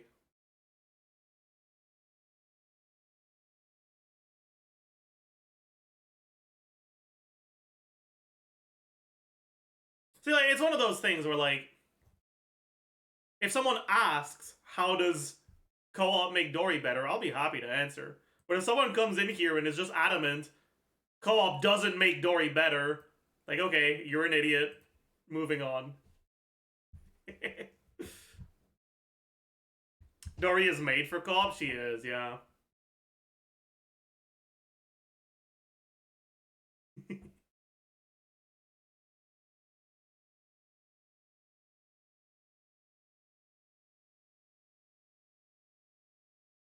Can you explain Dory and I'll hide them position? See, but now I'm gonna have to explain it to the guy who was an asshole. Fine.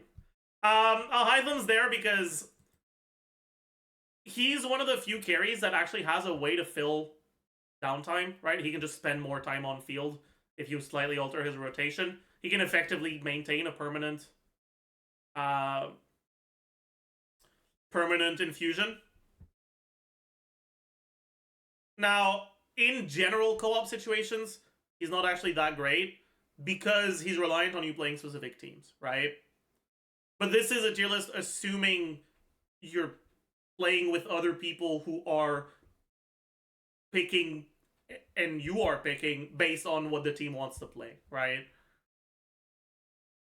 It's basically like, what if they added raids to Genshin? Like co-op raids to Genshin. Dory is here because in co-op, she heals a lot, she generates energy for everyone, she is the best Hyper Bloom trigger. She does reasonable damage, honestly, with her C6. She's just pretty damn good.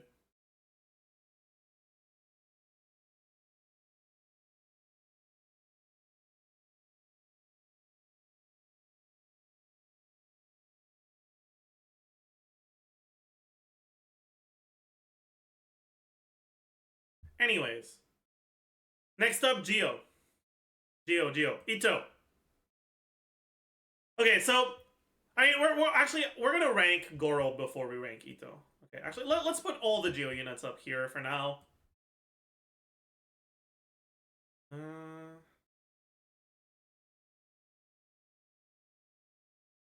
Okay. So Goro is one of those units that is like, ooh, really difficult to rank because an actual good Goro player makes Goro one of the best units in co-op.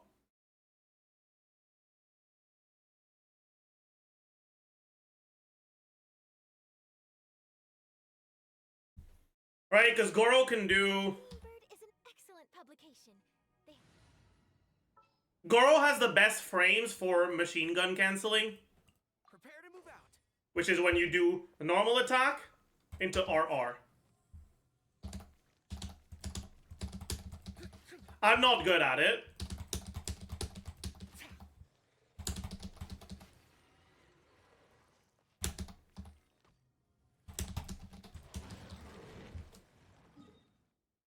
But Goro machine gun canceling, if you are actually a fucking genius of the video game, right? His normal attack, first normal attack, it's like, what, 70-ish on level 10? You can get multiple per second. He's actually a good physical carry.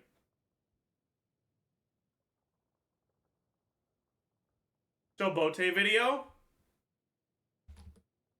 Bote Goro. I didn't know Bote had a Goro.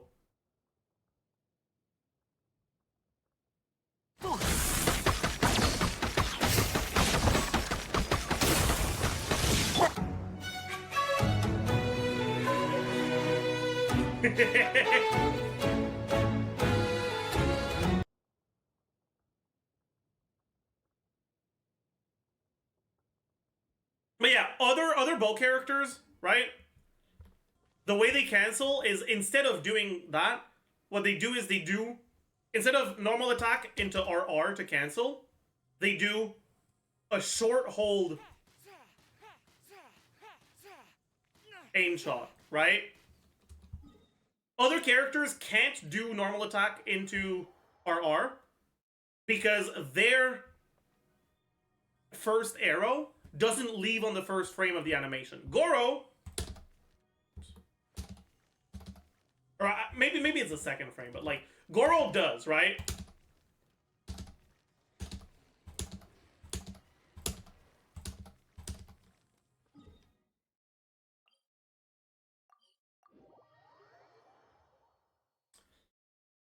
Because of that, if you are actually doing this, Goro's a good physical carry.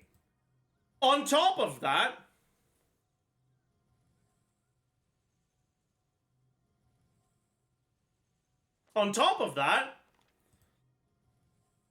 Goro's buffing ability in Geo teams is completely independent of his build. He gives the same amount of defense, Geo damage, and IR, I guess, no matter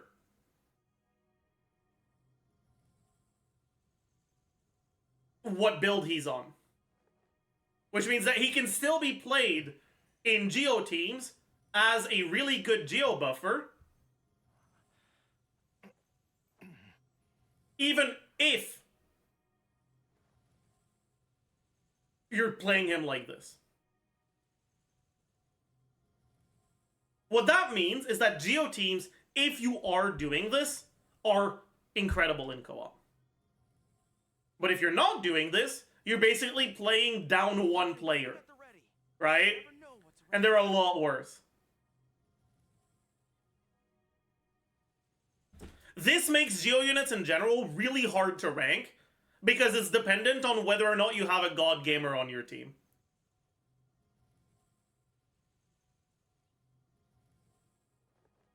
If you do, I think Goro is actually S tier. I think he's here.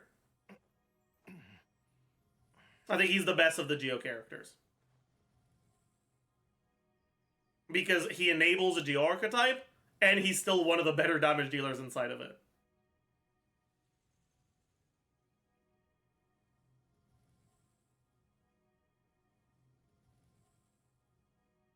Segenito is better than Goro anyways? Fuck no. Goro's buff is huge. And if you're doing this, he's doing a lot of damage himself.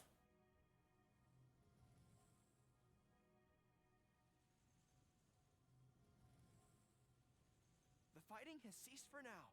Commence physical training.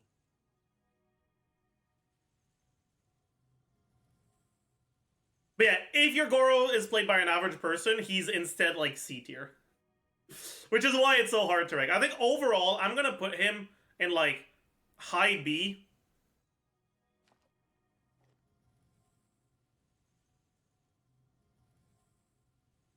I'm gonna put Ito in low A. No, in high B as well. I'm gonna put Yunjin. Does Yunjin's, is Yunjin's quota? How does it work in co-op again? Any knowers?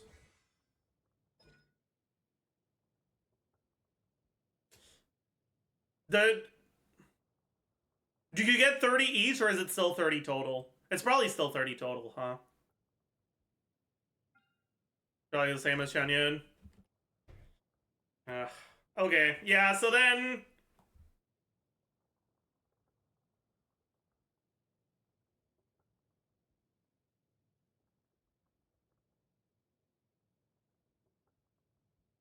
in that case, she's probably D.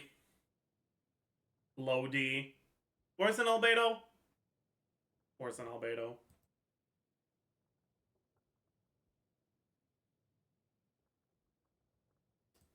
Chiori? Better than Albedo. Not by that much. Maybe like here.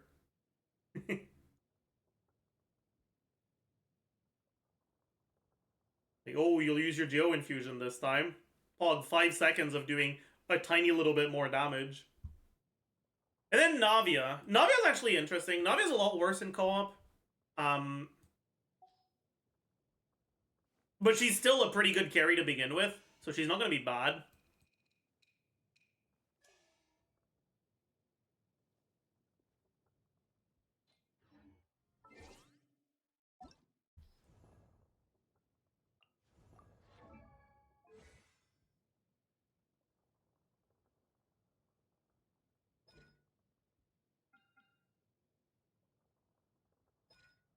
Right, because, I mean, you're staying on field forever, so you effectively only have about 50% uptime on your infusion.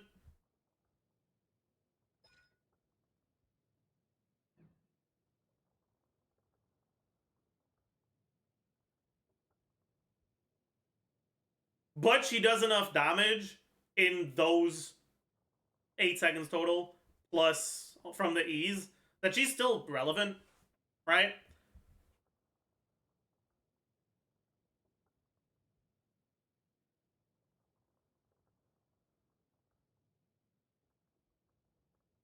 I think she's probably better than Ito.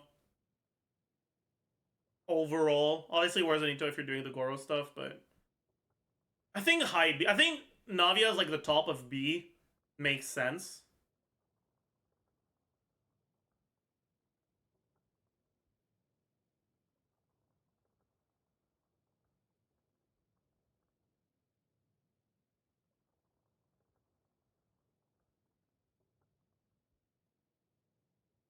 Okay. Navia with Bennett in co-op is quite nuts. It's not. It's pretty good. But...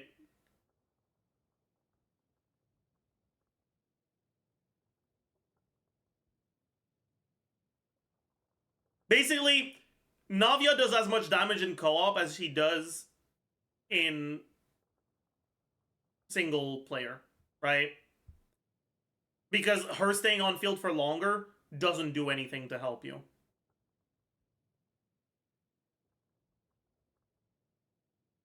Whereas other characters actually gain something. The reason why Navia feels so good in co-op is because current co-op content is very squishy, and Navia does a lot of front-loaded damage, right? So you kill the enemies before you start feeling the problems of not having things to do anymore. right? But again, this is not based on current co-op content, because who cares about current co-op content? It's not real. But yeah. Anyways, next. What element should we do next? I'm kind of down for Animo, actually. Sucrose. Venti. Chow. Kazuha. Heizo. Wanderer. Lynette. Farazan. That's it, right? Am I missing anyone?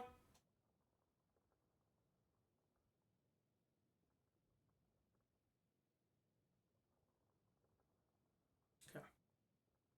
So, Chanyan Chen is already in there. I did healers and shielders first.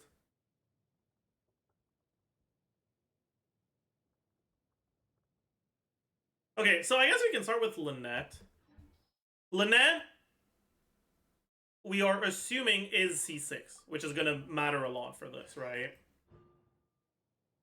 Her E gives her 6 seconds of infusion, and her E cooldown is 12 seconds.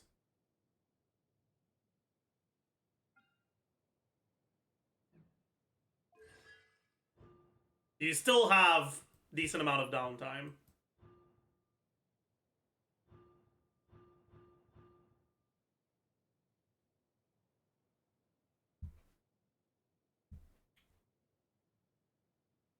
Her normal attacks aren't that great.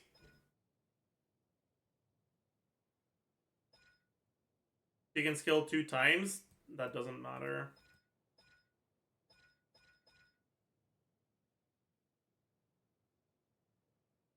What is that from again? That's C4, yeah. Okay. You can skill 6 seconds of uptime. Skill 6 seconds of uptime. Your first skill is off cooldown. Skill 6 seconds of uptime. And then you have to wait. It helps at the beginning, but it doesn't help in a sustained fight.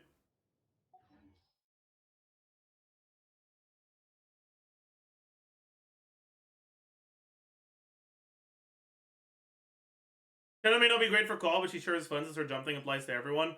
The thing is, yes, her jump thing applies to everyone, but so does the quota for it.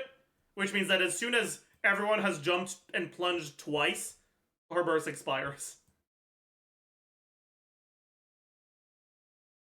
So she doesn't even feel good to use in co-op.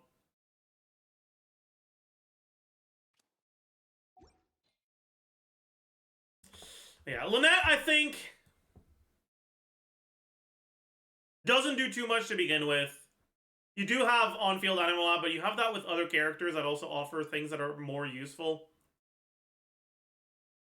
I think it's low C tier. Just isn't that great.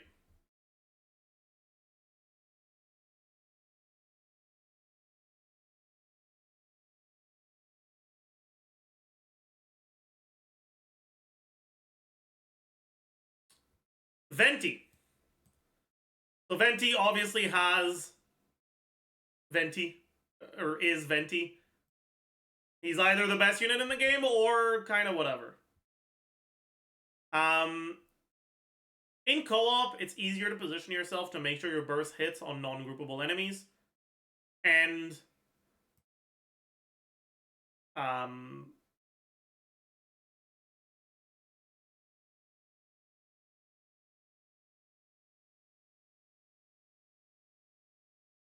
you can E off cooldown every 6 seconds, which is pretty decent. But it's still not good. The utility that his burst provides, I think, is enough to pull him out of D tier and into C. But I think it's still going to be low C.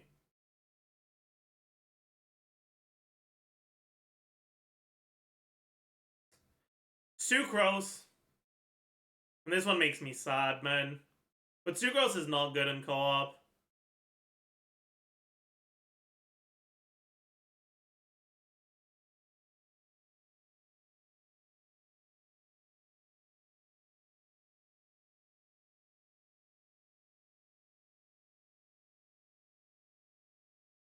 She's just not good in co-op. It is what it is.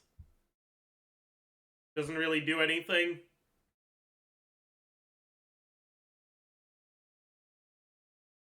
EM buff is kind of nice, but her main upside is short animations.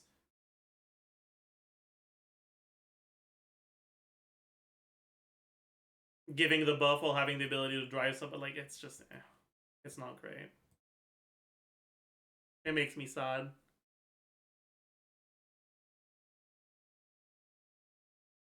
Next, Hazo. I think this is going to be one of the very few situations where Hazo is better than Sucrose. But I don't actually think he's better than Lynette. Hazel's normal attacks just fucking suck. So much. I think he's just low C. And now, we have the good co-op animal units. Right? We have 4 of them. Kazuha is good because his biggest downside in general gameplay is that compared to the other animal supports, his animations are a lot longer. As it turns out, when you can't swap out, that's not a downside anymore. I still don't think he's that great.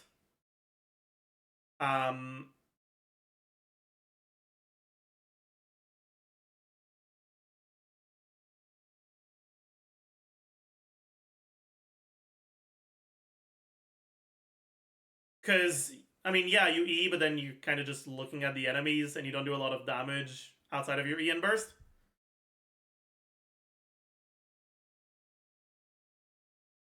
But I do think that he's I mean, the grouping is still useful, right? So I think I feel comfortable putting him in like mid B tier. Next up, Farazan. And Farazan is actually pretty good in co-op. Obviously, this is high constellation Farazan. Low con Farazan fucking sucks. But Farazan actually does something while on field, right? Like if you're spamming charge attacks with her E at C1+, you actually get to be doing something the whole time. And you can use her along with other units in co-op, other animal units, and you can actually take advantage of her buffs on them as well. That being said, I do think a mono animo team is not the greatest in co-op because there's not that many great animo on-fielders. And, I mean, Xiao does a decent amount less damage without Xianyun. Although, technically, this is actually a team where you could just do Xiao, Wanderer, Farazan, Xianyun. Because Wanderer doesn't jump, Farazan doesn't jump, Xianyun doesn't have to jump, and then you can just buff the Xiao with Xianyun. But, yeah. Overall, I think Farazan is strong enough to enable mono animo as, or not mono animo, but like animo carries as an actual co-op archetype. But not strong enough that it's a great co-op archetype. As such, I'm going to put her in high B tier. I think that's pretty good. And finally, we have the 2 edgy boys. And while they will be playable in the Farazan teams, I don't think it's going to be either of them's best team. I think the reality is both of them are going to be best played in teams where you just put them on VV on a damage build. And you end up getting permanent VV while also having a unit that does a decent amount of damage themselves.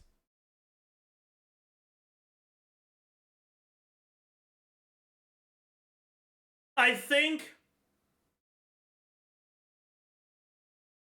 Which one is going to be better depends a lot on what enemies you're fighting. Generally, enemies that Chao in single target or in single player content is good against is going to be the same in co-op, and same thing for Wanderer. I think they're both somewhat interchangeable.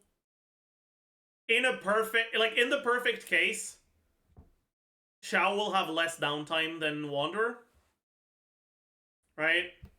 Wanderer has a guaranteed forced 6 seconds downtime every time his skill expires. Chao Burst only has a 3 second of downtime, and then animation is another little bit of that, so it's like less.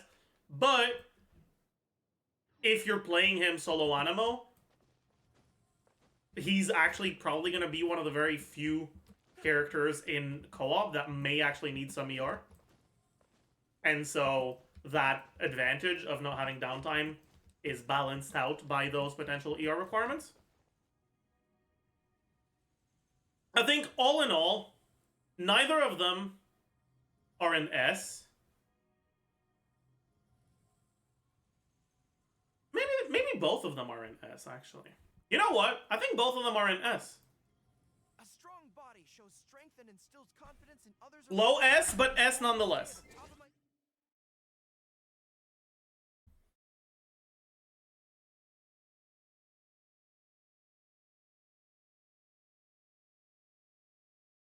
VV's good, and these are the best VV users in co-op.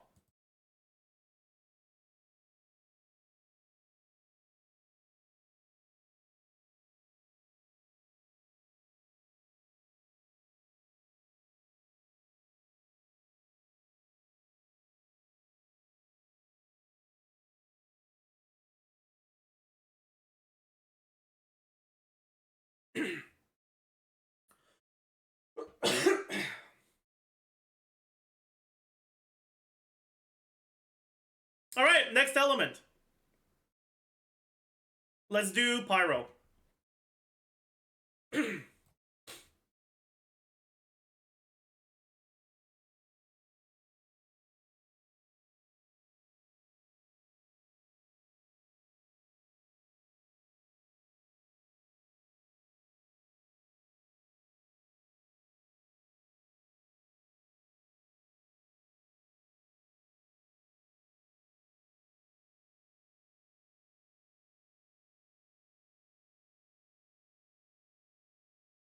I don't think I'm going to rank Arlecchino. Sorry.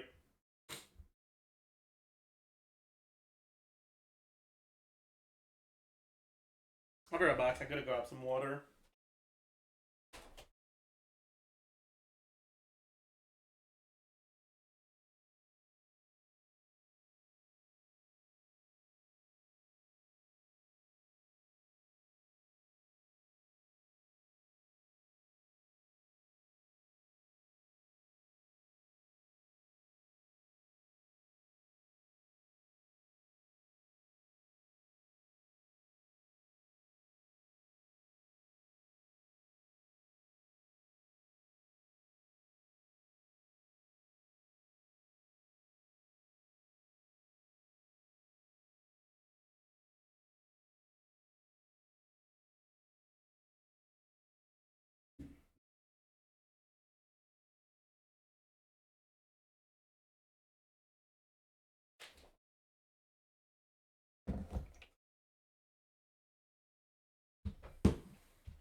No one will see this. I'm gay. Hi, gay. I'm Zajef.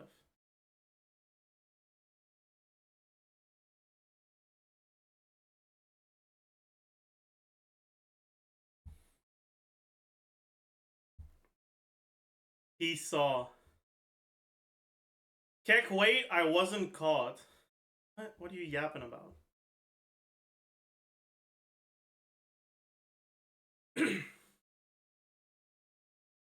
You know what? We will rank Arlecchino.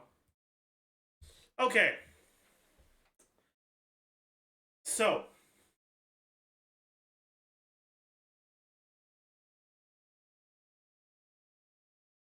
Last time I did a co-op tier list, I remember I had Klee really high.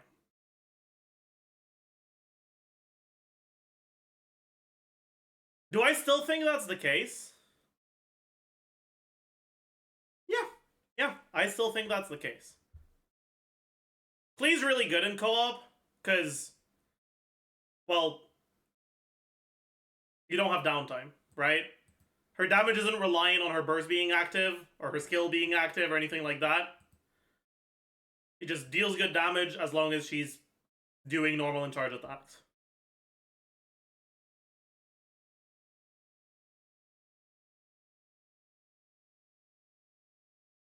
I don't think there's that many characters that can actually do that. There's Klee. There's Linny. And there's Yanfei. I guess Amber, but she's dog shit, so it doesn't count. Diluc? Question mark?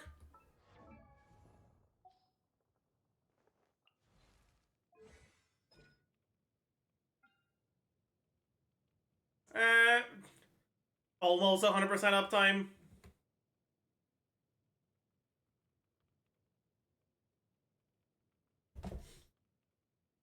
Yeah, I guess Diluc becomes a bit better with C6 Banat, but yeah.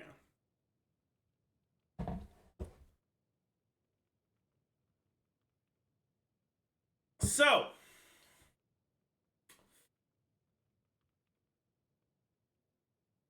I think Klee is the best Spyro character for co-op.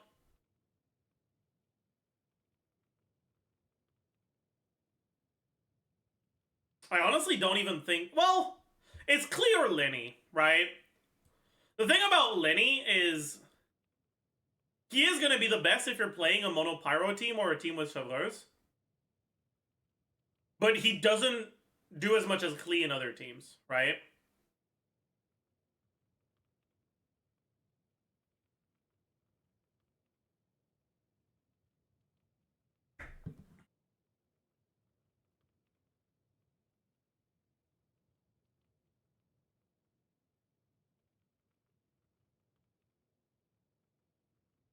How good are Chevreurs teams?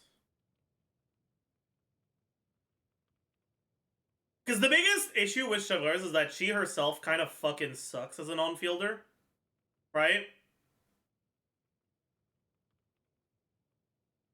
But it lets you play 3 strong on-field carries. So what would you do? Klee, Linny...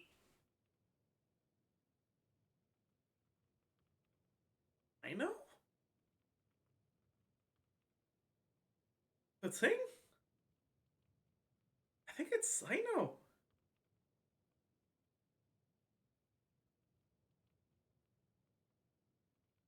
Yai? I don't think Yai is as good.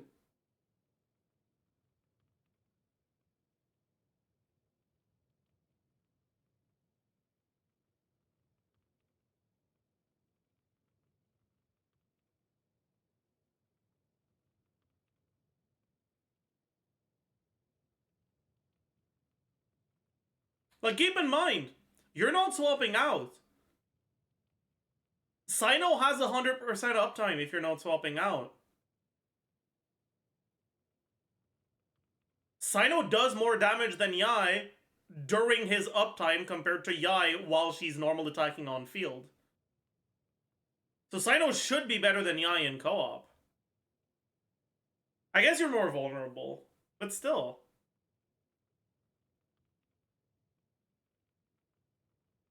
Yeah, realistically, you probably don't want Chevreurs as a solo defensive option either, so you're probably trying to do Chevreurs Bennett. Chevreurs Bennett, Klee, Sino.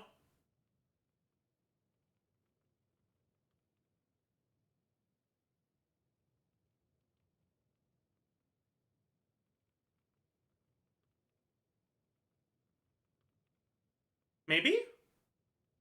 I don't know.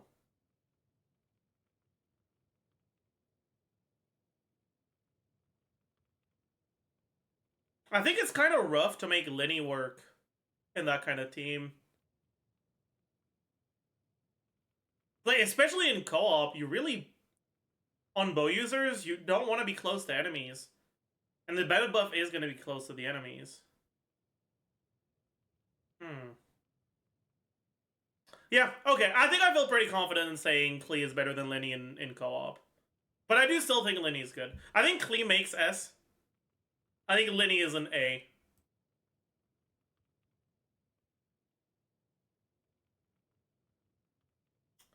And then Yunfei.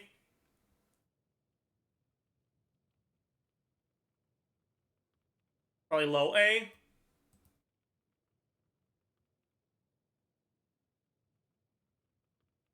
I still think you're not going to be generating enough energy to burst every rotation, even in co-op.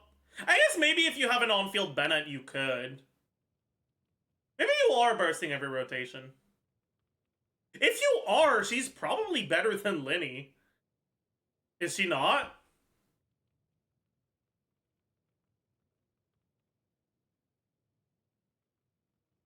God.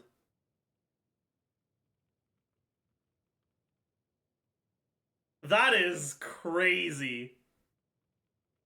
That is crazy, actually. I think she is. I'm not sure. I mean, obviously, if you can reliably stay in Bennett buff with Linny, I think he's better. But I think that could actually be rough against bosses. I don't know.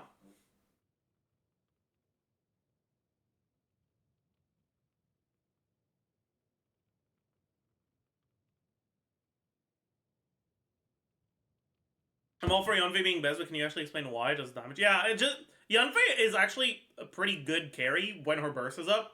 Her biggest issue is that she has to build a lot of ER to burst every rotation, so you just burst every other rotation. And because of that, every other rotation she kind of sucks.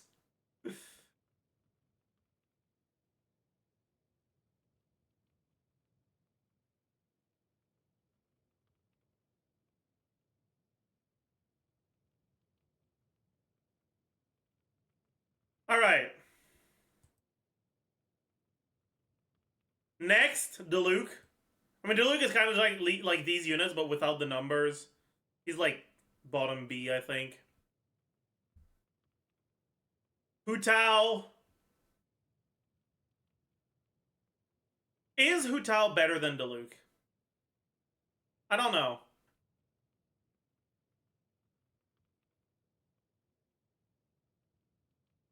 Maybe she still is, honestly. Even with the abysmally long downtime.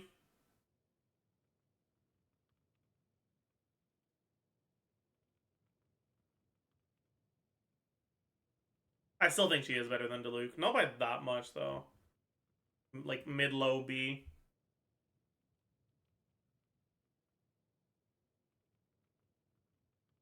Good buff is also relevant. I guess that's true, yeah. Amber! Boy.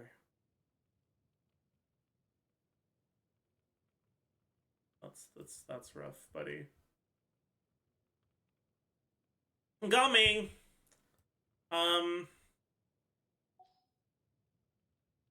gonna have pretty decent uptime, right? Like, his burst, 12-second duration, 15-second cooldown.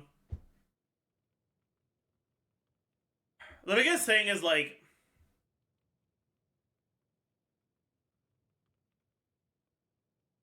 What makes Gumming good to begin with is that his pretty low pyro app means that he can reliably use supports that apply less of their elements. That's just not happening. Or it's not something you care about in co-op, because you're using on-fielders, not off-fielders.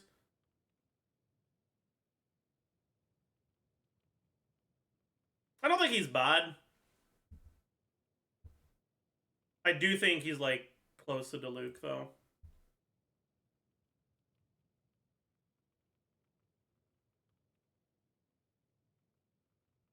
What's up, Jamie? This is a co-op tier list. I think that Kazuha's good in co-op, But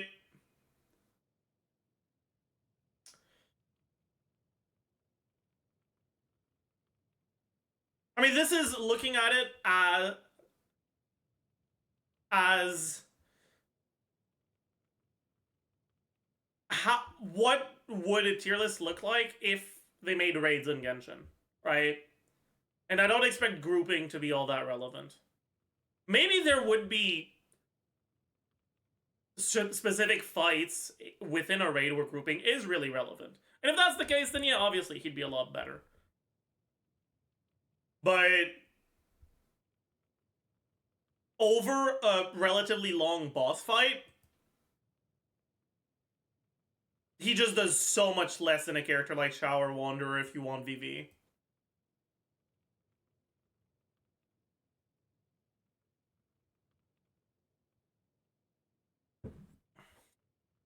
Is the new event co-op thingy going to be bosses only? I mean, I know you all look at loose. I don't want to be like spoilers. This is somewhat inspired by the upcoming event. But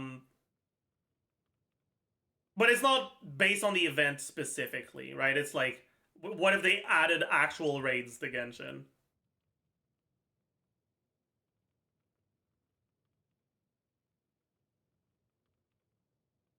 Uptime isn't everything. A very high burst window can outperform low 100% uptime. Doesn't think to consider. Yeah, I mean, that's why I have Hu Tao higher than Diluc, right?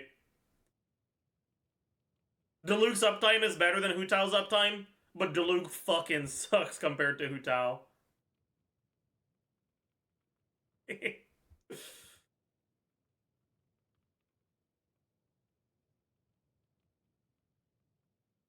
I don't think I'm actually gonna rank Arlecchino. Maybe at the end. Chevreuse, I think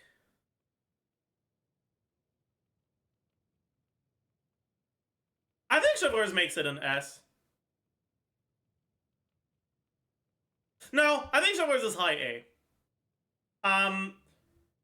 The biggest issue with her is, like, you can't play her as your solo sustain because she doesn't heal your team. Her C6 heals your team for 10% of their HP, but that's it. You're gonna have to play her with Bennett, probably. Or with, like, Dory or Kuki, but, like, you don't want to do that in a Chevreuse team, right?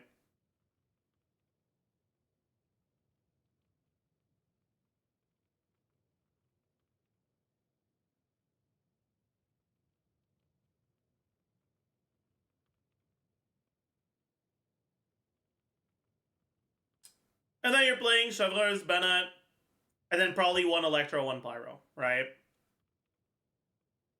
And they're definitely going to be good teams.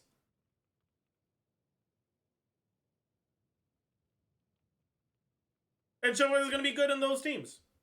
But I don't think it's going to be anything, like, special.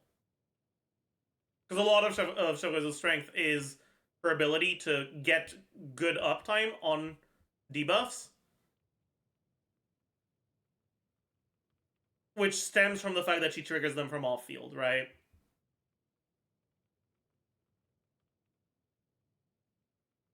Yeah, I haven't done the Quar units yet, Jamie. Chengling! I'm sorry. I'm sorry, Chengling. You're not that good in co-op.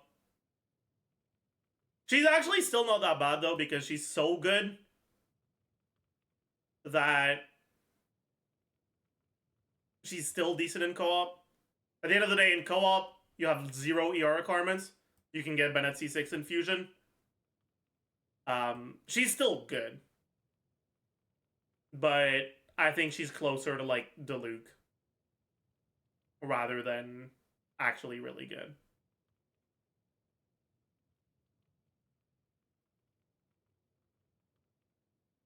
And then finally, Yoimiya, who I think is close to Hu Tao. I think in co-op, Yoimiya's downsides are easier to avoid. Because you can have someone else taking aggro.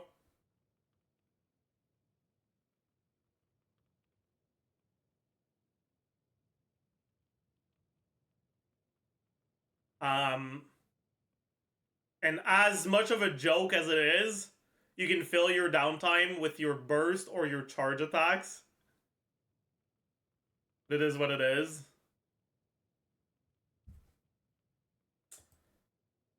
Yeah.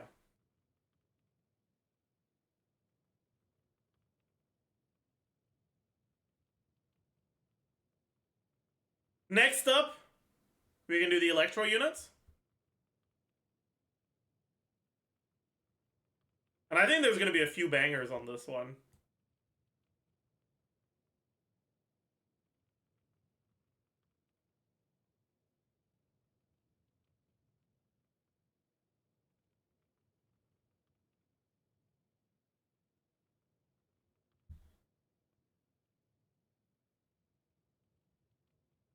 Excited for Lisa and Sarah? You should be. Alright. I mean, fuck it. Let's start with Lisa. Lisa in co-op is...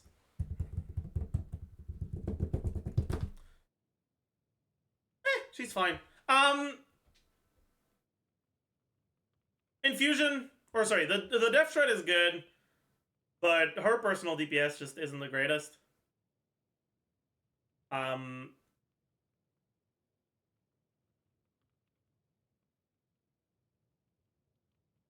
Unironically, I think if you really want a 15% Death Shred, C4 Razor is probably better than Lisa.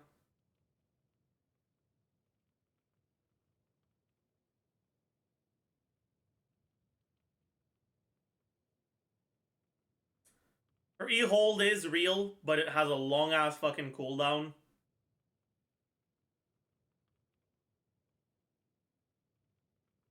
I think she's low C. But Sarah is a different deal. You can actually get 100% uptime on Sarah's buff, and I believe it affects the whole team in co-op.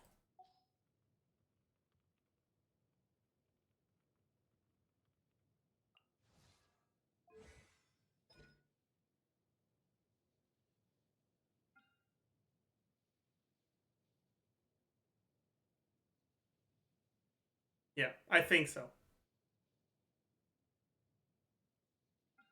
Now, she's still not the greatest, obviously. But she's a pretty decent mix of damage and buffing. And I think she's going to make it to low B tier.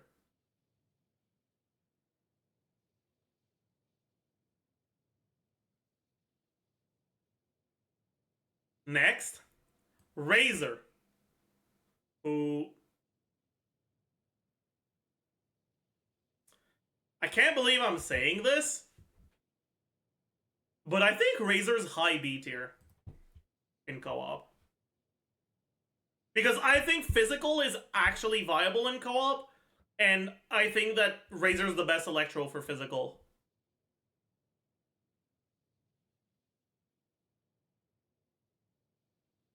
I think Elamika Razor is a real co-op core team. And I do think Razor's the best electro for that slot.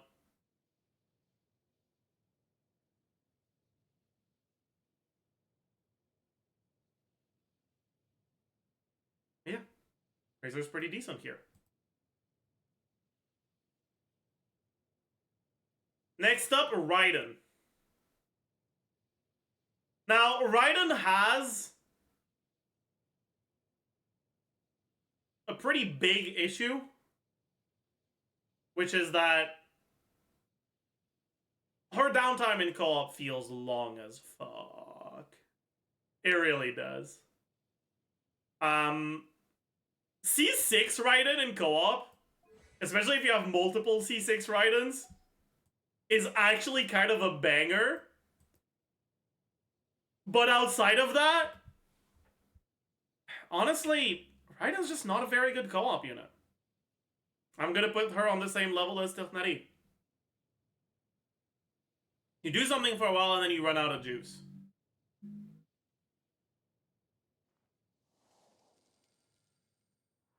Beto.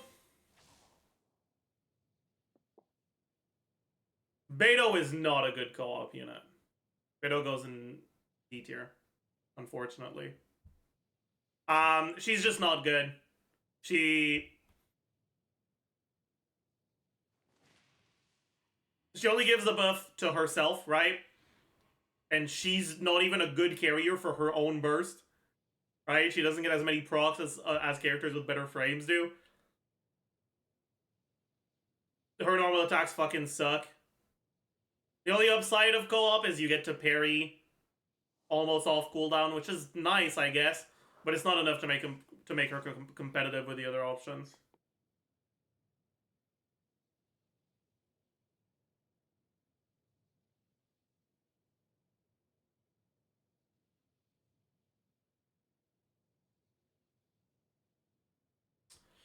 Let's sing. Actually, no, let's do Yai first. Yai? I mean, Yai's biggest downside is that she does almost nothing with her normal attacks, right? In Quicken teams, the normal attacks are, like, fine because at least you're getting aggravates from it. But in non-Quicken teams, they don't fucking do anything. The biggest upside of Yai in co-op is not the normal attacks. It's the fact that she can benefit from Bennett buff more easily. Which is just a really sad thing, honestly. Yeah, I think is probably icy. And now, we get to the best 2 Electro units. Or the best 2 non-healer Electro units. Kutsing, who will actually burst every 12 seconds in co-op, and effectively not have any downtime because you can spend your downtime in your ult, right?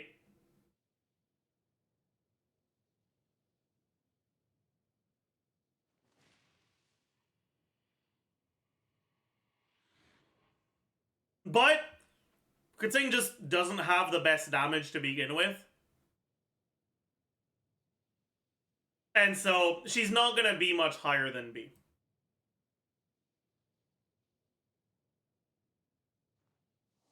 Nice logic? What do you mean nice logic? Is that supposed to be like a sarcastic... What was not logical about that? She is one of the few units that can actually benefit from the full uptime. She also runs out of stamina. You're charge attacking?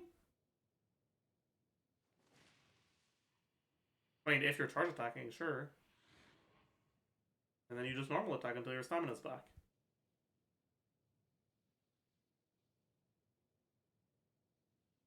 Or you do in 4C, yeah.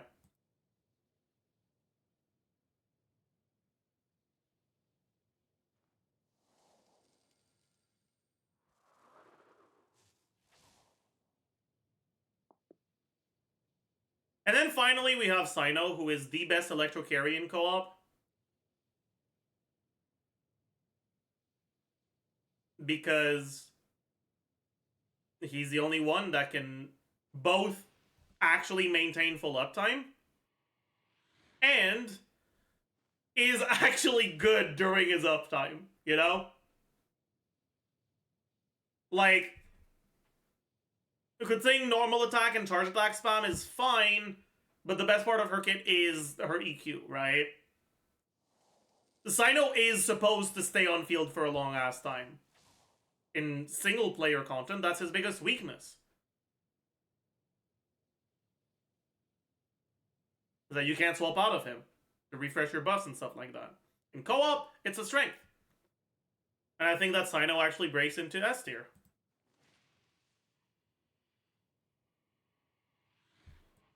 Yeah, you also don't have ER issues on him.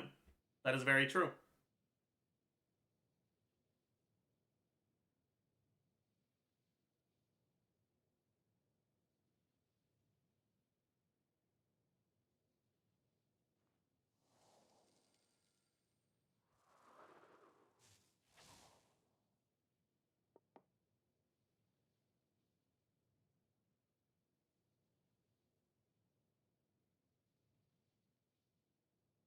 Alright, next, we can do the cryo units.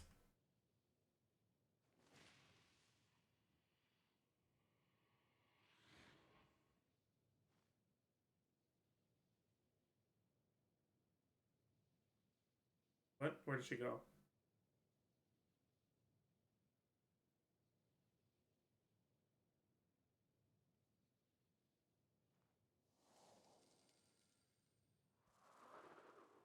I'm confused. All right. So.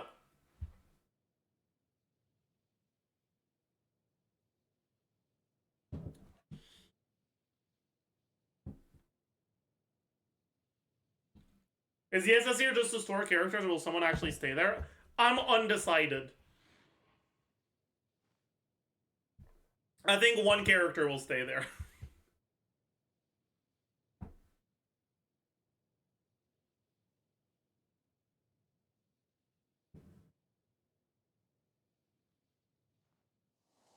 Okay. You know what? Let's start with the physical units. As I said earlier, I actually do think that physical is a viable archetype in co-op. And I am going to be putting both Femine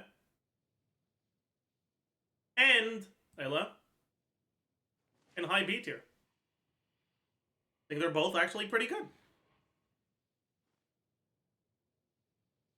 They're not great.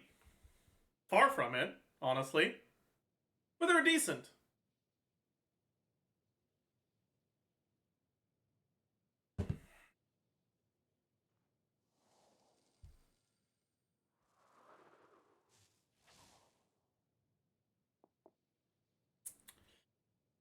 Rosaria as a physical unit would not break past C. So we're gonna look at her as a cryo unit. Like in cryo teams. Okay. Kaya. As sad as it makes me, Kaya is unfortunately not very good in co-op. His normal attacks are better than a character like Rosaria at least, but like it's not enough, man.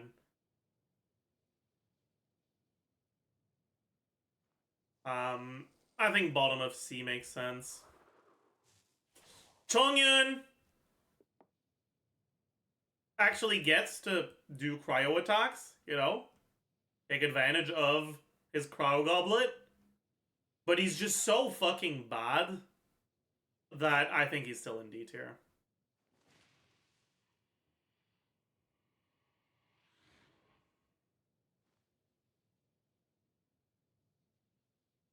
Isn't CDR extremely good in most co-op team?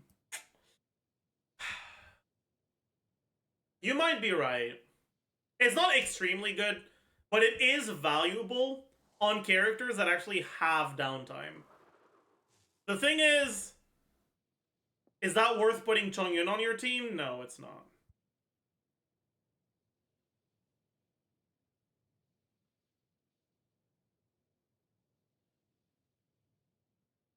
What's CDR? Cooldown reduction.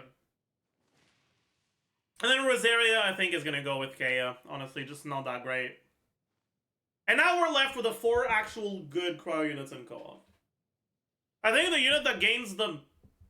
Actually, I don't know if Shenhe is that good in co-op. She's actually not bad, because I think Mono Cryo is viable in co-op. But I don't think it's the best team using cryo units. So I think it'll be middle of B. And we're left with the 3 actual good units in co-op, right? All of these units gain a pretty decent amount from co-op, right? Risley has effectively uninterrupted uptime. Like, yeah, he loses a bit of damage while his E's on cooldown, but, like, he still does a decent amount of it. Right? And you can do N1C spam during your downtime, too.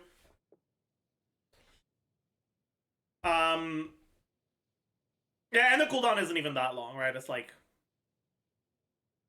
6 seconds without hit lag, and I think with hit lag it's like 4 or something like that.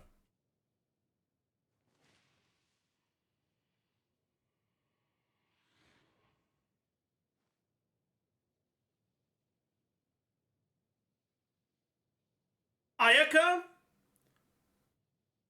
can charge attack spam. But the biggest upside is really that she can generate her energy without having to spend half of the rotation batterying anymore. She'll reliably get her burst every rotation without having to not, like, forego her normal attacks and stuff like that. And she actually does reasonable charge attack spam damage. It's not great, but it's not bad either. And then Ganyu can just charge attack spam and ult spam. You will reliably, very easily melt all of your meltable hits if you're playing with a pyro unit like Klee, Yanfei, maybe even Linny. Maybe not Linny. Linny's gonna be a little bit, maybe not all of them, but still most of them.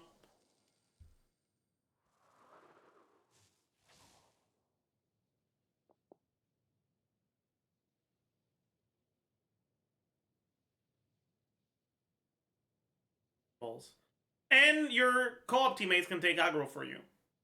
It's gonna make the charge attacking part a lot easier. Also, the biggest downside with Melt Ganyu tends to be she doesn't generate much energy, and the supports that work well in Melt don't tend to generate that much either. So you end up with like really dog shit energy economy. And your rotations will often get extended by just having to fucking mash E on Bennett because you don't have the energy. Right? That's one of the biggest issues in practice with Melt Ganyu teams. And that's just not going to be a thing in co-op. All in all, I think Ganyu is the best of these three units in co-op.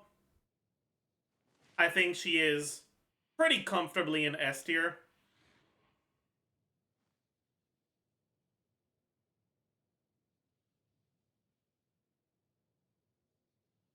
But I do think these two are also pretty good and are pretty comfortably in high A tier.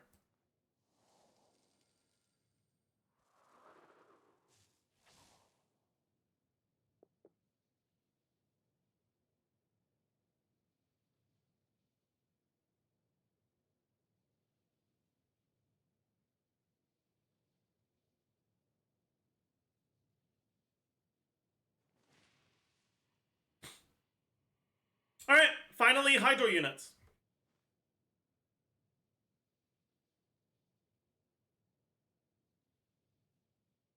Oh, I forgot Alloy.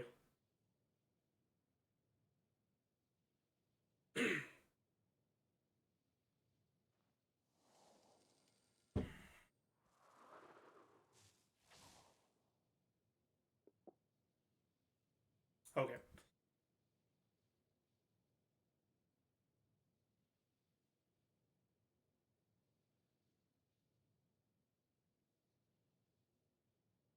Okay. Let's start with Nilo. So, Nilo teams are going to be viable in co-op, but the biggest issue is that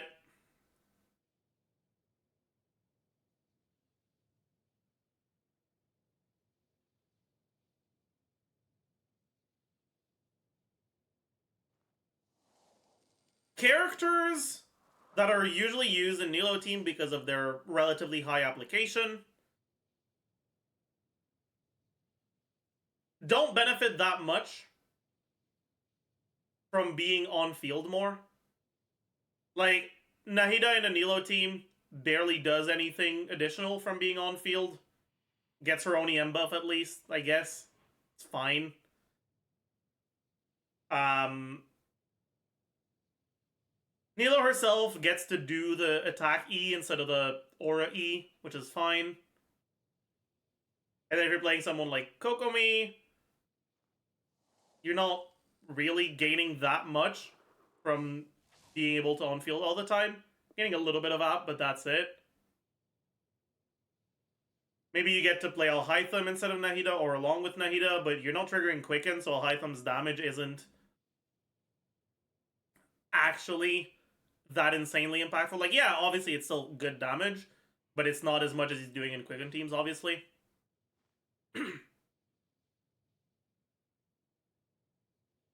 All this to say, you just don't gain as much from co-op in Nilo teams as you do in other archetypes in general.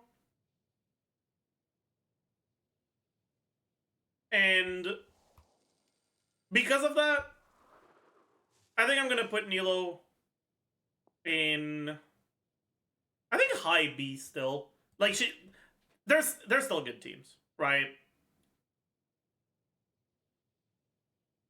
They're still good teams.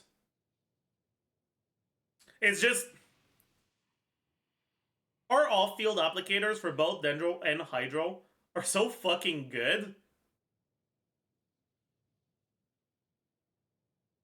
You just don't get that many more blooms.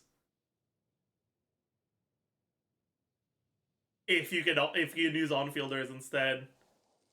You'll get a decent amount more with Child, but with Child, you're actually gonna start losing your aura. And that's gonna fuck you up.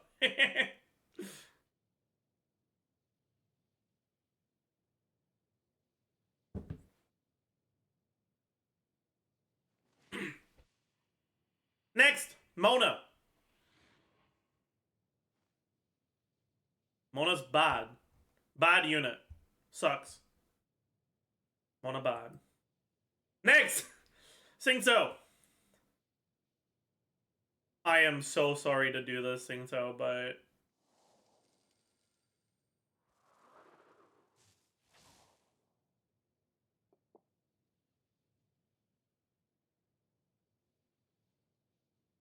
Singto doesn't gain very much from being on field.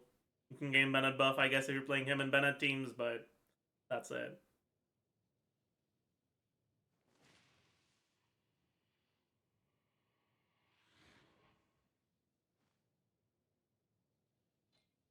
Saj. Next up, Yelan. Yelan gains a little bit more than Singto from being on field. She can reliably do 2 E's per rotation. She can reliably E while in burst instead of EQ, right?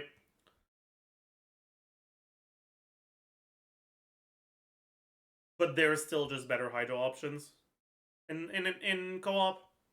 Obviously, C6 changes things, but we're talking about C0 limited 5 stars.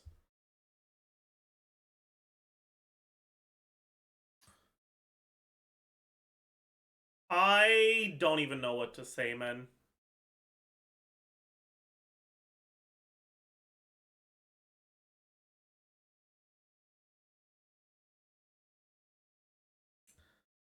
She might be the worst character in co-op. She's one of the worst characters in the game to begin with, but then on top of that, her kit relies on swapping, and you can't swap in co-op. Like, actually, I think it is... I think she's actually bad enough to deserve her own tier.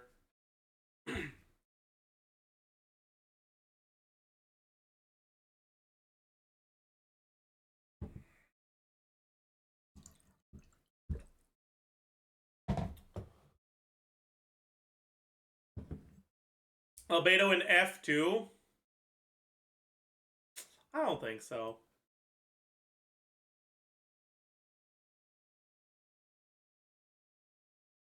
The reality is that Geo units are one of the very few ways they get team-wide defensive utility.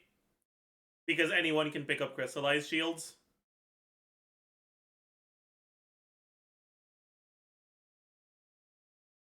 And the defensive utility units in co-op fucking suck.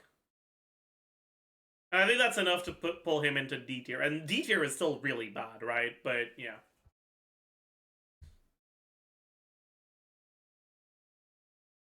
Probably never get his skill up for even 1 second for any aggressive raid boss. I mean, you can just put it behind you. And if you're on field, you can put it back on the field every time it breaks. Like, it's not that bad.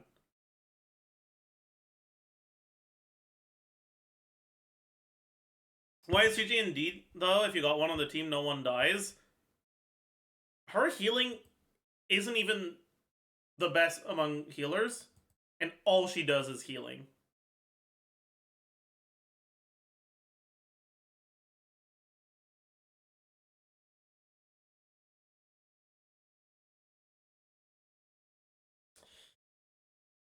Next up, Ayato.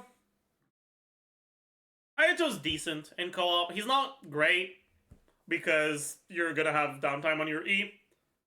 but he definitely still gains stuff from co-op. Honestly, almost half of your downtime can be filled with just your long-ass fucking burst animation. And he has good, like, AoE app, good coverage on his AoE. He's just a fine unit in co-op. I think bottom of B.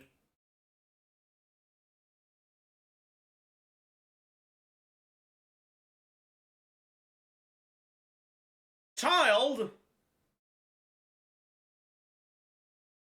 equal down is a pain in co-op, but Charge Attack Child still has really good Hydro app, right? Child's Charge Attack applies Hydro twice. Once from the Charge Attack and once from the Riptide triggers, which means that even during his quote-unquote downtime for damage, he's still doing his job and applying Hydro in teams that care about Hydro for Vape, for Hyperloom, for whatever.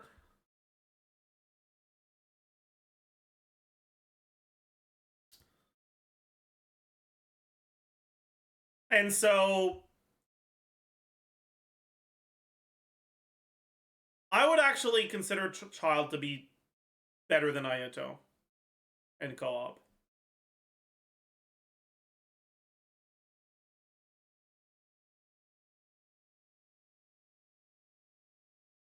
Next, Farina.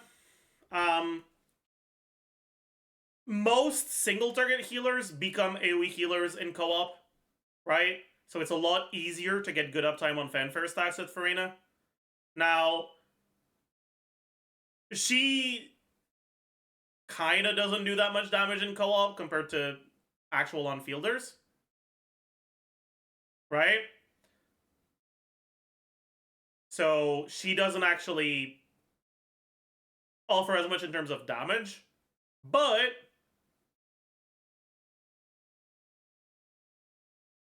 just in terms of her buff, you'll get better average fanfare. And her buff is actually big enough that even with not the best damage, she's still gonna be pretty good.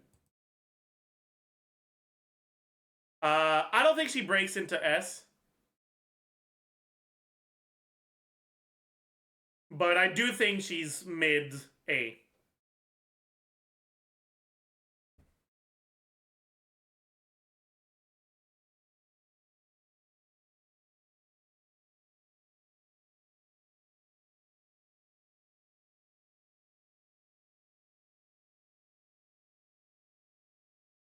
On top of that, if you actually are playing with an idiot on your team, you can swap her to healing mode anytime.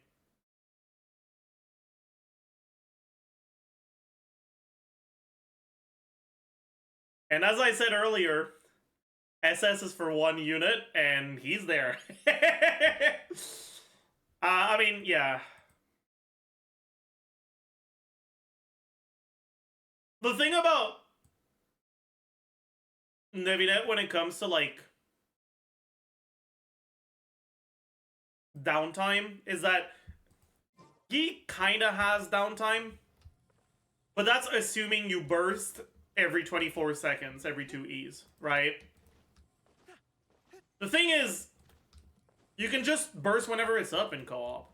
You don't have to wait. Your team will generate more than enough energy anyways. On top of that, one of his best non-signature weapons is Prototype Amber, which actually provides defensive utility to the team. You actually get some healing from a non-healer. On top of that, he can be, right, if you're just on-fielding him the whole time, he can be Hydro Up for any team that needs Hydro Up. He's just overall a pretty good unit. The fighting has ceased for now. Commence physical training. And I think that's it. I'm pretty satisfied with the distribution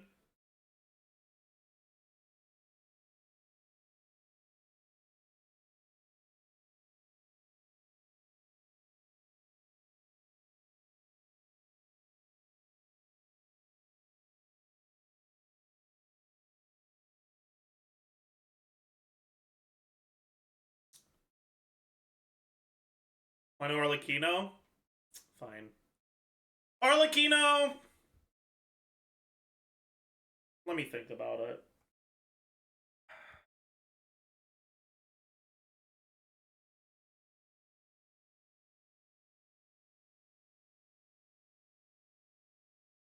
I think...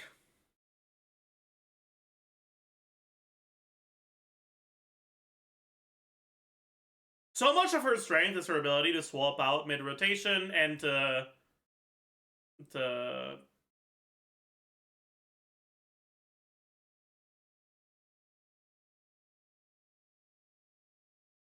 have like front-loaded damage and stuff. I think she runs out of bond too fast.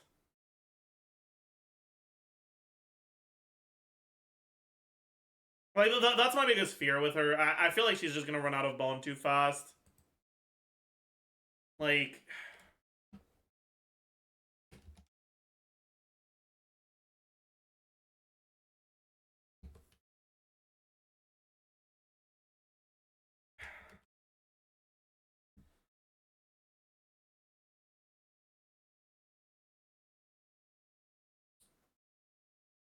But I guess you can just maybe try to use burst. I don't know, man. I think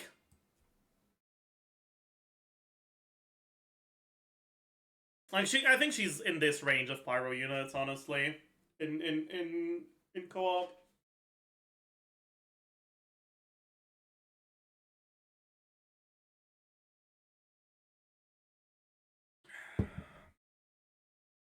Doesn't go up also do more damage? Yeah, that's fair. That's another thing. I'll be right back.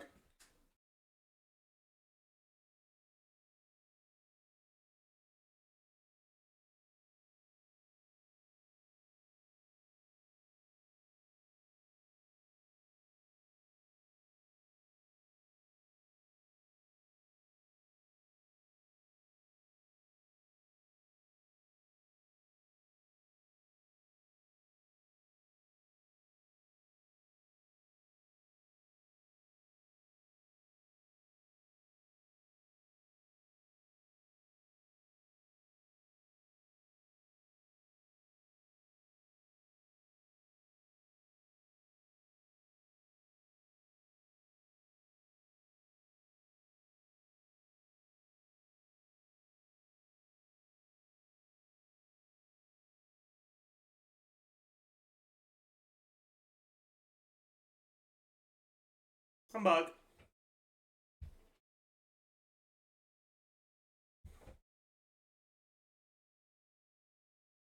Mods. Alright. Honestly, John, I think that's gonna be it for the day. I've been live for like 9 hours and a half. But this was really fun to do.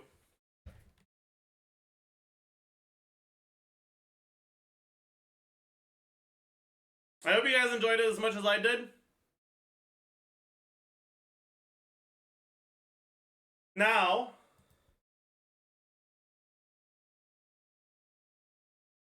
as you know, if you were here like 4 hours ago when I said it, I'm posting a video today. Arlecchino pre-release analysis.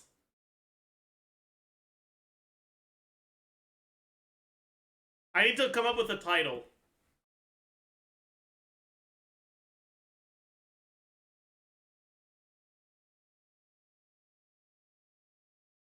It is over an hour long.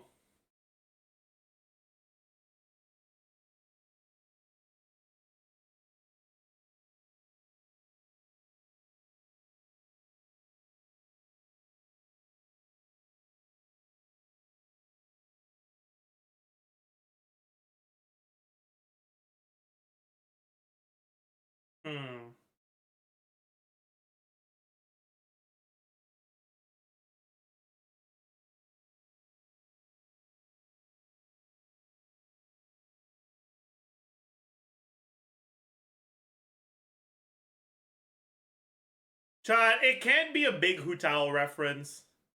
Because most YouTube viewers won't know about the Big Hutao.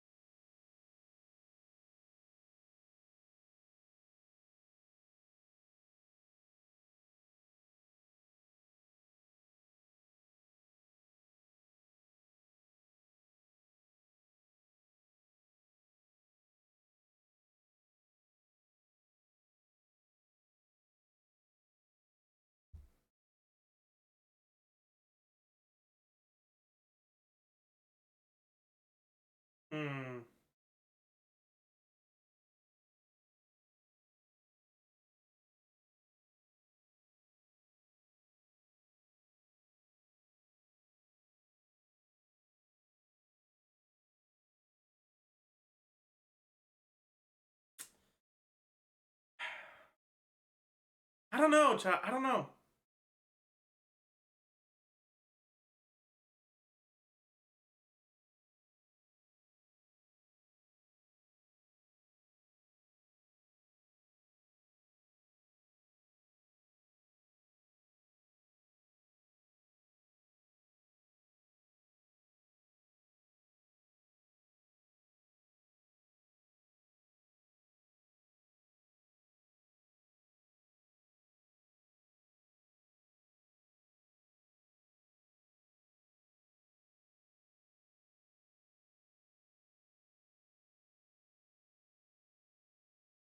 Call it Dad finally got the milk. I don't think so.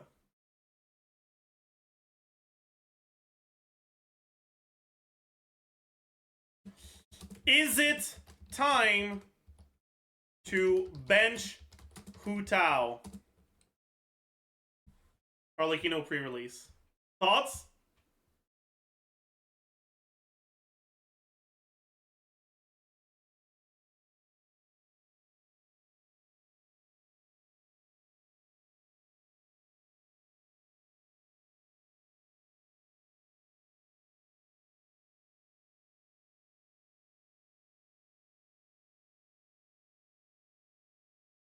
Alright, it's posted.